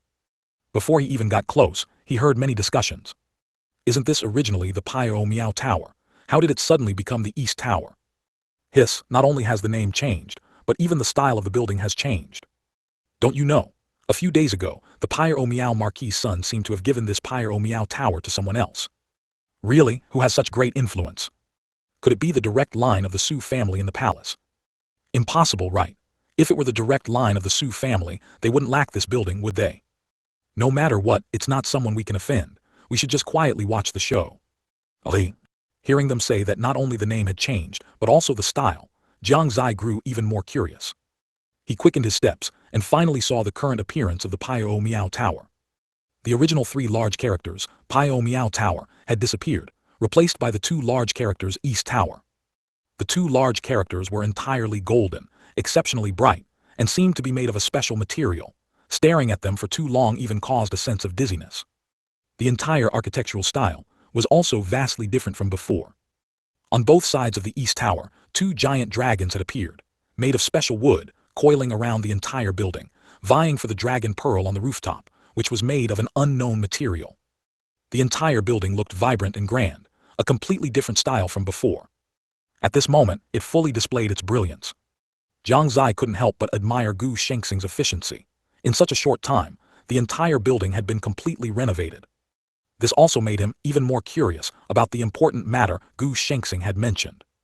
Bypassing the crowd, Jiang Xie entered the East Tower. Upon entering, he saw 5 or 6 figures, and Gu Shengxing was among them. Jiang Xie's arrival made their expressions varied, all scrutinizing the young man before them. They wanted to discern something from him. Unfortunately, they saw nothing, because Jiang Xie had disguised himself. Only Gu Shengxing smiled upon seeing Jiang Xie, quickly went to greet him, bowed and cupped his hands, saying, "Sir, you've arrived." Jiang Xie nodded faintly, his gaze sweeping over the few people behind him. He felt a sudden surprise. He couldn't see through any of these people. From the information he received from the Fanchen sword, he knew that these people were all strong. "Who are these people?" He pointed to the people behind Gu Shengxing. Gu Shengxing smiled, walked beside the few people and said to Jiang Xie, "Sir, please allow me to introduce them to you. These two are the twin stars, brothers Song Su and Song Wu. He pointed to two similar-looking men. Jiang Xie's heart trembled and he blurted out, twin stars. He naturally knew the twin stars. This was the Eastern Continent's designation for Song Su and Song Wu. The two were biological brothers, and their cultivation had both reached the 5th level of the domain realm, but of course, this alone wasn't enough to earn them that title. The most crucial point was their INCREDIBLY Chinese letter cooperation. Their cultivation techniques were also mutually compatible, and they were always together. Together, even a 9th level domain realm strong cultivator would have to temporarily retreat. Countless domain realm strong cultivators had died by their hands. But ever since they offended the great Yan Empire, they had vanished without a trace, and he never expected to see them here. Jiang Xie couldn't help but size up the two of them. He found that they indeed looked very similar, both with square faces, and their attire was extremely ordinary. My brothers and I greet you, sir. The two were also very perceptive. It wasn't difficult to tell from Gu Shengxing's reaction that, although the man before them was young, he possessed immense power. As wanted criminals, they certainly didn't want to leave a bad impression on Jiang Xie. 113. Shengyuan Initial Examination. This is Zhou Tao, the Blazing Fist. Following that, Gu Shengxing pointed to another man. Blazing Fist. Jiang Xie's gaze was filled with surprise and uncertainty as he looked at the man in black robes. He also knew of the Blazing Fist, but wasn't Zhou Tao, the Blazing Fist, an offering of the Red Cloud Empire? He was famous for his Blazing Fist martial arts. How did he end up here? For a moment, he even suspected that he was a spy sent by the Red Cloud Empire. But then he thought that with Gu Shengxing's ability, if he were a spy, he wouldn't be able to miss it. Zhou Tao greets Senior. Zhou Tao was also extremely respectful, though he likewise didn't know Jiang Xie's identity. But he had witnessed the terrifying aspects of Gu Shengxing. In just a few words, he could reveal all of his current and future predicaments, even dangerous situations, and there were even some things he didn't know himself. It was precisely because of this that he decided to leave the Red Cloud Empire. Someone who could make Gu Shengxing so respectful must not be a simple person. Jiang Xie nodded at him. Afterward, Gu Shengxing shifted his gaze to another person. This is Yan Xionying, Yan Wufeng. Wait, what did you say he is? Jiang Xie suspected he had misheard. Yan Xionying. Is it real or fake? This is Yan Wufeng, known as Yan Xionying, Gu Shengxing explained again. Only then did Jiang Xie confirm that he hadn't misheard. The corner of his mouth twitched involuntarily. How come I've never heard of this title? He voiced his question. Oh, that's right, fellow Taoist Yan is not from our Eastern Continent, Gu Shengxing said with a smile. So that's how it is, Jiang Xie nodded slightly, then looked at the other person. He had to admit, he did have a bit of the Yan Xionying vibe. He inexplicably asked, do you often make bets with people? HMPH. The other person ignored him, even giving him a roll of his eyes. But Jiang Xie didn't get disheartened and continued to ask, I bet there are no bullets in your gun. This time, Yan Wufeng couldn't tolerate it any longer and said coldly, fellow Taoist Gu, I agreed to join this East Tower with you because I admire your ability. But it's not hard to see from your words that this little brat in front of me is the owner of this East Tower. That's fine, but this kid is clearly not quite normal. How can you expect me to trust such a person? There's a limit to jokes.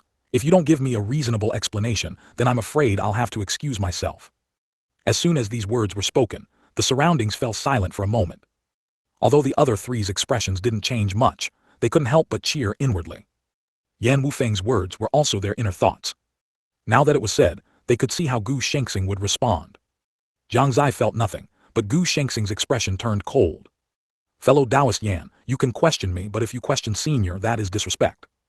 Oh, then what ability does he have to convince me? If you don't want to stay, you can leave. Gu Shengxing was merciless. Yan Wufeng immediately made a move to leave. Jiang Xie quickly stood up and stopped his movement. Hey, Senior Yan Xionying, why are you leaving so fast? I understand your concerns. In fact, the other three are probably just as worried as you are right now. Since that's the case, I won't hide anything anymore. Saying that, Jiang Xie reached up and grabbed his face. As a thin, cicada wing-like mask was pulled off, his true appearance was revealed. I am Su Zai, 15 years old, master of the East Tower, crown prince of the Kaiyuan Empire and also the Fanchen sword master. What, you are the Fanchen sword master widely rumored in the outside world? Yan Wufeng's body trembled, and his eyes widened. The others were also like this. It's truly me. Jiang Xie smiled faintly, extended his hand, and the Fanchen sword appeared in the void realm. At this, everyone completely dispelled their doubts. Yan Wufeng immediately knelt on one knee and said, "This subordinate greets senior." Putting aside the identity of the Fanchen sword master, just the identity of the Qianyuan crown prince was not someone he could afford to offend. "Senior Yan, please rise quickly." Jiang Xie helped him up. What he was most curious about at this moment was another matter. "May I ask how Senior Yan obtained the title of Yan Xiongying?" He was still bothered by the name Yan Xiongying. "Oh that." Yan Wufeng smiled slightly and said, "This is no secret. In my early years I obtained 2 silver blade magic eagles. With them I roamed the Jianghu and gained a bit of fame. Some people then called me Yan Xiongying, and over time this title became more and more widespread." So that's how it is. Jiang Xie breathed a sigh of relief. He really thought that the Yan Xiongying from his previous life had also transmigrated. "Are you all here today to join my East Tower?" Although he knew this was a foolish question, Jiang Xie still wanted to confirm. "That's right. Joining the East Tower requires swearing an oath to the heavenly Tao." This. The few people looked at each other. They understood that this was to prevent them from betraying him. But an oath to the heavenly Tao was not something to be taken lightly. Many people also couldn't bind their future to one force. Therefore, most sects did not have this requirement. "Of course, if you don't want to, I won't force you," Jiang Xie added. To be honest, if they said they weren't conflicted at this moment, it would be a lie. They were engaged in an intense psychological struggle. After a long while, Yan Wufeng asked again, "Is Senior truly unafraid of the Fanchen sword's backlash, as rumored?" "That's indeed the case." Jiang Xie nodded with certainty. Upon hearing this, the 4 immediately made up their minds. "In that case, we are willing to swear an oath to the heavenly Tao." "Very good," Jiang Xie smiled, then handed the rest of the process over to Gu Shengxing. He, meanwhile, went to the side and continued to drink tea. Not long after, the 4 had completed their oaths to the heavenly Tao.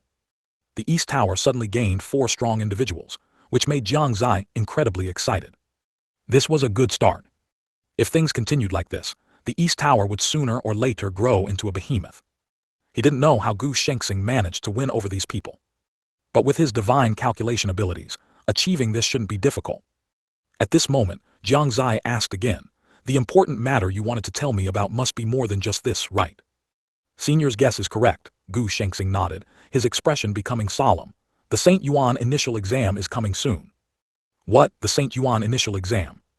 Jiang Xie jumped, and the others also stumbled back several steps in shock. The St. Yuan initial exam was not unfamiliar to Jiang Xie. This was the biggest event on the entire St. Yuan Continent, occurring once every 20 years. At that time, the most mysterious secret realm on the St. Yuan Continent, the St. Yuan Secret Realm, would appear. At the same time, the St. Yuan assessment would also appear. This assessment was not man-made, but destined by the heavenly Tao, its purpose being to select candidates to enter the St. Yuan Secret Realm. Passing each assessment would yield generous rewards, and the affiliated forces would also receive certain benefits, and even gain fame throughout the continent. 114. I am older than you 3,000. This is not a legend, but something that has always existed. Legend has it that there are 5 stages of assessment to enter the St. Yuan Secret Realm, with each stage being more difficult than the last. After passing each assessment, a phantom of a saint will bestow a special mark on the back of one's hand. This not only represents honor, but also strength, talent, and more importantly, one's status on the Holy Spirit continent. This is the first fierce competition the younger generation will experience on their cultivation path. Whether they can achieve certain accomplishments here determines whether they can be favored by major forces, thereby entering them and obtaining different statuses and cultivation resources. Of course, this is for cultivators of humble origins. But for those who are already disciples of major forces, it is equally important. This is their first battle to establish their reputation. Moreover, passing the assessment can bring great benefits to themselves and the forces behind them. The 5 assessments are: the St. Yuan Initial Exam, which grants the title of first-rank St. Yuan Warrior upon passing. The St. Yuan Second Exam, which grants the title of second-rank St. Yuan Brave upon passing. The St. Yuan Third Exam, which grants the title of third-rank St. Yuan General upon passing. The St. Yuan Fourth Exam, which grants the title of fourth-rank St. Yuan Commander upon passing. The St. Yuan Final Exam, which grants the title of fifth-rank St. Yuan King upon passing. There is also a legendary sixth-rank title, St. Yuan Controller. The method of obtaining it is unknown to anyone. Currently, anyone with even a first-rank title is a famous big shot. Almost all the power holders of the top forces in the Eastern Continent have a second-rank title. As for a third-rank title, that is extremely rare. A fourth-rank title hasn't appeared in tens of thousands of years. Historically, the lowest cultivation level recorded for those with a third-rank title was Heavenly King Realm. The lowest for a fourth-rank title was Venerable Emperor Realm. As for a fifth-rank title, only 5 people in the history of the Holy Spirit continent have obtained it, and these 5 are almost all famous Great Emperor Realm experts. Although this title does not necessarily represent a person's ultimate strength, its accuracy is not low. To a certain extent, it can indicate a person's future potential. This is the information Jiang Xie obtained over the years by reading various ancient texts. Thinking about it carefully, it has been 20 years since the last appearance of the Saint Yuan secret realm. It should be known that, although it appears every 20 years, in reality, 20 years is just a rough estimate. The exact appearance time of the Saint Yuan secret realm could be a few months earlier or later, or even a few days earlier or later. Jiang Xie's expression was solemn. Once such news spreads, everyone on the Holy Spirit continent will be in an uproar. At that time, the cultivators participating in the assessment will be as numerous as carps crossing the river. Although most of them will not pass, this does not hinder their determination in the slightest. At that time, even he would have to participate. It was an irresistible temptation. His only worry was, what if the assessment content included a cultivation assessment? Wouldn't he be dead? Oh, why think so much? When the soldiers come, we will block them. When the water comes, we will cover it with earth. I don't believe that if I can't pass, my life will be over. Coming back to his senses, Jiang Xie glanced at the crowd and found that they were still in a dazed state. Cough, cough. After a light cough, the few of them finally came back to their senses. Sorry, we made a fool of ourselves in front of you, sir. The few of them looked embarrassed. Jiang Xie could easily discern the hint of regret in their eyes. He immediately understood.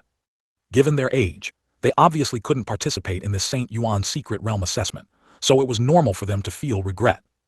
I wonder if any of you have participated in this Saint Yuan assessment. What achievements did you obtain? Could you share some insights?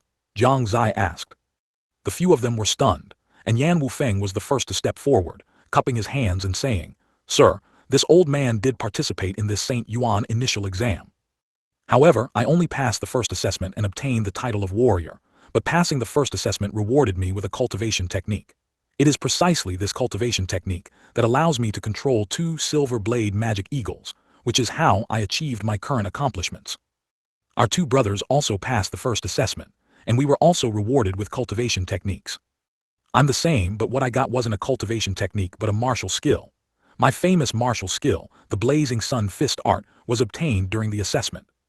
Song Su and his brother, as well as Zhou Tao, also spoke up. This gave Jiang Xie a deeper understanding of the Saint Yuan assessment.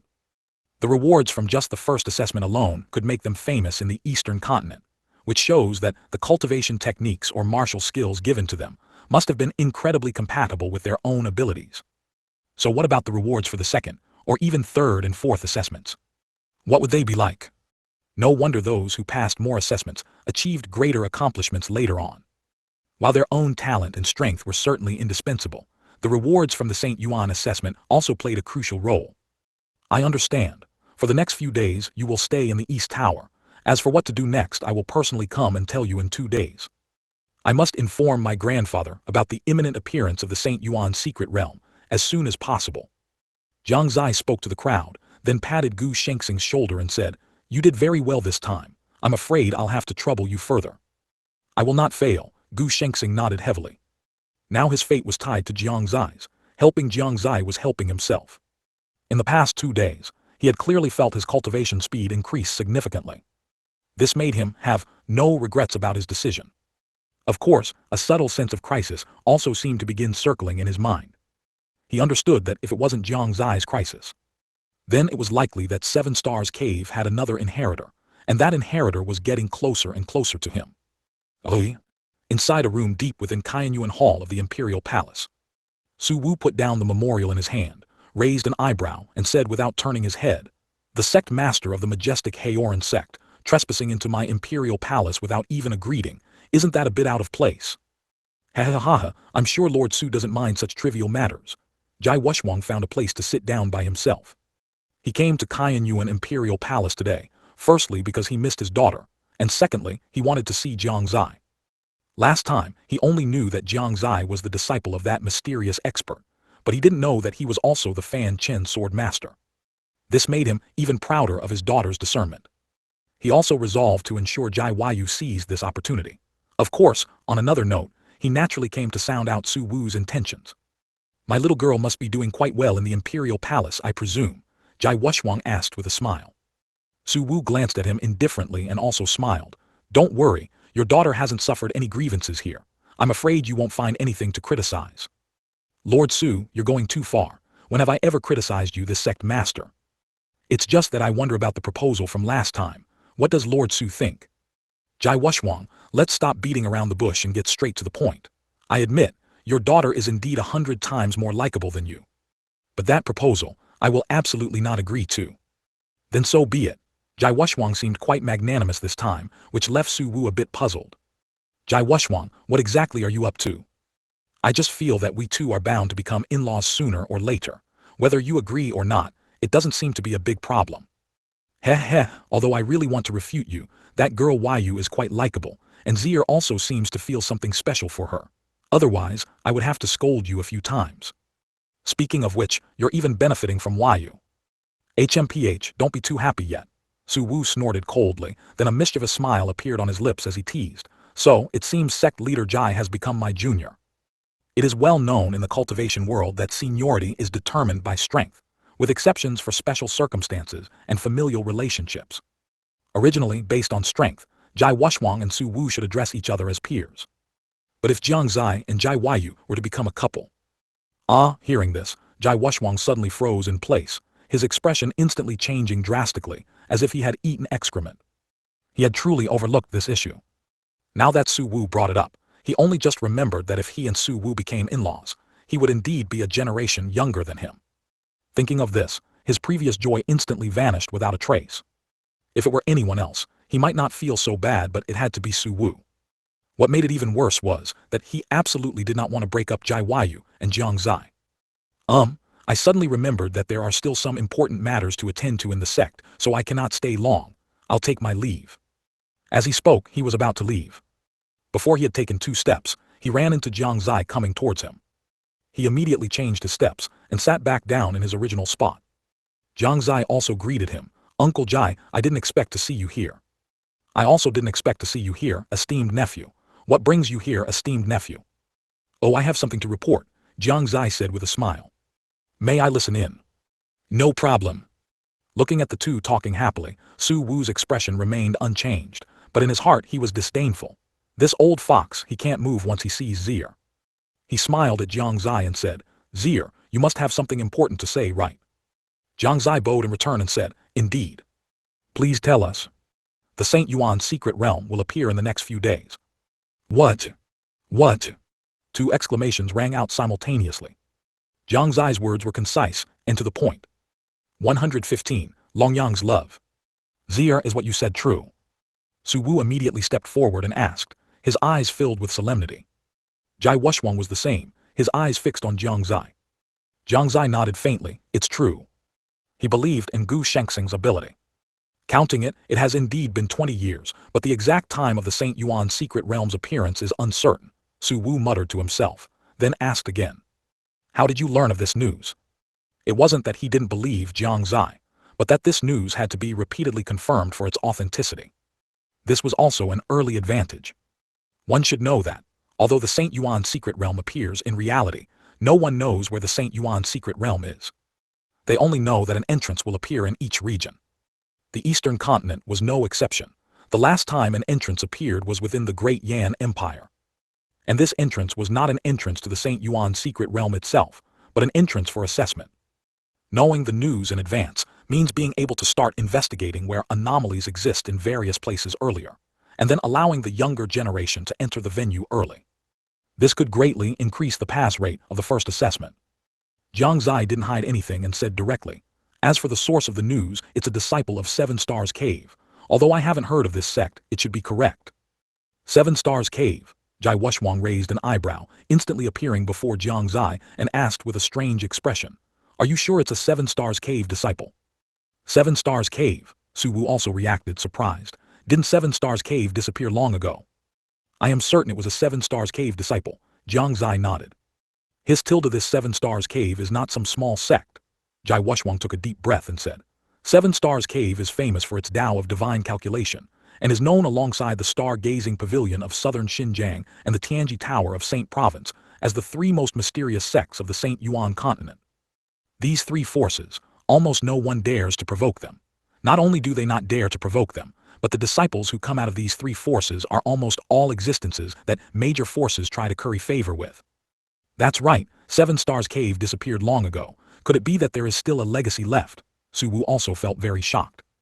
Jiang Xie, however, became curious. If Seven Stars Cave was truly as powerful as they said, then how exactly was it destroyed? Then why did Seven Stars Cave disappear? He asked. That's a long story. Su Wu stroked the beard on his chin, already prepared to explain. He wanted to show off his knowledge in front of Jiang Xie. Unexpectedly, Jai Wushwang spoke first. Actually, the key lies in Seven Stars Cave's cultivation technique.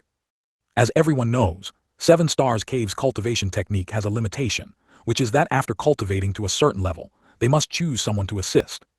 Only in this way is there a possibility of advancing further, and it is precisely because of this point that Seven Stars Cave suffered annihilation. Of course, even with this limitation, other sects would not dare to provoke Seven Stars Cave. Uncle Jai's meaning is, there is Tianji Tower or star-gazing pavilion supporting them from behind. That's right. Looking at Jai Wushwang, who had finished explaining in just a few words, Su Wu was so angry that his beard bristled and his eyes widened.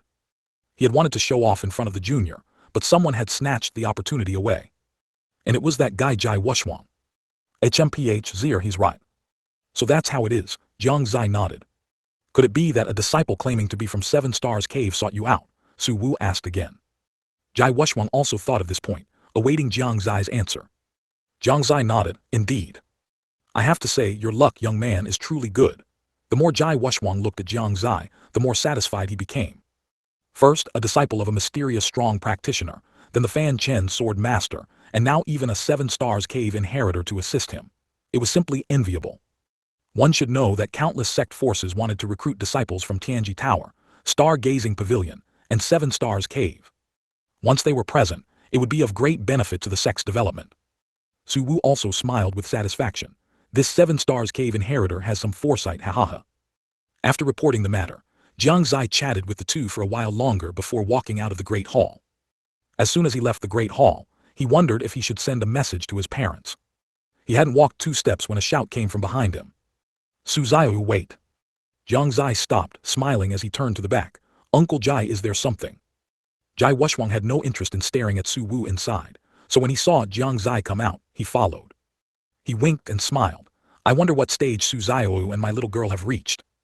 At this moment, he had completely lost the demeanor of a sect master, looking more like an old father eager to marry off his daughter. If the elders of Haoran Sect saw Jai Wushwang's current appearance, their jaws would probably drop. Jiang Xie hadn't quite figured out why this guy was so eager to give his daughter to him. It would have been fine if he was only like this after Jiang Xie revealed himself to be the Fanchen sword master. But the problem was, he was like this even before Jiang Xie revealed himself.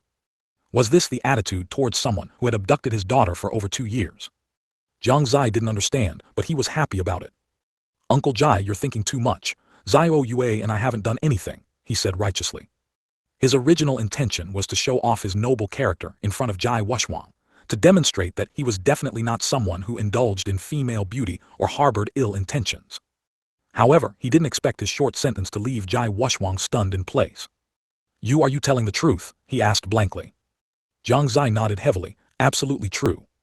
At the same time he was secretly delighted. See, I am an upright person, truly a gentleman. Now, his impression in Jai Wushwang's heart would definitely soar. That Su Xiao, what do you think of my little girl's appearance? Jai Wushwang suddenly asked. His gaze was fixed on him meaningfully. Although Jiang Xie was puzzled as to why he would ask this question, he didn't think much of it and smiled. Nation-toppling beauty. Then does Su Xiao dislike you? Jai Wushwang asked again. No, quite the opposite, Jiang Xie answered without hesitation. Jai Wushwang's eyes began to look strange, and he continued to ask, then what is Yuer's attitude towards Su Xiao? Naturally she worships him immensely. Jiang Xie raised his head. So that's how it is. It was my oversight. I didn't expect Su Xiao to be fond of Dragon Yang, No wonder he had no thoughts about my little girl. Jai Wushwang suddenly had an epiphany. Jiang Xie, on the other hand, was frozen in place. What? He was fond of Dragon Yang. When did this happen? Why didn't he know? Only then did he understand why Jai Wushwang had asked those questions. Realizing this, his face immediately darkened. This misunderstanding was huge. 116, shrewd and calculating. Uncle Jai, you've misunderstood me, Jiang Xie quickly explained. I'm a proper person, how could I possibly like men? If that's the case, why haven't you made any moves on Jai Yu? Jai Wushwang's eyes grew even more suspicious.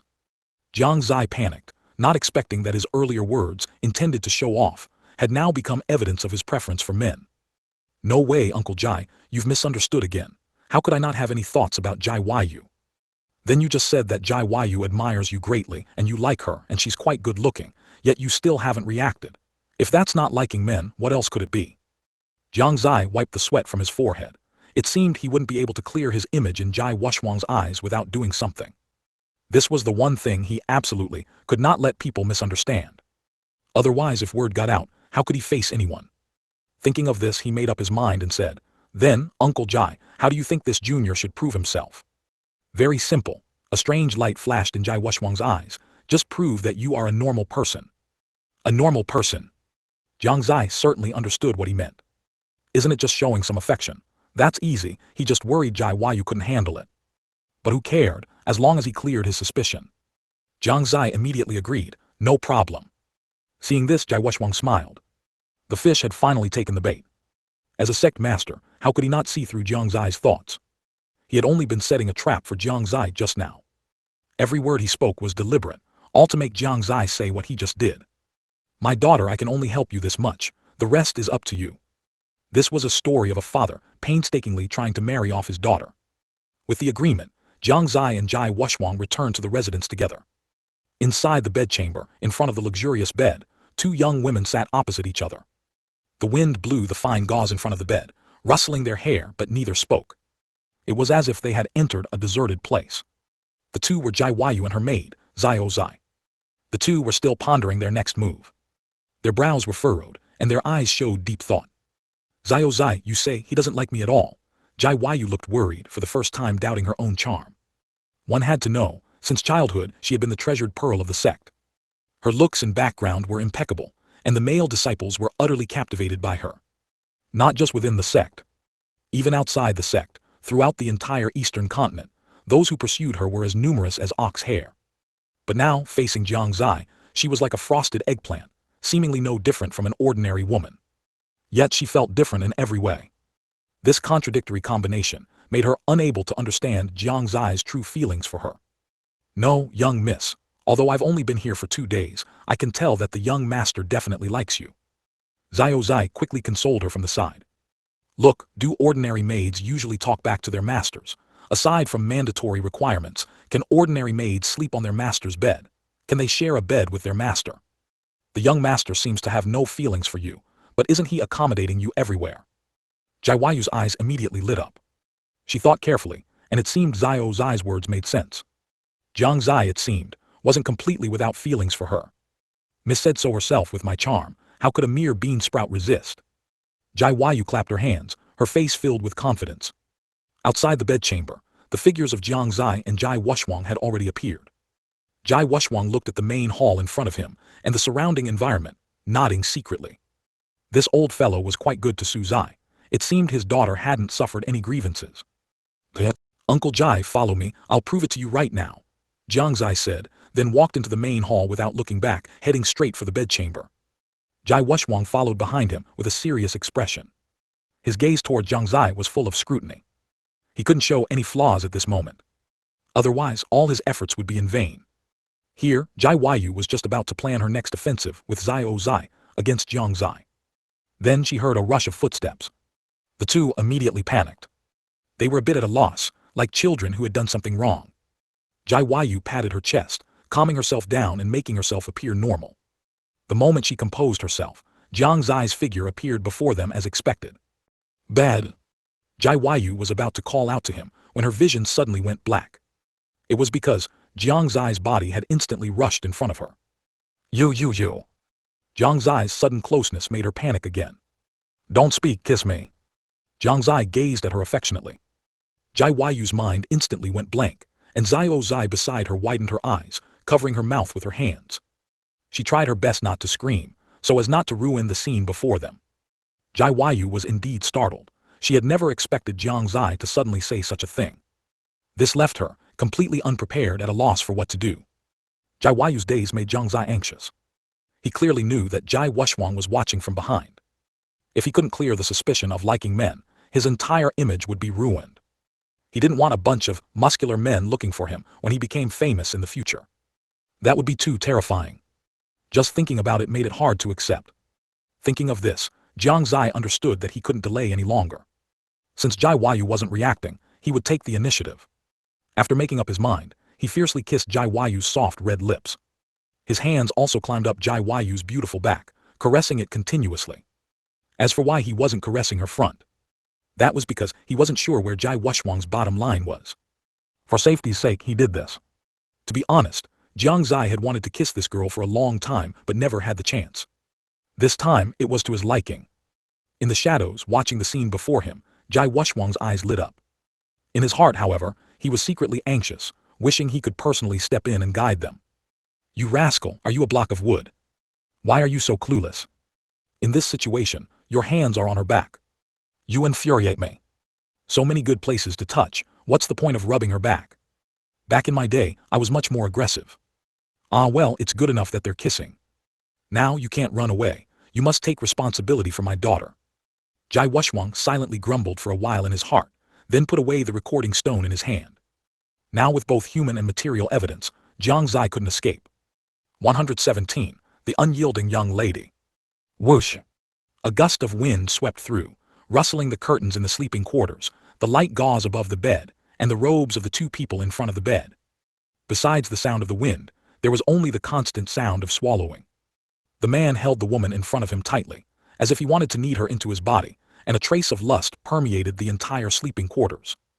The young miss standing alone on the other side looked at the scene before her, unable to recover for a long time. There was an envious look in her eyes. In the dim light, a middle-aged man stared intently at the embracing man and woman, his face full of disappointment. His fists were also tightly clenched. For the first time, he felt that giving his daughter away was so agonizing. Jiang Xie kissed very seriously this time. Not only did he hold Jai Yu tightly, not letting her run, but he also extended his wicked tongue, stirring constantly inside. Jai Yu's mind was blank, letting Jiang Xie do as he pleased. She was still wondering at this moment, could this scene in front of her be a dream?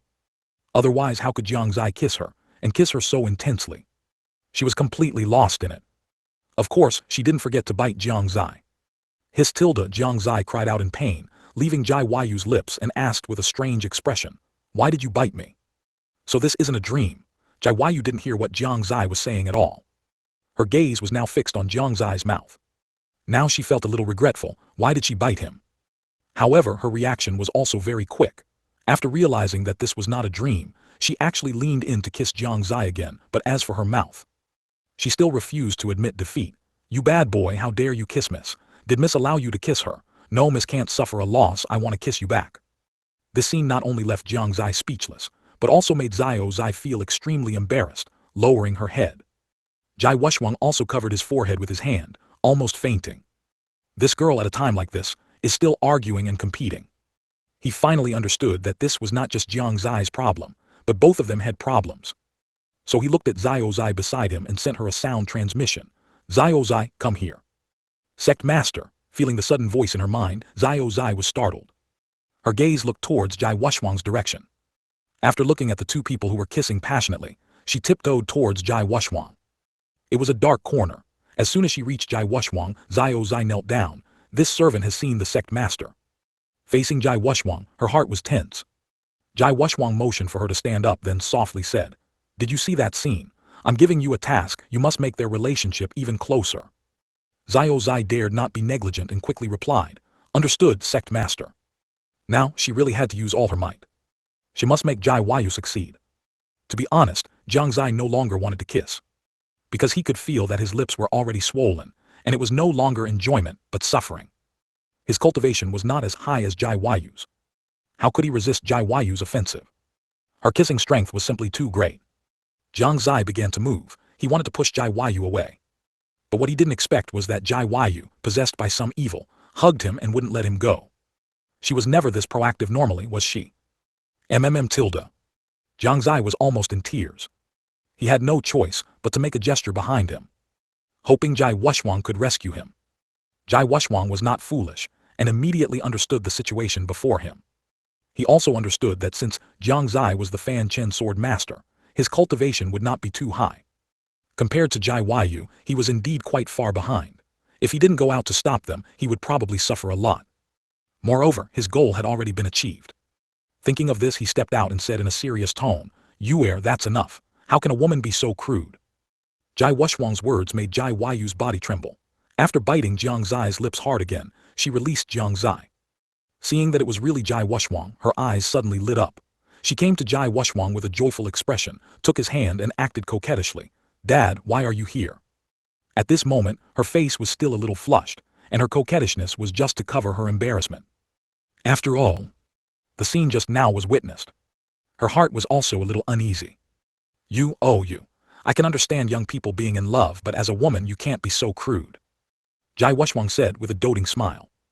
"Got it," Jai Yu stuck out her tongue, and after realizing that Jai Wuxuang wasn't angry, she breathed a sigh of relief.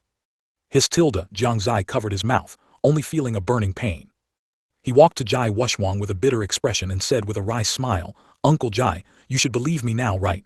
I'm really not that kind of person. To prove it to you, I made a great sacrifice." "You brat, don't take advantage and then act innocent," Jai Wuxuang cursed with a smile. His daughter was incomparably beautiful, yet he looked wronged. He truly didn't know how lucky he was. What? Jai Yu was stunned again. She understood. The two of them seemed to have some kind of agreement. And this agreement was related to Jiang Xie kissing her just now. She thought Jiang Xie had finally matured, but she didn't expect it to be just some kind of agreement between the two of them. Her joyful mood instantly disappeared by more than half. As for why it didn't completely disappear, it was because she wasn't completely empty-handed. At least she really kissed Jiang Xie just now, and it felt great. "Dad, what is this supposed to prove?" Jai Yu asked, feigning confusion. Jai Wuxuang didn't hide anything. He stroked her head and said with a smile, "Nothing, it's just that I suspected Su Xiaoyu liked dragon love, so Su Xiaoyu said he would prove it to me." Jai Yu nodded, giving Jiang Xie a strange look. Jiang Xie gave her a glare. "What kind of look is that?" "To be honest, Dad, I've also suspected him of having dragon love for a long time," Jai Yu whispered. It's unclear if it was intentional. Although she whispered it, she didn't avoid Jiang Xie at all. Jiang Xie's mouth twitched. Had he really been misunderstood to this extent? It was only then that he realized that, for a hot-blooded young man like himself, being too serious was not a good thing. It seemed he had to bully Jai Yu more often. With his goal achieved, Jai Wuxuang spent some more time alone with Jai Yu before leaving Tangxin Pavilion.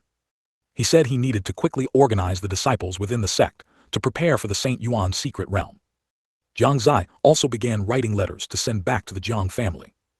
Judging from Gu Shengxing's expression that day, the emergence of the Saint Yuan secret realm was probably in the next few days. Time was pressing, there could be no further delay. 118, Jiang Xie's letter 3000. The letter written by Jiang Xie read, "Father, the Saint Yuan secret realm will appear in the next few days. Prepare quickly. Also, I am doing well here, so you don't have to worry. If that kid Jiang Yu doesn't eat, just wrap a layer of honey around a grain abstinence pill and give it to him. As for mother, tell her that grandfather has long since forgiven her." With just these few sentences, Jiang Xie was still not at ease letting someone else deliver it. He went directly to the East Tower and had Zhou Tao personally make the trip. Zhou Tao had no objections and readily departed. However, when he learned that Jiang Xie also had the Jiang family as his background, he couldn't help but be startled. This was also because they had made a heavenly Tao oath. Otherwise, Jiang Xie would not have let him know.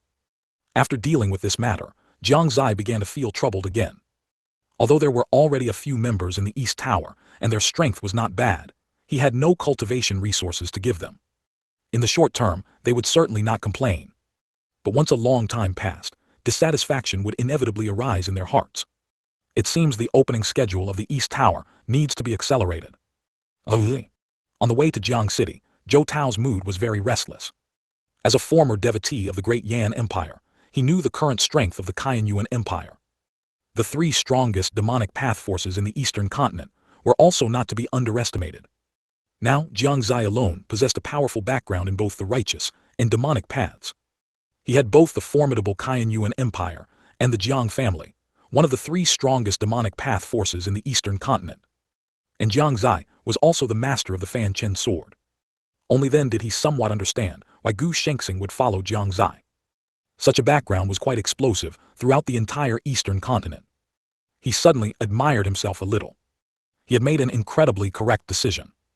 The Jiang family and the Shengyuan Imperial Palace were not very close, but under Zhou Tao's domain realm strength, he arrived at Jiang City in just 1 hour.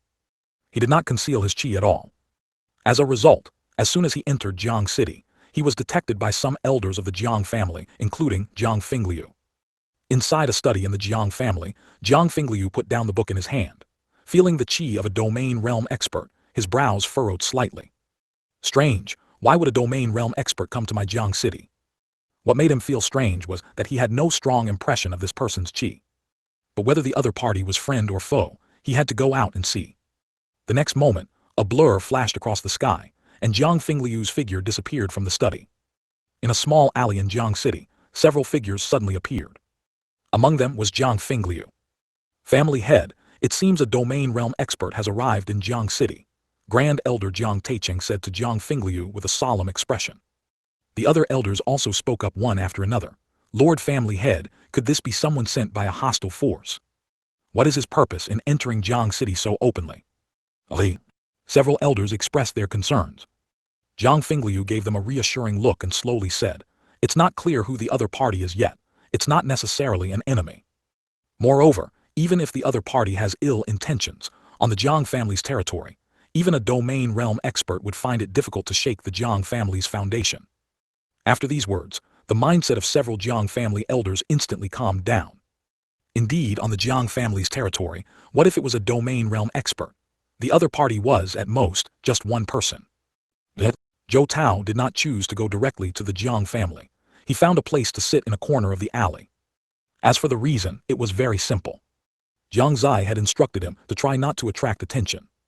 Going to the Jiang family rashly would not only easily be detected by spies from various forces lurking in the shadows around the Jiang family. It would also be more likely to cause conflict. His identity would be difficult to explain clearly in a short time. After all, he was originally a devotee of the Great Yan Empire, and those experts of the Jiang family would know his identity as soon as they saw him. Therefore, he could only use this method to actively draw Jiang Fingliu over. Before long, bursts of air-breaking sounds rang out. Accompanied by a wave of qi rushing towards him, several figures had already appeared in front of Zhou Tao. Jiang Fingliu smiled kindly and said, "May I ask which fellow Taoist your excellency is?" At this time Zhou Tao was wearing a black robe, his whole body wrapped, making his face unclear to others. Jiang family head should know me, Zhou Tao said with a smile, reaching out and taking off his hat. He looked much older than Jiang Fingliu, with a sense of vicissitude, a scruffy beard on his face, and some small scars. You are, Jiang Fingliu frowned. For a moment he really couldn't remember who the other party was. But there was indeed a sense of familiarity. The several Jiang family elders behind him were also the same. Indeed, seeing that Jiang Fingliu did not recognize him, Zhou Tao also felt it was normal. After all, Jiang Fingliu rarely went to the Great Yan Empire. It's normal for Jiang family head not to remember for a while. After all, I don't often stay in the Shengyuan Empire. Not often in the Shengyuan Empire. Jiang Fingliu's eyes showed contemplation, and a clue seemed to flash through his mind. Suddenly he thought of something and said in surprise, "Could fellow Taoist be Zhou Tao, the blazing fist?" Precisely, Zhou Tao nodded. The Jiang family elders, however, frowned. Blazing fist Zhou Tao, what is he doing in our Jiang city? Could he be plotting something? The three great empires appear calm on the surface, but in reality, undercurrents are surging. His purpose for this trip is probably not simple. Yet, several people began to guess. Jiang Fingliu also had to suspect Zhou Tao's purpose for coming here. He was about to ask, but he didn't expect Zhou Tao to speak first. Jiang family head, I know your confusion at this moment, but I am only here to deliver a letter this time. After reading the letter, you will understand. Saying that, he took out a letter from his embrace and threw it towards Jiang Fingliu. To be honest, at that moment, Jiang Fingliu really suspected whether this letter was a trap, but soon, he felt a familiar qi on it. This dispelled his concerns. He prepared to take it. The elders, however, became anxious. Family head, no. Clearly, their thoughts were the same as Jiang Fingliu's just now. They all believed it was a trap. Jiang Fingliu shook his head at them and took the letter. All elders need not worry, this letter is fine. The letter has been delivered, I shall take my leave now. Zhou Tao did not stay long, he said a few words softly and then left Jiang City, leaving several Jiang family elders puzzled. Family head, he just left like that. That's right, just to deliver a letter. Who wrote this letter? To be able to have Zhou Tao deliver it personally. Lord Family Head, what exactly is written in this letter? After Zhou Tao left, their gazes immediately fell on the letter in Jiang Fingliu's hand. Jiang Fingliu was also quite curious. The letter kept flipping in his hand. The material was quite ordinary. He didn't see anything unusual from the outside, so he reached in and took out the letter inside. Upon seeing the first sentence, his pupils constricted, and then he quickly put it away, leaving the elders who wanted to secretly peek disappointed. Lord Family Head, what exactly is written inside? That's right, could it be something important? Could it be some important news? Jiang Fingliu took a deep breath and said, it is indeed a major event. The Saint Yuan's secret realm is about to appear. What? The reactions of the three were identical, all filled with shock. Let's go back as soon as possible, this matter cannot be taken lightly. Jiang Fingliu said with a solemn tone. After speaking, he took the lead and returned to the Jiang family first.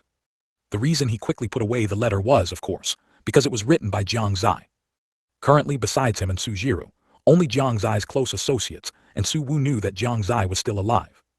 It wasn't that he didn't trust the clan elders, but rather, it was always wise to be cautious of others. Back in his room, he took out the letter again and read it carefully. The Saint Yuan's secret realm is about to appear. Su Wu has long since forgiven Jiru. A domain realm expert delivered the letter. This kid. He's doing quite well. A relieved smile appeared on Jiang Fingliu's face. Jiang Zai's actions had completely exceeded his imagination, far exceeding his expectations. He had previously worried whether he could adapt to life outside, but now it seemed. Not only was he fine but he was also thriving. However, what puzzled him was this. How did Jiang Xie manage to have Zhou Tao personally deliver the letter? If he remembered correctly, wasn't Zhou Tao still a devotee of the great Yan Empire? The Qianyuan Empire had tried to recruit him more than once, but without exception, they all failed. How could he possibly work for the Qianyuan Empire? If he wasn't working for the Qianyuan Empire, then how did Jiang Xie command him? Jiang Xie had already started to become incomprehensible to him. Wrap a layer of honey around a grain abstinence pill. Will that work? Jiang Fingliu murmured to himself. Jiang Yu indeed gave him a headache. Su Jiru, on the other hand, completely ignored it. To the outside world, Jiang Fingliu was incredibly impressive. But in reality, he handled all the big and small affairs at home, even coaxing the child. He was completely suppressed by Su Jiru. Of course, this was also his own choice, and he couldn't blame anyone else. Who told him to boast previously that as long as Su Jiru married him, he would do anything.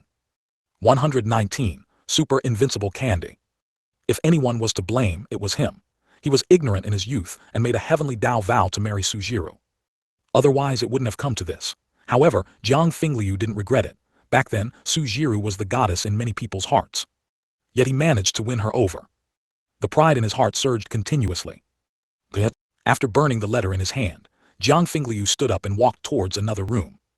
He hadn't fed his youngest son yet today, and he couldn't let him starve to death. Otherwise, Su Jiru would probably skin him alive.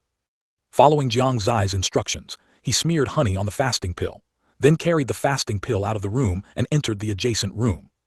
Big brother, don't go.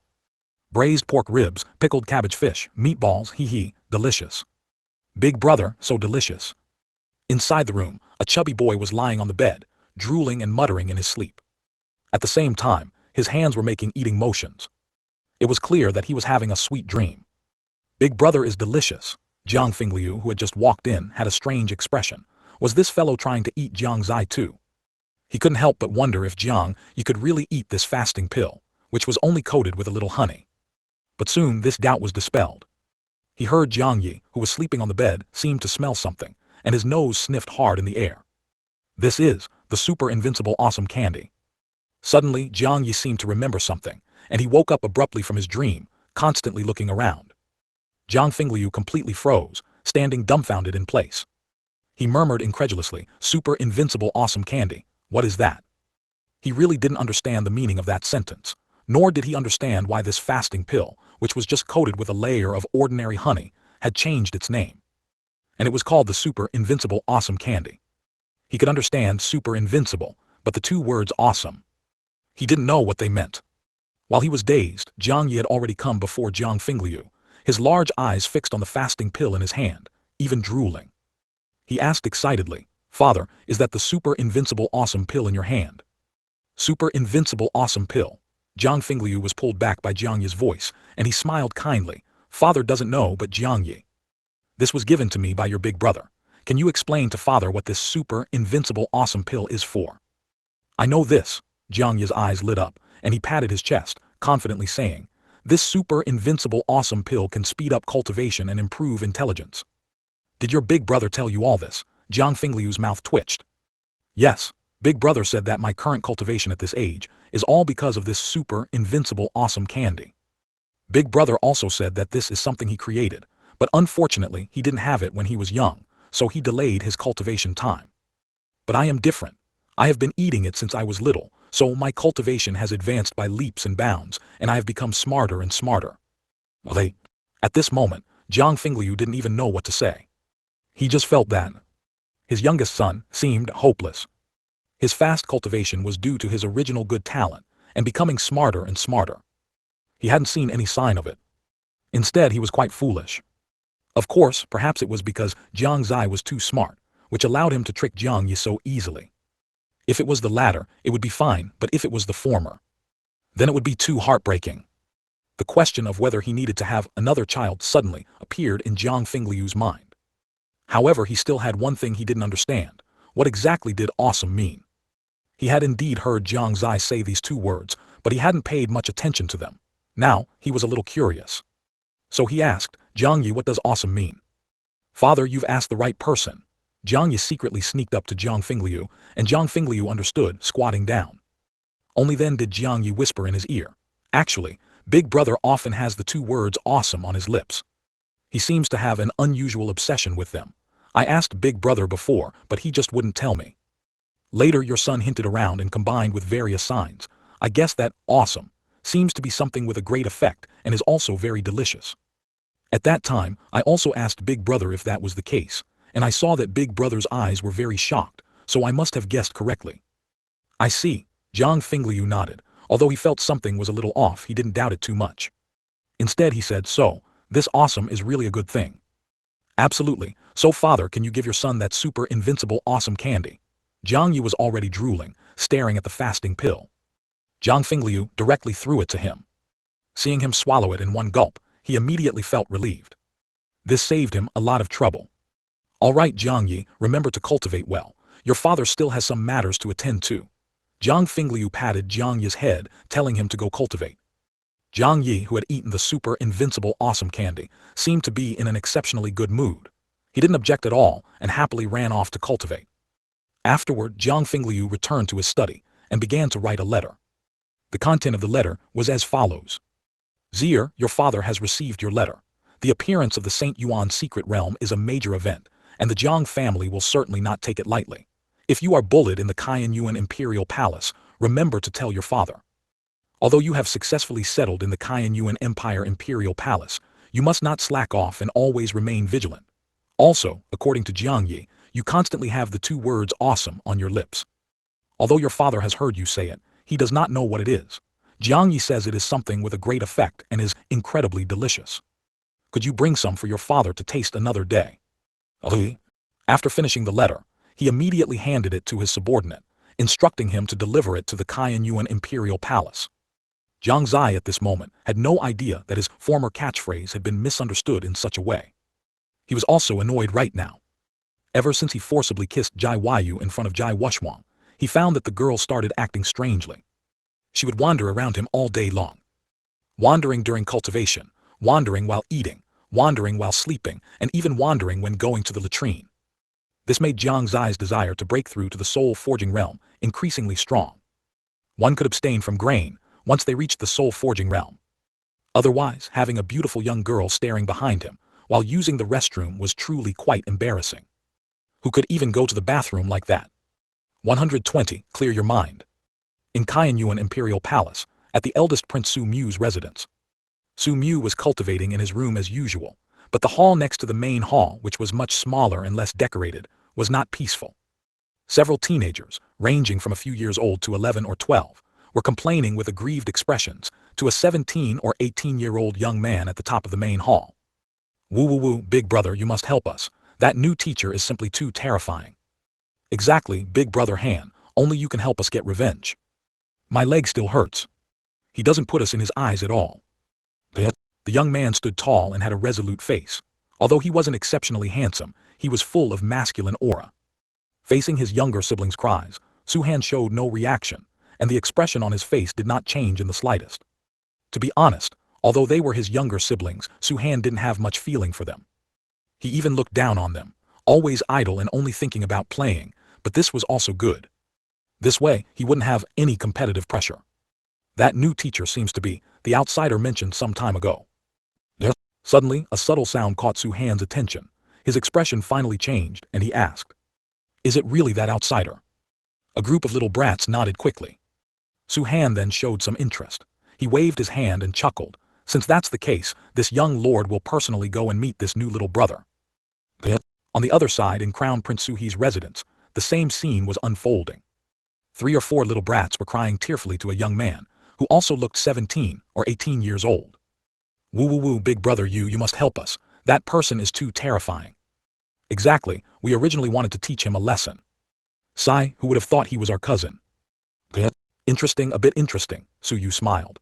Unlike Su-han, he was much more handsome than Su-han. His personality was also very different.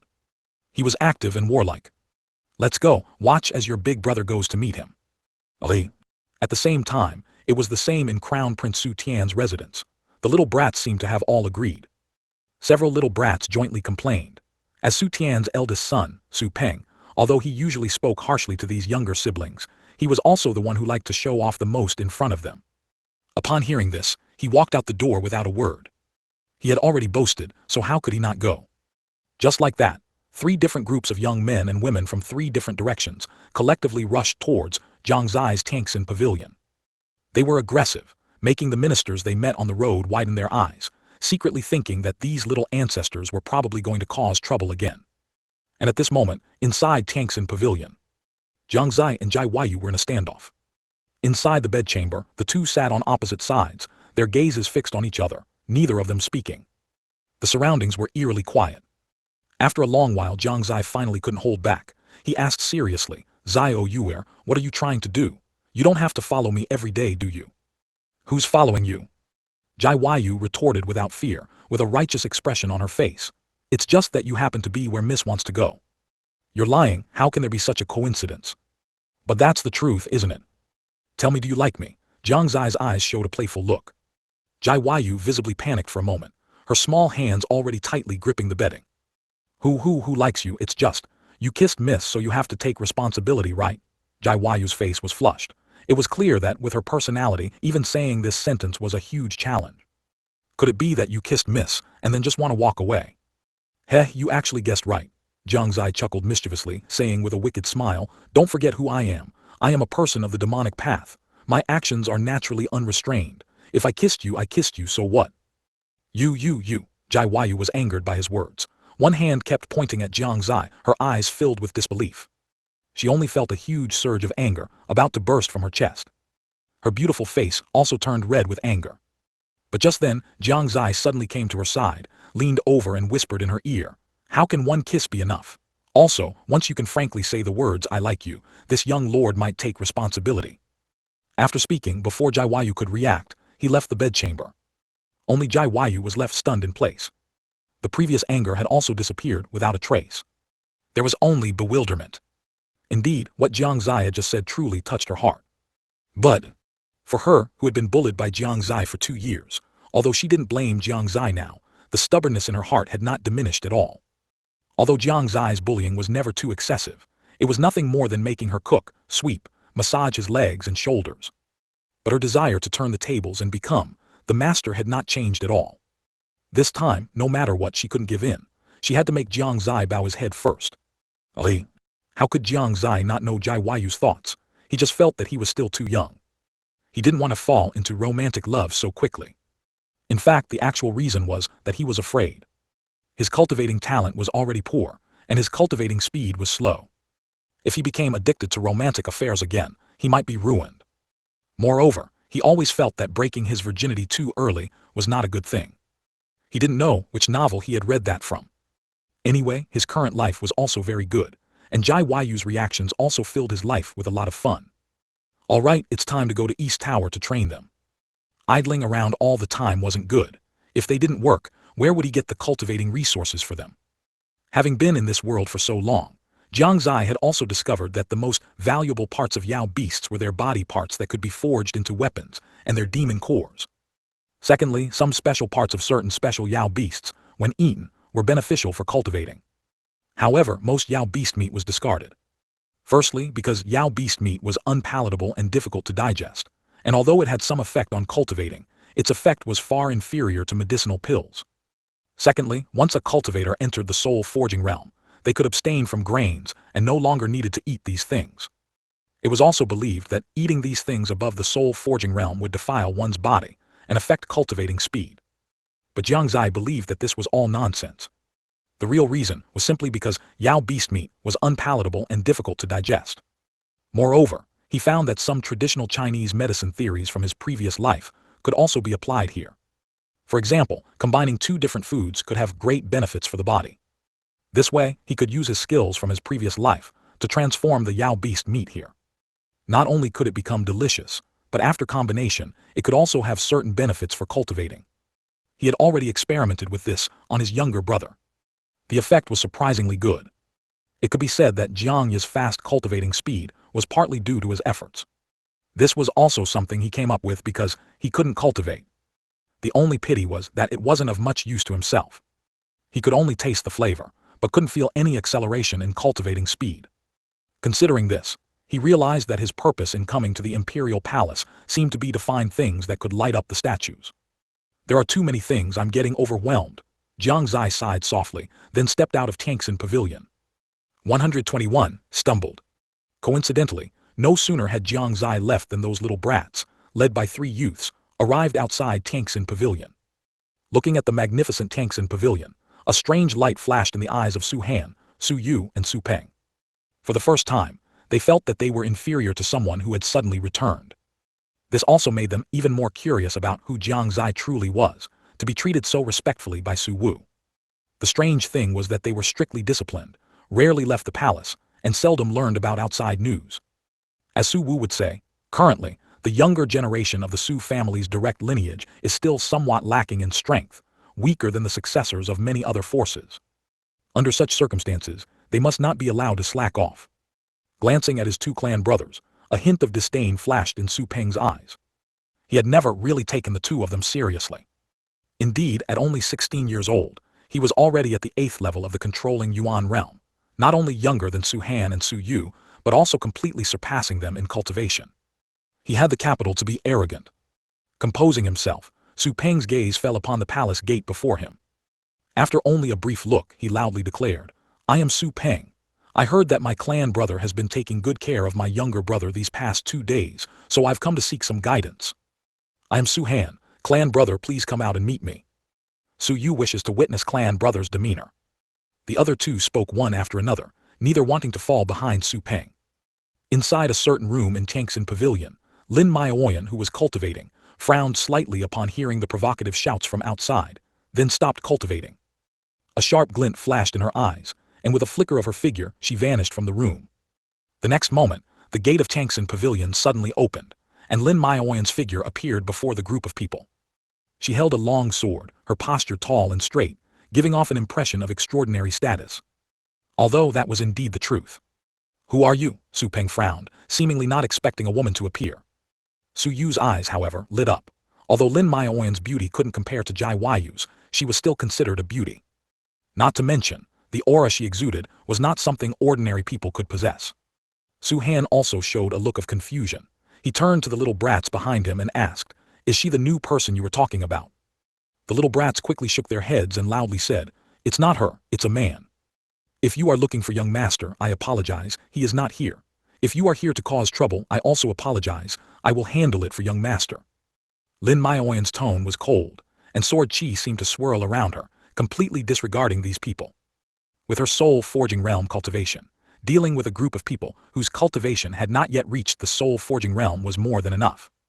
Young master, I didn't expect him to have such an arrogant subordinate. Then I shall have to experience the strength of this beauty myself. Su Yu smiled faintly, his tone sounding quite unpleasant, whether from jealousy or something else. As soon as he finished speaking, his body shot out like an arrow from a bowstring, stirring up a gust of wind. The few little brats behind him were all knocked to the ground by this wave of qi, grimacing in pain. Su Han and Su Peng's expressions, however, did not change much. In their opinion, if the woman opposite couldn't even defeat Su Yu, then there was no need for them to intervene at all. But they had still underestimated Lin Maoyan's strength. Facing the man charging towards her, a disdainful smile appeared on Lin Maoyan's lips. Is that all your strength? A soft voice rang out, and the next instant Su Yu found that the woman in front of him had disappeared. Oh no! Suddenly he cried out in alarm, his face changing drastically. Su Han and Su Peng, who were watching from the side, also had drastic changes in their expressions. Just above Su Yu's body, a graceful figure suddenly appeared. Lin Maoyan flicked her right hand, and the long sword in her hand danced in a sword flourish. Her soul-forging realm aura was also released at this moment. Immediately, sword flowers bloomed in the air, like a beautiful painting. It was a pity that this painting would harm people. At this moment, everyone's pupils constricted. This is heavenly flower sword art. You are from Shengyuan Sect. Su Han and Su Peng's exclamations rang out simultaneously. Their eyes were filled with disbelief. Who else in Shengyuan Sect could have such cultivation and be so young, besides Saintess Lin Maoyan of Shengyuan Sect? They truly hadn't expected Lin Maoyan to appear here. And from the looks of it, she had a very close relationship with the person they were looking for. As for Su Yu, he was completely stunned at this moment. Maoyan, wait. Suddenly, another voice came out. Lin Maoyan turned her head and saw Old Wu looking at her anxiously. They are all descendants of the prince. Old Wu added another sentence. Lin Maoyan then understood. Her offensive also weakened. She also spun around in the air, then kicked towards Su Yu. A bang sound. Ah tilde. Accompanied by a miserable scream, Su Yu was directly kicked away, falling heavily onto the ground not far away. Cracks appeared on the ground from the impact of his body. Looking at Su Yu again, a trace of blood had already seeped from the corner of his mouth, and his robes were disheveled, completely losing his earlier spirited appearance. It was clear that even just one kick was not easy to bear. If he hadn't been intimidated by Lin Maoyan's attack just now, he might have been able to dodge or even defend. Consider this a lesson for you. Why aren't you leaving? Lin Maoyan's tone was cold, her gaze calmly looking at them. Su Han and Su Peng exchanged glances, understanding that neither of them was an opponent for her. Staying here would be useless. So they stepped forward, took Su Yu and left. Inside the main hall's sleeping quarters of Tangxin Pavilion, Jai Yu was sitting by the bed, quietly listening to the sounds outside. Xiao Zai, however, was full of confusion and asked, Young miss, why did you know they were coming to cause trouble for young master, yet you didn't intervene?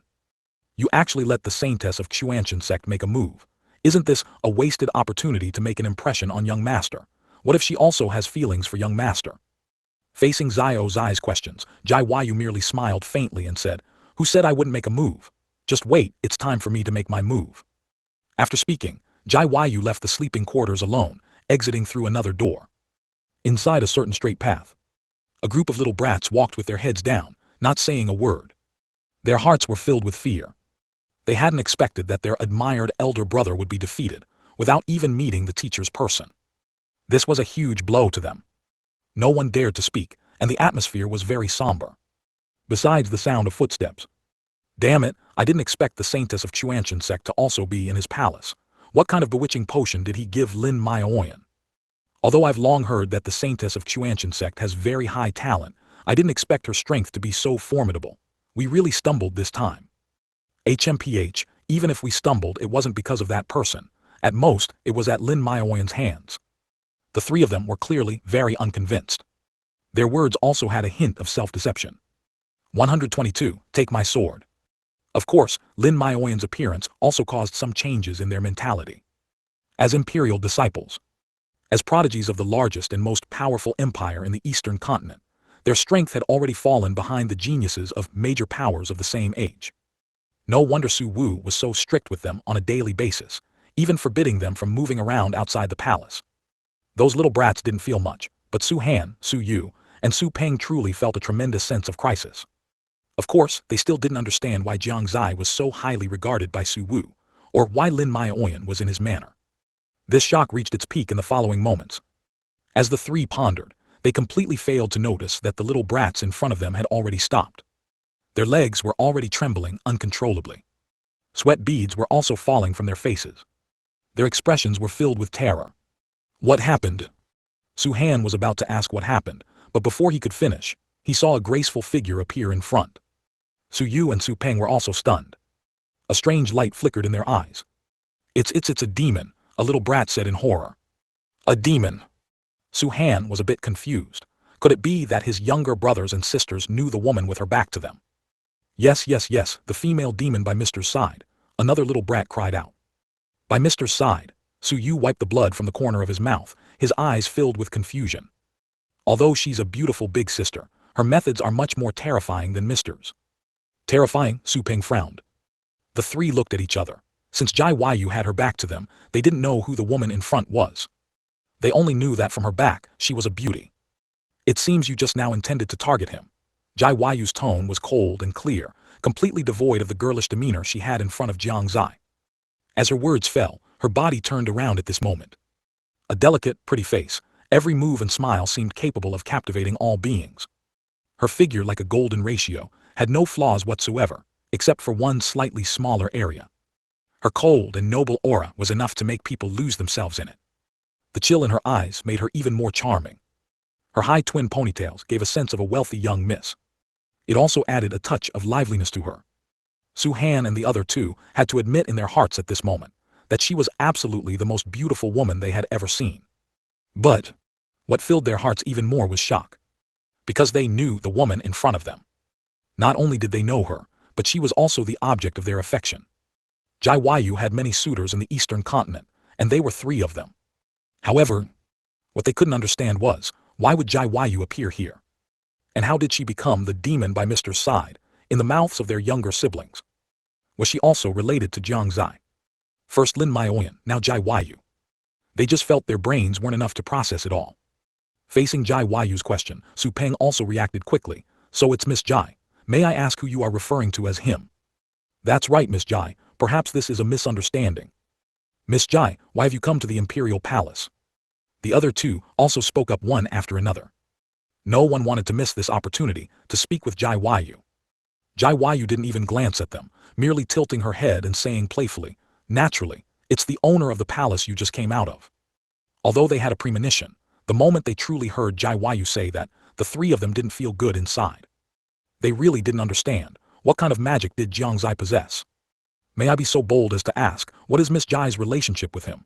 Su Peng asked again, his gaze fixed on Jai Yu. While they were talking, the group of little brats had already begun to sneak away. And Jai Yu answered his question earnestly, I am his maidservant, do you understand? Maidservant, the 3 exclaimed in unison. Their steps began to falter. They never expected Jai Yu to say those 2 words. The dignified saintess of Haoran Sect, actually serving as a maidservant to a young man. Leaving aside whether the world could accept it, could the people of Haoran Sect accept it? Could Jai Wushwang accept it? Suddenly, Su Han thought of a question. If even Jai Yu was a maidservant, then what about Lin Maoyan? Jai Yu seemed to have seen through their thoughts and said indifferently, Lin Maoyan is not his maidservant, but she is his subordinate. Boom! It was like a thunderclap flashing through their minds. The 3 were too shocked to speak. At this moment, what they were thinking about was not how to teach Jiang Xie a lesson, but rather what extraordinary qualities Jiang Xie possessed. All right, what needed to be said has been said. Since you dared to provoke him and disregard him, then take 1 sword chi from me. Jai Yu finally stated her true purpose. She actually just wanted to teach the 3 of them a lesson. Although Jiang Xie often angered her, Jai Yu would never allow anyone to provoke him, harm him, or slander him. Miss Jai, isn't this inappropriate? Su Han's tone was hesitant. Jai Yu was only 15 years old, and he didn't believe her single sword chi could have much impact on him. Miss Jai, could you tell us why you want to be his maidservant? Su Yu stepped forward, his eyes full of confusion. Miss Jai, you must have misunderstood something. Firstly, this is Yuan Imperial Palace, not Haoran Sect. Secondly, you must know our identities. Is your action a bit improper? Su Peng, as the one with the highest cultivation among the three, spoke with the most arrogant tone. Jai Yu, however, paid no mind to these things. Her attitude was resolute. She didn't say another word, only the sword in her hand began to tremble. Don't worry, I'll only use one sword chi. Jai Yu emphasized again. Seeing her firm attitude, Su Han and the other two exchanged glances. They said nothing more and directly took up a defensive stance. If that's the case, then let us experience the strength of Jai Saintes. Su Han's expression wasn't very good. This was blatant provocation. They truly didn't believe that Jai Yu could defeat all three of them with one sword chi. Although they hadn't heard much about Jai Yu in the past 2 years, 2 years ago, they knew her cultivation level. It wasn't much different from theirs. Now, it probably wasn't much different either. Jai Yu showed a look of disdain and didn't waste words, directly unleashing a sword chi. Brilliant sword light instantly filled the entire path. It carried a tremendous sound of breaking air, bringing with it a bone-chilling cold wind. An indescribable aura rushed directly towards the three. The silver-white sword chi surged wildly in their eyes. Facing this sword chi, they were like small boats swaying in the ocean, on the verge of capsizing. They couldn't resist at all, only watching helplessly as it got closer and closer. 123, why didn't you say so earlier? Soul Forging Realm. Sword Intent. How is that possible? 3 different exclamations rang out simultaneously. Their eyes trembled, unsure how to defend themselves. Fortunately, they all reacted in time, barely releasing their chi and even martial skills to defend. It was a pity, their combined defenses had little effect. Su Yu's body continuously retreated, and cracks already appeared in the floor tiles beneath Su Han's feet. Su Peng's face turned blood red under the pressure. Bang! A huge sound echoed, and all 3 of them flew backwards simultaneously. They crashed heavily into a wall. With another crisp sound, the entire wall collapsed. A group of little kids hiding behind the wall widened their eyes and knelt down, trembling. Then they continuously begged for mercy. Sister, we were wrong, please spare us. Not far from them, Su Han, Su Yu, and Su Peng lay sprawled on the ground, spitting out blood, their faces bruised. Their robes had countless marks from a sharp weapon, looking tattered and worn. Clearly, the miserable state of the 3 of them caused a huge shock to the children. As for Jai Yu, she didn't even glance at them again. She sheathed her sword and left, clean and decisive. Only leaving a sentence in everyone's ears. I don't want to see you challenge or insult him again, otherwise, I don't mind teaching you a lesson again. The group of people were silent as cicadas in winter. After Jai Yu left, the little kids dared to step forward to check on Su Han and the other 2. Seeing their miserable state, someone couldn't help but say, Big brother, why don't we tell royal grandfather? She's too arrogant. The 3 who were still lying on the ground immediately jumped up upon hearing this, saying with serious and nervous expressions. No, no, no. Whoever tells royal grandfather, I'll teach them a lesson. Anyone who dares to speak, I'll skin them alive. If anyone leaks it, you know. It's a joke, how could they dare let Su Wu know? Su Wu was already quite dissatisfied with their cultivate speed. Being defeated by 2 sect saintesses in one day, if this got out, they might face even more severe punishment. Now, the 3 of them just wanted to figure out one question. What was so extraordinary about Jiang Xie? Su Yu wiped the blood from the corner of his mouth and asked with a cold expression, Is there something else you haven't told us? No, the little kids shook their heads in unison. Didn't he say anything when he was teaching you lessons? Su Han's tone was also very serious. The little kids thought for a moment, then one little boy stepped forward and said, He did, he said he wanted to check our learning results. Not that. Su Peng shook his head, his eyes as terrifying as lightning. Anything else?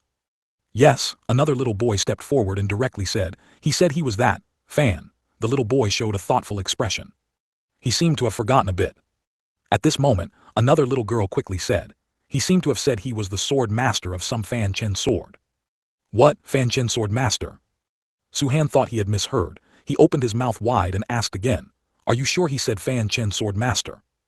Yes, we remember now, he seemed to have said that. The other little kids also nodded one after another. Thump, thump, thump.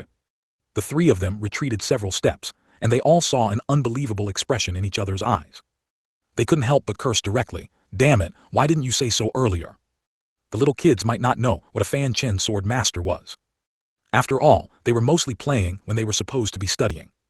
But the 3 of them knew. That was definitely an existence they couldn't compare to.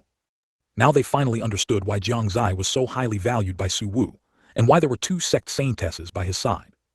They actually thought of provoking such a person. That was truly You almost got us killed. Su Peng glared at them fiercely. Then he turned and left. I'm going into seclusion, don't call me. I'm going too. Me too.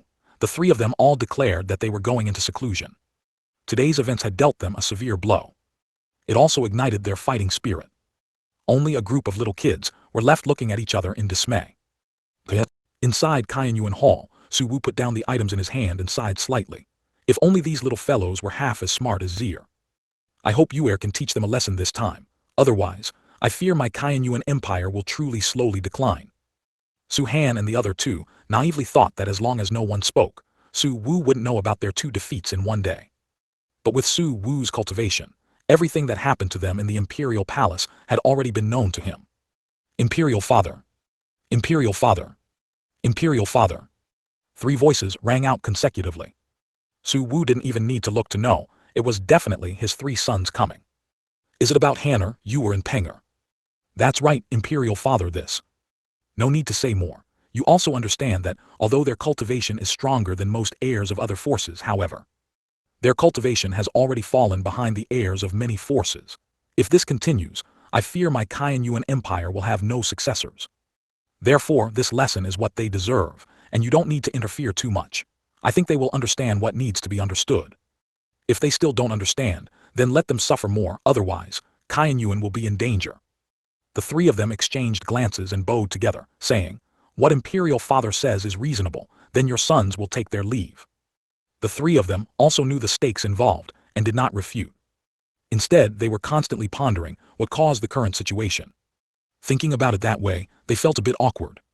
It seemed that their lenient upbringing was the cause of this situation, although it wasn't the main reason. But it was not unrelated to them. As soon as Jai Yu returned to her sleeping quarters, Zio Zai greeted her with a joyful expression, excitedly asking, Young miss, how was it? Was it smooth? I taught them a lesson, so no one should come to provoke him again. Jai Yu smiled, then slowly sat down by the bed, she asked. Where is he? Where did he go after he left just now? Zio Zai shook her head and said, Young miss, you know that this is not within Haoran Sect, I dare not move around freely. That's true. This bad guy seems to have been acting mysteriously these past few days. Could it be that he's been charmed by that woman? Jai Yu frowned, feeling a little uneasy. Zio Zai, go help me investigate. See which woman has designs on that bad guy. This. Don't worry, as long as you say you are his maid, no one in this palace should make things difficult for you. This servant understands. 124. Teach you how to cook. After Jiang Xie left the Imperial Palace, he hurried all the way to East Tower. Inside East Tower, 6 or 7 people were gathered, 2 more than when Jiang Xie had last visited a few days ago. The 2 newcomers were both males, but their cultivation was not high. They were only at the controlling Yuan realm, but they were both only 16 years old, and their clothing was not very good. Clearly, they were children born into ordinary families. They were also rare geniuses. Even Su Han, Su Yu, and Su Peng of the Kainyuan imperial family were only at the controlling Yuan realm. For these 2 youths from ordinary families to cultivate to the controlling Yuan realm at 16 years old, to a certain extent, they were definitely targets for various major forces to contend for. Only Gu Shengxing could easily find such geniuses. While others might also possess such ability, they wouldn't notice unless they were specifically looking. In such an environment, the 2 youths were visibly uneasy. They sat properly, their hands tightly gripping the hems of their clothes, heads bowed, lost in thought. Perhaps it was the immense fear and unease brought by the new environment, or the overwhelming pressure from the domain realm experts around them. It could also be the impact of new things on their hearts. In short, the 2 youths' horizons had changed at this moment. Once upon a time, they had to look up even to visit a small city, but now, they had directly arrived at the Kainyuan imperial capital of the Kainyuan Empire. From the moment they entered the city, they saw countless figures flying and escaping, witnessed the enormous city, and felt that immense impact. All of these things left an indelible mark on their hearts. The 2 also knew that with their talent, they would eventually rise to prominence, but unfortunately, they didn't even have the spirit stones needed for the journey to those sects. Their small village also had no sects recruiting disciples. There might be some in the small town, but the problem was, they were far from the town, and furthermore, they had no accurate source of information. They had no idea when those sects recruited disciples. And Gu Shengxing was undoubtedly their savior. They vaguely remembered what Gu Shengxing had said when he found them. With your talent, if you stay here, you might be buried for life. How about you come with me? I'll take you to a bigger place, where you can truly soar. Where is that? They asked. It's the Cayenne Yuan Imperial Capital. The place we're going is called East Tower. Just hearing the words Cayenne Yuan Imperial Capital, they had already made up their minds. They must go. This was a once-in-a-lifetime opportunity. If they missed it, they might find it very difficult to wait for such an opportunity again. This was what they thought at the time. And Gu Shengxing did not disappoint them. They had indeed arrived at the Cayenne Yuan Imperial Capital. However, as soon as they arrived at this building, they saw several beings who were almost at the peak of the Eastern Continent. This made them feel extremely uneasy.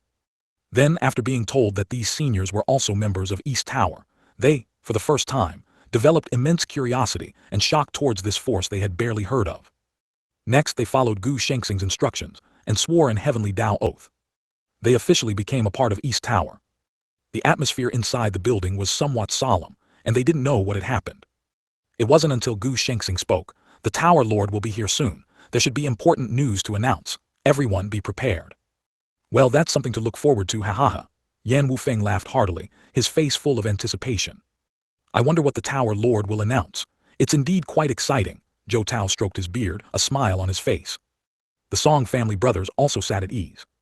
The two youths then understood that the Tower Lord of East Tower was coming. This made them not only curious about the Tower Lord's appearance, but also about his strength. Of course, there was also fear. Oh, everyone's here, more people. Soon, a slightly surprised voice echoed in the main hall on the first floor.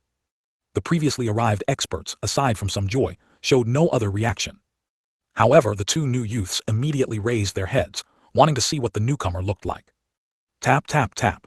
As a series of footsteps echoed in the empty hall, Jiang Xie's figure appeared before everyone. The moment the two youths saw Jiang Xie, a huge shock appeared in their hearts. They were so surprised that their mouths hung open, and their eyes were wide. They simply couldn't believe that the Tower Lord of East Tower, which had so many powerful experts, was a youth who looked to be about their age. They once again experienced the inequality between people. However, this world was like that. It was a jungle where the strong preyed on the weak, and the rules were always in the hands of the strong. Having a major force as support behind them was different. The difference between them could be seen from Jiang Xie's attire. As the two surveyed Jiang Xie, he was also surveying them. A hint of surprise flashed in his heart.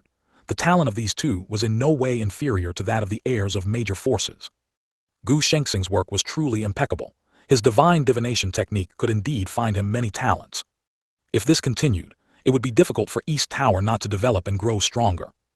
Who are these two? Jiang Xie looked at the two with a kind gaze and smiled kindly. Gu Shengxing immediately stepped forward to explain. Lord Tower Lord, this is Qin Feng, and this is Yi Ling. Qin Feng, Yi Ling greets Lord Tower Lord, the two quickly reacted. Jiang Xie walked over and patted their shoulders, saying, You don't need to be too formal here. Maybe I'm not even as old as you. Just treat it as your own home. Thank you, Tower Lord, the two said with some apprehension. Jiang Xie smiled slightly and said no more. He understood that people of humble birth often had a sense of inferiority, which was normal and difficult to change in a short time. It could only happen gradually. Tower Lord, fellow Taoist Gu said you have something to announce. What is it? Yan Wufeng could no longer hold back and immediately asked. The others all pricked up their ears. Jiang Xie looked at them, smiled, walked back and forth a few steps and said, Indeed, I have something to say. Everyone's eyes lit up, and the anticipation on their faces grew even stronger. Actually, I came today to teach you how to cook, more precisely, how to prepare dishes. Cook and prepare dishes.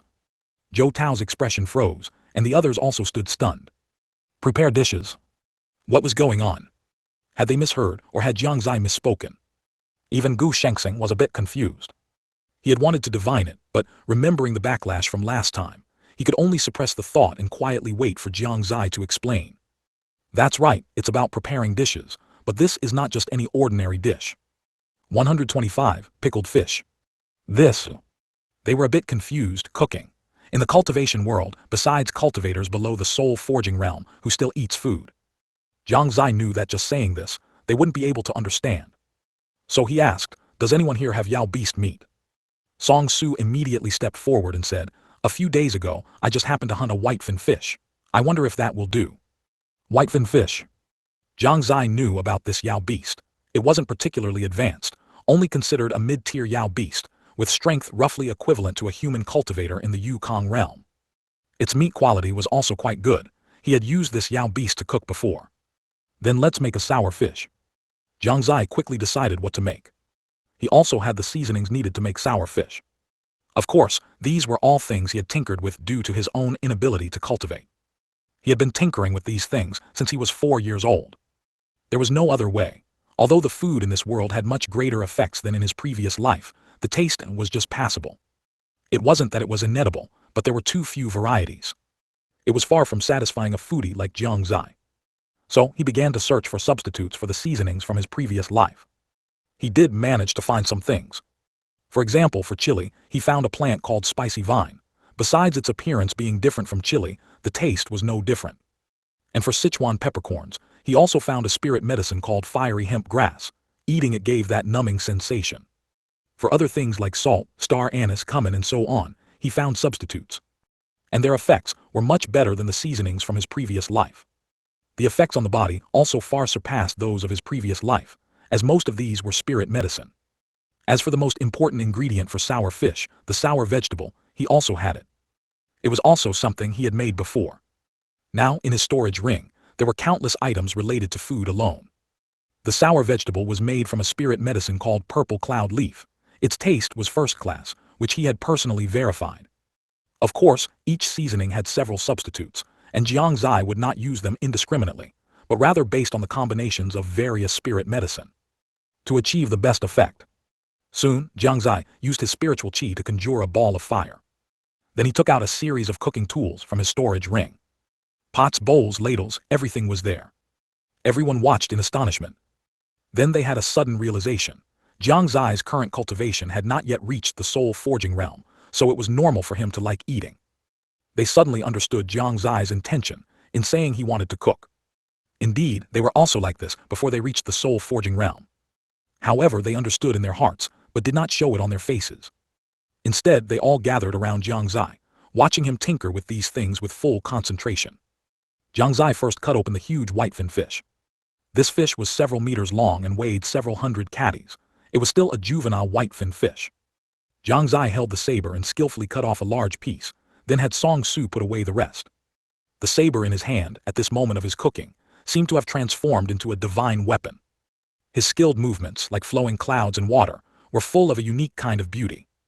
It made the surrounding onlookers involuntarily immerse themselves in it. Scaling, deboning, slicing. Everyone watched dazzled. I never thought that the Lord just used a saber to cut a fish, and I seemed to see saber intent. Zhou Tao's eyes were shocked, his lips slightly parted, staring blankly. Hiss, is this really just cooking? Why does it have such a unique beauty that makes one can't help but be immersed in it? Yan Wufeng's face was solemn, his gaze fixed, as if he wanted to see something different. This saber so fast. I'm suddenly a little expectant. The Song Su and Song Wu brothers were also attracted by the scene before them. Gu Shengxing watched silently from the side, seemingly pondering something. As for the two youths, they were completely stunned. They had never imagined that simply cooking could be so captivating. Jiang Xie didn't pay attention to their actions or expressions. Now his mind was completely immersed in cooking. To make good dishes, one must be fully focused, not allowing for any carelessness. The water in the pot was already boiling hot. Jiang Xie skillfully added the seasonings, sour vegetables and fish slices. It was like a visual feast. Gradually, there was no longer any sound of people talking around them. Gradually, their initial confusion, disdain, and doubt all turned into the sounds of swallowing saliva. From far away, they had already smelled the aroma, and this aroma stirred their appetites, which had not been moved for countless years. How is this so fragrant? Zhou Tao wiped the drool from the corners of his mouth. As soon as he wiped it, more drool had already secreted. Yan Wufeng was also like this. His eyes glowed as he stared intently at the large pot in front of Jiang Xie, which had already been covered, and said with an expectant look, Lord, is this thing not ready yet? I can barely hold back. The Song Su and Song Wu brothers had already moved closer, carefully sniffing the aroma wafting from the pot. Gu Shengxing also couldn't help but swallow his saliva. Why was this thing so fragrant? He didn't understand. He only knew that he seemed a little hungry. But how could he, whose cultivation had long surpassed the soul forging realm, be hungry? The two youths were even worse. Drool was already flowing all over the ground from their mouths, and their eyes were filled with longing. Their love for food was something that powerhouses whose cultivation had surpassed the soul forging realm could not understand. Jiang Xie's lips curled into a smile, Their reactions were all within his expectations. No one could refuse the charm of delicious food. If there was, it must be because that food was not delicious. Soon the sour fish was uncovered. The rich aroma instantly filled the entire first floor of the East Tower. At this moment, everyone except Jiang Xie was vigorously sniffing the aroma in the air. The next moment, they all gathered around the pot, their eyes alternating between the pot and Jiang Xie. They clearly couldn't hold back anymore. Slurp this thing. Zhou Tao continuously wiped the drool from his mouth. His desire to eat was growing stronger and stronger. Wait, Jiang Xie said, then was the first to taste a little with a spoon. He closed his eyes, savoring it carefully. Everyone's gaze was focused on him. When he opened his eyes, Gu Shengxing was the first to ask, "Lord, how is it?" Jiang Xie smiled slightly and praised, "Not bad." "Then I'll also try it." Gu Shengxing was the first to act, everyone else watched eagerly. After a piece of fish meat went down, his eyes instantly widened. His taste buds seemed to be impacted by an indescribable sensation, feeling only a warm current from his throat all the way to his stomach, and at the same time, a surge of energy spread throughout his body. At this moment, he only wanted to roar to the sky, "This is ******ing delicious." Everyone saw his expression and knew that this thing was not simple, so they all began to prepare to act. Gu Shengxing, who had reacted, immediately firmly protected the pot in his hands and said with a serious expression, "Believe me, this thing is not delicious, it's too terrible, I can't let you suffer." Fellow Taoist Gu Zhou Tao, uphold the principle of if I don't go to hell, who will? How can I let you bear this suffering? Let me do it. Since you all have expressed yourselves like this, we brothers cannot fall behind, we will also bear some. Stop, don't argue, I have 2 Yao beasts, let me do it, just feed the Yao beasts. No, I Gu Shengxing am willing to bear it for everyone. 126, Princess Liang. All right, there are still juniors here, you two should pay attention. Seeing their endless bickering, Jiang Xie directly spoke up. Only then did everyone realize they had lost their composure a bit. "I just wanted to see your reactions, that's all." "That's it, I don't believe it can be that delicious. Seeing your big reactions, I was just curious." "Exactly, we were just playing around earlier." They were extremely awkward, yet they resumed their demeanor of senior figures. However, their gazes occasionally drifted towards the pot of pickled fish. Jiang Xie took out a few bowls, served each of them a bowl and brought them over. Judging from Gu Shengxing's performance earlier, the effect seemed quite good. He wanted to see how the others would react. As soon as the bowls from Jiang Xie's hands reached theirs, they eagerly began to taste. The moment it entered their mouths, they felt their whole bodies about to explode. It was an indescribably wonderful sensation, an ultimate enjoyment, and a huge impact on their taste buds. They had never imagined that there could be such delicious food. Now, even if they were offered extremely rare heaven and earth treasure in exchange, they would have to consider it. Woo, it's too delicious. How can this thing be so delicious? Even I, who have been on a chi fast for many years, cannot resist it. Is this really whitefin fish meat? Eating it actually made me feel a slight change in my cultivation. They were shocked. It was merely whitefin fish meat that no one ate and had no effect, yet in Jiang Xie's hands, it underwent a complete transformation. Not only did it become incredibly delicious, but it could also cause a slight change in their cultivation. One must know, they were all already in the domain realm. The two youths knew from the expressions and tones of these seniors that the things in their hands were extraordinary. Having already been tempted by the aroma, they could no longer hold back. They began to eat in large mouthfuls. "Oh my goodness, this is too fragrant. Woo, it's really delicious." The two actually burst into tears on the spot. To be honest, although Jiang Xie had anticipated they would react, he hadn't expected such a strong reaction.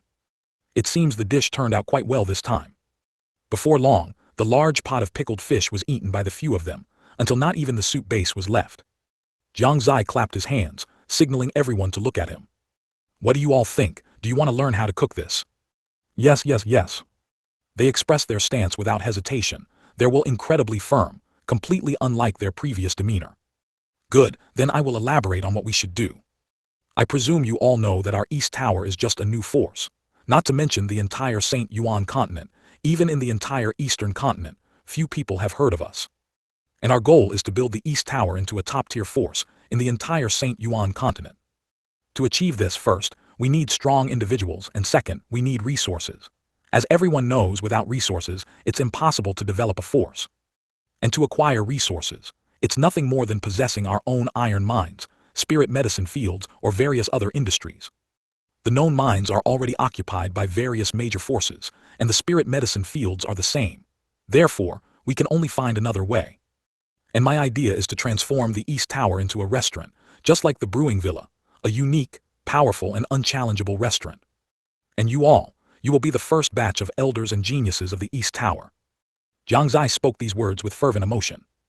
His tone was filled with unwavering confidence. A powerful infectiousness instantly permeated the surroundings.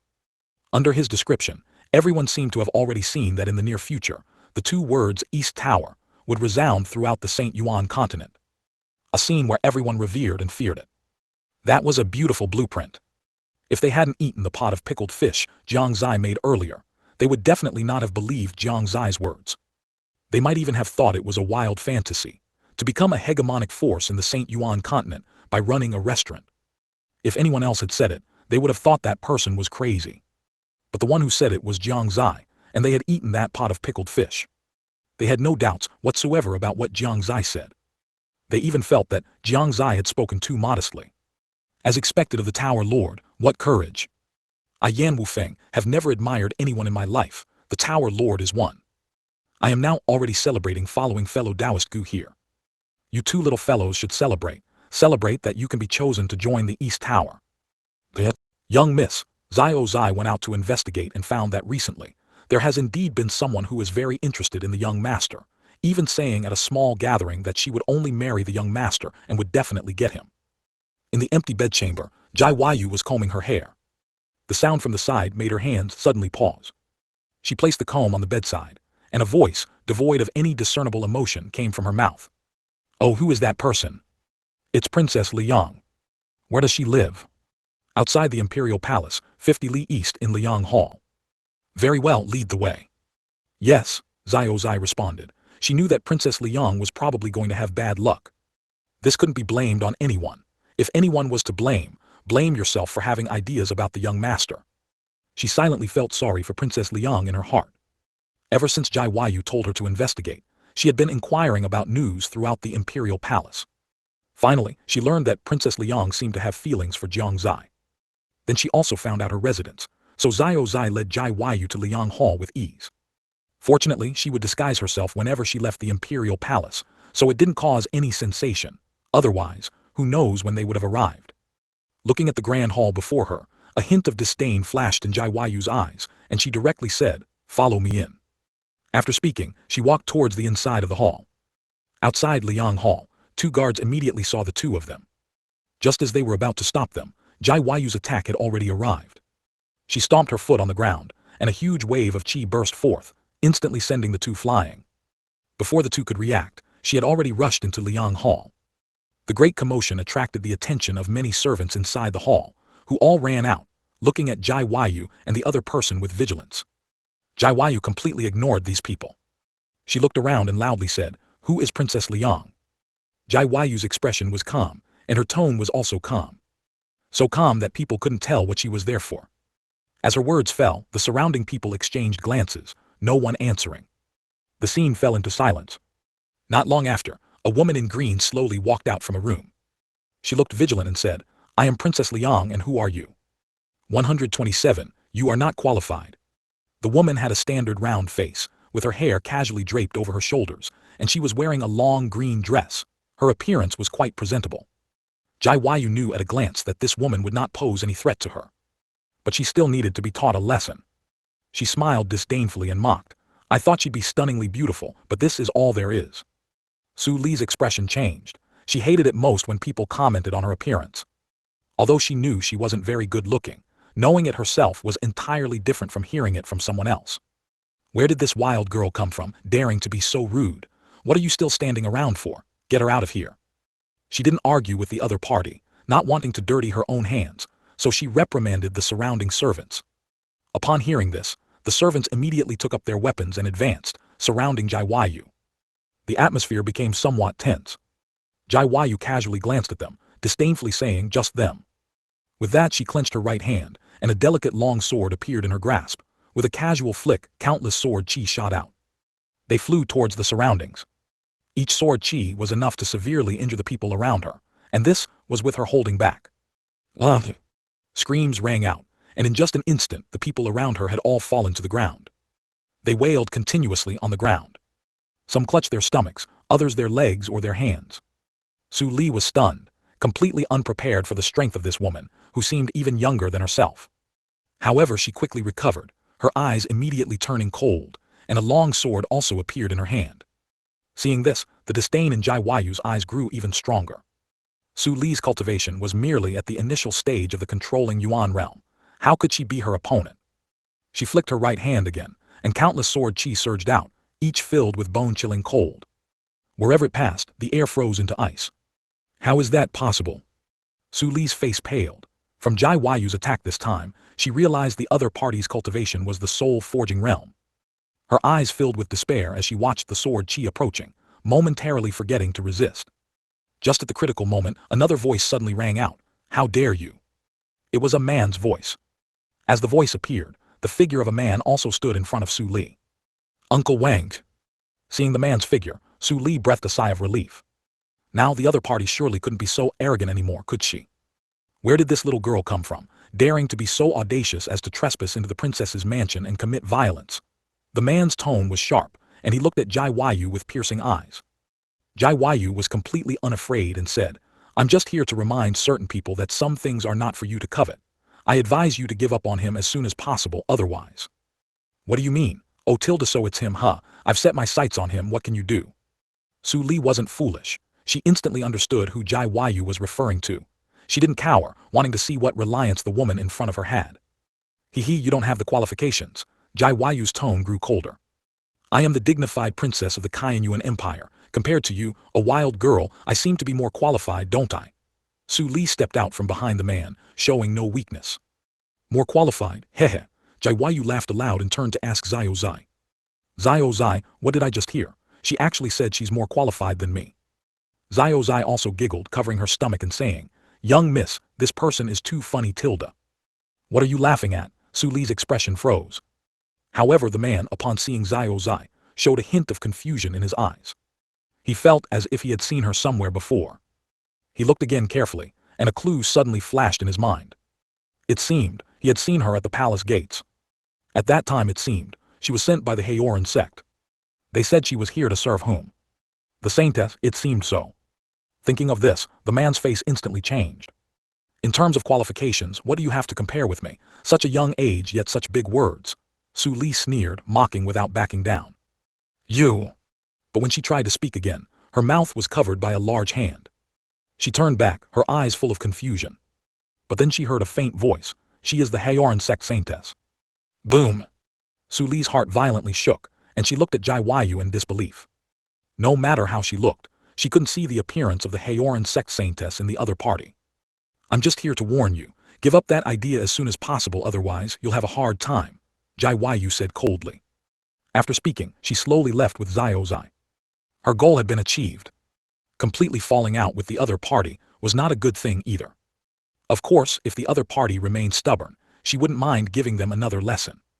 It wasn't until Jai Yu and Xiao Zai's figures were out of sight that Su Li felt the hand on her mouth release. She could no longer hold back and urgently asked, is she really the Haoran Sect saintess? It should be correct. The man nodded with a solemn expression and said, a few days ago, I happened to be outside the palace and saw a man escorting a woman into the palace. Upon asking, I learned that they were from the Haoran Sect, and this trip was to send a maid to serve the Haoran Sect saintess, who has always been by Crown Prince Su Zai's side. And the young girl who was following that woman just now was the one sent by the Haoran Sect outside the palace that day. Su Li was speechless for a moment, her expression changing erratically. Finally she could only sigh secretly, all right. Ali. Inside the East Tower. A group of people sat together, their expressions excited, their movements varied, occasionally exclaiming and occasionally shaking their heads. If seen by outsiders, they might have thought it was a group of strange cultists performing some special ritual. It was unimaginable that among this group were several domain realm powerhouses. And they were merely learning to cook. Each person held a wok and a spatula, swaying rhythmically. This was the first lesson Jiang Xie taught them. Learning to toss the wok and handle the spatula. This was not difficult for them. In less than an incense stick's time, they had already mastered it perfectly. Next, Jiang Xie took out the menu he had diligently researched for over a decade. The combinations on it were all discovered and experimented with by him personally. Absolutely unique. This menu was not just a list of dish names. It clearly detailed how to prepare and combine various materials. During this time, he repeatedly cautioned everyone that they absolutely could not leak this menu. Even if Jiang Xie didn't say it, the crowd wouldn't be foolish enough to leak such a thing. One by one, they even swore heavenly Dao oaths. Seeing everyone excited as if holding a treasure, Jiang Xie also smiled. Soon after, they memorized the content and returned the menu to Jiang Xie. Jiang Xie retrieved the menu and said to everyone, "Now, you all possess the ability to cook, and our East Tower should officially open to the public. However, the initial materials will probably have to be sourced by yourselves." At this point, Jiang Xie was a bit embarrassed. He indeed had no stock left, and furthermore many Yao beasts with his strength, he couldn't hunt them without the Fanchen sword. Regarding this, everyone had no objections whatsoever. For them, it was a trivial matter. Mission accomplished, guaranteed, everyone said in unison. Jiang Xie was very satisfied. With the matters of the East Tower settled, he set off on his way back to the palace. If he remembered correctly, many Yao beasts seemed to be processed in the palace every day. 128. Where is my peach blossom? As soon as Jiang Xie entered the imperial palace, he hadn't walked far when he noticed something was off.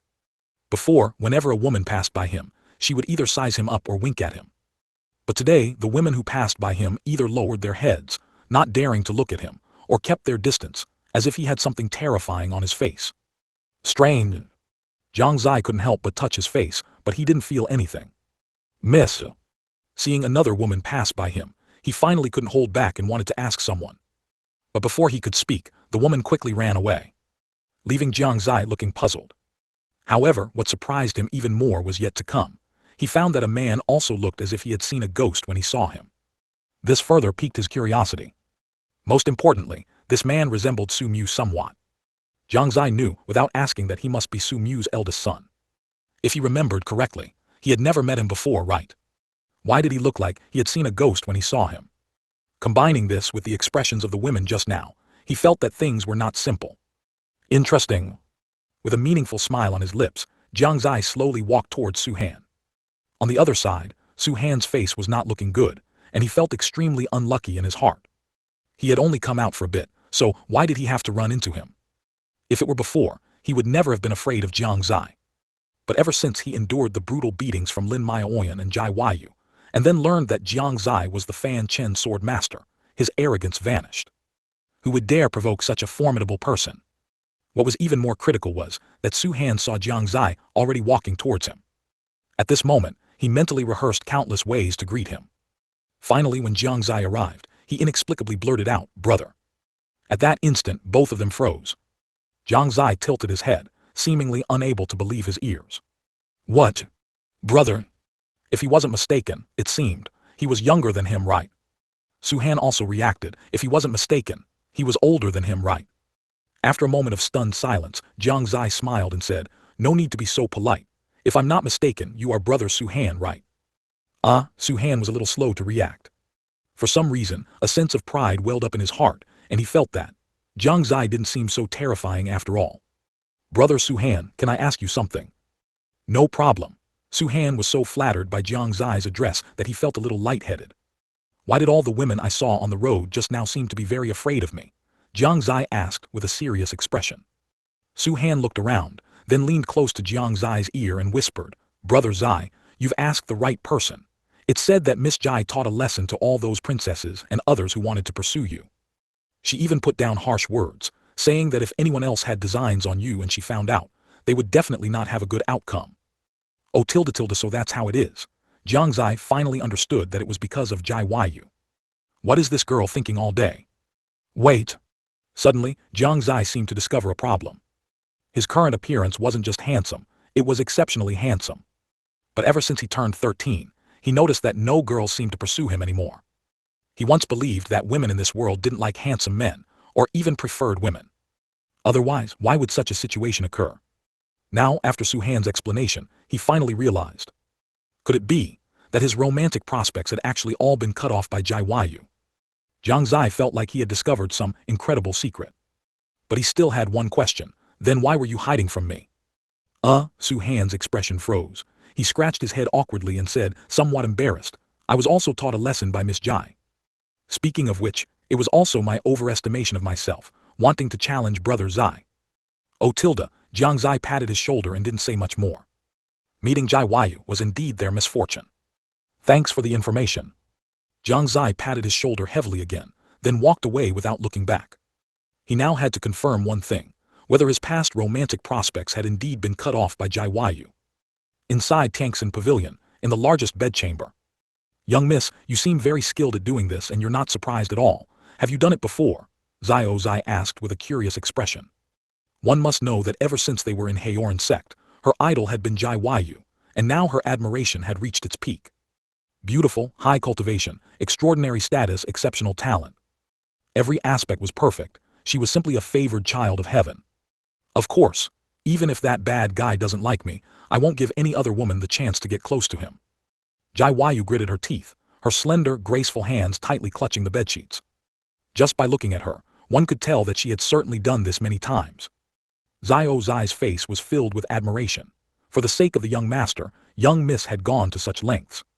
She was truly the most devoted and extraordinary woman in the world. She secretly vowed in her heart that she would definitely complete the task given to her by the sect master, and help young miss win the young master's heart as soon as possible. Young miss, you're amazing. It's just a small matter, Jai Wayu smiled. She was relatively casual in front of Zai. She believed that by chasing away all the women who wanted to get close to Jiang Xie, leaving only herself by his side, Jiang Xie would choose her sooner or later. As for Lin Maoyan, she shouldn't pose much of a threat, but she also didn't relax her vigilance at all, constantly observing. If she detected any signs of trouble, she would strike first. She absolutely couldn't miss the opportunity. Meanwhile, Jiang Xie had also arrived at Tianxin Pavilion. He walked towards the bedchamber without any hesitation. As soon as he stepped through the door, Jai Wayu's voice already echoed in his ears. Done with your wild escapades. You still remember to come back, huh? They. Jiang Xie looked at her with a puzzled expression. Goodness, he had only been out for a while, and Jai Wayu's tone had changed. It was as if she were the mistress of this place. Hey, when did this girl become so bold? Zio Yuer, come here and give me a shoulder rub. Whoever wants to rub, let them rub, miss won't rub. A while later. His tilde so comfortable. Is Mrs. Pressure good? It's really good, smooth and cool. Do you have water? Didn't you say it was too dry, and rubbing hurt a lot? That was a lie, silly. Don't get my clothes wet. Looking at Jai Wayu, who was skillfully massaging his shoulders behind him, Jiang Xie knew that it was still the same familiar feeling. Very authentic. This tsundere attribute was something others couldn't even fake. 129. Have you done anything bad? Although Zai had seen such a sight more than once since coming here from the Haoran Sect, she was still very shocked every time she saw it. The dignified saintess of the Haoran Sect, Jai Wayu, who had never shown any interest in any male, was actually being tamed by a man. This scene was shocking, no matter how many times she saw it. If this were in the Haoran Sect, wouldn't it cause a huge uproar? Even if it were in the Eastern Continent, it would be explosive news. Of course, she wasn't just sitting there. When Jai Wayu was massaging Jiang Xie's shoulders, she also went up to massage Jai Wayu's shoulders. As they massaged, the atmosphere suddenly became strange. It was somewhat oppressive, so much so that it felt suffocating. Jai Wayu's heart skipped a beat, guessing that Jiang Xie was probably about to say something. However, she wasn't panicked. Instead, she was curious about what Jiang Xie would say next. As expected soon, Jiang Xie spoke. Zio Yuer, did you go out and do something bad today? Jai Wayu's hand, placed on Jiang Xie's shoulder, suddenly paused. Zio Zai's hand also stopped. However, a second later, Jai Wayu's hand began to gently rub Jiang Xie's shoulder again, and her cherry lips parted slightly as she said, I don't remember doing anything bad, oh tilde. Is that so? Then why did all the young girls I met on the road today not dare to look at me? Maybe you look too fierce, no one wants you. Then do you want me? Since no one wants you, Miss will reluctantly take you in to keep you from being too sad, Jai Wayu said with a forced expression. Zio Zai's expression remained blank on the surface, but her heart was racing. Young miss, you weren't like this. How did you become like this now? What if young lord misunderstood? Wouldn't all the previous efforts be in vain? Jiang Xie smiled and said nothing. He had thought Jai Wayu would say something like, Miss wouldn't want you. He didn't expect her to be bolder this time, saying she wanted him in a roundabout way. Forget it, I don't want to pursue whether you did anything bad today or not. What I want to know is, did you do similar things before? Jiang Xie looked at her teasingly, wanting to see her reaction. Unfortunately, he couldn't see anything. Jai Yu's performance was completely normal. As if she knew nothing. In reality, what he didn't know was that Jai Yu's heart was already in a panic. It was only because Jiang Xie was constantly watching that she forced herself not to show any abnormalities. What she was thinking about at this moment was why Jiang Xie would ask this question. Did her actions today make him realize something? It shouldn't be. She just taught some people a lesson. How could he connect it to this question? It seemed her actions today were a bit rash. She said very calmly, "Miss doesn't understand what you're talking about." Truly don't understand. Truly. Strain. Jiang Xie frowned, stood up from the bed and looked at Jai Yu carefully. Jai Yu blushed slightly from his gaze and felt a little flustered, so she said, "What? Staring at Miss so blatantly, have you fallen for Miss?" "I just found a white hair on you," Jiang Xie said, reaching out and pulling a strand of hair from her head. Jai Yu looked, and indeed it was white. But how could she have white hair? Before she could figure out the problem, Jiang Xie had already lifted his leg and walked out. Young Miss, young Lord has left." Zai saw Jai Yu lost in thought and quickly called out a few times. Jai Yu finally reacted, letting out a slight sigh of relief. Good, she didn't expose herself just now. Just outside the door, Jiang Xie happened to run into old Wu, who was returning from drinking, stumbling left and right. Only then did he remember that old Wu had been appearing and disappearing mysteriously these past few days. It seemed life in the imperial palace was too leisurely. His own guards had nothing to do. "Old Wu," he called out. Old Wu patted his face, his vision gradually clearing a bit. "Oh, it's young Lord. Where is young Lord going?" "Drink less alcohol, lest you stumble one day and not even know it," Jiang Xie said irritably. Old Wu was good in every way, except for his drinking, which he could never quit. "Young Lord, don't worry, I just drink occasionally, hee. By the way, let me ask you something. Did Zio Yu ever do anything bad when I didn't know about it?" Jiang Xie thought that perhaps old Wu knew. When old Wu heard this, he instantly jolted, sobering up by 7 parts. Jai Yu had indeed taught lesson to many women who wanted to get close to Jiang Xie in the past. He knew this. Because he himself was an accomplice. One should know that many times, it was he who provided cover for Jai Yu, allowing her to succeed. This absolutely cannot be revealed. Facing Jiang Xie's questioning gaze, old Wu shook his head like a rattledrum. Words blurted out from his mouth, "No, absolutely not." If Jiang Xie found out about this, wouldn't he be skinned alive? "Is that so? Then it's fine." Jiang Xie patted old Wu's shoulder. Old Wu had just let out a sigh of relief when he heard a subtle voice. "Old Wu, are you too hot from drinking? You're sweating." This sentence made his body stiffen, and by the time he came to his senses, Jiang Xie was nowhere to be seen. He wiped the sweat from his forehead and muttered, "Young Lord is too scary." Old Wu had no doubt that if he had admitted it just now, he wouldn't be able to drink any more alcohol in the future. After leaving Tangxin Pavilion, Jiang Xie immediately headed towards Qianyuan Hall. Although in the short term, they could rely on a few of them to hunt Yao beasts outside the East Tower to provide ingredients, if it went on for too long, they would inevitably be too busy to handle it. So he had to strive to secure the supply of Yao beasts within the Qianyuan Empire. Although he also had the Xuanchen Sect as a power behind him, the Xuanchen Sect was some distance from the Qianyuan imperial capital, so it was definitely not as convenient as the Qianyuan Empire. Of course, the supply from that side would also have to come over. Qianyuan Hall was the largest hall within the Qianyuan Imperial Palace. Besides being the hall for daily court sessions, it was also where the Imperial Lord resided. However, court sessions were held in the front hall, while the Imperial Lord's residence was in the back hall. Along the way, Jiang Xie could see many servants and maids, but he didn't see a single slightly older court official. However, he didn't think much of it, perhaps they were all cultivating. Upon arriving outside Qianyuan Hall, he swaggered inside. The guards at the entrance, seeing this, all stepped forward to block him. "Young Lord, inside." The guard had just spoken a sentence when he met Jiang Xie's sharp gaze and immediately swallowed the words at the tip of his tongue. He then said, "Young Lord, please enter." With that, the guards nodded to each other and cleared the way. Jiang Xie nodded slightly, saying nothing. He always felt that at such times, one should maintain a certain level of gravitas, otherwise, it would be easy to be looked down upon. 130, Tianjiao list. Inside Qianyuan Hall, the originally spacious hall was now filled with a dense crowd. They were formally dressed, meticulously neat, and stood in orderly rows. At the very front were the 3 imperial princes, and at the very top was Su Wu, looking majestic. Clearly, it was an important court session. The court sessions in the Shengyuan Empire were not fixed.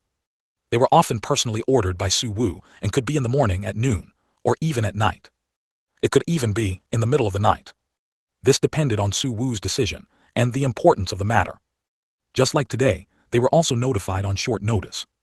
At this moment, no one understood what was happening. They were all waiting for Su Wu to speak. The only sound in the hall was Su Wu's fingers continuously tapping on his seat. Besides that, no one dared to speak first. They were all quietly waiting. And Jiang Xie at this moment stepped inside. After stepping in, he realized the atmosphere around him was a bit off. In that instant, everyone's gaze focused on him. Including Su Wu, he was expressionless and no one knew what he was thinking. But if someone observed carefully, they would notice a subtle curve appearing at the corner of Su Wu's mouth. The three imperial princes also had strange looks in their eyes, not expecting Jiang Xie to come in at this time. The rules for court sessions in the Shengyuan Empire were very strict. Ministers had to strictly adhere to the time, otherwise, they would not be qualified for the next court session. As a result, future promotions would be almost hopeless. While direct descendants of the imperial family could choose not to attend court, if they did come, they had to arrive early, not intrude midway. Generally speaking, someone like Jiang Xie would not escape a 200-stroke caning. However, Jiang Xie was not ordinary. Sorry, I apologize for the interruption, please continue. Jiang Xie scratched his head, a bit embarrassed, and turned to leave. In such a situation, even with his thick skin, he couldn't quite bear it. Wait! Before he could leave the hall, he heard Su Wu's voice, so he had no choice but to stop. The ministers had strange expressions, and they couldn't help but wonder if the emperor truly intended to cane Jiang Xie 200 times. What needs to be discussed today also concerns you, so stay and listen. Su Wu had no intention of punishing Jiang Xie in the first place. After all, he loved him dearly.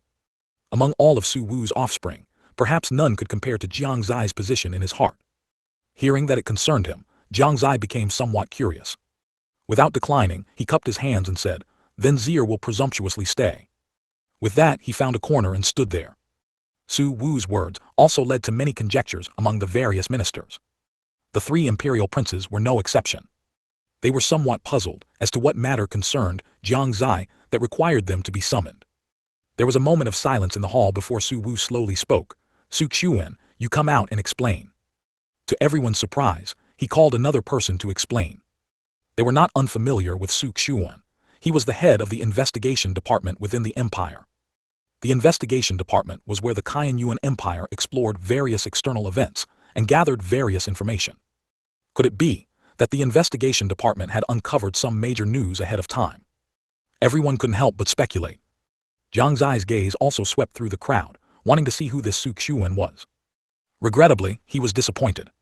The person indeed came out, but the other party was dressed in black. To be precise, he was wearing all black, completely covered from head to toe. And the clothes were made of special materials, making it impossible to see his true face. However, he could understand. After all, it was intelligence work. It was normal not to show one's face. Xuan, completely cloaked in black, slowly stepped forward. He first bowed slightly to Su Wu, then turned to face the crowd. "A few days ago, His Majesty ordered me to investigate matters concerning the St. Yuan secret realm. After investigation by my investigation department, it was found that the St. Yuan secret realm indeed shows signs of appearing, and it will be within these next few days." These few short sentences, however, stirred up a storm in the hearts of the ministers. They all began to discuss. The St. Yuan secret realm is about to appear. This is a huge opportunity. If the disciples of our Shengyuan Empire can achieve good rankings in the St. Yuan assessment, it will greatly benefit our Shengyuan Empire. I never expected it to be news about the St. Yuan secret realm. Yet, Jiang Xie felt nothing. He knew that the matter was definitely more than just this, otherwise, Su Wu would not have let him stay. But unfortunately, we are not the only ones who received the news. Many other forces also received it, Xuan said. The excitement of the crowd immediately dissipated by more than half. This meant they had lost the opportunity to gain the upper hand. Jiang Xie also didn't expect that other forces had already known.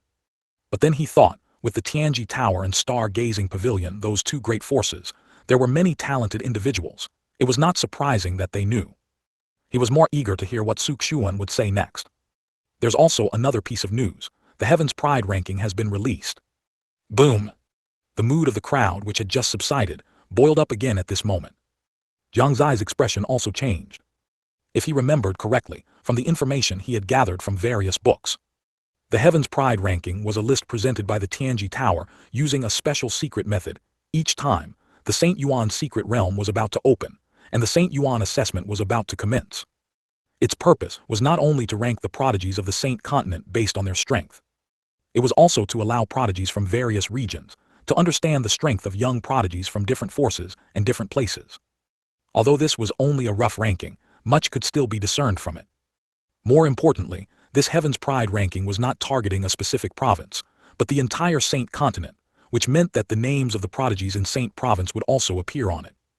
This Heaven's Pride ranking was destined to attract attention, because Saint Province had been closed for so many years. Other regions had long since lost understanding of the current strength of the cultivator within Saint Province. Once this Heaven's Pride ranking was released, the overall strength of Saint Province could be deduced through the strength of the young prodigies of Saint Province. This point was particularly important. Conversely, those within Saint Province also did not know the current strength of the various regions. They could also deduce it from this. The Heaven's Pride ranking had 1,000 slots. As long as one could be among them, they would be the subject of discussion, and it would not be an exaggeration to say they would be adored by thousands. It was precisely because of the different significance of this Heaven's Pride ranking that the ministers in the hall were so shocked. Aside from the reasons mentioned above, this was also an opportunity for various forces to gain fame. It was also an opportunity for the Shengyuan Empire to gain fame in other regions. It was just what they were worried about was, could the prodigies within the imperial family now achieve a good ranking? This made them feel somewhat uneasy. 131 on the list. Although the Heaven's Pride ranking hasn't been officially released yet, we've already received internal news that it will likely be published in the next 2 days, Shengyuan continued. Everyone continued to listen, knowing that the crucial moment had arrived. Jiang Xie also perked up his ears. To be honest, he was quite curious about the strength of the Heaven's Pride on the Shengyuan Continent. What he was even more curious about was what rank Jai Yu and he would achieve. Shengyuan didn't make everyone wait too long and quickly said, "This is the Heaven's Pride ranking that will be released today. It's regrettable that among the 1,000 young prodigies on the Heaven's Pride ranking, our Shengyuan Empire's imperial family only has 3 on the list: Crown Prince Su Ping, Crown Prince Su Zai, and Crown Prince Su Yu." As soon as these words were spoken, there was another gasp. Shock appeared on the faces of every minister in the main hall.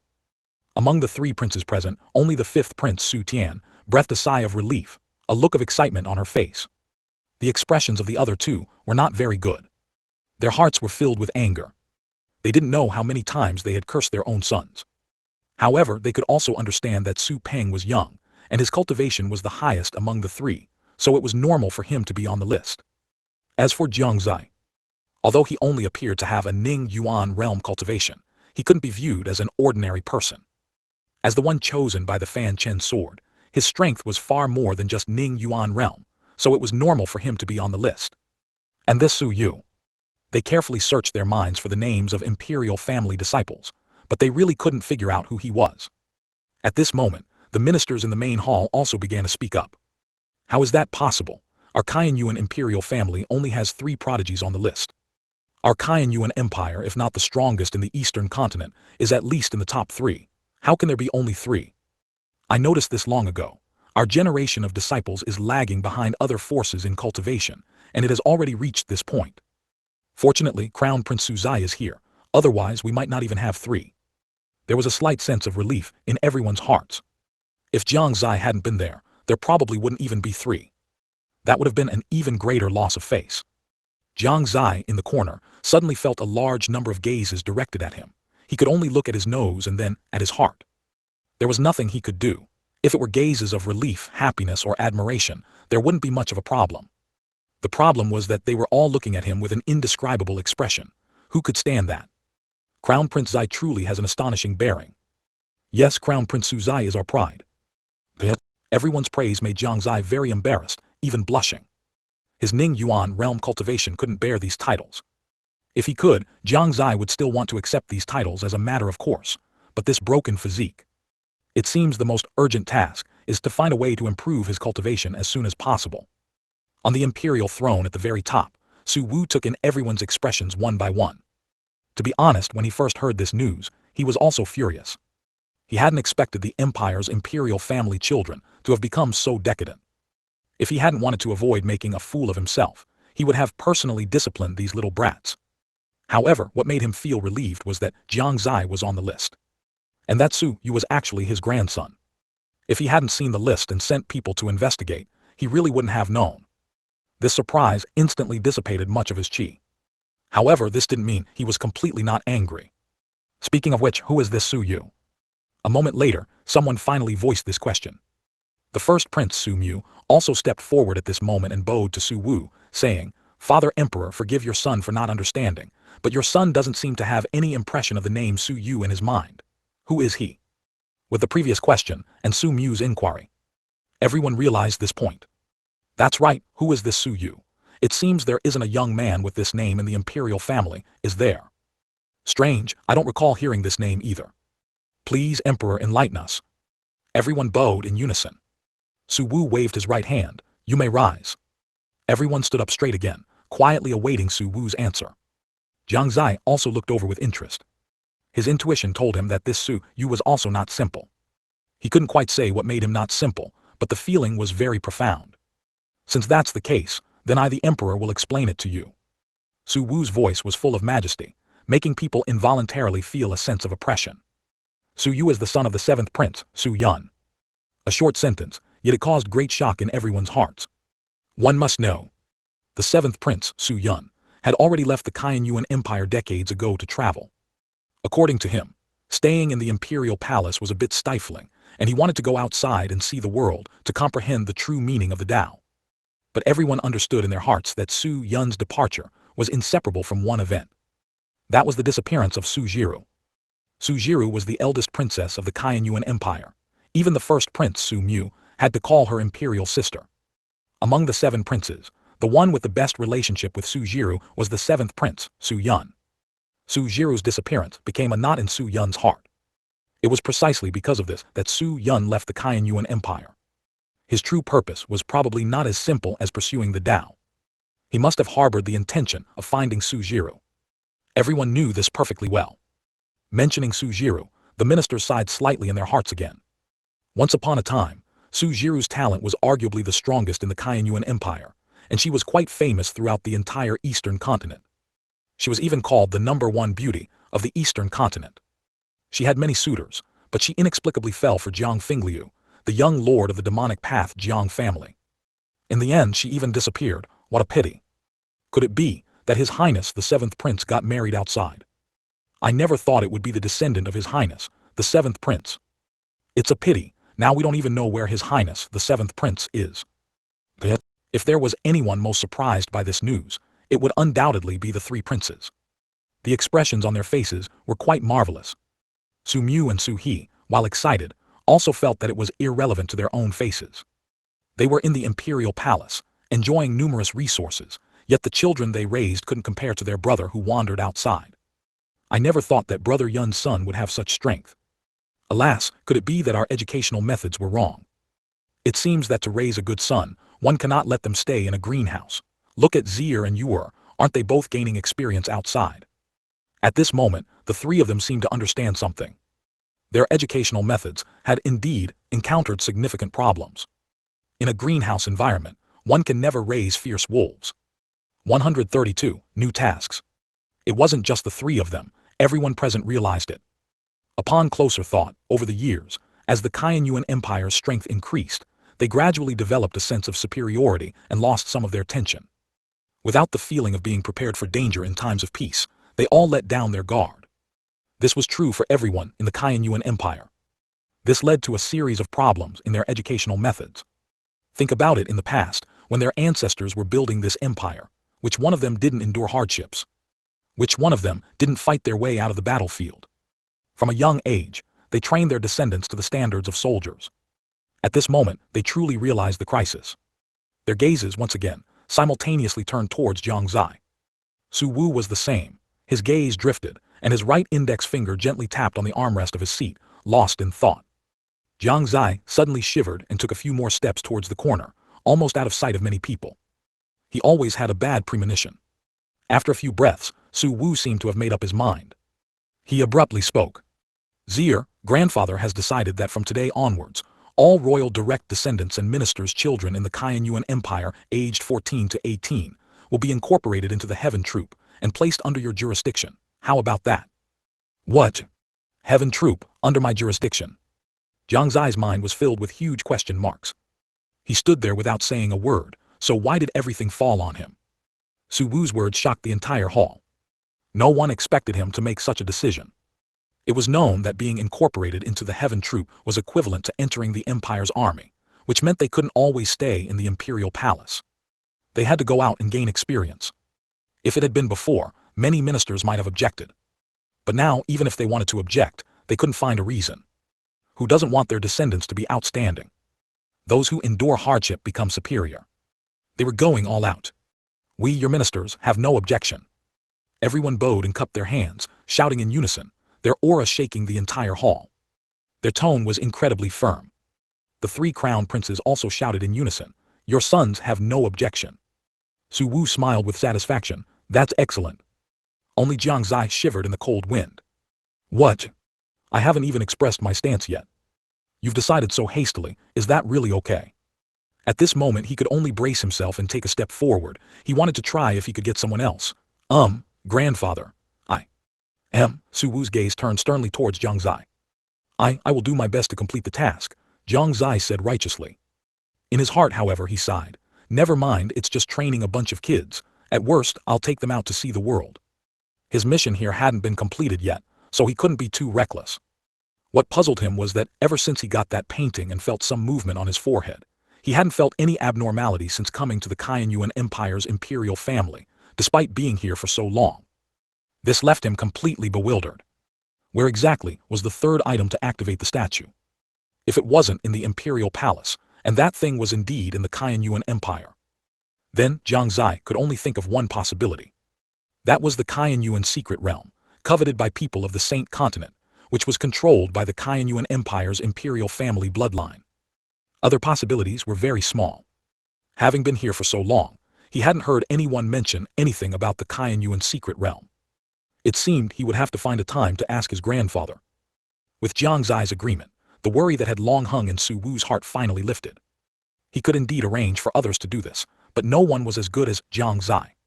Firstly, Jiang Xie was only 15 years old, also a young person, which could easily resonate with others. Secondly, letting others see that someone of the same age group was far stronger than them could also have some impact on them. With proper guidance, it could easily ignite their competitive spirit. Thirdly, although Jiang Xie was young, with the Fanchen sword, letting him lead those boys out for experience could better ensure their safety. After all, no one wanted to provoke someone who wasn't afraid of the Fanchen sword's side effects. Even if someone didn't believe it, it didn't matter. His belief was enough. Everyone's gaze quickly returned to the Heaven's Pride ranking. They were hotly discussing how many people from other forces were selected, especially the other two great empires, which received their close attention. Jiang Xie was also a little surprised that he made it onto the ranking. Because, putting aside external factors, his true cultivation realm was indeed Ning Yuan realm. It was only the second realm of cultivation. Genius of major forces of his age had normally already reached the late stage of controlling Yuan realm. There were even many in the soul forging realm. Knowing that he was on the ranking, he became interested in his own rank. Jai Waiyu and Lin Maioyan were most likely also on the ranking. The entire Shengyuan hall instantly became noisy. Su Wu had no intention of reprimanding them. On the contrary, he always found their discussions very interesting. This was also his way of relieving the boredom of morning court. The ministers knew this, which was why they discussed things without restraint. Clap clap. After everyone discussed for a while, Su Xuan clapped his hands and looked at everyone saying, everyone, please be quiet. If you have the leisure to guess here, why not see it with your own eyes? Saying that, he waved his right hand, and a beam of light flew out from his sleeve, condensing into a huge scroll in the air. The scroll was almost half the length of the hall. It was covered with densely packed, glittering golden names. The three large characters, Heaven's Pride ranking at the very top, shone brightly. This is the Heaven's Pride ranking. I didn't expect to see it early. Quick, see who is ranked first, and where Crown Prince Suzai and the others ranked. Seeing the genuine Heaven's Pride ranking, everyone was excited. Jiang Xie was no exception. He also looked at the names on it. First place, Jiang Xie, Jiang family. Jiang Xie, that name is quite domineering. Jiang Xie hadn't heard of this person. He probably belonged to another continent. Unlike him, everyone else in the Qianyuan Hall, at the moment they saw this name, their expressions became solemn. I didn't expect it to be the Zhan family. HMPH, what about the Zhan family? Sooner or later we'll make them pay for their blood debts. I didn't expect that after so many years, the Zhan family's strength is still so powerful. Alas, it's fate. Watching everyone sighing, indignant, and their eyes red. Jiang Xie couldn't help but feel curious. What was the origin of this Zhan family? Su Wu seemed to have seen through Jiang Xie's thoughts and suddenly spoke. The Zhan family is a major force in the Saint Continent. Thousands of years ago, the culprits who coveted my Qianyuan Empire's secret realm and almost caused my Qianyuan Empire to be destroyed were the Zhan family. Jiang Xie's gaze sharpened, and his view of this name changed. 133. Jiang Xie's speculation. From this, it seems that Jiang Xie and the Zhan family behind him will be a huge threat. 3,000 years have passed, and Saint Continent, which was sealed by the Shenku Sword Master, has probably long been unable to hold back. Nowadays, the barrier outside Saint Continent is no longer as stable as it was 3,000 years ago. Jiang Xie had predicted before that it wouldn't be many years before the barrier outside Saint Continent would shatter. It's easy to imagine how crazy the people of Saint Continent will be then. At that time, it will be a huge test for the people in the other regions of Shengyuan Continent. If it's still like 3,000 years ago, then they are destined to not escape the fate of being humiliated. But Jiang Xie doesn't know what will happen to others. All he knows is that no harm must come to the people around him. For this, he must quickly do a few things. First, quickly find the things needed to activate the remaining statues to improve his strength. Second, quickly develop the East Tower and recruit more powerful cultivators. As long as these two things are done well, then when facing a crisis in the future, he will have the ability to protect himself and his family. Look quickly, Crown Prince Suzai is ranked 3rd. His tilde is the Fanchen sword really that terrifying? If I'm not mistaken, Crown Prince Suzai's cultivation is only at the Ningyuan realm, right? It's too terrifying. No wonder the Fanchen sword has such strong side effects, yet so many people still want to obtain it.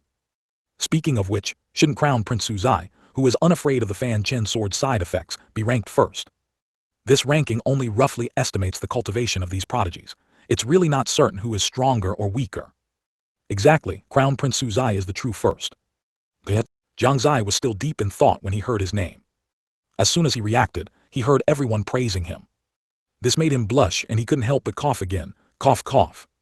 His old habit of coughing up blood appeared at this moment. Although he had covered it with his hand, the bloodstains on his hand were still discovered.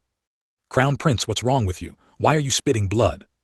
Is Crown Prince feeling unwell, or are you injured somewhere? Su Wu also immediately rushed down from his seat and came to Su Zai's side, asking with a concerned expression, "Zier, what's going on with you?" A group of people gathered around. Jiang Xie's mouth twitched and he replied helplessly, "I'm fine, this is an old problem." "You're spitting blood and you're still fine. You're not trying to fool me, your grandfather, are you?" Su Wu's eyes were filled with deep suspicion. The others also showed concerned expressions. Jiang Xie could only emphasize again, "Really, I'm fine, my body is very good, this is all an old problem, a small issue that doesn't matter." "No." Su Wu directly placed his hand on Jiang Xie's shoulder and began to examine his body, saying, "You must be checked, what if something is wrong?" Jiang Xie didn't know what to say, and could only let him examine him. A group of people watched quietly, not daring to make a sound. After a while Su Wu frowned and released Jiang Xie's shoulder, saying with a surprised expression, "Strange, there really isn't any problem." "I told you, there's no problem." "It's good that there's no problem, it's really good." Su Wu's brows quickly relaxed. Then he returned to his seat. The others also breathed a sigh of relief. They were also afraid that something might happen to Jiang Xie. Even more so, they feared it was a side effect of using the Fanchen sword. One must know that the younger generation of disciples in the Qianyuan Empire imperial family now relied entirely on Jiang Xie to uphold their reputation. If he also had major side effects from using the Fanchen sword, it would undoubtedly become a laughing stock to the outside world. After all, the words of the strongest Fanchen sword master had already been spread previously. Everyone's gaze returned to the scroll. Jiang Xie also looked over. Sure enough, he found his name in the 3rd position. After seeing the name Su Zai, he breathed a slight sigh of relief. This was what he was afraid of. If it hadn't shown Su Zai but Jiang Xie, then it would have been troublesome. His ranking of 3rd was both within and beyond his expectations. He thought he should be able to enter the top 10, but he didn't expect to reach third. Normally speaking, it wouldn't be an exaggeration for him to be ranked first. Being ranked third was probably only based on the Fanchen sword. If his ability to not die from injuries were factored in, first place would be no problem. But this is also good. For now, this secret is best known to as few people as possible. Which prodigy on the ranking doesn't hide something? Oh my god, Crown Prince Suyu is actually ranked 5th. What is it really? This is insane. How is this possible? Unbelievable, simply unbelievable. That continuous exclamations suddenly echoed throughout the entire hall again. Jiang Xie's gaze followed suit. Sure enough, this Suyu is also not simple. The 3 imperial princes, Su Mu, Su He and Su Tian, also had their eyes wide open. Even Su Wu was shocked. He hadn't seen this list before. As soon as he received news from Su Xiuan about the Heaven's Pride ranking and the Saint Yuan's secret realm, he immediately notified everyone to attend court. So he was also seeing this list for the first time. Seeing that Su Yu was indeed ranked 5th, the shock in his heart was imaginable. Ha ha ha ha, good, very good. At this moment Su Wu was beaming, his face filled with an incredibly rich smile. He hadn't expected it, truly hadn't expected it. Originally, he thought that only 3 people from the Kaiyuan Empire made the list, which was too embarrassing. But now of the 3 on the list, 2 are in the top 5. If other forces saw this, who would dare to mock the Kaiyuan Empire? Let's see who dares to say that my Kaiyuan Empire has no one. HMPH. If people from the other 2 empires saw this, their eyeballs would probably pop out. I was already prepared to be mocked by other forces, but I never expected this. Fate plays tricks on people. With the 2 crown princes, who would dare to provoke my Kaiyuan Empire? The ministers were also smiling from ear to ear, their faces full of pride. The 3 imperial princes had mixed feelings. They had already been enduring it with great difficulty, and now seeing this scene, the anger in their hearts had long risen. Su Tian was a bit better, but the other 2 wished they could drag their rebellious sons over right now and give them a good education. In a certain hall, 2 young men suddenly shivered. Su Han turned to look at Su Yu, who was holding a wine glass beside him, and slowly asked, "Brother Yu, did you feel a chill just now?" Su Yu nodded solemnly and said, "I felt it, I have a bad premonition." Compared to their shock, although Jiang Xie was shocked, he was quickly searching for Jai Yu's name. Currently, he couldn't tell what level of strength the 5th rank represented. Jai Yu is in the soul forging realm and has comprehended sword intent. If he could see her ranking, he would be able to roughly estimate Su Yu's strength. Found it. Soon, Jiang Xie's eyes lit up, and he finally saw Jai Yu's name in the 20th position. 20th place. At 15 years old, she is already at the soul forging realm cultivation, and has even comprehended sword intent, yet she can only rank 20th. This is enough to show how powerful the people ranked above Jai Yu are. However, this strength might not have factored in Jai Yu's sword intent. But soul forging realm ranking 20th, that is still very shocking. One must know that the Heaven's Pride ranking includes geniuses under 20 years old. Perhaps there are even geniuses who have broken through to the Yukong realm. After seeing Jai Yu's name, Jiang Xie began to ponder. This Su Yu always gave him a special feeling. And his age might even be younger than his own. At most, he shouldn't be over 16, and to be able to rank 5th at this age. Unless he is an extraordinary genius, otherwise it's absolutely impossible. This has already surpassed the level of many major power inheritors. Moreover, if he were an extraordinary genius, it would be impossible to have heard no news about him for so long. If that's the case, then there's only one possibility. Jiang Xie's gaze became solemn. From this perspective, Su Yu is also very likely to have obtained one of the 6 famous weapons, just like himself. 134. Zhang Fingliu's melancholy. Suddenly, he recalled a piece of news he had heard some time ago, which mentioned the suspected appearance of the Wrathful Soul Spear in the northern desert. Combining the 2, this Su Yu is very likely the master of the Wrathful Soul Spear. However, to gain the Wrathful Soul Spear's recognition, one must not only possess extraordinary talent but also experience extreme rage. Only by achieving these 2 points is there a possibility of being recognized by it. But it's only a possibility. If Su Yu truly is the master of the Wrathful Soul Spear, Jiang Xie found it hard to imagine what he must have gone through. Snapping back to reality, ignoring the exclamations of the people around him, Jiang Xie continued to look down. He saw Lin Maoyan's name at the 45th position.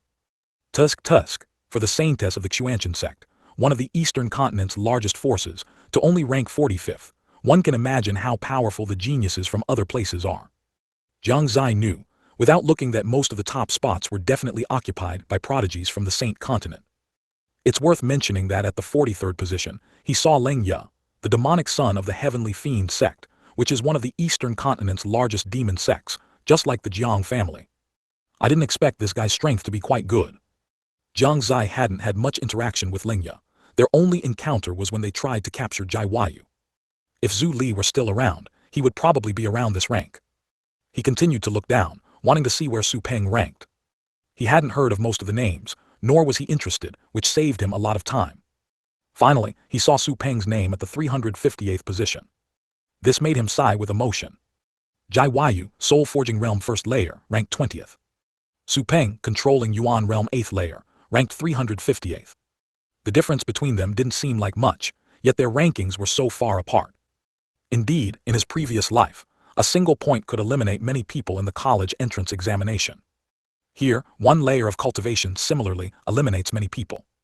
And this is only for those under 20 years old. Considering a cultivator's lifespan, being in their 20s here is like being a newborn baby in his previous life. After looking at Su Peng's name, Jiang Xie casually scanned downwards again. He had thought there would be no other names that would catch his attention. But unexpectedly, this quick glance made him see an unexpected name. Jiang Xie. If it were a common name, Jiang Xie might have taken a few more glances but wouldn't have paid further attention. But he saw Eastern Continent Jiang family, written after the name Jiang Xie. Although a bit unbelievable, it was indeed his foodie younger brother. Jiang Xie couldn't help but lament how unfair this world truly was. He had worked hard to cultivate for several years, to only reach the Ning Yuan realm. Yet his younger brother, not even 10 years old, had already made it onto the Heaven's Pride ranking. Although he was only ranked 999th, barely making it, this was still very shocking. Is his foodie brother really that amazing? Jiang Xie was still a bit skeptical. Jiang City, Jiang family. Inside a certain room, Jiang Fingliu looked at the chubby boy in front of him, his expression constantly changing. It was truly a sight to behold. Jiang Yi, is there really nothing wrong with your body? No, daddy, look, my body is perfectly fine. Jiang Yi rubbed his fists together and patted his chest with both hands, indicating that he was fine. Sujiro and Jiang Fingliu exchanged glances. Jiang Fingliu took a deep breath and suddenly pointed into the distance, shouting, "There's a monster." Jiang Yi's eyes immediately lit up, his small head darting around, and he anxiously said, Where's the monster? Watch me eliminate it." Looking at his young son searching for the monster, Jiang Fingliu felt out of place in this world. A few days ago, when he routinely delivered honey-coated grain abstinence pills to Jiang Yi, he accidentally discovered that the boy was shouting words like, "Monster, take this," at a piece of wood. At that time, he had believed that Jiang Yi's mind had gone awry. Later, when he asked, he learned that Jiang Xie often told him stories, which led him to immerse himself in them. He had thought this was good, as it would keep him from making a fuss. But he didn't expect something even more outrageous to happen. This guy's cultivation breakthrough just by fighting monsters. He had a breakthrough to the Ning Yuan realm 9th layer. He was only 6 years old. He was already in the Ning Yuan realm. If he hadn't carefully investigated and found no abnormalities, he would have truly suspected that his son had undergone possession. Jiang Xie, what exactly have you been teaching Jiang Yi? Jiang Fingliu sighed faintly. Both of his sons seemed a bit abnormal. Should he have another one? Jiang Fingliu looked at Sujiro beside him.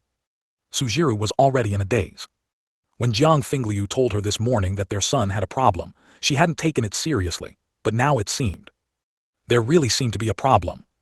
Feeling Jiang Fingliu's intense gaze, Sujiro also felt a stir. Aren't you afraid the next one will be like this too? Sujiro's light words instantly extinguished Jiang Fingliu's passion.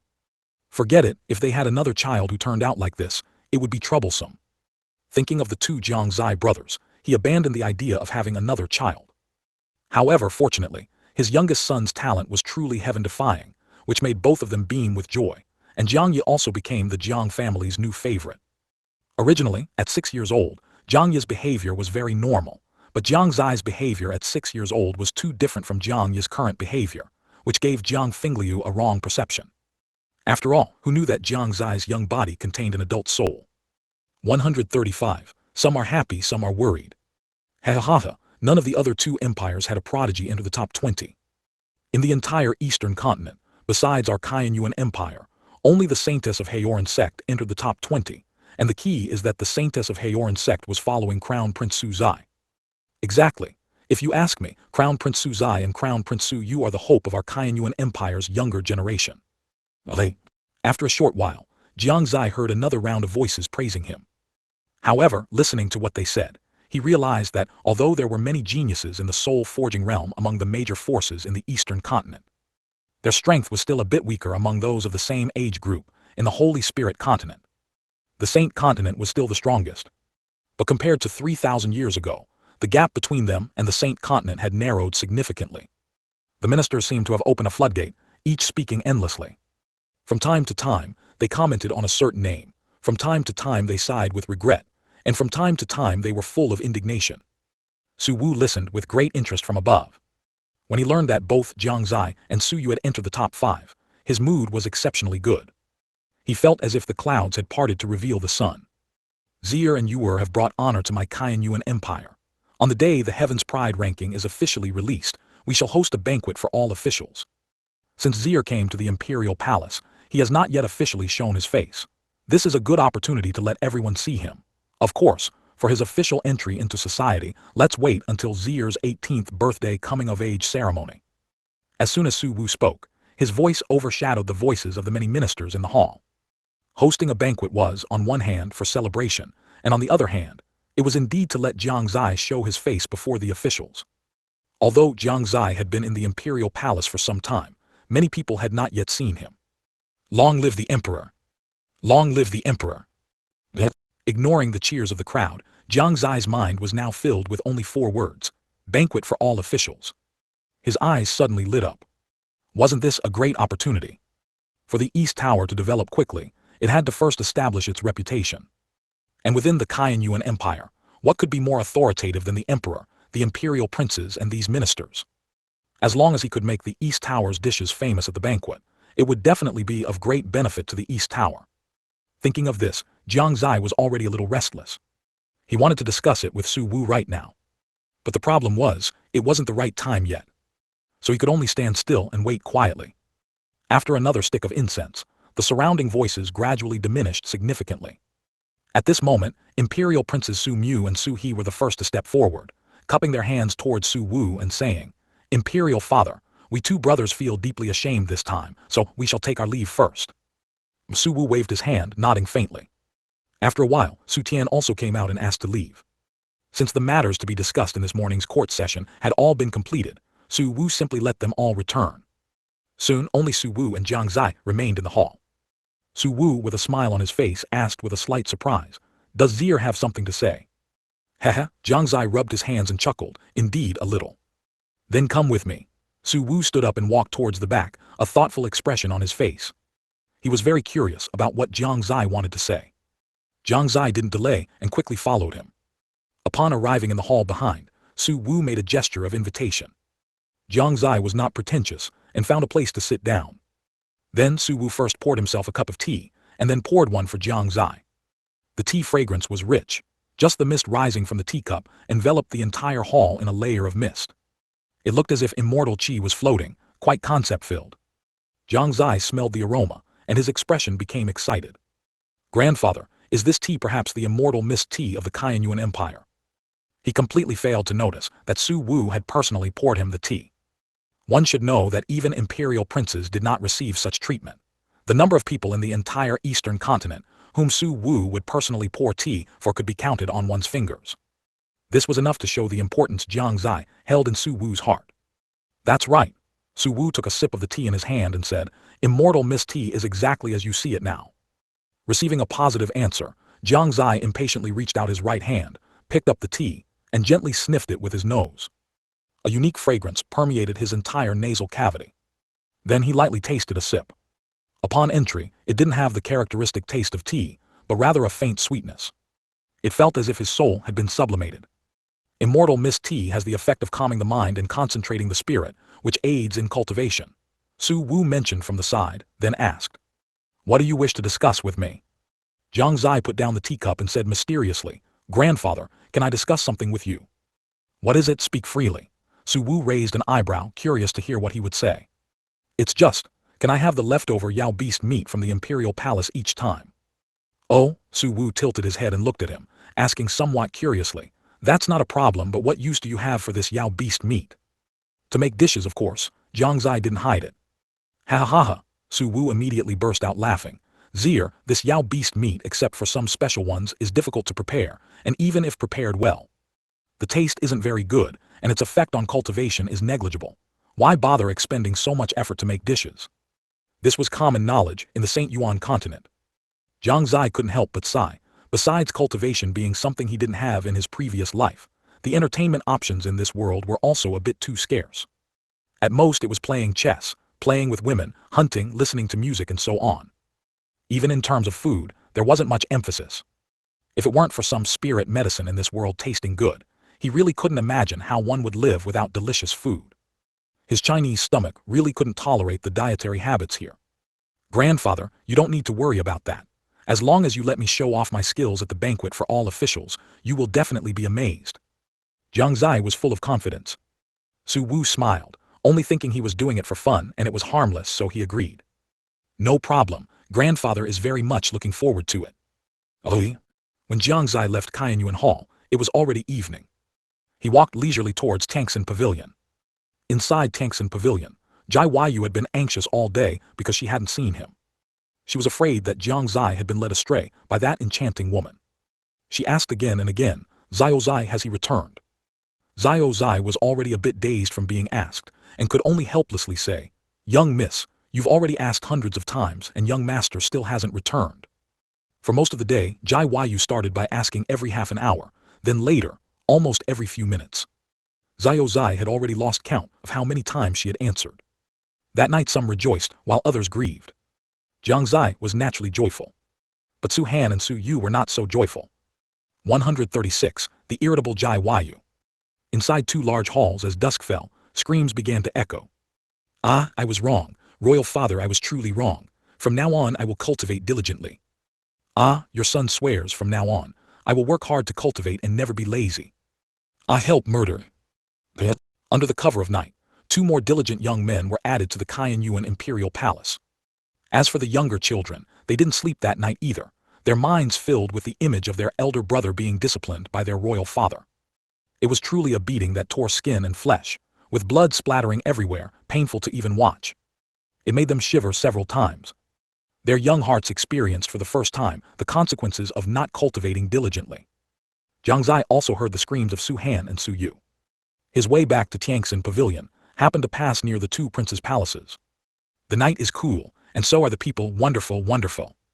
Jiang Xie smiled slightly, walking with light steps. Lately, he had rarely heard rumors about himself outside. Although he had anticipated this situation, he still didn't expect the popularity to decline so quickly. It was also true.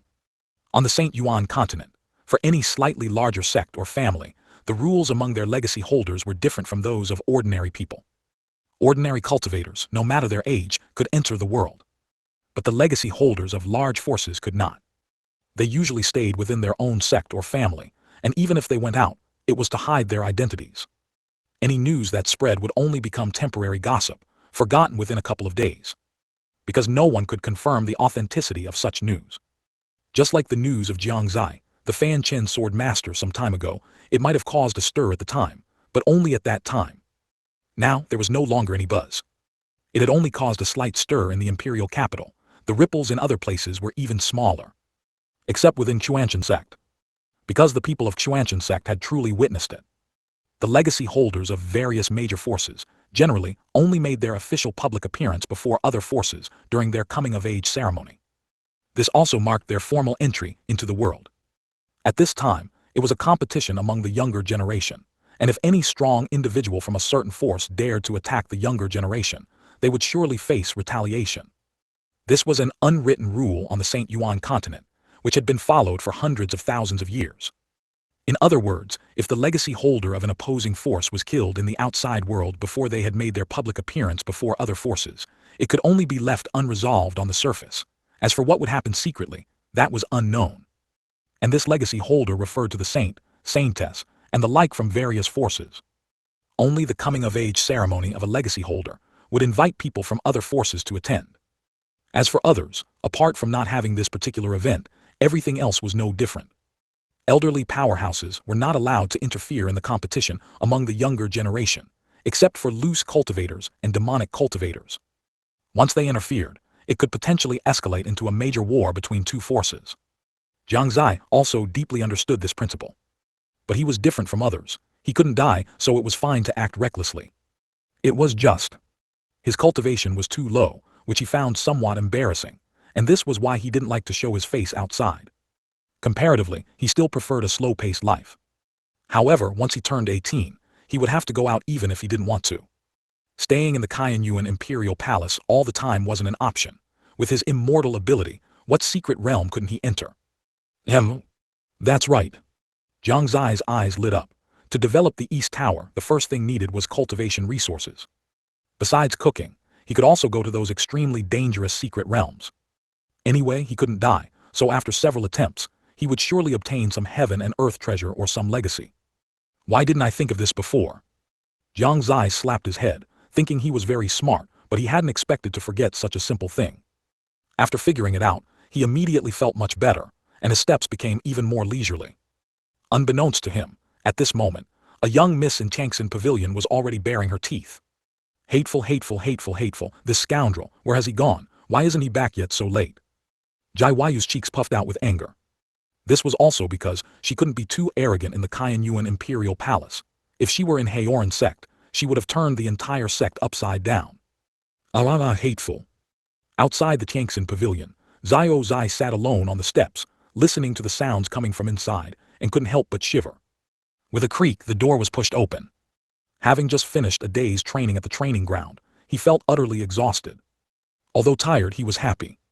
Because his cultivation had improved significantly during this period.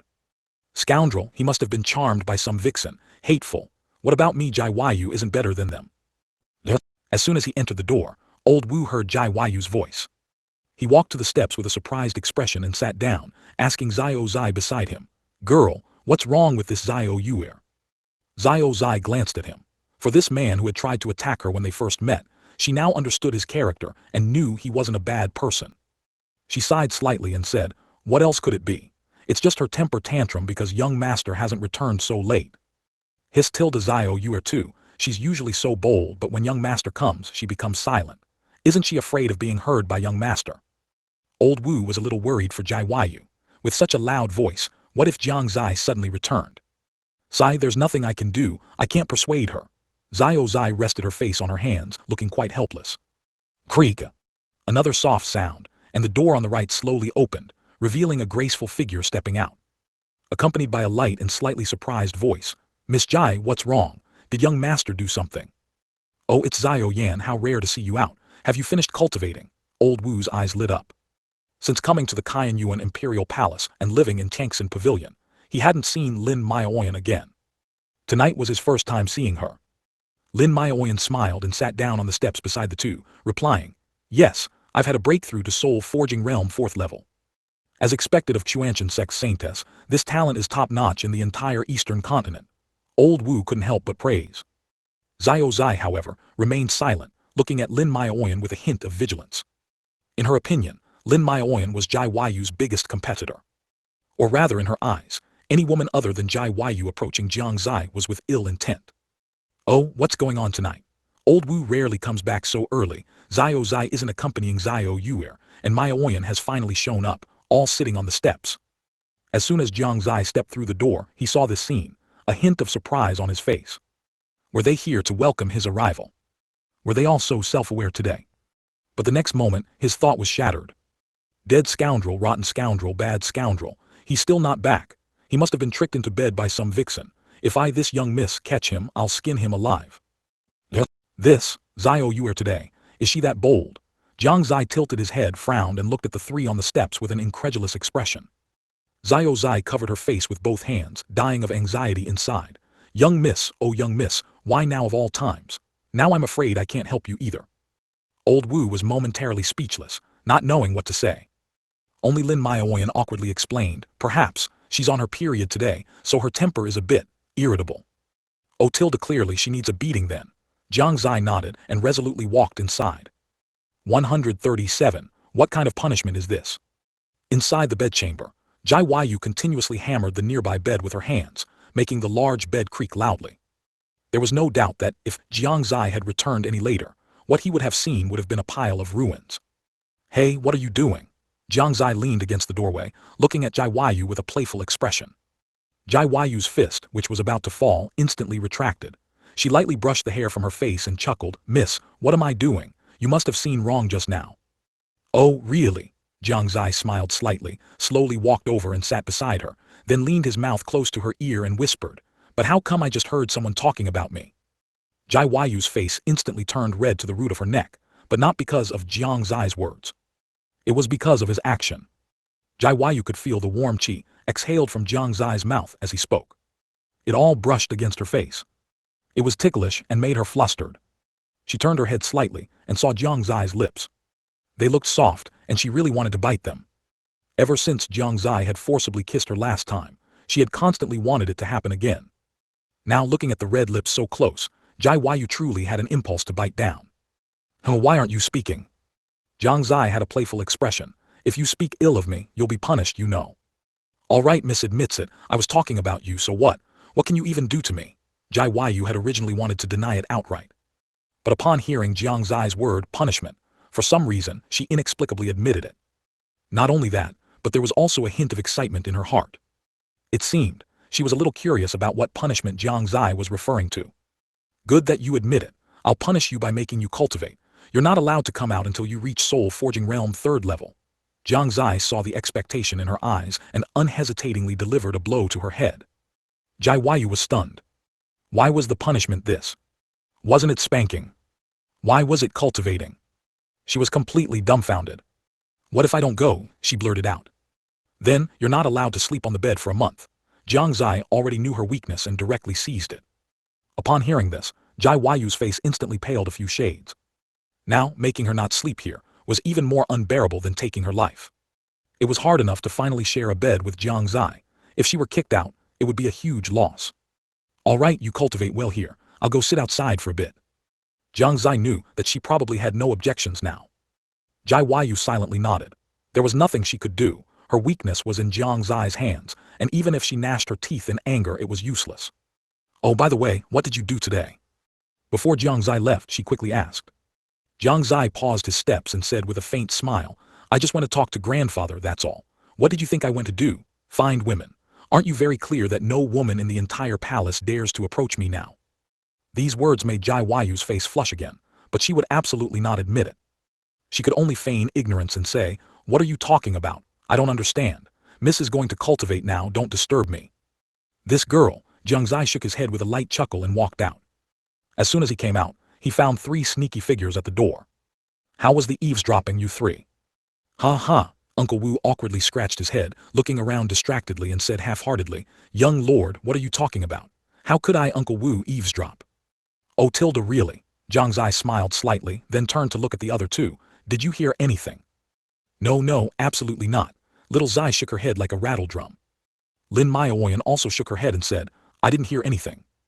"All right, you all go about your business," Jiang Xie said, then walked into the study. Only when his figure disappeared into the study did Uncle Wu let out a sigh of relief. Immediately, he took out a notebook and a pen. The words, "Young Lord's Guide to Handling Affairs," appeared in Lin Maioyan's eyes again. Uncle Wu quickly scribbled a few lines on it, then contentedly prepared to put it away. Little Xie was seeing such a notebook for the first time. She instantly became very interested. She knew that her current mission was to help Jai Yu win Jiang Xie's favor. But her understanding of Jiang Xie was not enough, making it difficult for her to act. Now seeing such a notebook, how could she miss it? She showed a charming smile and walked towards Uncle Wu. "Uncle Wu, could little Xie also take a look at this notebook?" Her eyes, her demeanor, were simply heartbreakingly pitiful.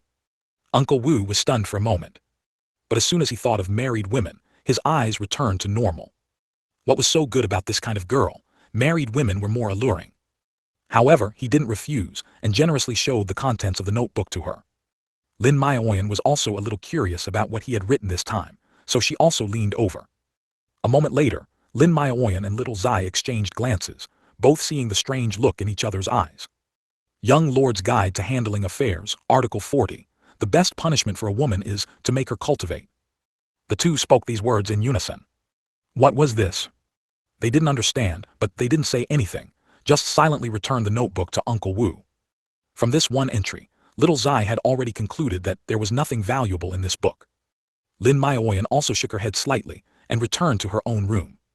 Uncle Wu, amazing. Little Zai said this against her will, then quickly rushed into the bedchamber. Only Uncle Wu was left standing. THERE Chinese letter Chinese letter, Chinese letter Chinese letter. That's right.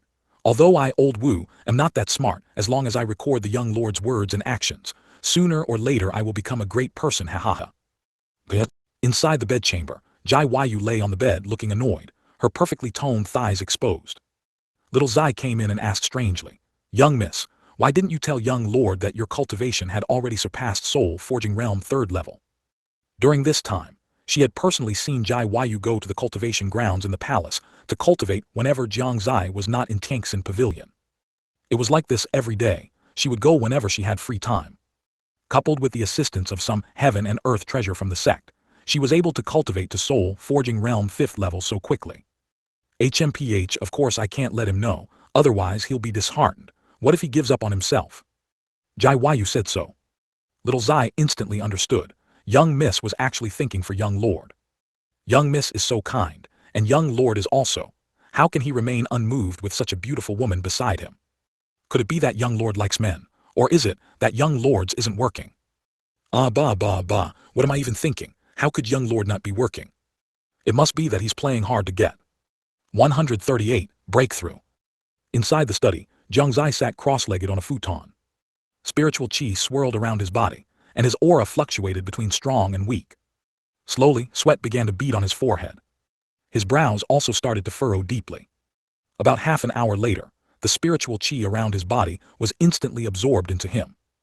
And his cultivation had officially reached the 2nd level of the Ning Yuan realm. Although it was only 1 level, a smile appeared on Jiang Zai's face. With his current body, being able to break through 1 level in such a short time was already heaven-defying. It was strange, though. When he was young, upon learning that his cultivation speed was slow, Jiang Fingliu had taken him to find the reason. But they found nothing special about his body. To this day, he still didn't know the cause of his slow cultivation speed. Was it that divine hall? Or some other reason? Jiang Xie didn't understand, but he knew that one day, he would solve this mystery. Having successfully broken through 1 level of cultivation, Jiang Xie felt completely relaxed, and he simply lay down on the floor and fell asleep. In the middle of the night, inside the main hall's bedchamber, Jai Yu looked at the empty bed around her and felt a void in her heart. Zio Zai, where is he? She sat up and asked. Zio Zai rubbed her somewhat blurry eyes and replied, "Young lord seems to have fallen asleep in the study." As she spoke, she drifted off to sleep. The study. Jai Yu frowned as she got out of bed and slowly walked towards the study. As soon as she entered, she saw the figure lying on the floor. Immediately, she was filled with irritation. This guy, he'd rather sleep on the study floor than with her. She had clearly misunderstood. Looking at the sleeping Jiang Xie, her eyes darted around. Suddenly, she felt like doing something mischievous. She tiptoed over. She was a little hesitant, a little nervous. Ultimately, she couldn't resist the temptation and gently kissed Jiang Xie's lips. It was a quick peck. As if a girl who had done something naughty, she quickly fled the scene. Even after returning to her bedchamber, Jai Yu's face was still as red as a fiery cloud. "Young miss, why is your face so red? Are you feeling unwell?" Perhaps hearing some movement, Zio Zai opened her blurry eyes again and asked weakly. Jai Yu, with a guilty conscience, said, "It's nothing, quickly rest." After speaking, she lay down on the bed, her heart pounding. She felt she wouldn't be able to sleep tonight. On the other side, in the study, Jiang Xie suddenly opened his eyes, reached out his right hand to touch his lips and smiled helplessly. This girl. From the moment Jai Yu entered, Fanchen's sword had told him. So he knew what Jai Yu had just done. The night was incredibly quiet. The next morning, Jiang Xie sat at his desk, where a blank sheet of white paper lay unfolded. He picked up his brush, dipped it in ink and prepared to write. Jiang Xie felt that he should inform his father about the Heaven's Pride ranking beforehand. Not about himself, but about his foodie younger brother. Topping the Heaven's Pride ranking at 6 years old, this talent was indeed too heaven-defying. People from other places might not be too surprised to see Jiang Ye's name, as they didn't know Jiang Ye's age. But the Eastern Continent was different. Once the Heaven's Pride ranking was released, Jiang Ye would definitely become the target of all. Not only the righteous path forces in the Eastern Continent, but probably other demon sects would also be unable to sit still. Thus, he was very likely to fall into danger. Informing Jiang Fingliu in advance would allow them to prepare a response. At the very least, Jiang Ye's movements must be strictly restricted, and he must not be allowed to leave the Jiang family alone, otherwise, there might be danger. After pondering for a while, Jiang Xie was about to pick up his brush to write, but he suddenly remembered that someone in the family had sent him a letter a few days ago, and he had forgotten to read it while busy. Only then did he take out the letter from his storage ring. The first thing he saw was the 4 large characters, for Zier's eyes only. Jiang Xie didn't hesitate, slowly opened it and read it carefully. Zier, your letter has been received by your father. I see you often use the word, niyubai. Could you bring some for your father to taste another day? After reading the letter, Jiang Xie's expression was incredibly strange. It was ultimately his brother who caused trouble. When did he ever say that niyubai was something extremely useful and incredibly delicious? Extremely useful, well, that's not a problem. But this incredibly delicious. Jiang Xie had never eaten it, so he couldn't draw a specific conclusion. However, since his father wanted to eat it, he wouldn't refuse. After all, he was a good son. Old Wu. He immediately called out. Old Wu, who was still carefully reviewing the young lord's handbook outside the main hall, immediately put away the book in his hand when he heard the sound. Then he rushed quickly towards the study. As soon as he saw Jiang Xie, he asked, Young lord, what are your orders? Go find a bull's that thing. That which that? Old Wu looked confused. Jiang Xie was embarrassed. He didn't know how to describe it. He could only bite the bullet and say, It's that thing under the bull's hind leg, any bull will do. Hind leg, that thing underneath. Old Wu was stunned for a moment, then immediately realized. He said with a strange expression, Young lord, what do you want that for? Could it be? As he spoke, his gaze drifted towards Jiang Xie's crotch.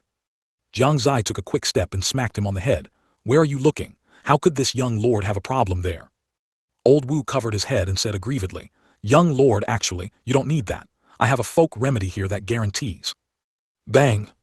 Another smack. With Jiang Xie's cultivation, Old Wu actually felt no pain at all. But even if it didn't hurt, he had to pretend it did. I told you I have no problem, I want a cows. Jiang Xie was furious. To think he, a pure young man. He hadn't even gone through the important events of life yet. How could he be unable? Cow, a cow. Young lord, you. Old Wu's expression slowly began to change again. Jiang Xie knew immediately that something was wrong and quickly explained. Don't overthink it, I'm getting it for someone else. Oh tilde, Old Wu suddenly understood, and with a strange smile he said, Young lord, you're too devious to actually give someone that kind of thing. That's really disgusting. 139. Initial results. Jiang Xie's mouth twitched. He wondered if he should tell Old Wu that this was for his old man. After thinking for a while, he decided against it. He was afraid that Old Wu would feel some pressure after knowing this news. Soon Old Wu went out, and Jiang Xie sat back down. He continued to write, Father, today your son learned that the Heaven's Pride ranking is about to be released. Therefore, there are a few things I must inform you of. Firstly, your son's name is temporarily ranked 3rd. If you see it, please do not be overly excited lest you harm your health. Secondly, the overall strength of the prodigies in Saint Continent is much stronger than ours. The seal in Saint Continent is not as firm as it used to be, so plans need to be made early. Thirdly, this time, Zhao Yi is also on the Heaven's Pride ranking, though he is only ranked 2nd to last. However, for Zhao Yi to ascend the Heaven's Pride ranking at the age of 6 will inevitably attract the attention of some people. We need to prevent Zhao Yi from going out, strengthen the guards, and avoid him being harmed by evildoers. Fourthly, the awesome bull you wanted to taste, your son has also gotten it for you. I only hope that father will not be surprised when the time comes. Originally, your son did not want to give it to you. But since you personally requested it, how could your son not give it to you? Above is all the content. Letter writer, Jiang Xie. After finishing, Jiang Xie carefully looked at it a few more times. After finding no problems, he packed it up. Young lord, your old servant is back. Coincidentally, just as he finished writing, he heard Old Wu's voice. Immediately after, he saw Old Wu walking into the study with a huge object in his hands. Inside the study, an indescribable smell instantly permeated the air. Not only that, a faint scent floated throughout the entire Tianxin pavilion. Lin Maioyan, who was cultivating in her room, and Jai Waiyu and Zhao Zai, who were in the main hall's bedchamber, both smelled this peculiar scent. Where is this strong stench coming from? Jai Waiyu asked with a frown. Zhao Zai went out to look but saw nothing unusual, so she explained, perhaps some vixen passed by here. Lin Maoyan, on the other hand, directly held her nose. Inside the study, Jiang Xie covered his nose with one hand and waved the other continuously in the air, trying to wave away the surrounding smell. At the same time, he stared at the giant object in Old Wu's hand with a grim expression, disdainfully saying, "Old Wu, where did you find this thing? Not to mention how big it is, why does it smell so bad?" Old Wu was actually a bit overwhelmed as well and cried out, "Young lord, there are no ordinary bulls in this imperial palace. Only Yao beasts, that's why it's so big. Who knew it would smell so bad?" Forget it, forget it. Jiang Xie put the item into a box with a look of disgust. After putting it into his storage ring along with the letter, he couldn't stay in this room for another moment. He then instructed, "Old Wu, quickly eliminate this smell. I'm going out." With that, he instantly ran out. It wasn't until he was out of the imperial palace that he felt the surrounding air become fresher. Who? He took a few deep breaths of the surrounding air, and then headed towards the location of the East Tower. Just like last time, he needed to find someone to deliver the letter. Quick, quick, quick, the East Tower seems to have new dishes again. I heard that the dishes in the East Tower not only taste good, but can also increase cultivation speed. Really? Is it really that miraculous?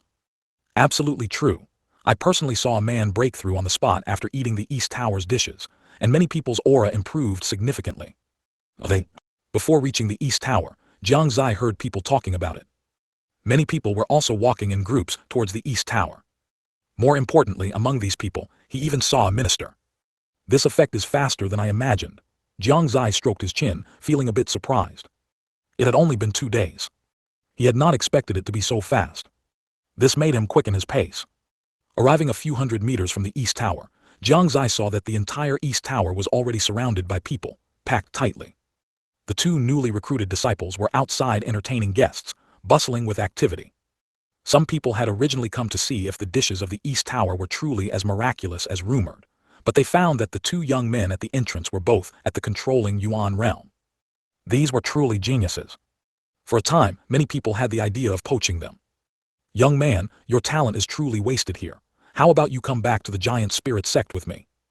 "Young man, don't listen to him. You should come back to the myriad poison valley with me. With your talent, you can even be a core disciple." "Young man." In a short period, Jiang Xie saw several groups of people trying to poach his disciples. Fortunately, he had already made them swear a heavenly Tao oath, otherwise, he would really be afraid that they would be poached one day. Where did these people come from? How dare they poach my East Tower's disciples?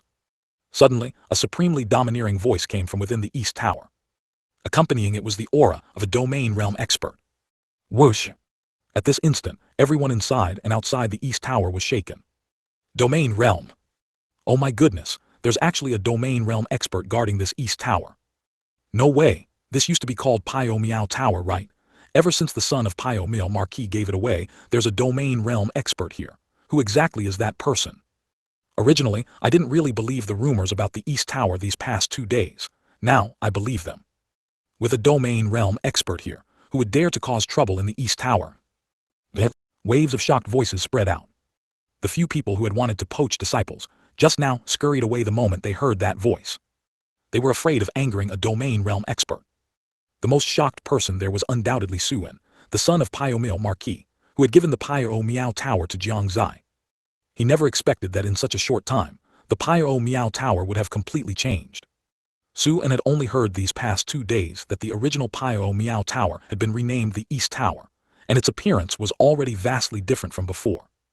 Moreover, the dishes in the East Tower were not only delicious, but could also increase cultivation speed and even improve one's cultivation. Out of curiosity, he gave up his closed-door cultivation and decided to come and see. Upon seeing it, he was shocked.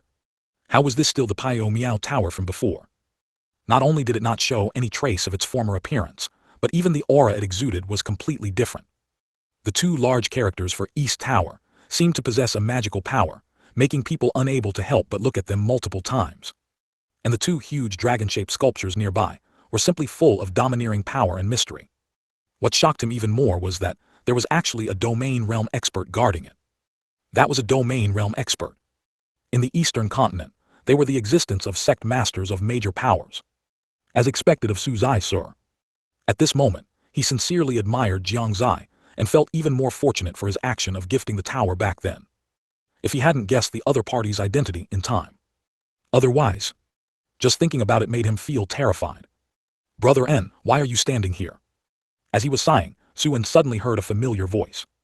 Turning his head, he realized it was Jiang Xie standing beside him. He was greatly shocked for a moment and quickly cupped his hands, saying, "Su Xie, sir, you humble me too much. I absolutely dare not accept being called Brother N." 140. This is a robbery of spirit stones. Although Suen had never seen Jiang Xie's true appearance, he could never forget his current look. Jiang Xie's call of Brother N scared him quite a bit. How could he accept such an honor? Suen was not actually a profligate son, but he had always lacked hope for advancement, which was why he had previously pretended to be a dissolute young master. But after meeting Jiang Xie, he changed. He felt he had seized an opportunity. During this period, he no longer attended outside gatherings. When those profligate sons looked for him, he completely avoided them. He focused solely on cultivation. He felt that he was now a person with a goal, and could no longer associate with those people. From now on, he would be a hardworking person. Just as Jiang Xie saw him now, he noticed that compared to a while ago, Suen's mental state and temperament had improved significantly. Even his cultivation had increased quite a bit. His clothing was also much more suitable, as if he had completely changed into a different person. It was this change that prompted Jiang Xie to greet him. Otherwise, he would at most just wave to him. "That's not how you should put it," Jiang Xie shook his head and said. "In the outside world, naturally, the capable are superior, but we are of the same clan. In terms of age, you are older than me, so I naturally should call you brother. In terms of status, I am somewhat higher than you, so it's not wrong for you to call me Lord Su Xie. Let's just address each other as appropriate." His words truly resonated with Suen. In all his years in the palace, Suen had never encountered such an approachable, important figure as Jiang Xie. This further increased his impression of Jiang Xie. Jiang Xie hadn't forgotten his current identity. He was on the righteous path, not the demonic path. Isn't building the image of a prince who understands the people's will and cares for their hearts better than one who is arrogant and overbearing?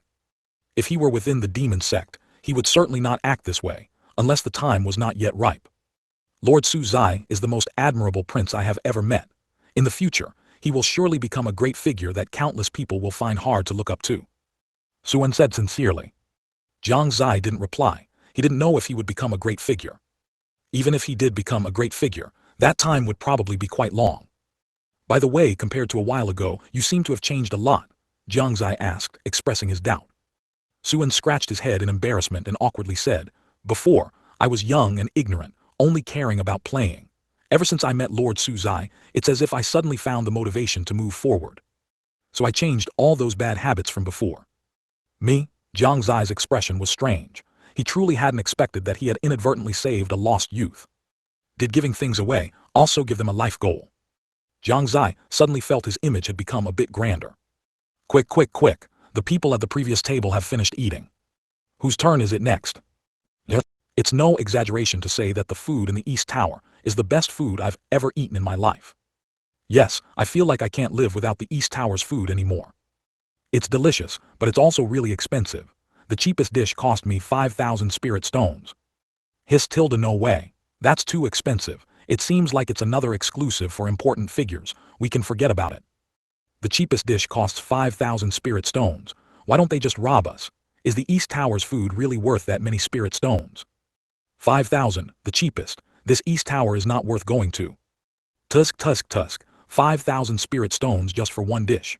With all due respect, that's just having too many spirit stones with nowhere to spend them. Yet, outside the East Tower, it started to get noisy again. Jiang Xie and Suen's gazes were also drawn to it. At the East Tower's entrance, several cultivators who had just finished eating were walking and discussing the prices inside. Their words immediately sparked discussions among many people.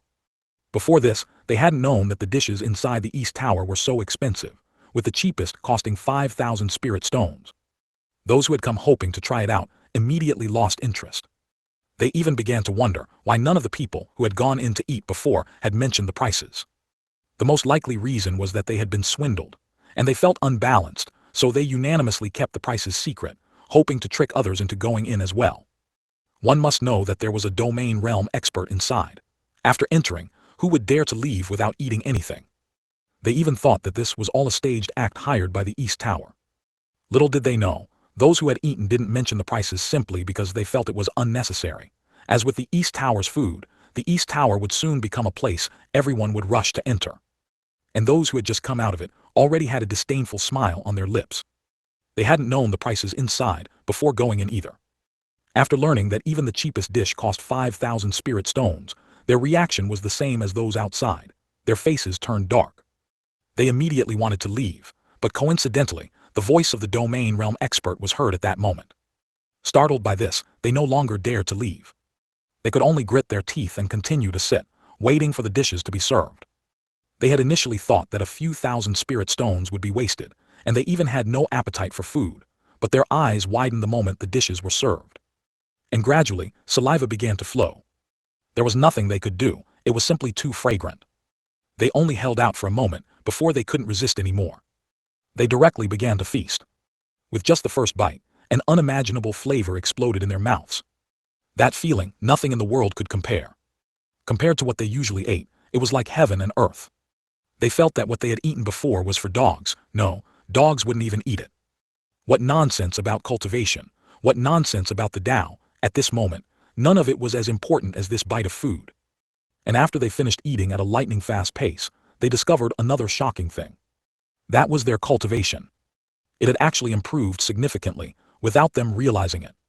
Some even had a breakthrough on the spot. By this time, they no longer cared about those few thousand spirit stones. They only regretted why they only had so few spirit stones, completely not enough to order another dish. 5,000 spirit stones was already a huge sum for ordinary cultivators like them. They were filled with regret. Now what they had to do was earn spirit stones, earn more spirit stones. How could something that could satisfy their cravings and also improve their cultivation be so easy to find? Spending some spirit stones was only right. Seeing the indignant expressions of the crowd, Su-en was quite displeased. Even if these people can't afford it, they shouldn't talk like that, right? Forget it, Jiang Xie patted his shoulder, signaling him not to get agitated. Don't worry, in a few days they'll be happily praising it. Let's go, I'll take you inside to experience it. 141, top floor. Su-en was first stunned for a moment, then overwhelmed with joy. At this rate, he didn't know how long he would have to wait to enter the East Tower. But if Jiang Xie spoke, it would be different. Seeing Jiang Xie already starting to walk forward, Su-en didn't dare to delay for a moment and quickly followed him. Amidst the dense crowd, Jiang Xie and Su-en were particularly eye-catching. Although Jiang Xie had disguised himself, his clothes remained unchanged, making it clear he was a prominent figure. Coupled with the noble aura he inadvertently exuded, it made everyone in their path instinctively move aside. The two walked forward unimpeded. A long, narrow path formed within the crowd. Countless people scrutinized Jiang Xie, seemingly wondering who he was. Isn't that the Marquis of Misty's son? Indeed it is. Why is he following that young man? Who is this young man? How can he have the Marquis of Misty's son follow him? No impression. There isn't such a person in the Imperial Palace, is there? That young man's clothes and demeanor don't seem like someone from an ordinary sect. Everyone was discussing, and although they were cut in line, no one was angry. Firstly, the items inside the East Tower were too expensive, and many people had already given up. Secondly, neither Jiang Xie nor Su-en were ordinary people, and getting into a conflict with them was not a good idea. Just like that, the two arrived directly outside the East Tower. The two disciples were about to stop them when they saw Jiang Xie take out a token, causing both of them to visibly flinch. Even their gazes became respectful. The two disciples naturally recognized this token. They each had one themselves. Gu Shengxing had given them to them yesterday. Jiang Xie's token was actually the earliest one, given to him by Gu Shengxing when he returned for the second time after obtaining the East Tower. According to Gu Shengxing, it was made with a special process that outsiders would find difficult to replicate. Jiang Xie didn't know what the specific process was.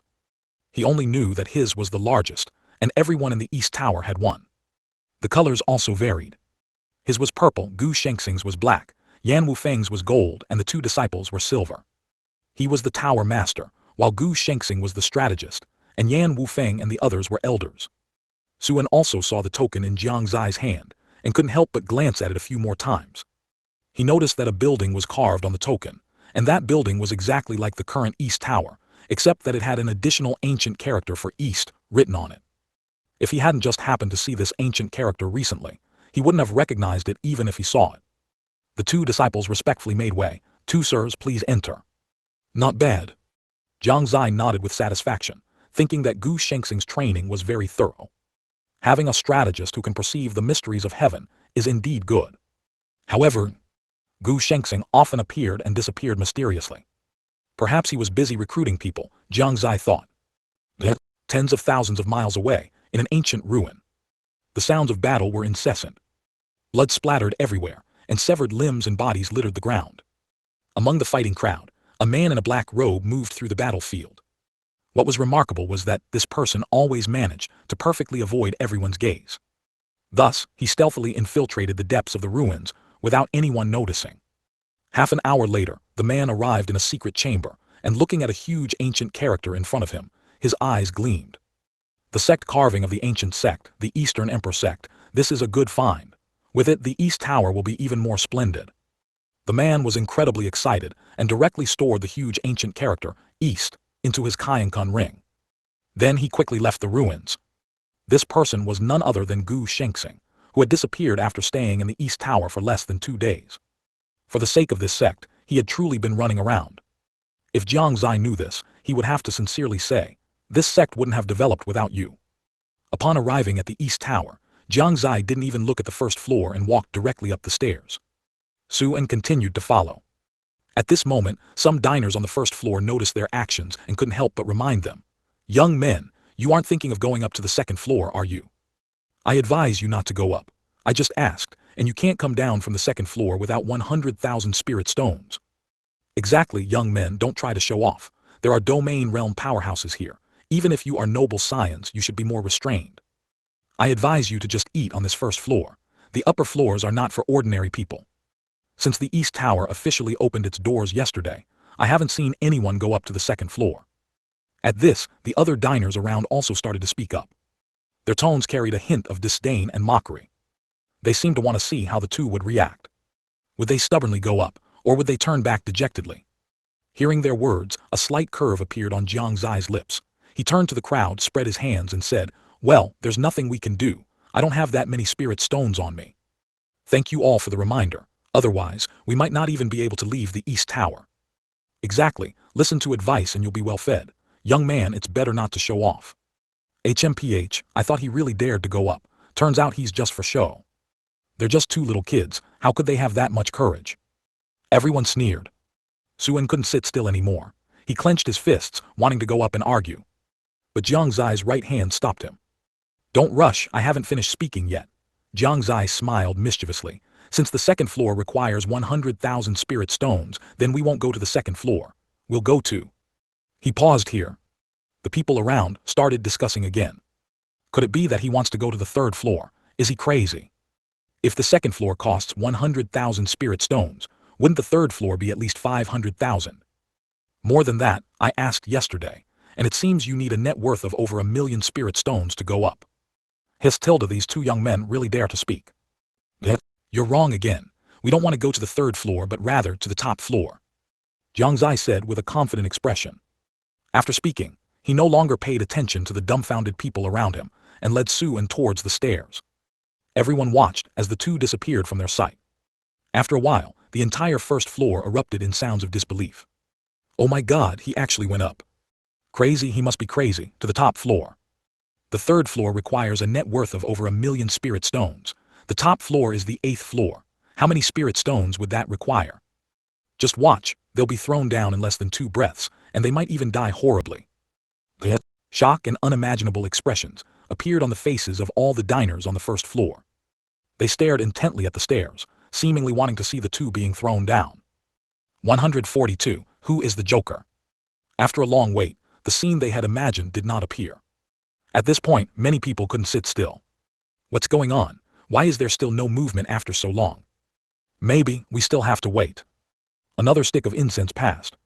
Not to mention movement, they didn't even feel the slightest trace of chi from a fight. This. Everyone looked at each other, unable to comprehend. One of the rough-faced big men frowned and said, "I remember now. The young man who went in earlier seemed to be the Marquis Xiaoyao's son. Even if he's the Marquis Xiaoyao's son, can he really afford 1,000,000 spirit stones? Not to mention that's the 8th floor. Are you really sure they went up to the 8th floor? Exactly, maybe they only went up to the 2nd floor. After all, young men want face, and they might just be acting tough. There's another possibility. They've already been wiped out, not even a speck of dust left. Everyone voiced their opinions. Thinking this way, their mood suddenly improved a lot. But the next moment, their thoughts were shattered. They heard a grand voice, suddenly coming from upstairs. Two distinguished guests have taken their seats on the 8th floor. East Tower is closed for business today. All diners on the 1st floor, please leave as soon as possible. Those who haven't finished eating are permitted to bring their own tools to take their food with them. This voice was casual in tone and not particularly loud. It couldn't be heard outside. Yet it stunned all the diners inside. Someone had food in their mouth and forgot to swallow. Someone held chopsticks in both hands and forgot to pick up food. Someone had just taken a sip of wine, but sprayed it all out. Someone else was so startled by the news that they almost fell to the ground. In short, at this moment, the diners on the 1st floor of East Tower were all bewildered. What? Distinguished guests went to the 8th floor. And there were 2 of them. The 2 young men who went up earlier. And they haven't been driven down after all this time. Could it be? It's really them too. How is this possible? Heavens, this is actually true. They really went up to the 8th floor. It absolutely can't be because of Marquis Zioao. It's him, the young man who spoke earlier. What is his background exactly? Questions kept coming from all directions. But clearly they forgot one thing. They didn't have much time left to eat. It wasn't until the 2 young men walked in from outside to remind them that they finally reacted. Afterwards, they disregarded their shock and each began to feast. Many people were even rummaging through their storage rings for things to hold food. They wanted to pack it up and take it away. Even after exiting the main door of East Tower, they hadn't fully recovered their senses. What's wrong? Why is it closed? Are they being kicked out? Why do they all look so dejected? They must have gone in and realized it was too expensive, got scammed, and since they're not a domain realm expert's opponent, they could only accept their fate, so they lost their souls. Exactly, 5,000 spirit stones for one dish. That's definitely a scam. Good thing we were smart and didn't go in, otherwise we would have been the ones slaughtered. In my opinion, they must have realized their prices were too expensive and couldn't keep it going. Outside East Tower, on the bustling main street, dense crowds of people stood, some pointing, some whispering and some showing disdain. Spectators made up the majority. After hearing about 5,000 spirit stones for one dish, they had already lost their good impression of East Tower. Now seeing East Tower suddenly close, each of them felt like a great genius. Seeing those people coming out looking dejected, they felt even happier. Each of them thought they were a genius, fortunate not to have gone in. After a while, amidst the pointing and whispering of the crowd, those who had come out finally reacted.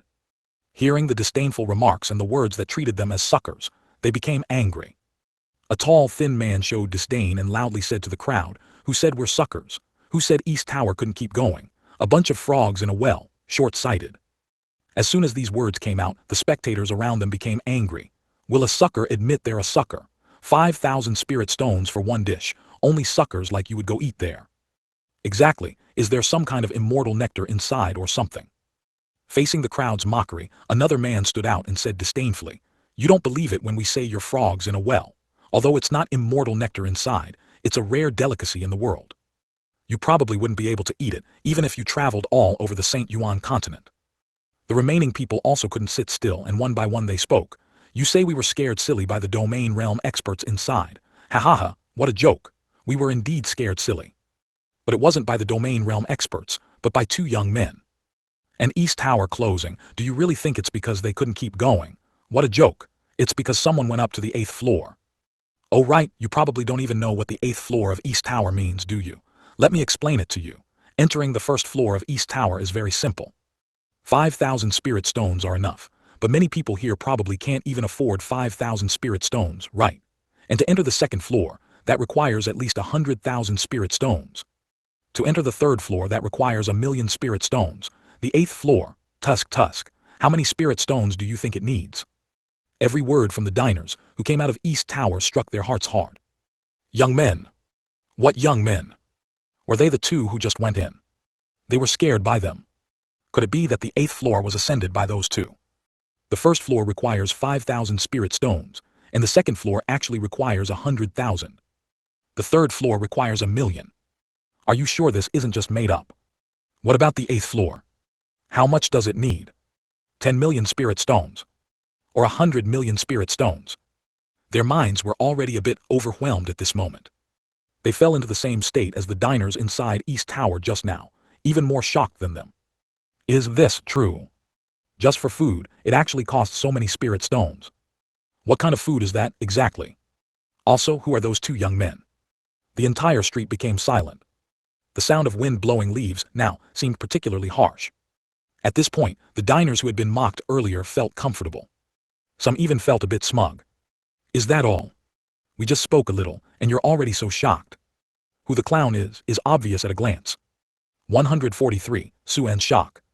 See that? When you encounter people like them, you must strike them down hard, Jiang Xie said to Suen with a smile from the window on the 8th floor of the East Tower. Suen was slightly stunned, then cupped his hands and said, "Thank you for your guidance, big brother." If Jiang Xie hadn't stopped him just now, he probably would have already fought with those people. Thinking about it now, that truly would have been a low-class move. Like Jiang Xie, that was the best way to humiliate people. All right, the show is over, let's eat something. Jiang Xie turned around and sat down at a table. Suen also sat down somewhat reservedly. To be honest, he wasn't nervous at first. But seeing such a grand display, he couldn't help but feel a little uncomfortable. However, his heart was filled with incomparable excitement. He never thought he could come to such a place. "Father, do you see this? Your son has made something of himself."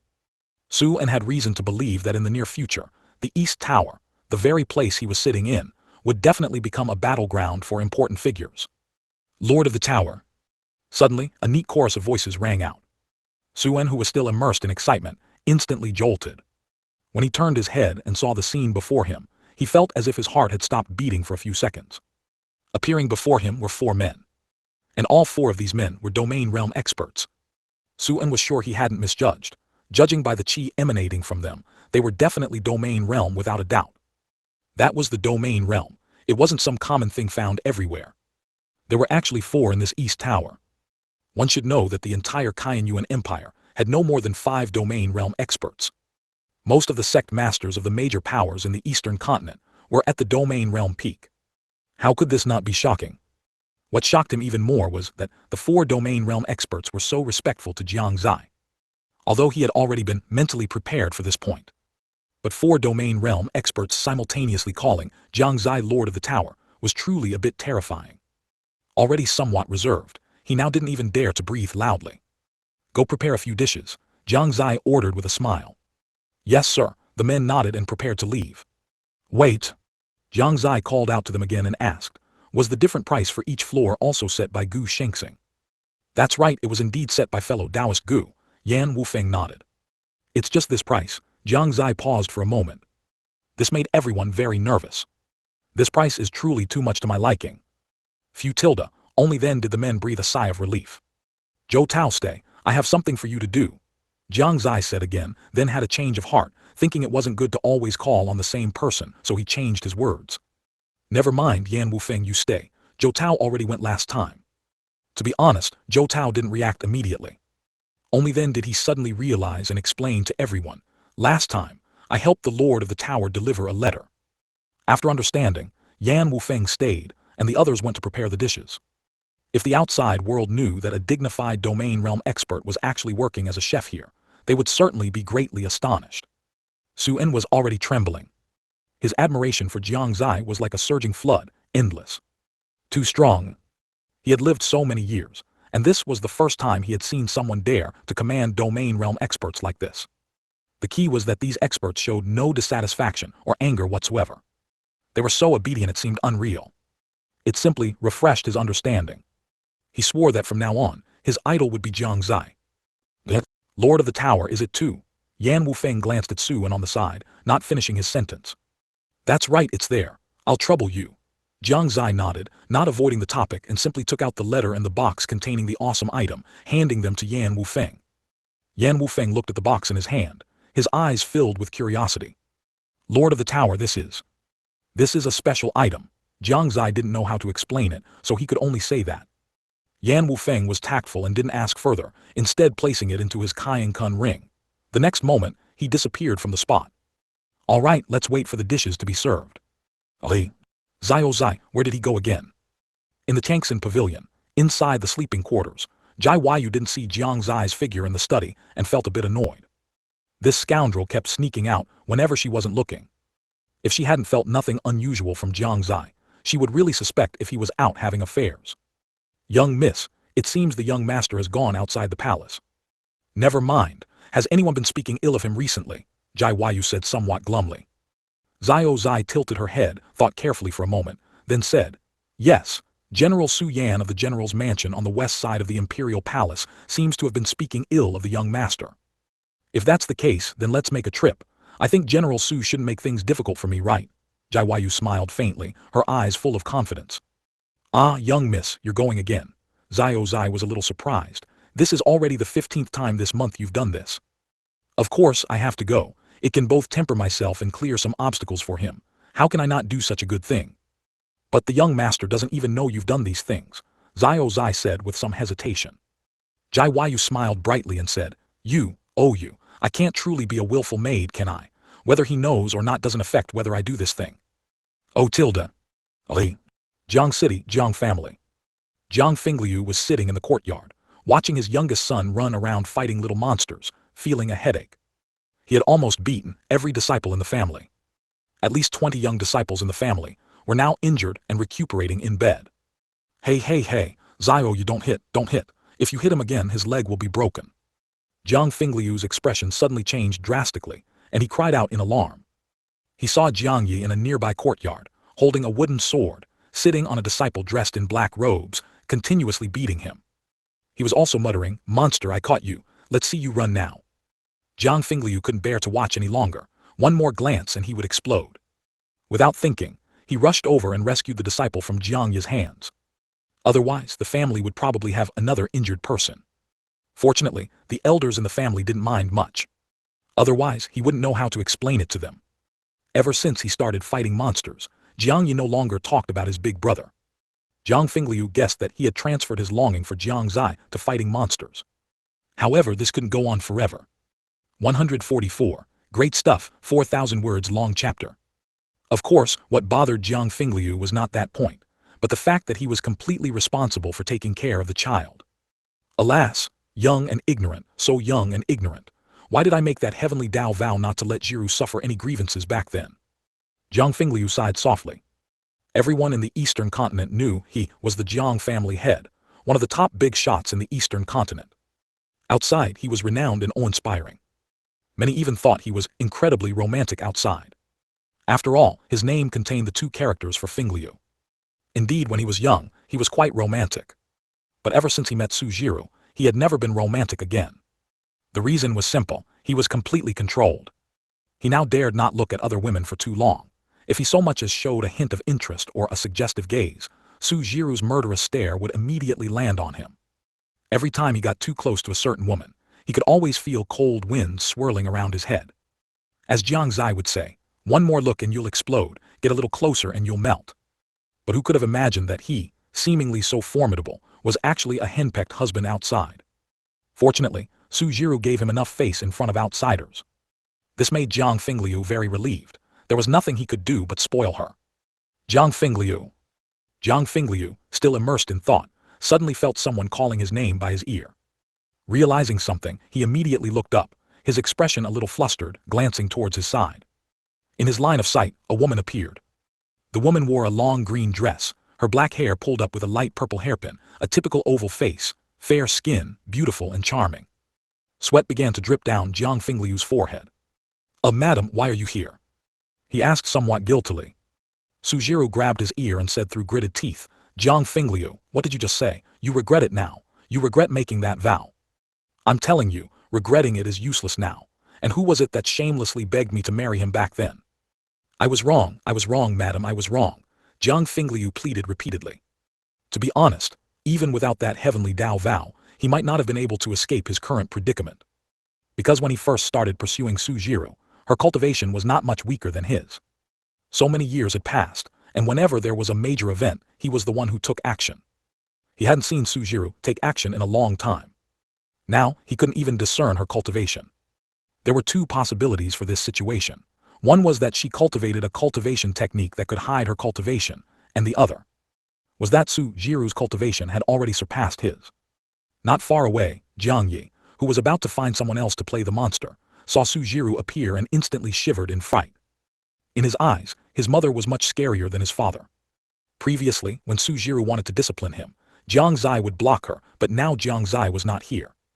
Jiang Xie trembled at the sight of this scene. Big brother, help, mother is so scary. At this moment he roared internally, his chubby little face filled with nervousness. The next moment, he actually began to cultivate on the spot. HMPH, wrong, tell me where you were wrong, Sujiru remained relentless. Zhang Fingliu could only say with a mournful face, everything was wrong, madam, Zioyi is still here, give me some face. Zioyi is here, not Zier, no need to worry. Look at Zioyi, he's been causing trouble every day these past few days, just now he almost injured a disciple. Is that so? Sujiru released her grip on Jiang Fingliu's ear and looked around. She immediately saw Jiang Yi cultivating, and a smile instantly appeared on her face. Then she retorted to Jiang Fingliu, where is the scene you spoke of? Isn't it just? Jiang Fingliu suddenly widened his eyes, staring dumbfounded at Jiang Yi, who was diligently cultivating not far away. What the hell, this kid was just making a fuss. He looked at Sujiru again, and instantly understood in his heart. This wasn't obedience, this was clearly fear. Jiang Fingliu once again clearly felt that his family status was already precarious. At this moment, he suddenly missed Jiang Xie immensely. Zier, please come back quickly. Your father cannot live another moment without you. Another domain realm expert has come to Jiang City. Suddenly, Jiang Fingliu frowned, his gaze fixed on the eastern sky. Sujiru beside him did the same. Having had the previous experience, Jiang Fingliu initially thought it was another messenger. But slowly, he realized that this aura seemed different from last time. He couldn't help but become a little wary. Family head. Lord Family Head. Swish, swish, swish. The Jiang family elders who had appeared last time once again appeared before Jiang Fingliu, all looking warily at the distant sky. Jiang Family Head, don't get agitated, I'm here to deliver a letter. Unlike Zhou Tao's arrival last time, Yan Wufeng's arrival in Jiang City this time caused a huge stir. He sat atop his silver blade magic eagle, stopping in midair, his position precisely several tens of meters directly above the Jiang family. The silver blade magic eagle flapped its wings, emitting bursts of powerful qi. Its massive form cast a shadow over the ground. Such a conspicuous sight naturally attracted everyone's attention. Inside Jiang City, everyone stopped what they were doing, their faces filled with shock as they looked up. This is a silver blade magic eagle. Oh my goodness, who is so powerful that they can subdue a silver blade magic eagle? Although this Yao beast's cultivation might not be as high as a domain realm expert, its strength is not weaker than a first-level domain realm expert. Could this be someone from the righteous path forces? It shouldn't be, he just said he was here to deliver a letter. Discussions erupted everywhere throughout Jiang City, their gazes either solemn, their fists clenched, or their eyes filled with fierce light. From their demeanor, it could be seen that if the other party was an enemy, then, even if the other party was powerful, they would still step forward to fight. Inside the Jiang family, Jiang Fingliu and the elders were stunned. Another letter delivery. This was clearly not the same person. Jiang Fingliu was all right. Although he was somewhat shocked that another domain realm expert had come to deliver a letter, he already guessed it should be Jiang Xie's letter. But the Jiang family elders were completely confused. Last time it was a domain realm expert delivering a letter, and this time it was also, and it was a different person. They had wanted to ask before, who exactly was this messenger? Now their curiosity grew even stronger. Family head, who is this? I don't know him either. Jiang Fingliu shook his head. This was not a lie, he truly didn't know him. This was also why Jiang Xie didn't tell Yan Wufeng to be low-key when he left. Yan Wufeng was not from the Eastern Continent to begin with, and very few people in the Eastern Continent knew him. As for Zhou Tao, he was from an enemy country, so naturally it was different. Your Excellency, why don't you come into the Jiang family for a chat? Jiang Fingliu said with a smile to the person above. Yan Wufeng carefully scrutinized the Jiang family, wondering what kind of relationship the Jiang family and the Tower Master had.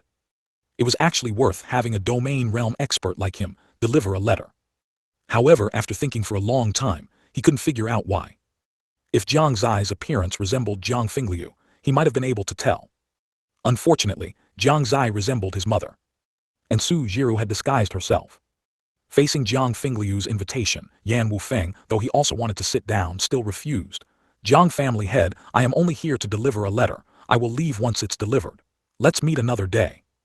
After speaking, he took out the letter, and with a wave of his right hand, the letter flew out. At this moment, Many other faction spies within Jiang City watched this letter with gleaming eyes. Yet no one dared to snatch it. Although they were incredibly curious, they could only watch as the letter fell into Jiang Fingliu's hand.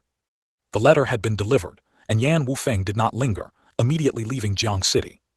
Just as Jiang Fingliu was about to open it, he noticed that several elders had gathered around him at some point.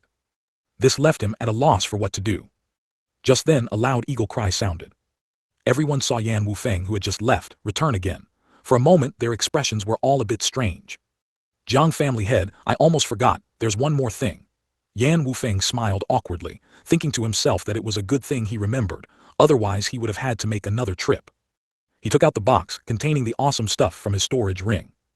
He tossed it to Jiang Fingliu, then left without saying another word. Only the Jiang family members were left looking at each other. Don't move, Jiang Fingliu suddenly roared, then looked at the elders who wanted to open the box and said softly, it's not too late to open it after reading the letter. The elders laughed, indeed, we'll listen to the family head. During this time, Sujiru hardly spoke, but her gaze was constantly fixed on the letter in Jiang Fingliu's hand. Wait! Suddenly, Jiang Fingliu roared again, stopping the approaching elders and once more said softly, let me take a look first. The elders scratched their heads and said with wandering eyes, indeed, the family head should look first. Seeing that no one was crowding around again, Jiang Fingliu quickly opened the letter and swiftly read its contents. Then he said, I already know the contents, I will tell you after I calm down. As he spoke, he subtly glanced at Jiang Yi, who was still sitting and cultivating not far away. His heart was filled with disbelief. His youngest son actually made it onto the Heaven's Pride ranking. He was only 6 years old. Of course, Jiang Xie also shocked him immensely, actually ranking third. This news was too shocking, so much so that he didn't recover for a long time. The elders looked at his expression, their curiosity having reached its peak. Sujiru's beautiful eyes were also full of curiosity. What kind of news could it be that made him unable to recover for so long? Lord Family Head, it's time to tell us. Fingliu, what exactly is inside? Everyone spoke up one after another. Who? Jiang Fingliu took a deep breath, looked at everyone, suppressed the shock in his heart, and then said, the Heaven's Pride ranking is about to be released. Jiang Yi has made it onto the Heaven's Pride ranking at 999th place. What? Is this true or false? No way, Xiao Yi is only 6 years old. Huh, when did Xiao Yi reach Ningyuan realm 9th level? Previously written as 1st level, which was unreasonable, so it was changed. Xiao Yi, Heaven's Pride ranking. Both the elders and Sujiru were shocked. Each of them opened their mouths wide, their gazes involuntarily turning towards Jiang Yi. 6 years old, Ningyuan realm 9th level, making it onto the Heaven's Pride ranking. Was this a bit too heaven-defying? After a long moment, following the immense shock, they all became ecstatic. If this is true, then how can our Jiang family not rise? In that case, Xiao Yi's freedom must be strictly limited. Once the news of the Heaven's Pride ranking is fully released, he will definitely become a target for all major forces in the Eastern Continent. Indeed, from today onwards, the guards around Xiao Yi must be increased. How about this, we few take turns protecting him? This method is feasible. The few quickly discussed and came up with a plan. But then their gazes dimmed again. After a deep sigh, they said in unison, if only the young lord were here. Upon hearing them mention Jiang Xie, Jiang Fingliu and Sujiru's gazes also dimmed. Of course, this was just an act. In reality, Jiang Fingliu was currently transmitting a message to Sujiru. Madam, Zier also made it onto the ranking 3rd place. Really, as expected of my Zier. Of course it's true, this letter was sent by Zier. This kid, he still knows to send letters home, so he's quite conscientious. The two were secretly delighted, but outwardly they couldn't show any of it. After a while the elders' gazes finally shifted to the large box, and they asked with a curious expression, Family Head, what is inside this? At the mention of this, Jiang Fingliu's expression became much more vivid. He said with a smile, this is a good thing, it's called awesome. Awesome, the elders frowned at the name.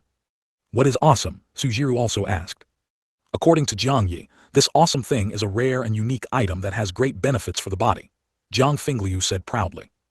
He secretly thought to himself, as expected of his son, he managed to get it so quickly after he said he wanted it. Awesome, where is the awesome? This was a tender voice. It was Jiang Yi who had heard the word awesome and ran over from afar. And his eyes were gleaming. He had heard these two words from Jiang Xie more than once and had long been drooling over awesome. Let's open it and see. Zhang Fingliu smiled and personally grabbed the box. With a gentle pull, the box opened. The next moment, Blahi, Blahi, Ufda, a huge stench emanated, filling the entire courtyard. Exclamations of surprise also rang out one after another. Damn it, what is this? Family head, are you sure this thing is good? It's too smelly, it makes me want to vomit. Zhang Fingliu, are you intentionally trying to disgust me? Wah woo woo woo, big brother lied to me, this is not a good thing at all. Good heavens, even I was tricked. 145, for the sake of the building series. Inside a certain courtyard of the Jiang family. The elders of the Jiang family stared dumbfounded at the black object before them, unable to believe that this was the good thing Zhang Fingliu had spoken of. Sujiru's face also darkened, her gaze fixed on Zhang Fingliu. Zhang Fingliu felt as if he had daggers in his back, his gaze involuntarily shifting towards Jiang Xie. Though Jiang Xie was still young, he could tell that the atmosphere was quite unsettling at the moment. He could only weakly say, "It's not my business, Big Brother said it." Big Brother, wasn't that Jiang Xie? The elders frowned, their puzzled gazes turning towards Zhang Fingliu. Zhang Fingliu immediately sensed trouble and hastily explained, "A few days ago, I happened to hear Zio Yi mention that something called awesome was a good thing, so I asked a friend who was out to find some. Perhaps he found the wrong thing." So that's how it is, the elders nodded, half believing, half doubting. Then they carefully observed the black object before them again. The peculiar smell forced them to temporarily block it with spiritual qi. They looked, they touched, and some even scraped a bit off with their fingers and tasted it. The next moment the elder who had tasted it turned ashen and spat, "This stuff makes me nauseous." After a long while, they finally came to an astonishing conclusion. "This couldn't be, that could it? I think it looks like it too. It really does seem to be," the elder said with slight hesitation. Zhang Fingliu grew anxious, quickly asking, "What exactly is this thing?" "This is probably some kind of Yao beasts." The grand elder who had spoken glanced at Sujiru, his expression somewhat hesitant. "Hurry up and say it," Zhang Fingliu urged. He was a bit puzzled. He had looked at it for so long without understanding, so why did they figure it out so quickly? In reality, perhaps the purest people in the Jiang family besides Jiang Xie were only Zhang Fingliu. A henpecked husband was like this. He simply had no chance to experience the outside world's temptations. Facing Zhang Fingliu's eager gaze, the grand elder looked at the other elders who were silent and glancing around, then braced himself to speak. "Actually, this might be." Before he could finish, he felt a chill on his neck. He immediately shut his mouth and ran off. "Patriarch, I don't know the answer to this question. I'll bother you another day." Seeing the grand elder leave, the other elders couldn't stand still either. "Patriarch, we still have matters to attend to. We'll take our leave first." "Ali?" Zhang Fingliu looked confused, not quite understanding the situation. At this moment, Sujiru walked over with a smile, though the smile seemed to hide a dagger. She leaned close to Zhang Fingliu's ear and whispered, "Husband, don't bring out such obscene things next time, okay? If you want it, don't you still have me?" As she spoke, she lightly waved her hand and the awesome exploded. Yes, the awesome exploded. It exploded right before Zhang Fingliu's eyes. His heart also exploded with it. It wasn't because the awesome exploded, but Sujiru's words made him realize something, sending a shiver through him. As the saying goes, a woman at 30 is like a wolf, at 40 like a tiger, at 50 she can suck up dirt while sitting. What about a 500-year-old one? Although most cultivators pursue higher realms and engage in such matters less frequently. But Zhang Fingliu knew Sujiru's prowess, either she didn't want it or she was too fierce. He suddenly felt a pain in his stomach. "Wife, my stomach hurts a bit. Could you let me rest quietly for a while?"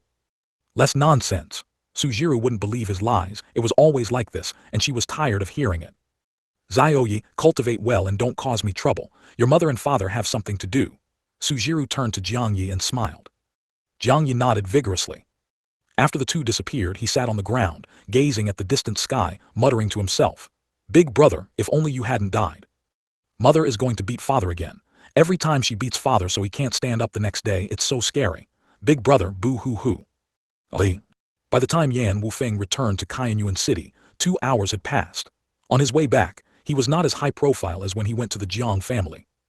Instead, he returned secretly. Jiang Xie hadn't mentioned it, but he understood. When he returned to the East Tower, Jiang Xie and Su An had already finished eating. Jiang Xie was very satisfied with their craftsmanship. It had to be said that those who could cultivate were indeed quick learners. Standing by the window on the top floor of the East Tower, Jiang Xie couldn't help but wonder if his father would like his gift. No choice, I didn't want to be so filial, but who made me a good man who values loyalty and righteousness? Tower Master, the letter has been delivered. Behind him, Yan Wufeng's voice slowly sounded. Jiang Xie nodded faintly and asked, "Good, has Gu Shengxing returned?" "Fellow Taoist Gu has not returned." Yan Wufeng replied truthfully. Meanwhile, in a certain polar ice plain, a black-clothed man's figure appeared amidst the swirling ice and snow. The cold wind blew, rustling his clothes, but it could not blow away his conviction. That snow killin's lifespan is almost up. If I can get its Yao beast egg, it's not impossible to nurture it into the East Tower's guardian divine beast in the future. Gu Shengxing muttered to himself. After obtaining the inscription from that ancient sect, he immediately calculated that the snow killin, the king of Yao beasts in this area, was nearing the end of its lifespan, and beneath it lay an extremely rare snow kirin egg. This egg could become an important combat force for the East Tower and also a symbol for the East Tower. Therefore, he was determined to obtain it. The swirling snow could not stop His Chinese letter. Neither enemies nor Yao beasts could stop his determination to seize the snow kirin egg. The great era was approaching, and he had to make all preparations to welcome the other Seven Stars Cave successors who were about to arrive. They were destined to have a battle. Their Chinese letter Persons were also destined to have a battle. The stronger Jiang Xie became, the stronger the East Tower became, and the stronger he became. It was a case of shared glory and shared loss. Yet, sometimes, Jiang Xie also had to be grateful that he could meet Gu Shengxing. If it weren't for him, many things he couldn't accomplish alone. During this time, he deeply felt that his personality was actually not suitable for a leader. He was only suitable for being a slacker. However, with Gu Shengxing around, he could be both a slacker and a leader. Being a hands-off boss was what suited him best. He was also at ease leaving things to Gu Shengxing. However, Gu Shengxing trusted him so much, so he couldn't disappoint him either. The battle of the Seven Stars Cave successors, I will make you win. This was Jiang Xie's promise. 146. A single mistake can ruin your life. That night Jiang Xie did not return to the palace but stayed in the East Tower for the night. The East Tower currently has very little foundation. It lacks martial skills and cultivation techniques. Jiang Xie cannot take out the Jiang family's martial skills and cultivation techniques, otherwise, it might be dangerous, and the imperial families cannot be easily spread either. After much thought, these problems can only be solved by going outside. The first priority is the various ruins. Speaking of which, ever since he realized he could explore these ruins, he had been thinking about when to go out. Perhaps he could even find some rare treasures to improve his cultivation. In addition, there is also the matter of the Shengyuan secret realm. Jiang Xie's head hurt just thinking about it, but he decided to take it slow. That night he slept very soundly. However, someone in Changxin Pavilion did not sleep well. Jiawayu did not sleep a wink all night. That night she constantly stared at the bedroom door, hoping to see the person she missed. But after staring all night, her mood gradually changed from joy to indifference, then to irritation, and finally to anger. Jiang Xie actually didn't come back all night. The vast bed seemed to have lost its original luster. Jiawayu with dull eyes said, "Zio Zai, why didn't he come back last night?" Zio Zai had big dark circles under her eyes. Her strength was not as good as Jiawayu's, so she wasn't as energetic as Jiawayu. Last night, when she found out Jiang Xie hadn't returned, she immediately realized the problem that was about to occur, so she went out to investigate Jiang Xie's whereabouts. She was busy all night. "Young miss, don't overthink it. Your husband did not go to places like brothels, nor did he have a secret rendezvous with any girl, nor did he talk to any women. He just had dinner with a man and then stayed in that place called the East Tower." Oh, Jiawayu's eyes regained some sparkle, and she sat up from the bed but then asked, "Who was that man?" "It seems to be the son of Piomil Marquis, named Suen." "Take me there." "Ah, young miss this, are you even jealous of a man?" Zio Zai looked at her in disbelief. It's over, young miss is already hopelessly ill." "Oh, husband, what curse did you put on young miss?" "I just want to see who this Suen is," Jiawayu said indifferently. "Young miss, how exactly did you fall in love with your husband?" Zio Zai, who was not curious before, suddenly became curious. Jiawayu was silent for a while before saying with a look of reminiscence, "That story is quite complicated. If I had to pick the most memorable time, it was probably about a year ago." She slowly began to tell Zio Zai the story. Jiawayu remembered that before that incident, she didn't really love Jiang Xie. At most, she had some good feelings and wasn't too angry about him bullying her in the past. It was a breezy night. After her usual cooking and cultivating, she went back to her room early to rest. In the middle of the night, she vaguely heard some harsh noises. At first she didn't pay attention, but when she couldn't stand it anymore, she opened her eyes, got out of bed and opened the door, wanting to ask Jiang Xie what he was doing, making such a loud noise. But after opening the door she was stunned. She stood rooted to the spot at a loss. At that time in front of her, there were not only Jiang Xie and old Wu. There were also several masked figures. And the harsh sound was the clash of swords when old Wu was fighting the opponent. Then before she could react, she saw a dark figure with a saber slashing towards her. At that moment, her mind went completely blank. Just as she thought she was going to die, Jiang Xie appearing in front of her. He blocked that slash. At that moment, she clearly saw blood splashing from Jiang Xie's chest. She was stunned, so much so that she didn't even know when the battle ended. She only knew that Jiang Xie was lying in her arms, with a shocking wound on his chest, from which blood continuously flowed. Her eyes were a little red. Jiang Xie, however, smiled at her and said, "Zio Yuer, if I die you'll be free. Didn't you say you missed home before? Now you're finally getting your wish." "I don't want to." That was the first time she heard the word home without feeling happy. Half an hour after saying this, Jiang Xie stopped breathing. At that time she cried terribly. But who knew before the next day, Jiang Xie appeared in front of her, full of life chi. Even now, she feels that Jiang Xie deliberately faked it to scare her. However, Jai Wayu was not angry. Instead, she felt a little fortunate. It was also on that day that her good feelings for Jiang Xie increased greatly, and coupled with some things that happened later, she realized that she seemed to have fallen in love with him. But what she didn't know was that Jiang Xie really died that day. He just came back to life. Jiang Xie also knew that he was fine, so he just wanted to tease her and see her reaction, but he didn't expect that one tease would be difficult to stop. After listening to some of the stories Jai Wayu told, Zio Zai's facial expressions had changed several times. Sometimes angry, sometimes smiling, sometimes envious, sometimes touched. "Boo-hoo-hoo, young miss, I didn't expect that in just 2.5 years. You and your husband have experienced so many unforgettable things." "Alright, stop crying, quickly take me to see that guy named Suen," Jai Wayu said in an annoyed tone. At the same time, inside the Pyomil Marquis' mansion, Suen was in a great mood. After returning from dining with Jiang Xie yesterday, he immediately wrote a letter to his father. He felt that his life was becoming more and more exciting. He felt that he would eventually become his father's true pride. On the other side, within a certain border of the Qianyuan Empire, Su Yuntang had just returned from the battlefield when he received Su An's letter. Recalling the content of Su An's last letter to him, he couldn't help but look forward to the content of this letter. After all, he had never seen him write to him so frequently before. Even when he did write, it was often just a few simple greetings. Opening the letter, Su Yuntang read it carefully. "Father, since meeting Lord Su Zai, your son has not been indulging in pleasure recently. You often taught me to cultivate diligently, and now your son understands the meaning behind it. I remember mentioning to you last time that your son gave the Pio Miao Tower to Lord Su Zai. Now, the Pio Miao Tower has been renamed the East Tower. It even has several domain realm experts within it, and it contains many astonishing delicacies.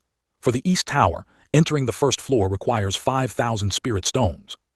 The second floor requires 100,000 spirit stones, and the third floor requires 1,000,000 spirit stones, but your son directly went up to the 8th floor with Lord Su Zai. As for the delicacies, they are truly the best food your son has ever eaten in his life, and they even have the effect of improving cultivation. Finally, I hope father takes care of himself," written by Suen. "Good, haha, good." After reading it, Su Yuntang couldn't help but exclaim, his face full of smiles, and the fatigue from returning from the battlefield was swept away. Being able to assess the situation and befriend influential figures, this alone was enough to make Suen much safer in the imperial palace. Suan's growth made him feel relieved. Of course, Su Yuntang was also very shocked by the East Tower and the delicacies he mentioned in the letter. 147, check. 5,000 spirit stones for the first floor, 100,000 for the second, 1,000,000 for the third. So how much for the 8th floor? How much would that be? His own son actually managed to reach the 8th floor. What a great honor that must be. Also, that gourmet food, does it really have such a great effect? If he wasn't currently tied up, Su An's words would have made him want to experience it himself. "Come here, go call out the enemy general, this marquis wants to duel him." Su Yuntang slammed the table and roared. At this moment, he felt his body filled with power. "No, marquis, you just finished a major battle and the opponent is evenly matched with you in strength. You fought dozens of times without a clear victor. What if something goes wrong? Su Yunteng waved his hand dismissively, confidently saying, "Don't worry, I'm in excellent condition right now. This time, I'm determined to cut down the opponent with my blade." Ali. The Pio Marquis Manor is located in the southern part outside the Imperial Palace, situated on a street. And this street is not home to only the Pio Marquis Manor. Those who reside here are also wealthy and noble. However, while other mansions have guards stationed outside, the Pio Marquis Manor's exterior is empty. It appeared extremely desolate. Outside the street, two women slowly approached. One of them was dressed magnificently and possessed a dignified temperament. Though still young, her world-shattering beauty was already evident. Her tall figure far surpassed others of her age. The other wore a light green long dress and had a delicate appearance. However, in terms of both looks and temperament, she was far from comparable to the woman in front. The only thing she could surpass was the proud pair on her chest. The two were Jai Waiyu and her maid Xiao Zai, who had just arrived. Jai Waiyu had always been dissatisfied with a certain part of her chest, especially when she saw Xiao Zai's bouncing chest as she walked, which was quite eye-catching. She became even more annoyed. Jai Waiyu had wondered more than once, why was she so perfect in every other aspect but in that one place? There was only a slight curve. She wanted to ask Xiao Zai how she managed to be so big, but she always felt too embarrassed to ask. "Young miss, I heard that the Pio Marquis, because he made a small mistake in his youth, angered the current emperor of the Shengyuan Empire, and was thus banished to the frontier battlefield." "Oh, that's interesting. I heard that the Pio Marquis used to have many friends, and many people wanted to befriend him. Later, after the Pio Marquis was sent to the frontier, his friends gradually decreased, and slowly, no one wanted to associate with him anymore, even avoiding him. This Su-en is the Pio Marquis' only son. After the Pio Marquis left the manor, he received many cold looks and setbacks, and then began to degenerate, associating with some dissolute young masters in the imperial capital. It's just a pity that those people were only after his money." Xiao Zai spoke eloquently, appearing quite professional. Jai Waiyu looked at him in surprise, asking in confusion, "How do you know all this?" "He," Xiao Zai smiled mysteriously, tilting her head and proudly saying, "Young miss, have you forgotten? In the sect I'm known as the information broker." Only then did Jai Waiyu remember that it seemed to be true. The arrival of the two inevitably attracted the attention of the guards outside other mansions, mainly because Jai Waiyu's beauty was too eye-catching. Inside the Pio Marquis Manor. In the courtyard, Su-en was leisurely strolling here. There were no guards, maids, or servants around. Previously, to save expenses, he had dismissed everyone in the manor. It's time to cultivate. After walking for a while, Su-en lost interest. His current interests, besides befriending Jiang Xie, were only cultivating. "Are you Su-en?" Just as he was about to return to his room, a pleasant female voice came at this moment. Su-en stopped, frowning, feeling strange in his heart. Why was there a woman's voice? Turning his head, he found two female figures at the main entrance. Upon seeing Jai Waiyu's appearance for the first time, Su-en was momentarily stunned. But then a flash of light crossed his mind, and he couldn't help but exclaim, "Haoran Sect Saintess." Given Jai Waiyu's fame, it was not surprising that Su-en would recognize her. "May I ask what the Jai Saintess needs?" Su-en asked cautiously. Jai Waiyu was not someone he could afford to offend. "What, it's only been a few days and you don't recognize me?" Jai Waiyu smiled faintly, then changed her facial appearance. Instantly Su-en recognized her, saying in shock, You're the woman who was next to Su Zai that day." "That's right." His tilde as expected of Su Zai, Su-en couldn't help but gasp. It turned out that the woman beside him was actually the Haoran Sect Saintess. His admiration for Jiang Xie increased a few points in his heart. Indeed, only someone like Su Zai could attract the attention of the Jai Saintess. "I heard you dined with him yesterday," Jai Waiyu asked directly. Su-en nodded, immediately realizing what she wanted to ask, and quickly replied, "Miss Jai, I can guarantee that Su Zai absolutely did not mess around outside." Jai Waiyu nodded faintly, not even saying another word, and turned to leave directly. This action not only confused Su-en, but even Xiao Zai was puzzled. She bowed slightly to Su-en before chasing after Jai Waiyu. Su-en looked awkward, not knowing if he had answered something wrong.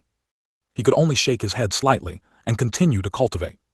What he didn't know was that in the other mansions nearby, after hearing the guards' reports, they all simultaneously let out exclamations of surprise. "What? Such a woman can only be the Jai Saintess besides Su Zai, no doubt. What is she doing at the Pio Marquis Manor? What? You said that Brat Suan recently went to a place called East Tower, and there's even a domain realm expert inside. Outside the Pio Mill Marquise Manor, on the sparsely populated street. After walking for a while, Zai finally couldn't help but ask, "Young miss, you just left like that?" Otherwise. But you didn't ask anything. It's enough. But. Jai Yu suddenly stopped, looked at Zai who was still in a state of confusion, and suddenly said, "You don't really think I came to see if that guy had a tryst with some woman yesterday, do you?" Then what was it? Of course it was to investigate, to check Su En's character. I always have to vet that bad guy. But it's only been a moment. A moment is enough, the rest leave it to time. Let's go, we should head back. Oh, 148, where is the boy? At the same time, in the spacious back hall of Qianyuan Hall within Qianyuan Imperial Palace, Su Qianyuan, the head of the investigation department, was kneeling on one knee, cupping his fists, and said, "Reporting to the Emperor, the origins of those several domain realm powerhouses in Qianyuan Imperial Capital have all been clarified." Oh, Su Wu put down his teacup and asked with interest, "Who are they?" Reporting to the Emperor, among them, the ones who look similar are a pair of twins named Song Wu and Song Su, known to the outside world as twin stars. Twin stars? I didn't expect it to be them. Su Wu naturally knew the name Twin Stars. The two had disappeared after offending the great Yan Empire. He didn't expect them to appear in Qianyuan Imperial Palace now. "Continue," he said again. "The other person is named Zhou Tao, titled Blazing Fist, and he is a consecrator of the Red Cloud Empire." Blazing Fist? I remember he wasn't among the Red Cloud Empire's consecrators a few days ago, was he? I didn't expect him to come to Qianyuan Imperial Capital as well. Su Wu was thoughtful. The last person is not from Eastern Continent, only his title is known as Yan Xiongying. Yan Xiongying, I know him, he has 2 silver blade magic eagles which he obtained through a bet. He was not unfamiliar with Yan Xiongying. When he was young, he had been to the southern border, and at that time he had heard that someone had won 2 silver blade magic eagles through a bet. Strange, these people, logically speaking, should have no connection whatsoever, yet they all came to the imperial capital and gathered in that place called East Tower. Su Wu frowned, seemingly not understanding. Su Qianyuan spoke again. "Actually, there is another person in East Tower named Gu Shengxing. It seems he gathered these people." "Su Qianyuan, what do you think their purpose is?" Su Qianyuan hesitated for a moment before answering, "Perhaps, it's for cooking." After speaking, he subtly observed Su Wu's expression. "Cooking?" "Yes, these past few days, the most discussed topic in Qianyuan Imperial Capital has been this East Tower." "Oh, tell me quickly." Su Wu's eyes lit up, and an interested expression appeared on his face. Su Qianyuan continued, "It is rumored that the delicacies in this East Tower are unique to the St. Yuan continent. Not only are they delicious, but they also have the effect of improving cultivation and accelerating the speed of cultivating. And this East Tower has a total of 8 floors. Entering the first floor requires at least 5,000 spirit stones, the second floor 100,000, the third floor 1 million. There's actually such a thing, that's interesting." Su Wu's interest grew even stronger. "Whose East Tower is this?" The East Tower was previously named Pio Miao Tower. At this point Su Wu already understood, so it's Su Yuntang's. However, this building seems to have been given to a young man by Su En, Su Qianyuan added. A young man?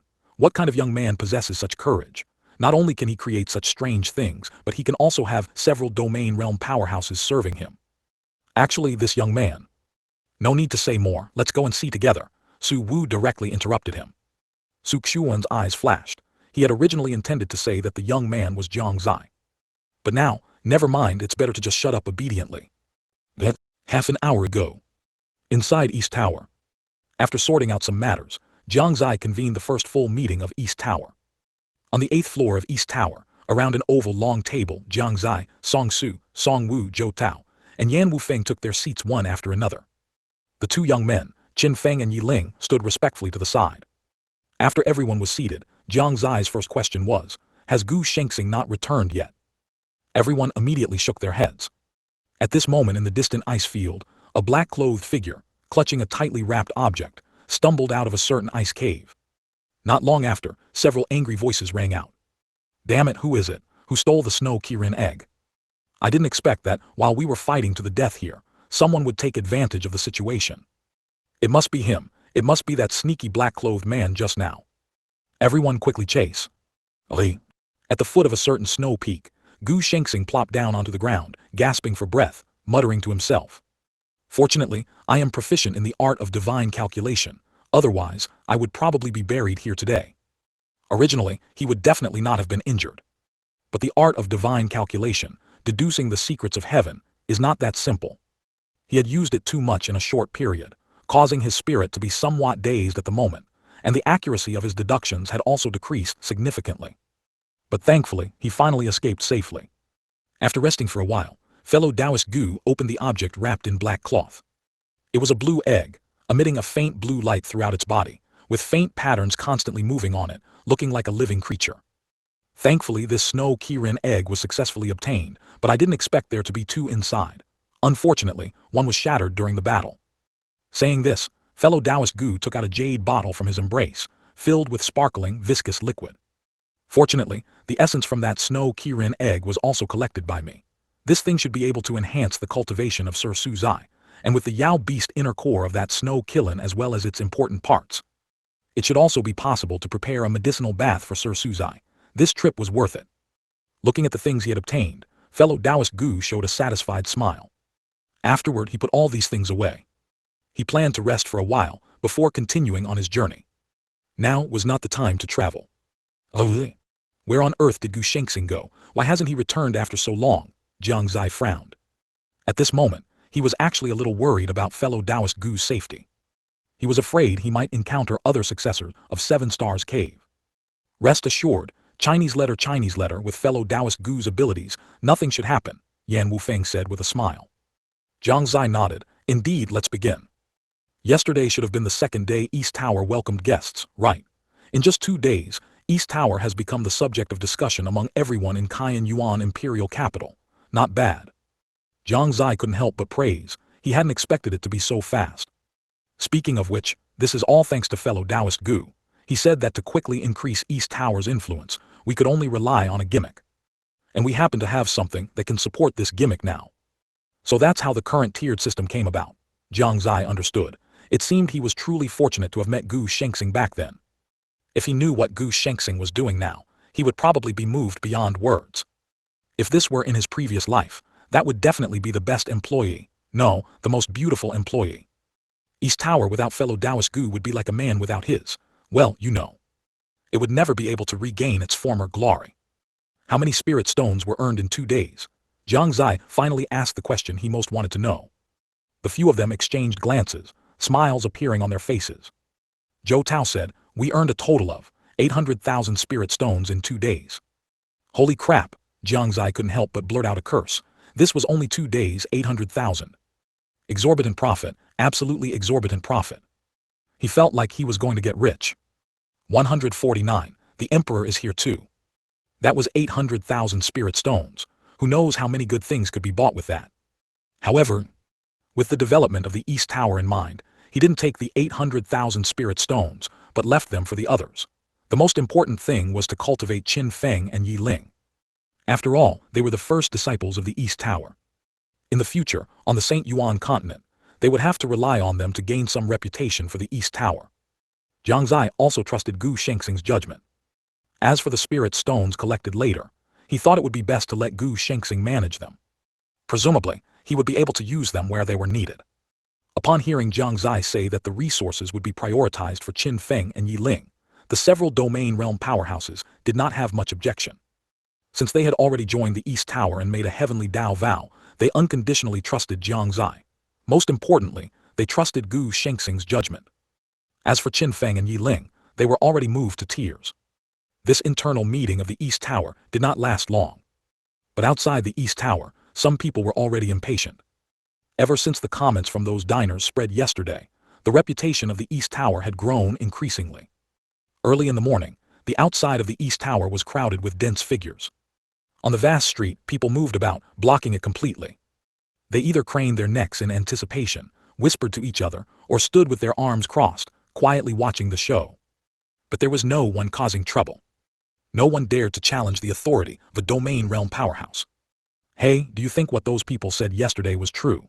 Does the food at the East Tower really have such miraculous effects? It should be true. I know one of them and he wouldn't lie. Oh my goodness, there are too many people here today. I didn't expect so many adults from the Imperial Palace to come. It seems the East Tower is completely famous now. Yesterday, a bunch of people said 5,000 spirit stones was expensive, but today, I hear many people saying they want to go to the second floor. They're crazy. Oh, outside the East Tower, various comments could be heard from time to time. Many people were complaining that yesterday, a lot of people said it was expensive. Today, they couldn't even squeeze in. And many also discovered that friends who had told them last night that they wouldn't come to the East Tower had actually appeared outside the East Tower. Creak tilde. With a loud sound, the main door of the East Tower slowly opened under the expectant gazes of countless people. In an instant, countless people swarmed forward. Jiang Xie, who was standing by the window on the 8th floor observing below, was stunned by the scene. Goodness, these people were rushing to deliver spirit stones. His mouth was about to split from smiling. Before long, sudden exclamations kept coming. Emperor! Oh my goodness, why is the Emperor here? No way, is it really the Emperor? Where is the Emperor? A series of exclamations continuously rang out, causing many people to tremble. Of course, most people didn't believe it. Some even showed disdain. How could the Emperor come here? Impossible, absolutely impossible. This must be a trick thought up by some people who wanted to enter the East Tower, but were stuck at the back of the line. They even mentioned the Emperor. Aren't they afraid of causing trouble? Don't look, it's definitely a trick. The Emperor is really here. Why are there more and more liars? In the distance on the road, two figures walked towards the East Tower, one in front of the other. The man in front was tall and mighty, extraordinary, wearing a long robe predominantly yellow with red accents. He exuded a powerful aura that made people tremble just by looking at him. The other person was wearing a black robe, completely enveloped in it, making their face unclear. It was Su Wu and Su Xuan. Greetings, Emperor. In an instant, uniform voices echoed on the vast street. Countless people knelt down, forming a beautiful sight. Of course, a small number of people still thought this was a trick to deceive them. And these people were often at the front of the large queue. It wasn't until the surroundings parted to reveal a long path, and Su Wu's figure appeared beside them, that they realized it was true. Their legs immediately went soft. They quickly knelt down and begged for mercy. However, Su Wu did not pay attention to them, but instead surveyed the East Tower before him. On the 8th floor of the East Tower, Jiang Xie also saw Su Wu's figure, and didn't expect his grandfather to come to the East Tower. Why did grandfather come too? But it's not a bad thing. Within the Qianyuan Empire, no amount of promotion could compare to the Qianyuan Emperor personally visiting. However, he wasn't worried, but someone else was. Zhou Tao immediately walked over and said with some hesitation, "Tower Master, this." Jiang Xie knew what he was worried about and smiled slightly. No need to worry, he won't make things difficult for us. Only then did Zhou Tao relax. After all, he was once a revered figure of the great Yan Empire, so it was inevitable for him to worry. Outside the East Tower, Su Wu carefully examined the building before him. The surrounding crowd dared not make a sound, fearing they would disturb him. Wonderful. After observing for a while, Su Wu couldn't help but exclaim in admiration. This East Tower has been well renovated. There must be an expert guiding it from behind. Although he did not possess the art of heavenly secrets, as the emperor of the Qianyuan Empire, he possessed imperial dragon qi. He could still sense what was good and what was not. For example, at this moment, just by standing outside the East Tower, he felt his imperial dragon qi within his body strengthened by a few points. This was enough to indicate that the East Tower was an extraordinary place. And the person behind it must also be extraordinary. Let's go, Su Xuan, follow me inside to take a look. Su Wu smiled. He couldn't wait to see what was so special about this East Tower. As you command, Su Xuan respectfully replied and followed Su Wu into the East Tower. Welcome. Upon entering, they saw two young men with kind smiles, cheerfully uttering a novel greeting. They didn't realize it until they saw it, and then they were startled. Su Wu just glanced at the two young men, and his heart was greatly shaken. These two young men, who looked so young, already had the cultivation of the controlling Yuan realm. And their cultivation was not low. One was at the controlling origin realm 3rd level, and the other at the controlling origin realm 4th level. These were definitely geniuses. Even stronger than the talents of his own unaccomplished grandsons. Su Wu couldn't help but think, if they had the same resources as his grandsons, it was even possible for them to reach the soul-forging realm. Qin Feng and Yi Ling's talent undoubtedly moved him. Not just him, even if any major force in the Eastern continent saw them, they couldn't help but want to recruit them. He stopped walking and stood at the entrance, asking the two young men with a kind expression, "Young men, Are you interested in joining my Shengyuan Imperial Palace? The two were clearly caught off guard by the sudden question and seemed a bit at a loss. 150, I am the landlord. However, they didn't hesitate for too long before directly rejecting Su Wu's kind offer. Emperor, we are already disciples of East Tower, and the seniors within East Tower have treated us well therefore. I'm afraid we cannot go to Shengyuan Imperial Palace with you. It was Qin Feng who spoke. He was a bit bolder than Yi Ling. As soon as these words were uttered, Su Wu hadn't said anything yet. But the people outside East Tower had already erupted. The talent of these two youths has not only attracted the competition of some minor powers, but even the emperor himself has personally invited them. They actually refused. That was an opportunity to enter Shengyuan Imperial Palace. It's been years since an outsider was recruited into the Imperial Palace. Hiss, this is too willful, isn't it? Such a good opportunity, yet they don't cherish it. Indeed, it's a youthful heart nature. They don't know how to grasp such a good opportunity and have wasted their talent in vain. Are these two youths perhaps mentally ill? Some were indignant, some felt pity, some cursed the two for not knowing what was good for them, and some even called them fools. But there were also those who argued for them, saying they're short-sighted. Perhaps it's you who will be short-sighted in the end. Exactly, look at this East Tower. Not to mention that the lowest dish costs 5,000 spirit stones. There are also domain realm powerhouses inside the tower. How do you know that staying here is necessarily worse than in the Imperial Palace? That's right, these two youths must have their reasons for not wanting to leave East Tower. I actually think staying in East Tower might not be a bad thing. A hint of disappointment flashed in Su Wu's eyes, and he felt a little regretful. He hadn't discovered such seedlings earlier. Perhaps could he discuss this with East Tower? What the Imperial Palace currently lacks are geniuses, and paying a price for this is not impossible. Only geniuses are the foundation for the future development of a power. In a world where the strong are respected, as long as one strong person is cultivated, they can protect a region. Su Wu was a bit unwilling and still wanted to try to win them over, so he continued to say to the two, if you enter my Shengyuan Imperial Palace, cultivation resources can be used freely, and if you fancy any princesses or similar, it's not impossible. Even Su Xuan, who was behind him, was astonished. This was the first time he had heard such a promise come from Su Wu's mouth. Although Qin Feng and Yi Ling were shocked, they remained unmoved. For people like them, who had experienced hardship since childhood, what they were most grateful for was not cultivation resources or the like. It was the people who saved them from distress. What's more, they could live very well in East Tower. The two shook their heads again. Emperor, we still choose to stay in East Tower. This is not because we dislike or look down on Shengyuan Imperial Palace, it's just. We cannot forget righteousness for gain. Look, such obedient children. Su Wu's heart ached even more.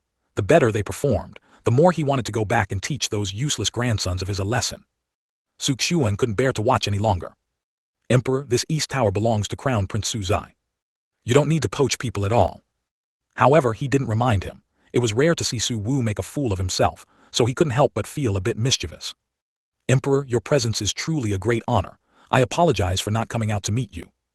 Before Su Wu could calm his mood, another voice sounded not far away. Su Wu turned his head, a glimmer of light flashing in his eyes. Zhou Feng of Great Yan Empire. I wouldn't dare. I have already left Great Yan Empire and am now a person of East Tower. Zhou Tao shook his head, saying with a smile. How about it, aren't these two disciples of our East Tower excellent? Excellent, Su Wu said expressionlessly, but his heart was bleeding. I didn't expect this new power that emerged in my imperial capital to have such talented disciples. This makes my Shengyuan Imperial Palace seem a bit inferior. Su Wu gave a self-deprecating smile. Sovereign Su, you don't have to be like this. The geniuses in the Imperial Palace are not worse than those in our East Tower. For example, Crown Prince Su Zai, the Fanchen Sword Master, is truly enviable. Zhou Tao said intentionally, actually wanting to see Su Wu's reaction. He found that Su Wu seemed to not know that East Tower belonged to Jiang Xie. There's only that one. Although Su Wu said this, a look of pride still appeared on his face. Zhou Tao was almost laughing out loud. It seemed Su Wu really didn't know. Coincidentally, he was also here to deliver a message, so he said, Sovereign Su, our Dongzhou Luju is already waiting on the 8th floor. Why not go up and take a look?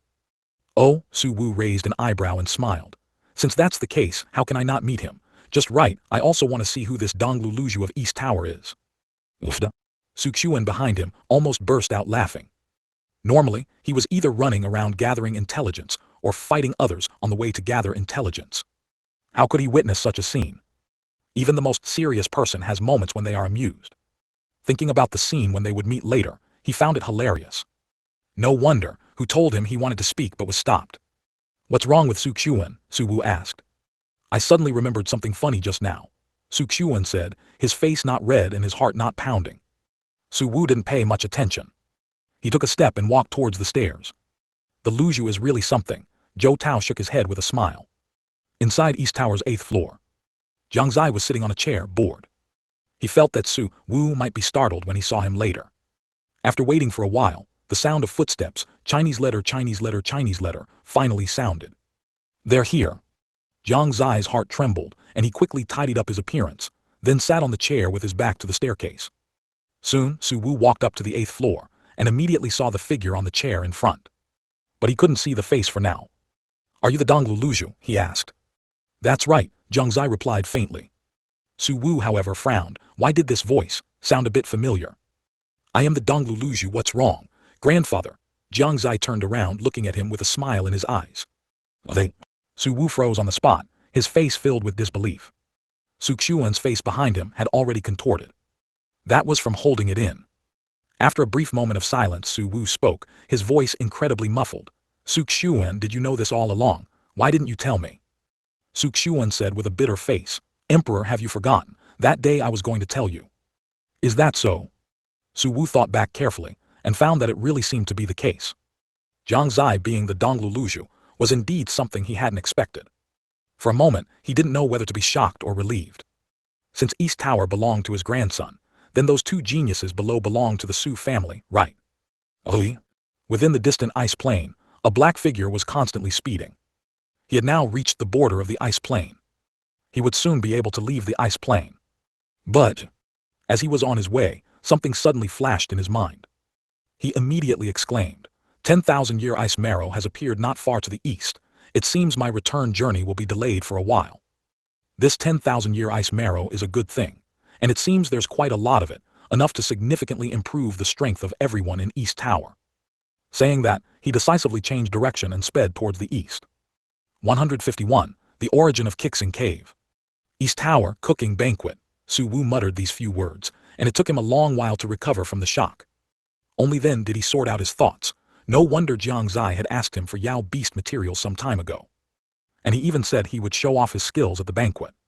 So that was it. You brat. Su Wu laughed heartily, then sat down opposite Jiang Xie and said to the person behind him, Suxuan, you sit too. Suxuan nodded, and found a seat to sit down as well. Ancestral Master, how was this surprise? Jiang Xie looked at Su Wu with interest. His reaction just now was indeed wonderful. How was it? It was great. Su Wu beamed, constantly stroking his beard with his right hand. How was this just a simple surprise? If he wasn't concerned about his image, he would have wanted to laugh wildly towards the sky right now. One must know that there are currently 4 domain realm powerhouses in the East Tower. And 2 young geniuses. Not to mention the number of disciples and elders. Just the talent of the disciples and the overall strength of the East Tower are probably comparable to some of the major forces in the Eastern Continent. Most importantly, this force belongs to his grandson. Doesn't that mean it's his own?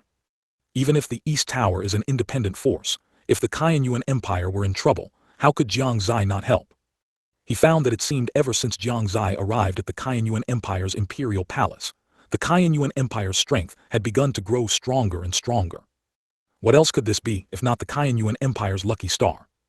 The more Su Wu looked at Jiang Xie, the more he liked him. His gaze was practically dripping with affection.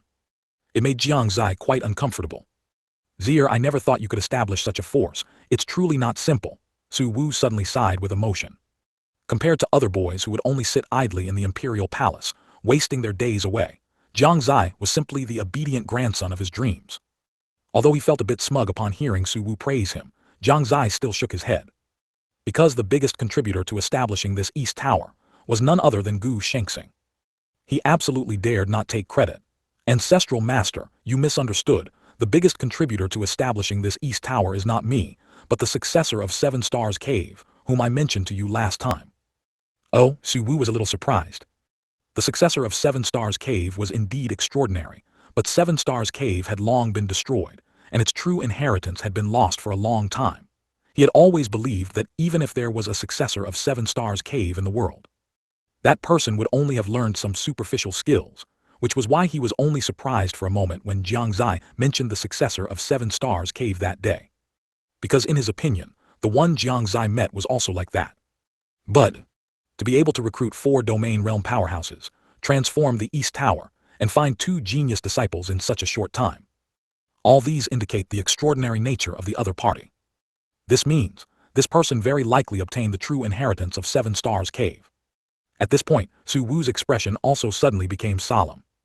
A disciple who has obtained the true inheritance of Seven Stars Cave is extremely dangerous at any time, if he is in a hostile force. Then it would cause a lot of trouble for his own force, and a slight carelessness could even lead to being defeated by the opponent. Then this person might truly have obtained the true inheritance of Seven Stars Cave. It's fortunate that such a person is not part of a hostile force, otherwise, it would be troublesome. Su Wu said with a serious tone. Jiang Xie nodded faintly. Some time ago, after hearing Su Wu mention the 3 forces that could comprehend heavenly secrets, he took the opportunity to consult some ancient texts. He obtained a lot of information from them.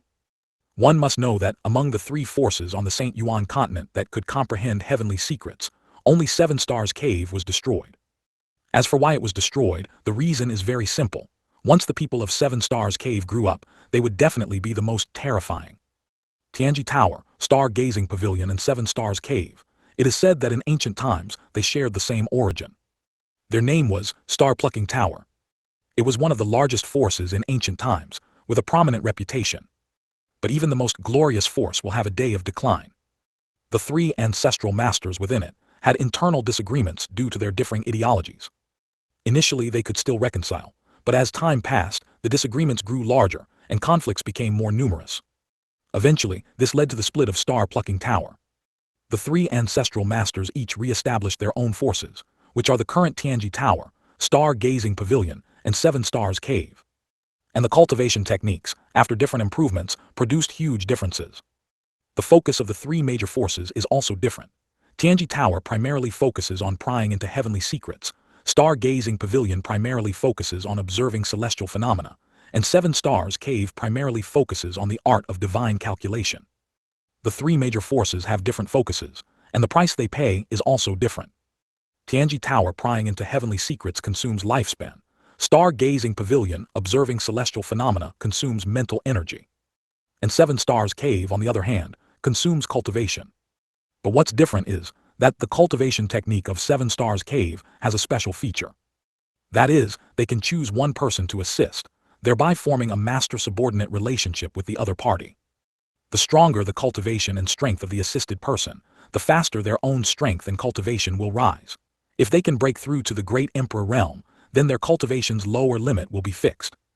In other words, even if they use the art of divine calculation again, their cultivation will not drop below the Great Emperor realm. It was precisely because of the terrifying cultivation technique of Seven Stars Cave, coupled with the fact that the cave master of Seven Stars Cave at that time showed signs of breaking through to a higher realm, that they were jointly destroyed by Tianji Tower and Star-Gazing Pavilion. However, the core cultivation technique of Seven Stars Cave was still hidden by the Tower Master at that time through special means. Even Tianji Tower and Star-Gazing Pavilion could not find it. In a sense, the 3 major forces are now in a state of irreconcilable conflict. They all claim to be the legitimate inheritors of Star-Plucking Tower. They constantly want to annex the other 2 forces. If it were other forces attacking, Seven Stars Cave would not have been destroyed. It just so happened that these 2 forces allied. Upon learning this, Jiang Xie couldn't help but feel regret for Seven Stars Cave. But he also realized that, although he had Gu Shengxing, a capable assistant, if he were discovered by people from Tianji Tower or Star-Gazing Pavilion, that would be a huge challenge. Su Wu had obviously realized this point as well. Given this, Gu Shengxing's identity as a successor of Seven Stars Cave still had to be kept secret for now. At this moment, both of their gazes involuntarily turned towards Su Xuan, who was beside them. They had to eliminate all instabilities. How could Su Xuan not understand the stakes involved? He did not hesitate. At this moment, making a heavenly Dao oath was the safest choice. Otherwise, even if he held a high position in the Kaiyuan Empire, he would not escape being killed by Su Wu. I, Su Xuan, swear by the heavenly Dao that what I have seen and heard today will not be revealed to anyone. Upon hearing him swear, Jiang Xie and Su Wu's expressions eased considerably. Afterward, Su Wu and Jiang Xie chatted briefly, the main content being whether the Empire needed to provide any assistance. Jiang Xie declined. In his words, the meat of those Yao beasts was already enough. After the conversation, Su Wu and Su Xuan left the East Tower without anyone noticing. 152. Not to be disclosed. Subsequently, Jiang Xie convened another meeting, instructing everyone to strictly keep Gu Shengxing's information confidential. He only felt relieved after making them all swear a heavenly Tao oath. Within the Arctic ice field, beneath a certain ley line, Gu Shengxing, dressed in black, stood on a massive rare ore vein, gazing at several 10,000-year ice marrow not far away, his expression filled with excitement. I didn't expect there would be a rare ore vein here. It seems I've used my heavenly god calculation art too much these past few days, and its accuracy has declined somewhat. If I take this ore vein, the East Tower Elder's disciples won't have to worry about weapons. At least dozens of high-grade weapons can be forged. And this 10,000-year ice marrow, if it weren't for the thick ice and snow here, coupled with its remote location and sparse population, this place would probably have been discovered long ago. Gu Shengxing's eyes gleamed, but even at this moment he couldn't relax his guard. He closed his eyes, his right index finger continuously changing positions. After about half an incense stick's time, he finally opened his eyes and let out a slight sigh of relief. There is indeed a Yao beast guarding this place, but fortunately, it seems to have temporarily left. Since that's the case, I should quickly take what I need and leave. Gu Shengxing no longer hesitated, and began collecting everything on a large scale. First, he moved the 10,000-year ice marrow. I'll leave one, being too absolute isn't good. Next is the ore vein. I'll leave a small portion of that too. Soon, under his efforts, only half a piece remained of the 10,000-year ice marrow. Of the tens of thousands of caddies of rare ore vein, less than 100 caddies remained. After finishing, Gu Shengxing didn't linger. If the Yao beast of this place returned while he was still there, it would be troublesome. When he emerged from underground, he had already changed his attire. His previous black clothes had disappeared, replaced by coarse linen. The harvest this time is good, it's time to go back. After checking his attire, Gu Shengxing galloped towards the Cayenne Yuan imperial capital. The people of East Tower never imagined that a great opportunity awaited them. And this opportunity was even delivered directly to them. As evening approached, Jiang Xie began his journey back to the palace. Inside the largest sleeping quarters of Tangxin Pavilion. Little Xie, are there any more who don't know their place? Jai Yu suppressed her irritable mood and asked Little Xie from the head of the bed. Little Xie stood by the bed, tilted her head, thought for a moment and then said, "Young miss, there are no more. You've already defeated 10 ministerial descendants who spoke ill of the young master these past few days. And you've warned several ministers who privately spoke ill of the young master." Oh tilde, Jai Yu felt a bit annoyed. Why wasn't Jiang Xie back yet? Should she just go find him? No, that would just show that she cared about him too much. Thinking of Jiang Xie's mischievous smile, she felt utterly mortified. Outside Tangxin Pavilion, as Jiang Xie appeared at the entrance, he saw Old Wu emerging from another corner, carrying a pot of wine. He stopped, watching Old Wu with interest. The great river flows east, the stars in the sky point to the Big Dipper, hey to the Big Dipper. Old Wu hummed a tune, carrying his wine, walking with a swagger that suggested he recognized no one, appearing quite at ease. He completely failed to notice Jiang Xie standing ahead. Until Jiang Xie's voice came out. "Old Wu, where did you learn that?" Hearing Jiang Xie's voice, Old Wu jolted, sobering up by 7 or 8 parts. He stammered, well, this. He scratched his head with his left hand, feeling a bit awkward. The expression on Jiang Xie's face became even more intriguing. If he remembered correctly, he had only sung that song once. And it was while he was bathing on a certain occasion. At that time, he had even felt as if a pair of eyes were watching him, yet he found no one, and Fanchen's sword also showed no reaction. Now hearing Old Wu sing it, he understood. It turned out that the feeling of being spied on at that time was not false. It was this guy, Old Wu, peeking at him while he bathed. Jiang Xie shivered at the thought. It seemed classifying Old Wu as a dangerous person was correct. Young lord, I accidentally heard you singing, so I memorized it," Old Wu stammered. Jiang Xie saw through his lie at a glance and feigned seriousness. "Tell the truth, confess everything." This, Old Wu hesitated for a moment, then, after a while, he seemed to give up and said, "Fine, I admit it, I heard it while secretly watching the young lord bathe." "Why did you peek at me bathing?" "Because I wanted to observe the young lord more," Old Wu said directly. He wasn't lying about that. because that period was exactly when his first work, Complete Collection of Young Lord's Sayings, had just been released. Complete Collection of Young Lord's Conduct, Complete Collection of Young Lord's Secrets, and Complete Collection of Young Lord's Abilities were subsequently created. Because he discovered that Jiang Xie would occasionally blurt out words he had never heard before. And many of the phrases sounded like a sudden enlightenment, as if they were full of life's philosophy. For this, he began to record them. During that time, he indeed fell into an incredibly obsessive state. He wished he could observe Jiang Xie every day. Therefore, that's why he peeked at Jiang Xie bathing. Jiang Xie shivered violently. This was too unsettling, wasn't it? He suddenly wanted to know what old Wu had learned. He wondered if his own expressions had been picked up by him. As if possessed, he blurted out, "Wo cow. Niu bai." Old Wu answered without thinking, then quickly covered his mouth. 6. Jiang Xie blurted out. 666. Old Wu also blurted out. It's over. Jiang Xie's vision went black. He asked, unwilling to give up, "What does Wo cow mean?" Old Wu thought carefully for a moment, then said, "Meaning shocked." "What about Niu bai?" "Meaning awesome." "What about 666? "Also meaning awesome." Although each answer was given with a questioning tone, even so, Jiang Xie was still shocked. If old Wu hadn't learned these from him, he would have thought old Wu was also a transmigrator. Jiang Xie felt that his classic phrases from his previous life might be popularized by old Wu in this world. Thinking of a bunch of cultivators blurt out phrases like "Wo cow Niu bai," 666, Jiang Xie felt a wave of discomfort. He decided he couldn't let old Wu speak carelessly. So he said to old Wu with a serious face, "Old Wu, remember this, these are your young lord's secret teachings, you must not spread them. Also, the content in your notebooks must only be remembered in your heart, leaving no traces, do you understand?" Seeing Jiang Xie's serious expression, old Wu also tensed up. He replied seriously, "Young lord, I understand, this old servant will definitely not spread them." Only then did Jiang Xie breathe a sigh of relief. 153. Lao Wu's top understanding. After eliminating this hidden danger, Jiang Xie's mood suddenly relaxed a lot. However, he was still very curious about what old Wu had been doing recently, going out early and returning late. Drinking, he wouldn't drink from morning till night. Going to a brothel, old Wu didn't have that many spirit stones to spend, and he wouldn't go every day. After a moment of thought, he decided it was better to ask directly, "Old Wu, what have you been up to recently?" "Me, training soldiers," old Wu blurted out without thinking. "Training soldiers?" Jiang Xie exclaimed in surprise, looking at him with a hint of astonishment. Good heavens! Letting old Wu train soldiers. Could they handle this? Are you sure it won't be a complete mess? Who on earth has such unique insight?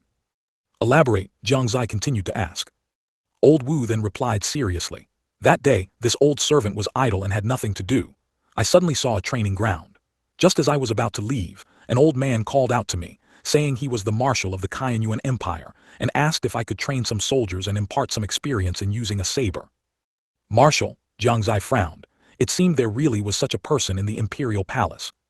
No wonder old Wu had money to buy wine every day, so that's what was going on. But none of that was important. What was important was that he wanted to know how old Wu taught others. And then, how did you teach them?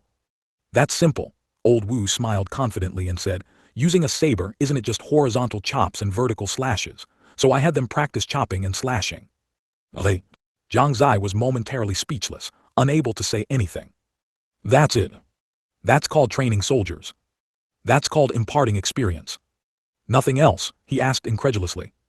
Old Wu patted his chest, a proud smile on his face, and continued, Of course there is. I also said some words to encourage them. What were they? Jiang Xie already felt a hint of unease. 10 years to sharpen a sword, 5 years to flip a side. No, the first half is fine, but where did the second half come from? Jiang Xie's mouth twitched slightly. Old Wu said proudly, Of course, young lord, you taught me. I didn't. Jiang Xie shook his head repeatedly. How could he have taught such a thing? 10 years to sharpen a sword, 5 years to flip a side. What a talent. But Jiang Xie thought carefully, in a certain sense. It didn't seem wrong at all. You did, old Wu nodded firmly, his eyes shining with infinite light.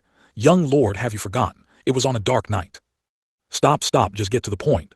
Jiang Xie quickly stopped him from continuing. A dark night, isn't that redundant?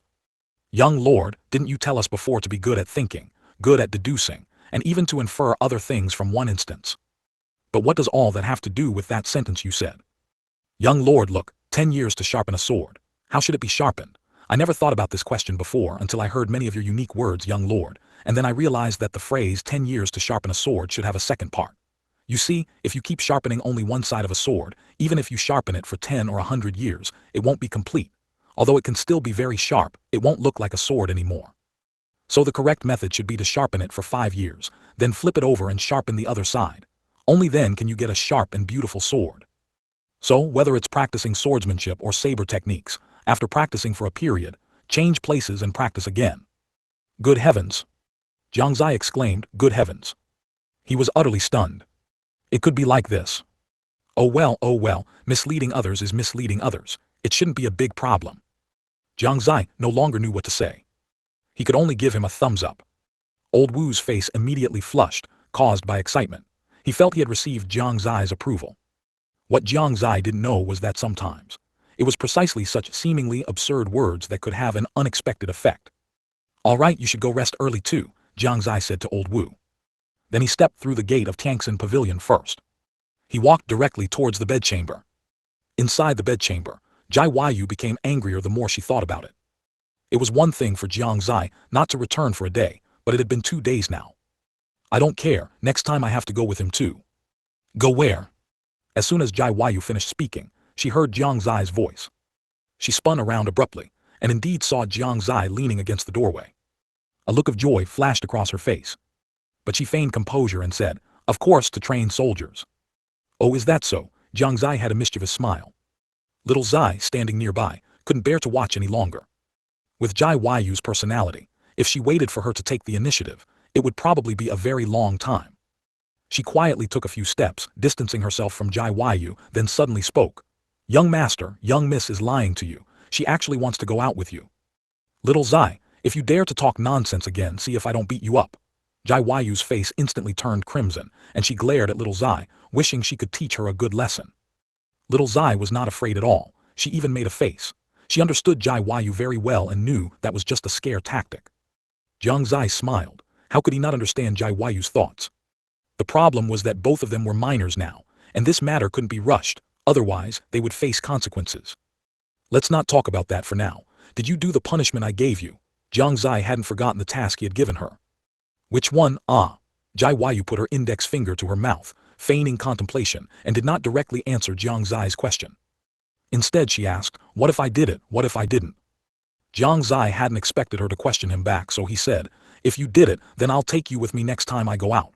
If you didn't, then you'll continue to cultivate here. In his subconscious, he thought Jai Yu hadn't done it. At 15 or 16 years old, reaching the soul forging realm was already a heaven-sent talent. Let alone soul forging realm 3rd level.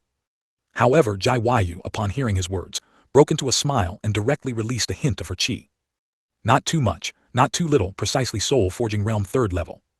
The surrounding atmosphere instantly became extremely awkward. Jai Yu smiled, looking at Jiang Xie with a triumphant expression.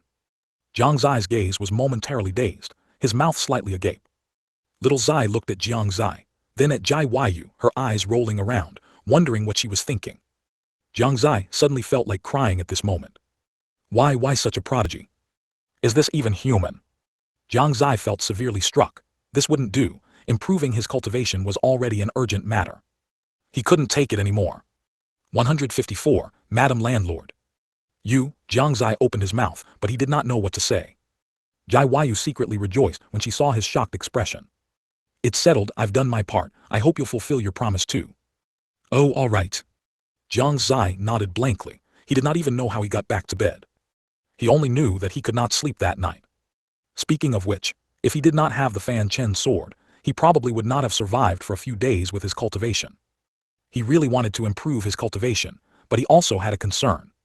The Fanchen sword is the sword of ordinary people. Apart from his cultivation, he had long since moved beyond the realm of ordinary people. He was worried that as his cultivation improved, the Fanchen sword would become uncontrollable. Although this possibility was very small after all, the Fanchen sword had long recognized him as its master and could not betray him. However, a strike was still possible. In other words, perhaps one day, as his strength increased, he might not be able to fully utilize the Fanchen sword's full power. Although he had not felt it, Jiang Xie was certain that the Fanchen sword definitely had a sword spirit. If that day really came, he could only appeal to its emotions and reason with it. If that still did not work, he would have to resort to some unconventional methods. After all, he was its master. After figuring this out, Jiang Xie slowly fell asleep. Perhaps it was because he was too tired or for some other reason, but he felt that he slept very soundly that night. Vaguely, he even felt a graceful body pressed tightly against his back. The next morning, outside the imperial palace, inside the East Tower. With Su Wu's personal arrival, the popularity of the East Tower soared, and it had already become a household name throughout the imperial capital. The entire first floor of the East Tower was packed, and in the imperial capital, especially those inns and taverns near the East Tower, their customer flow greatly decreased. The owners of these establishments did not understand why so many people would rather go to the East Tower, which required at least 5,000 spirit stones, than come to their places where they could drink for 1 or 2 spirit stones, and stay in an inn for a few spirit stones. It was not until they also spent a fortune to visit the East Tower that they realized how far behind they were. Compared to the East Tower, they were far, far behind. Not only in the efficacy of the dishes but also in their taste, they were too far apart. The East Tower has important matters to attend to today and will be closing soon. Please finish your meals as quickly as possible, esteemed diners. Inside the East Tower, such a voice suddenly rang out. The originally noisy building instantly quieted down. Soon, in less than 3 breaths, everyone sped up their eating. They no longer had time to ask why the East Tower was closing, their minds entirely focused on the food in front of them. After about half an incense stick's time, the East Tower's main doors officially closed. That's strange. Why did the East Tower close so early today? I haven't even been inside today. Exactly, it was finally going to be my turn and it closed. Everyone, stop complaining. Think about when the East Tower closed its doors twice before. Could it be that another important figure is arriving at the East Tower today? That's probably it. His tilde just who is the master of this East Tower, to be so formidable. Outside the East Tower, many people began to discuss. They speculated on the reason for the East Tower's closure. The East Tower indeed had a distinguished guest arriving today. However, this distinguished guest was originally from the East Tower. This person was Gu Shengxing. After a day and a night of travel, he finally returned safely to the East Tower. Zhou Tao and the others looked at the returning Gu Shengxing, their faces filled with pleasant surprise. One by one, they eagerly asked what he had gained. Gu Shengxing just smiled and said one sentence: "Everything will be discussed once the Tower Lord arrives." Inside the Tiangxin pavilion, Jiang Xie, who had received the news, immediately got up to tidy his clothes. Seeing him so flustered, Jai Huayu knew without guessing that he was going out again. She immediately got out of bed and skillfully tidied her own attire. Jiang Xie did not say anything about this. Who told him to say that sentence yesterday? But none of that mattered. What mattered was that Gu Shengxing had returned. The first time he returned, he brought back 4 strong domain realm cultivators. The second time he returned, he brought back 2 genius disciples. What would he bring back this third time?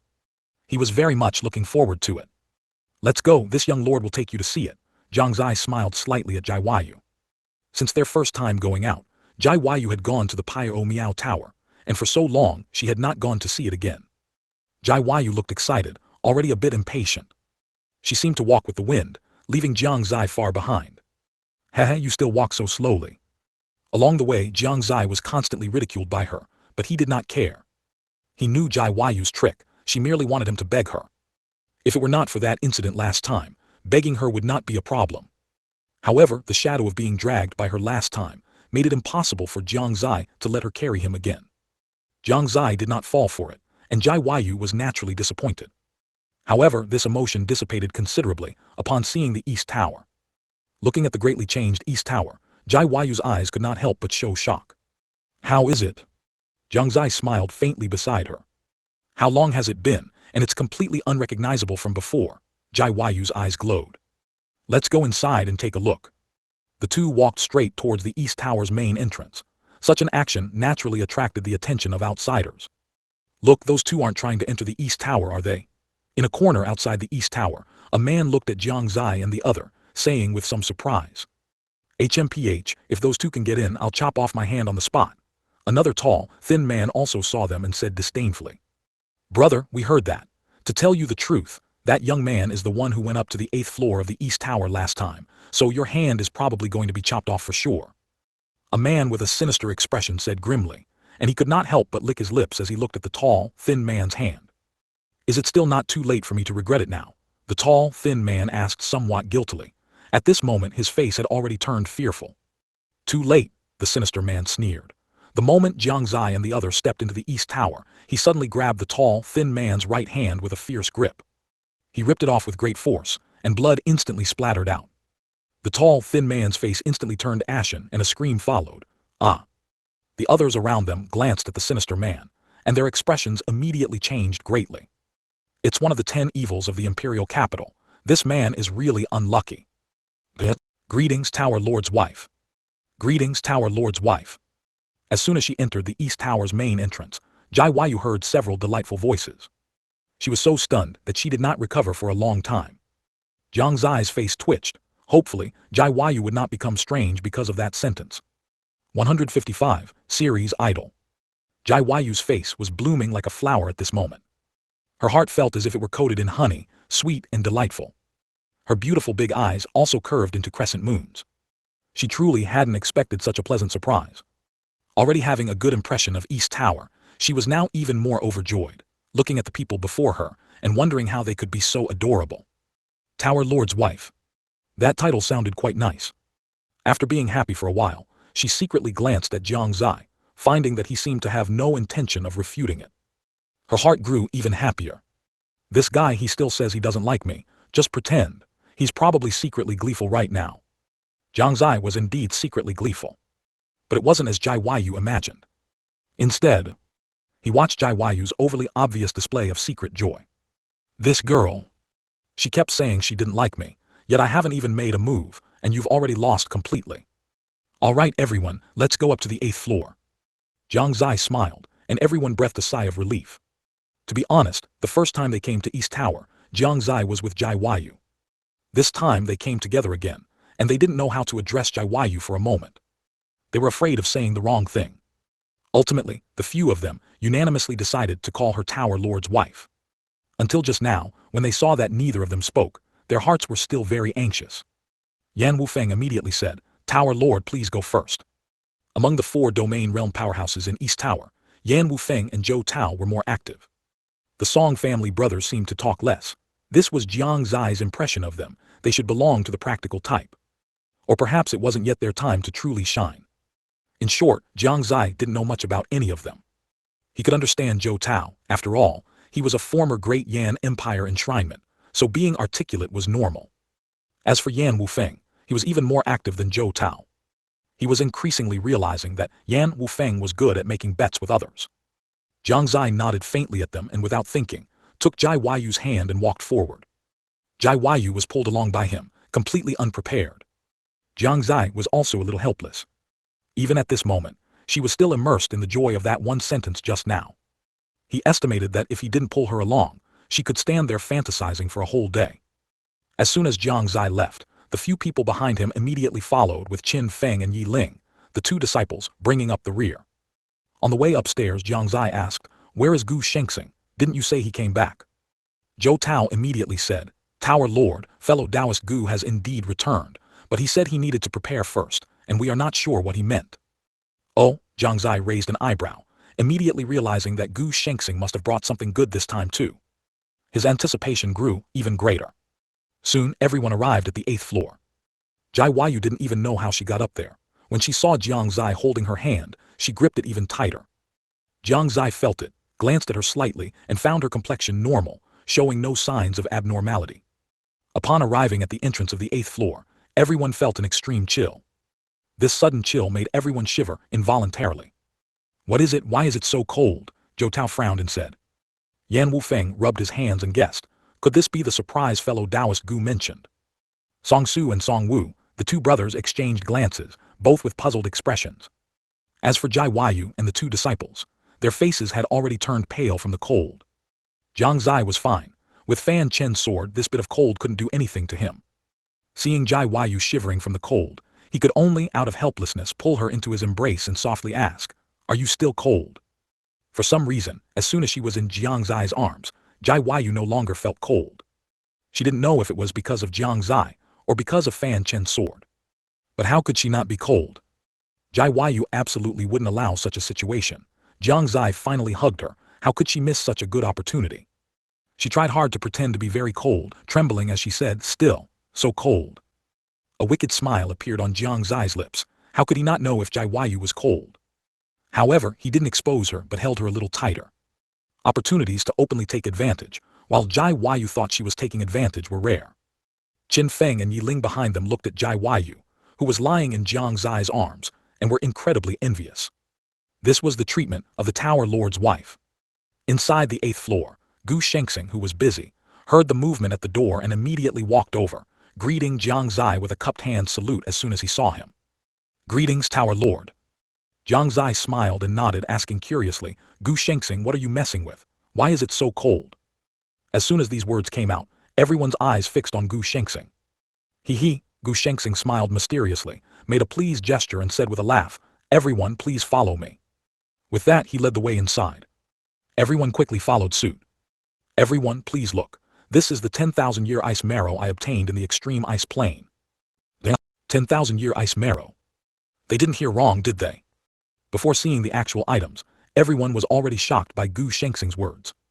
10,000-year ice marrow was not an ordinary item. It was a rare treasure of heaven and earth that took tens of thousands of years to condense in the ice plains, containing immense energy, and if refined, it would be of great benefit to one's cultivation. Jiang Xie was also shocked. He looked in the direction Gu Shengxing pointed. Sure enough, he saw 7 pillars neatly arranged in the hall. These pillars were pure white, emitting a pale blue light, and they were sealed within special transparent jade boxes.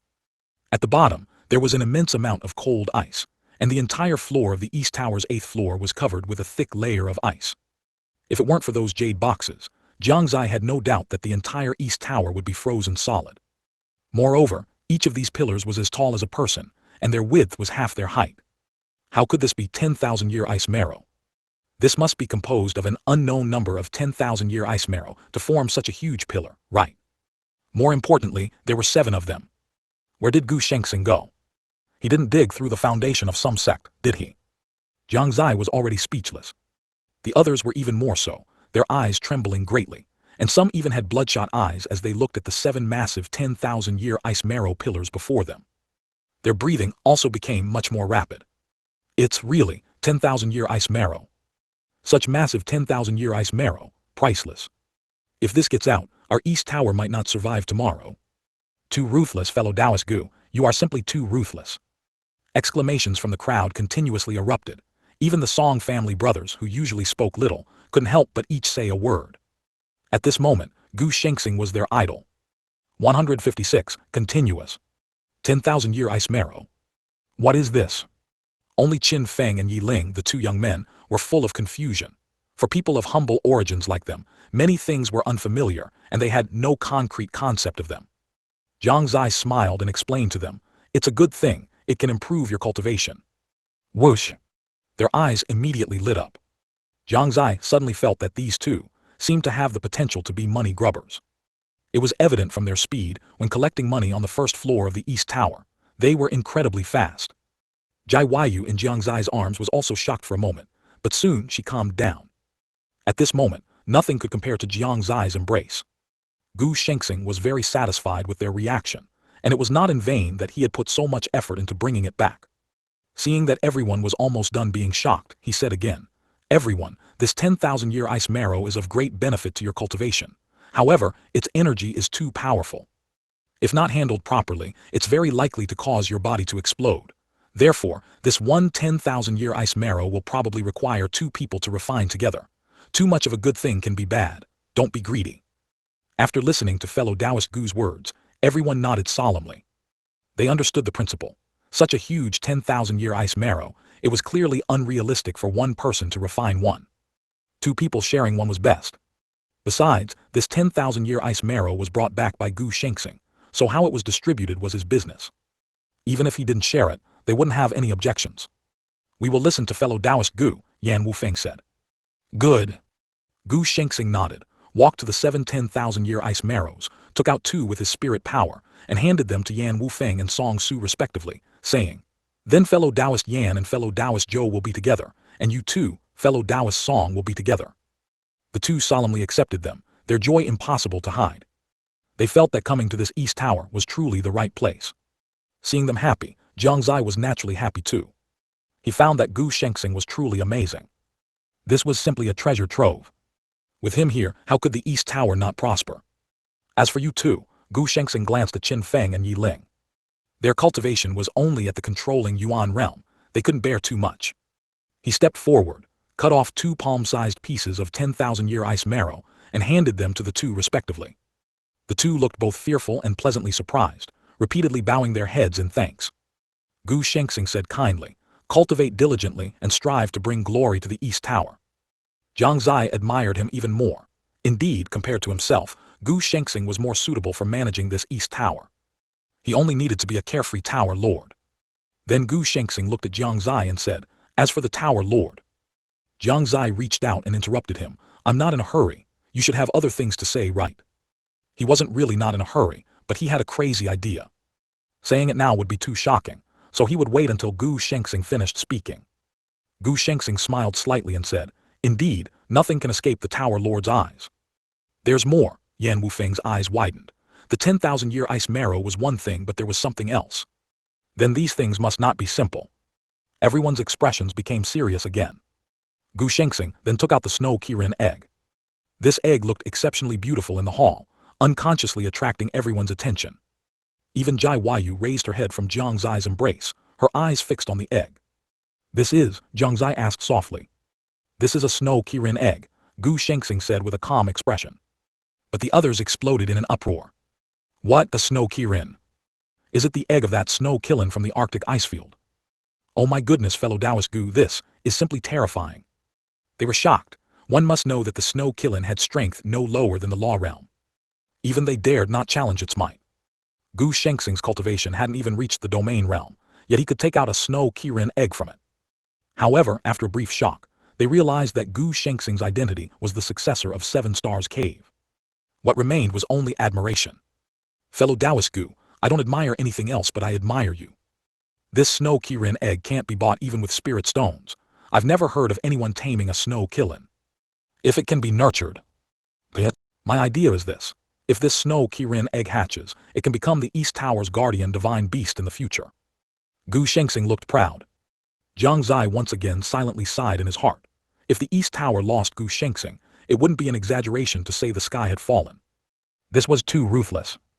However, this was not all. Gu Shengxing took out another bottle. Inside the bottle was a milky white liquid. Jiang Xie almost had a wrong thought for a moment.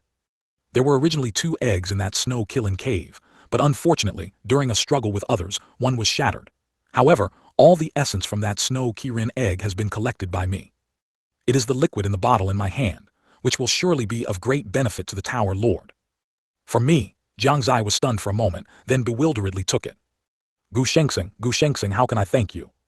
Jiang Xie was almost moved to tears. The others watched in astonishment. "Additionally, all the good things from that snow Kilin, whose lifespan had ended, have been taken out by me," Gu Shengxing added.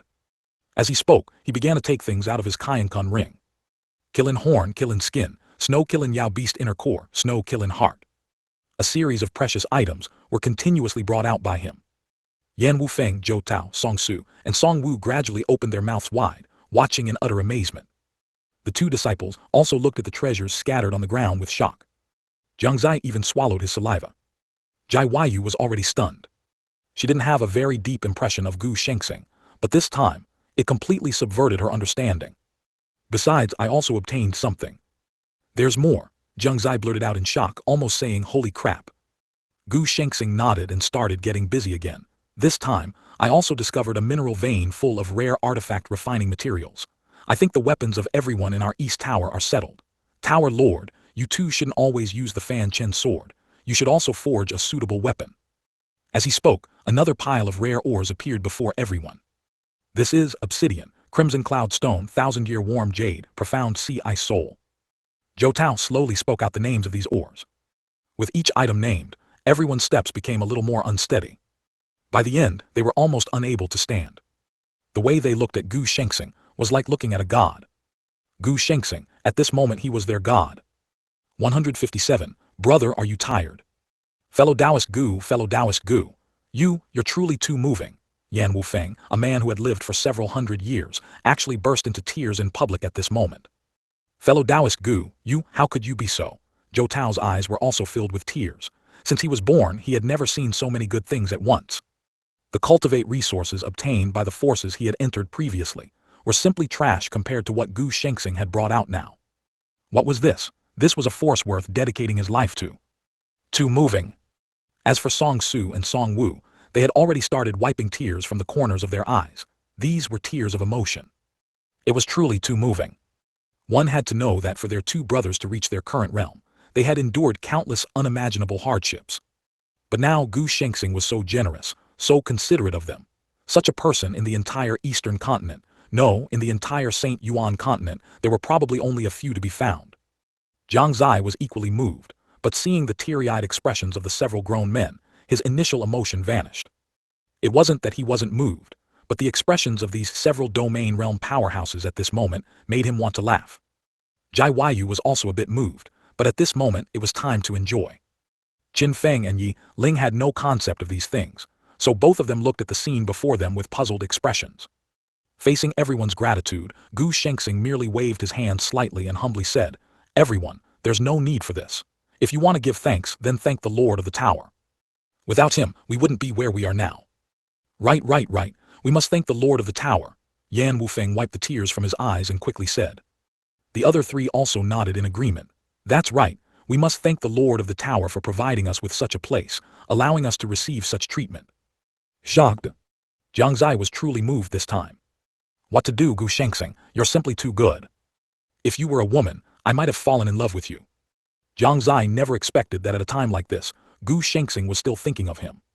This subordinate was simply too good. Everyone, there's no need for this. Eat and drink. Jiang Xie suppressed the urge to cry and said, feigning composure. I'm cold. Suddenly, a faint voice came out. It was Jai Weiyu in Jiang Xie's arms. Jiang Xie's hand had loosened a little just now, forcing her to speak. The few of them looked at them with ambiguous expressions. Despite some awkwardness, Jiang Xie still held Jai Weiyu tightly. At this moment, Gu Shengxing spoke again. I'll find someone to forge these artifact refining materials into weapons. Perhaps, I know better than you what kind of weapons you need. Big brother Gu. Big brother, are you tired? Do you need to rest for a bit? Big brother Gu, if there's anything you need our two brothers to help with, just say the word. Exactly, big brother Gu, I see you've been running around for so long, you must be tired. I'll go make you a few dishes right away. Instantly, the four of them gathered around Gu Shengxing, calling him big brother, while massaging his legs, shoulders and back. They were incredibly attentive. Jiang Xie and Jai Weiyu watched with wide eyes. Qin Feng and Yi Ling exchanged glances, feeling as if they had seen a different side of these adults. Gu Shengxing was momentarily speechless. He wanted to say that it wasn't necessary, but he also understood that this was their way of showing gratitude. If he stopped them at this moment, it would be rather inappropriate, so he let them be. After putting away the artifact refining materials, his gaze turned to Jiang Xie.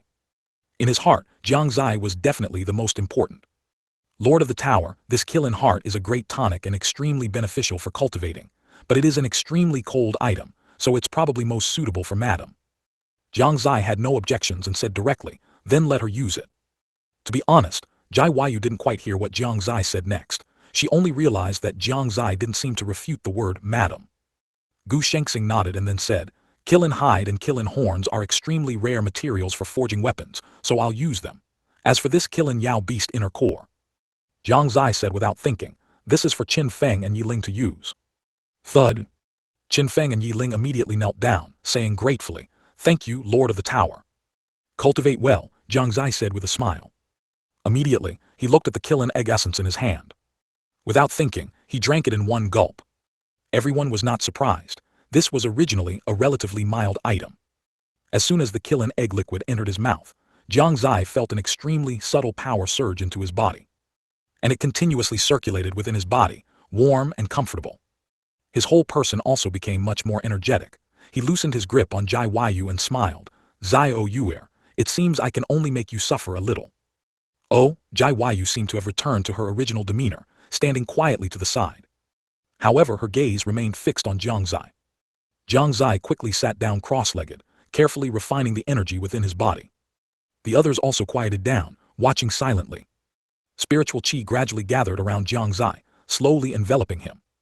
Just like that, Jiang Xie sat for the time it takes for an incense stick to burn, and everyone waited for the same amount of time. The moment he opened his eyes, a very strong smile spread across Jiang Xie's face. The essence in this snow Kirin egg was indeed extraordinary. It actually allowed him to break through 3 realms. For others, this might be insignificant. It could even be said to be a waste, but he was different. His cultivation was inherently difficult to improve compared to ordinary people, so being able to improve 3 realms was enough to prove the power of this item. Jiang Xie's current cultivation had already reached the 5th level of the Ning Yuan realm. Having tasted the sweetness, he couldn't help but look at the 10,000-year ice marrow not far away. Everyone was naturally happy about Jiang Xie's cultivation breakthrough. But just as they were about to express their happiness, they noticed Jiang Xie's gaze. They were all startled. Jai Yu's face changed drastically, and she hurriedly said, "Bad guy, you're not thinking of directly eating the 10,000-year ice marrow, are you?"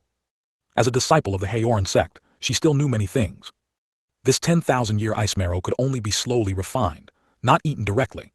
In the history of the Shengyuan Continent, those who directly ate 10,000-year ice marrow either had their meridians severed, exploded and died, or suffered internal injuries. Because that extreme cold power was not something ordinary people could bear. Of course, it wasn't that there were no people who could eat it. At least, powerhouses above the venerable emperor realm were fine after eating it. But the problem was, for such powerhouses, 10,000-year ice marrow no longer had much effect.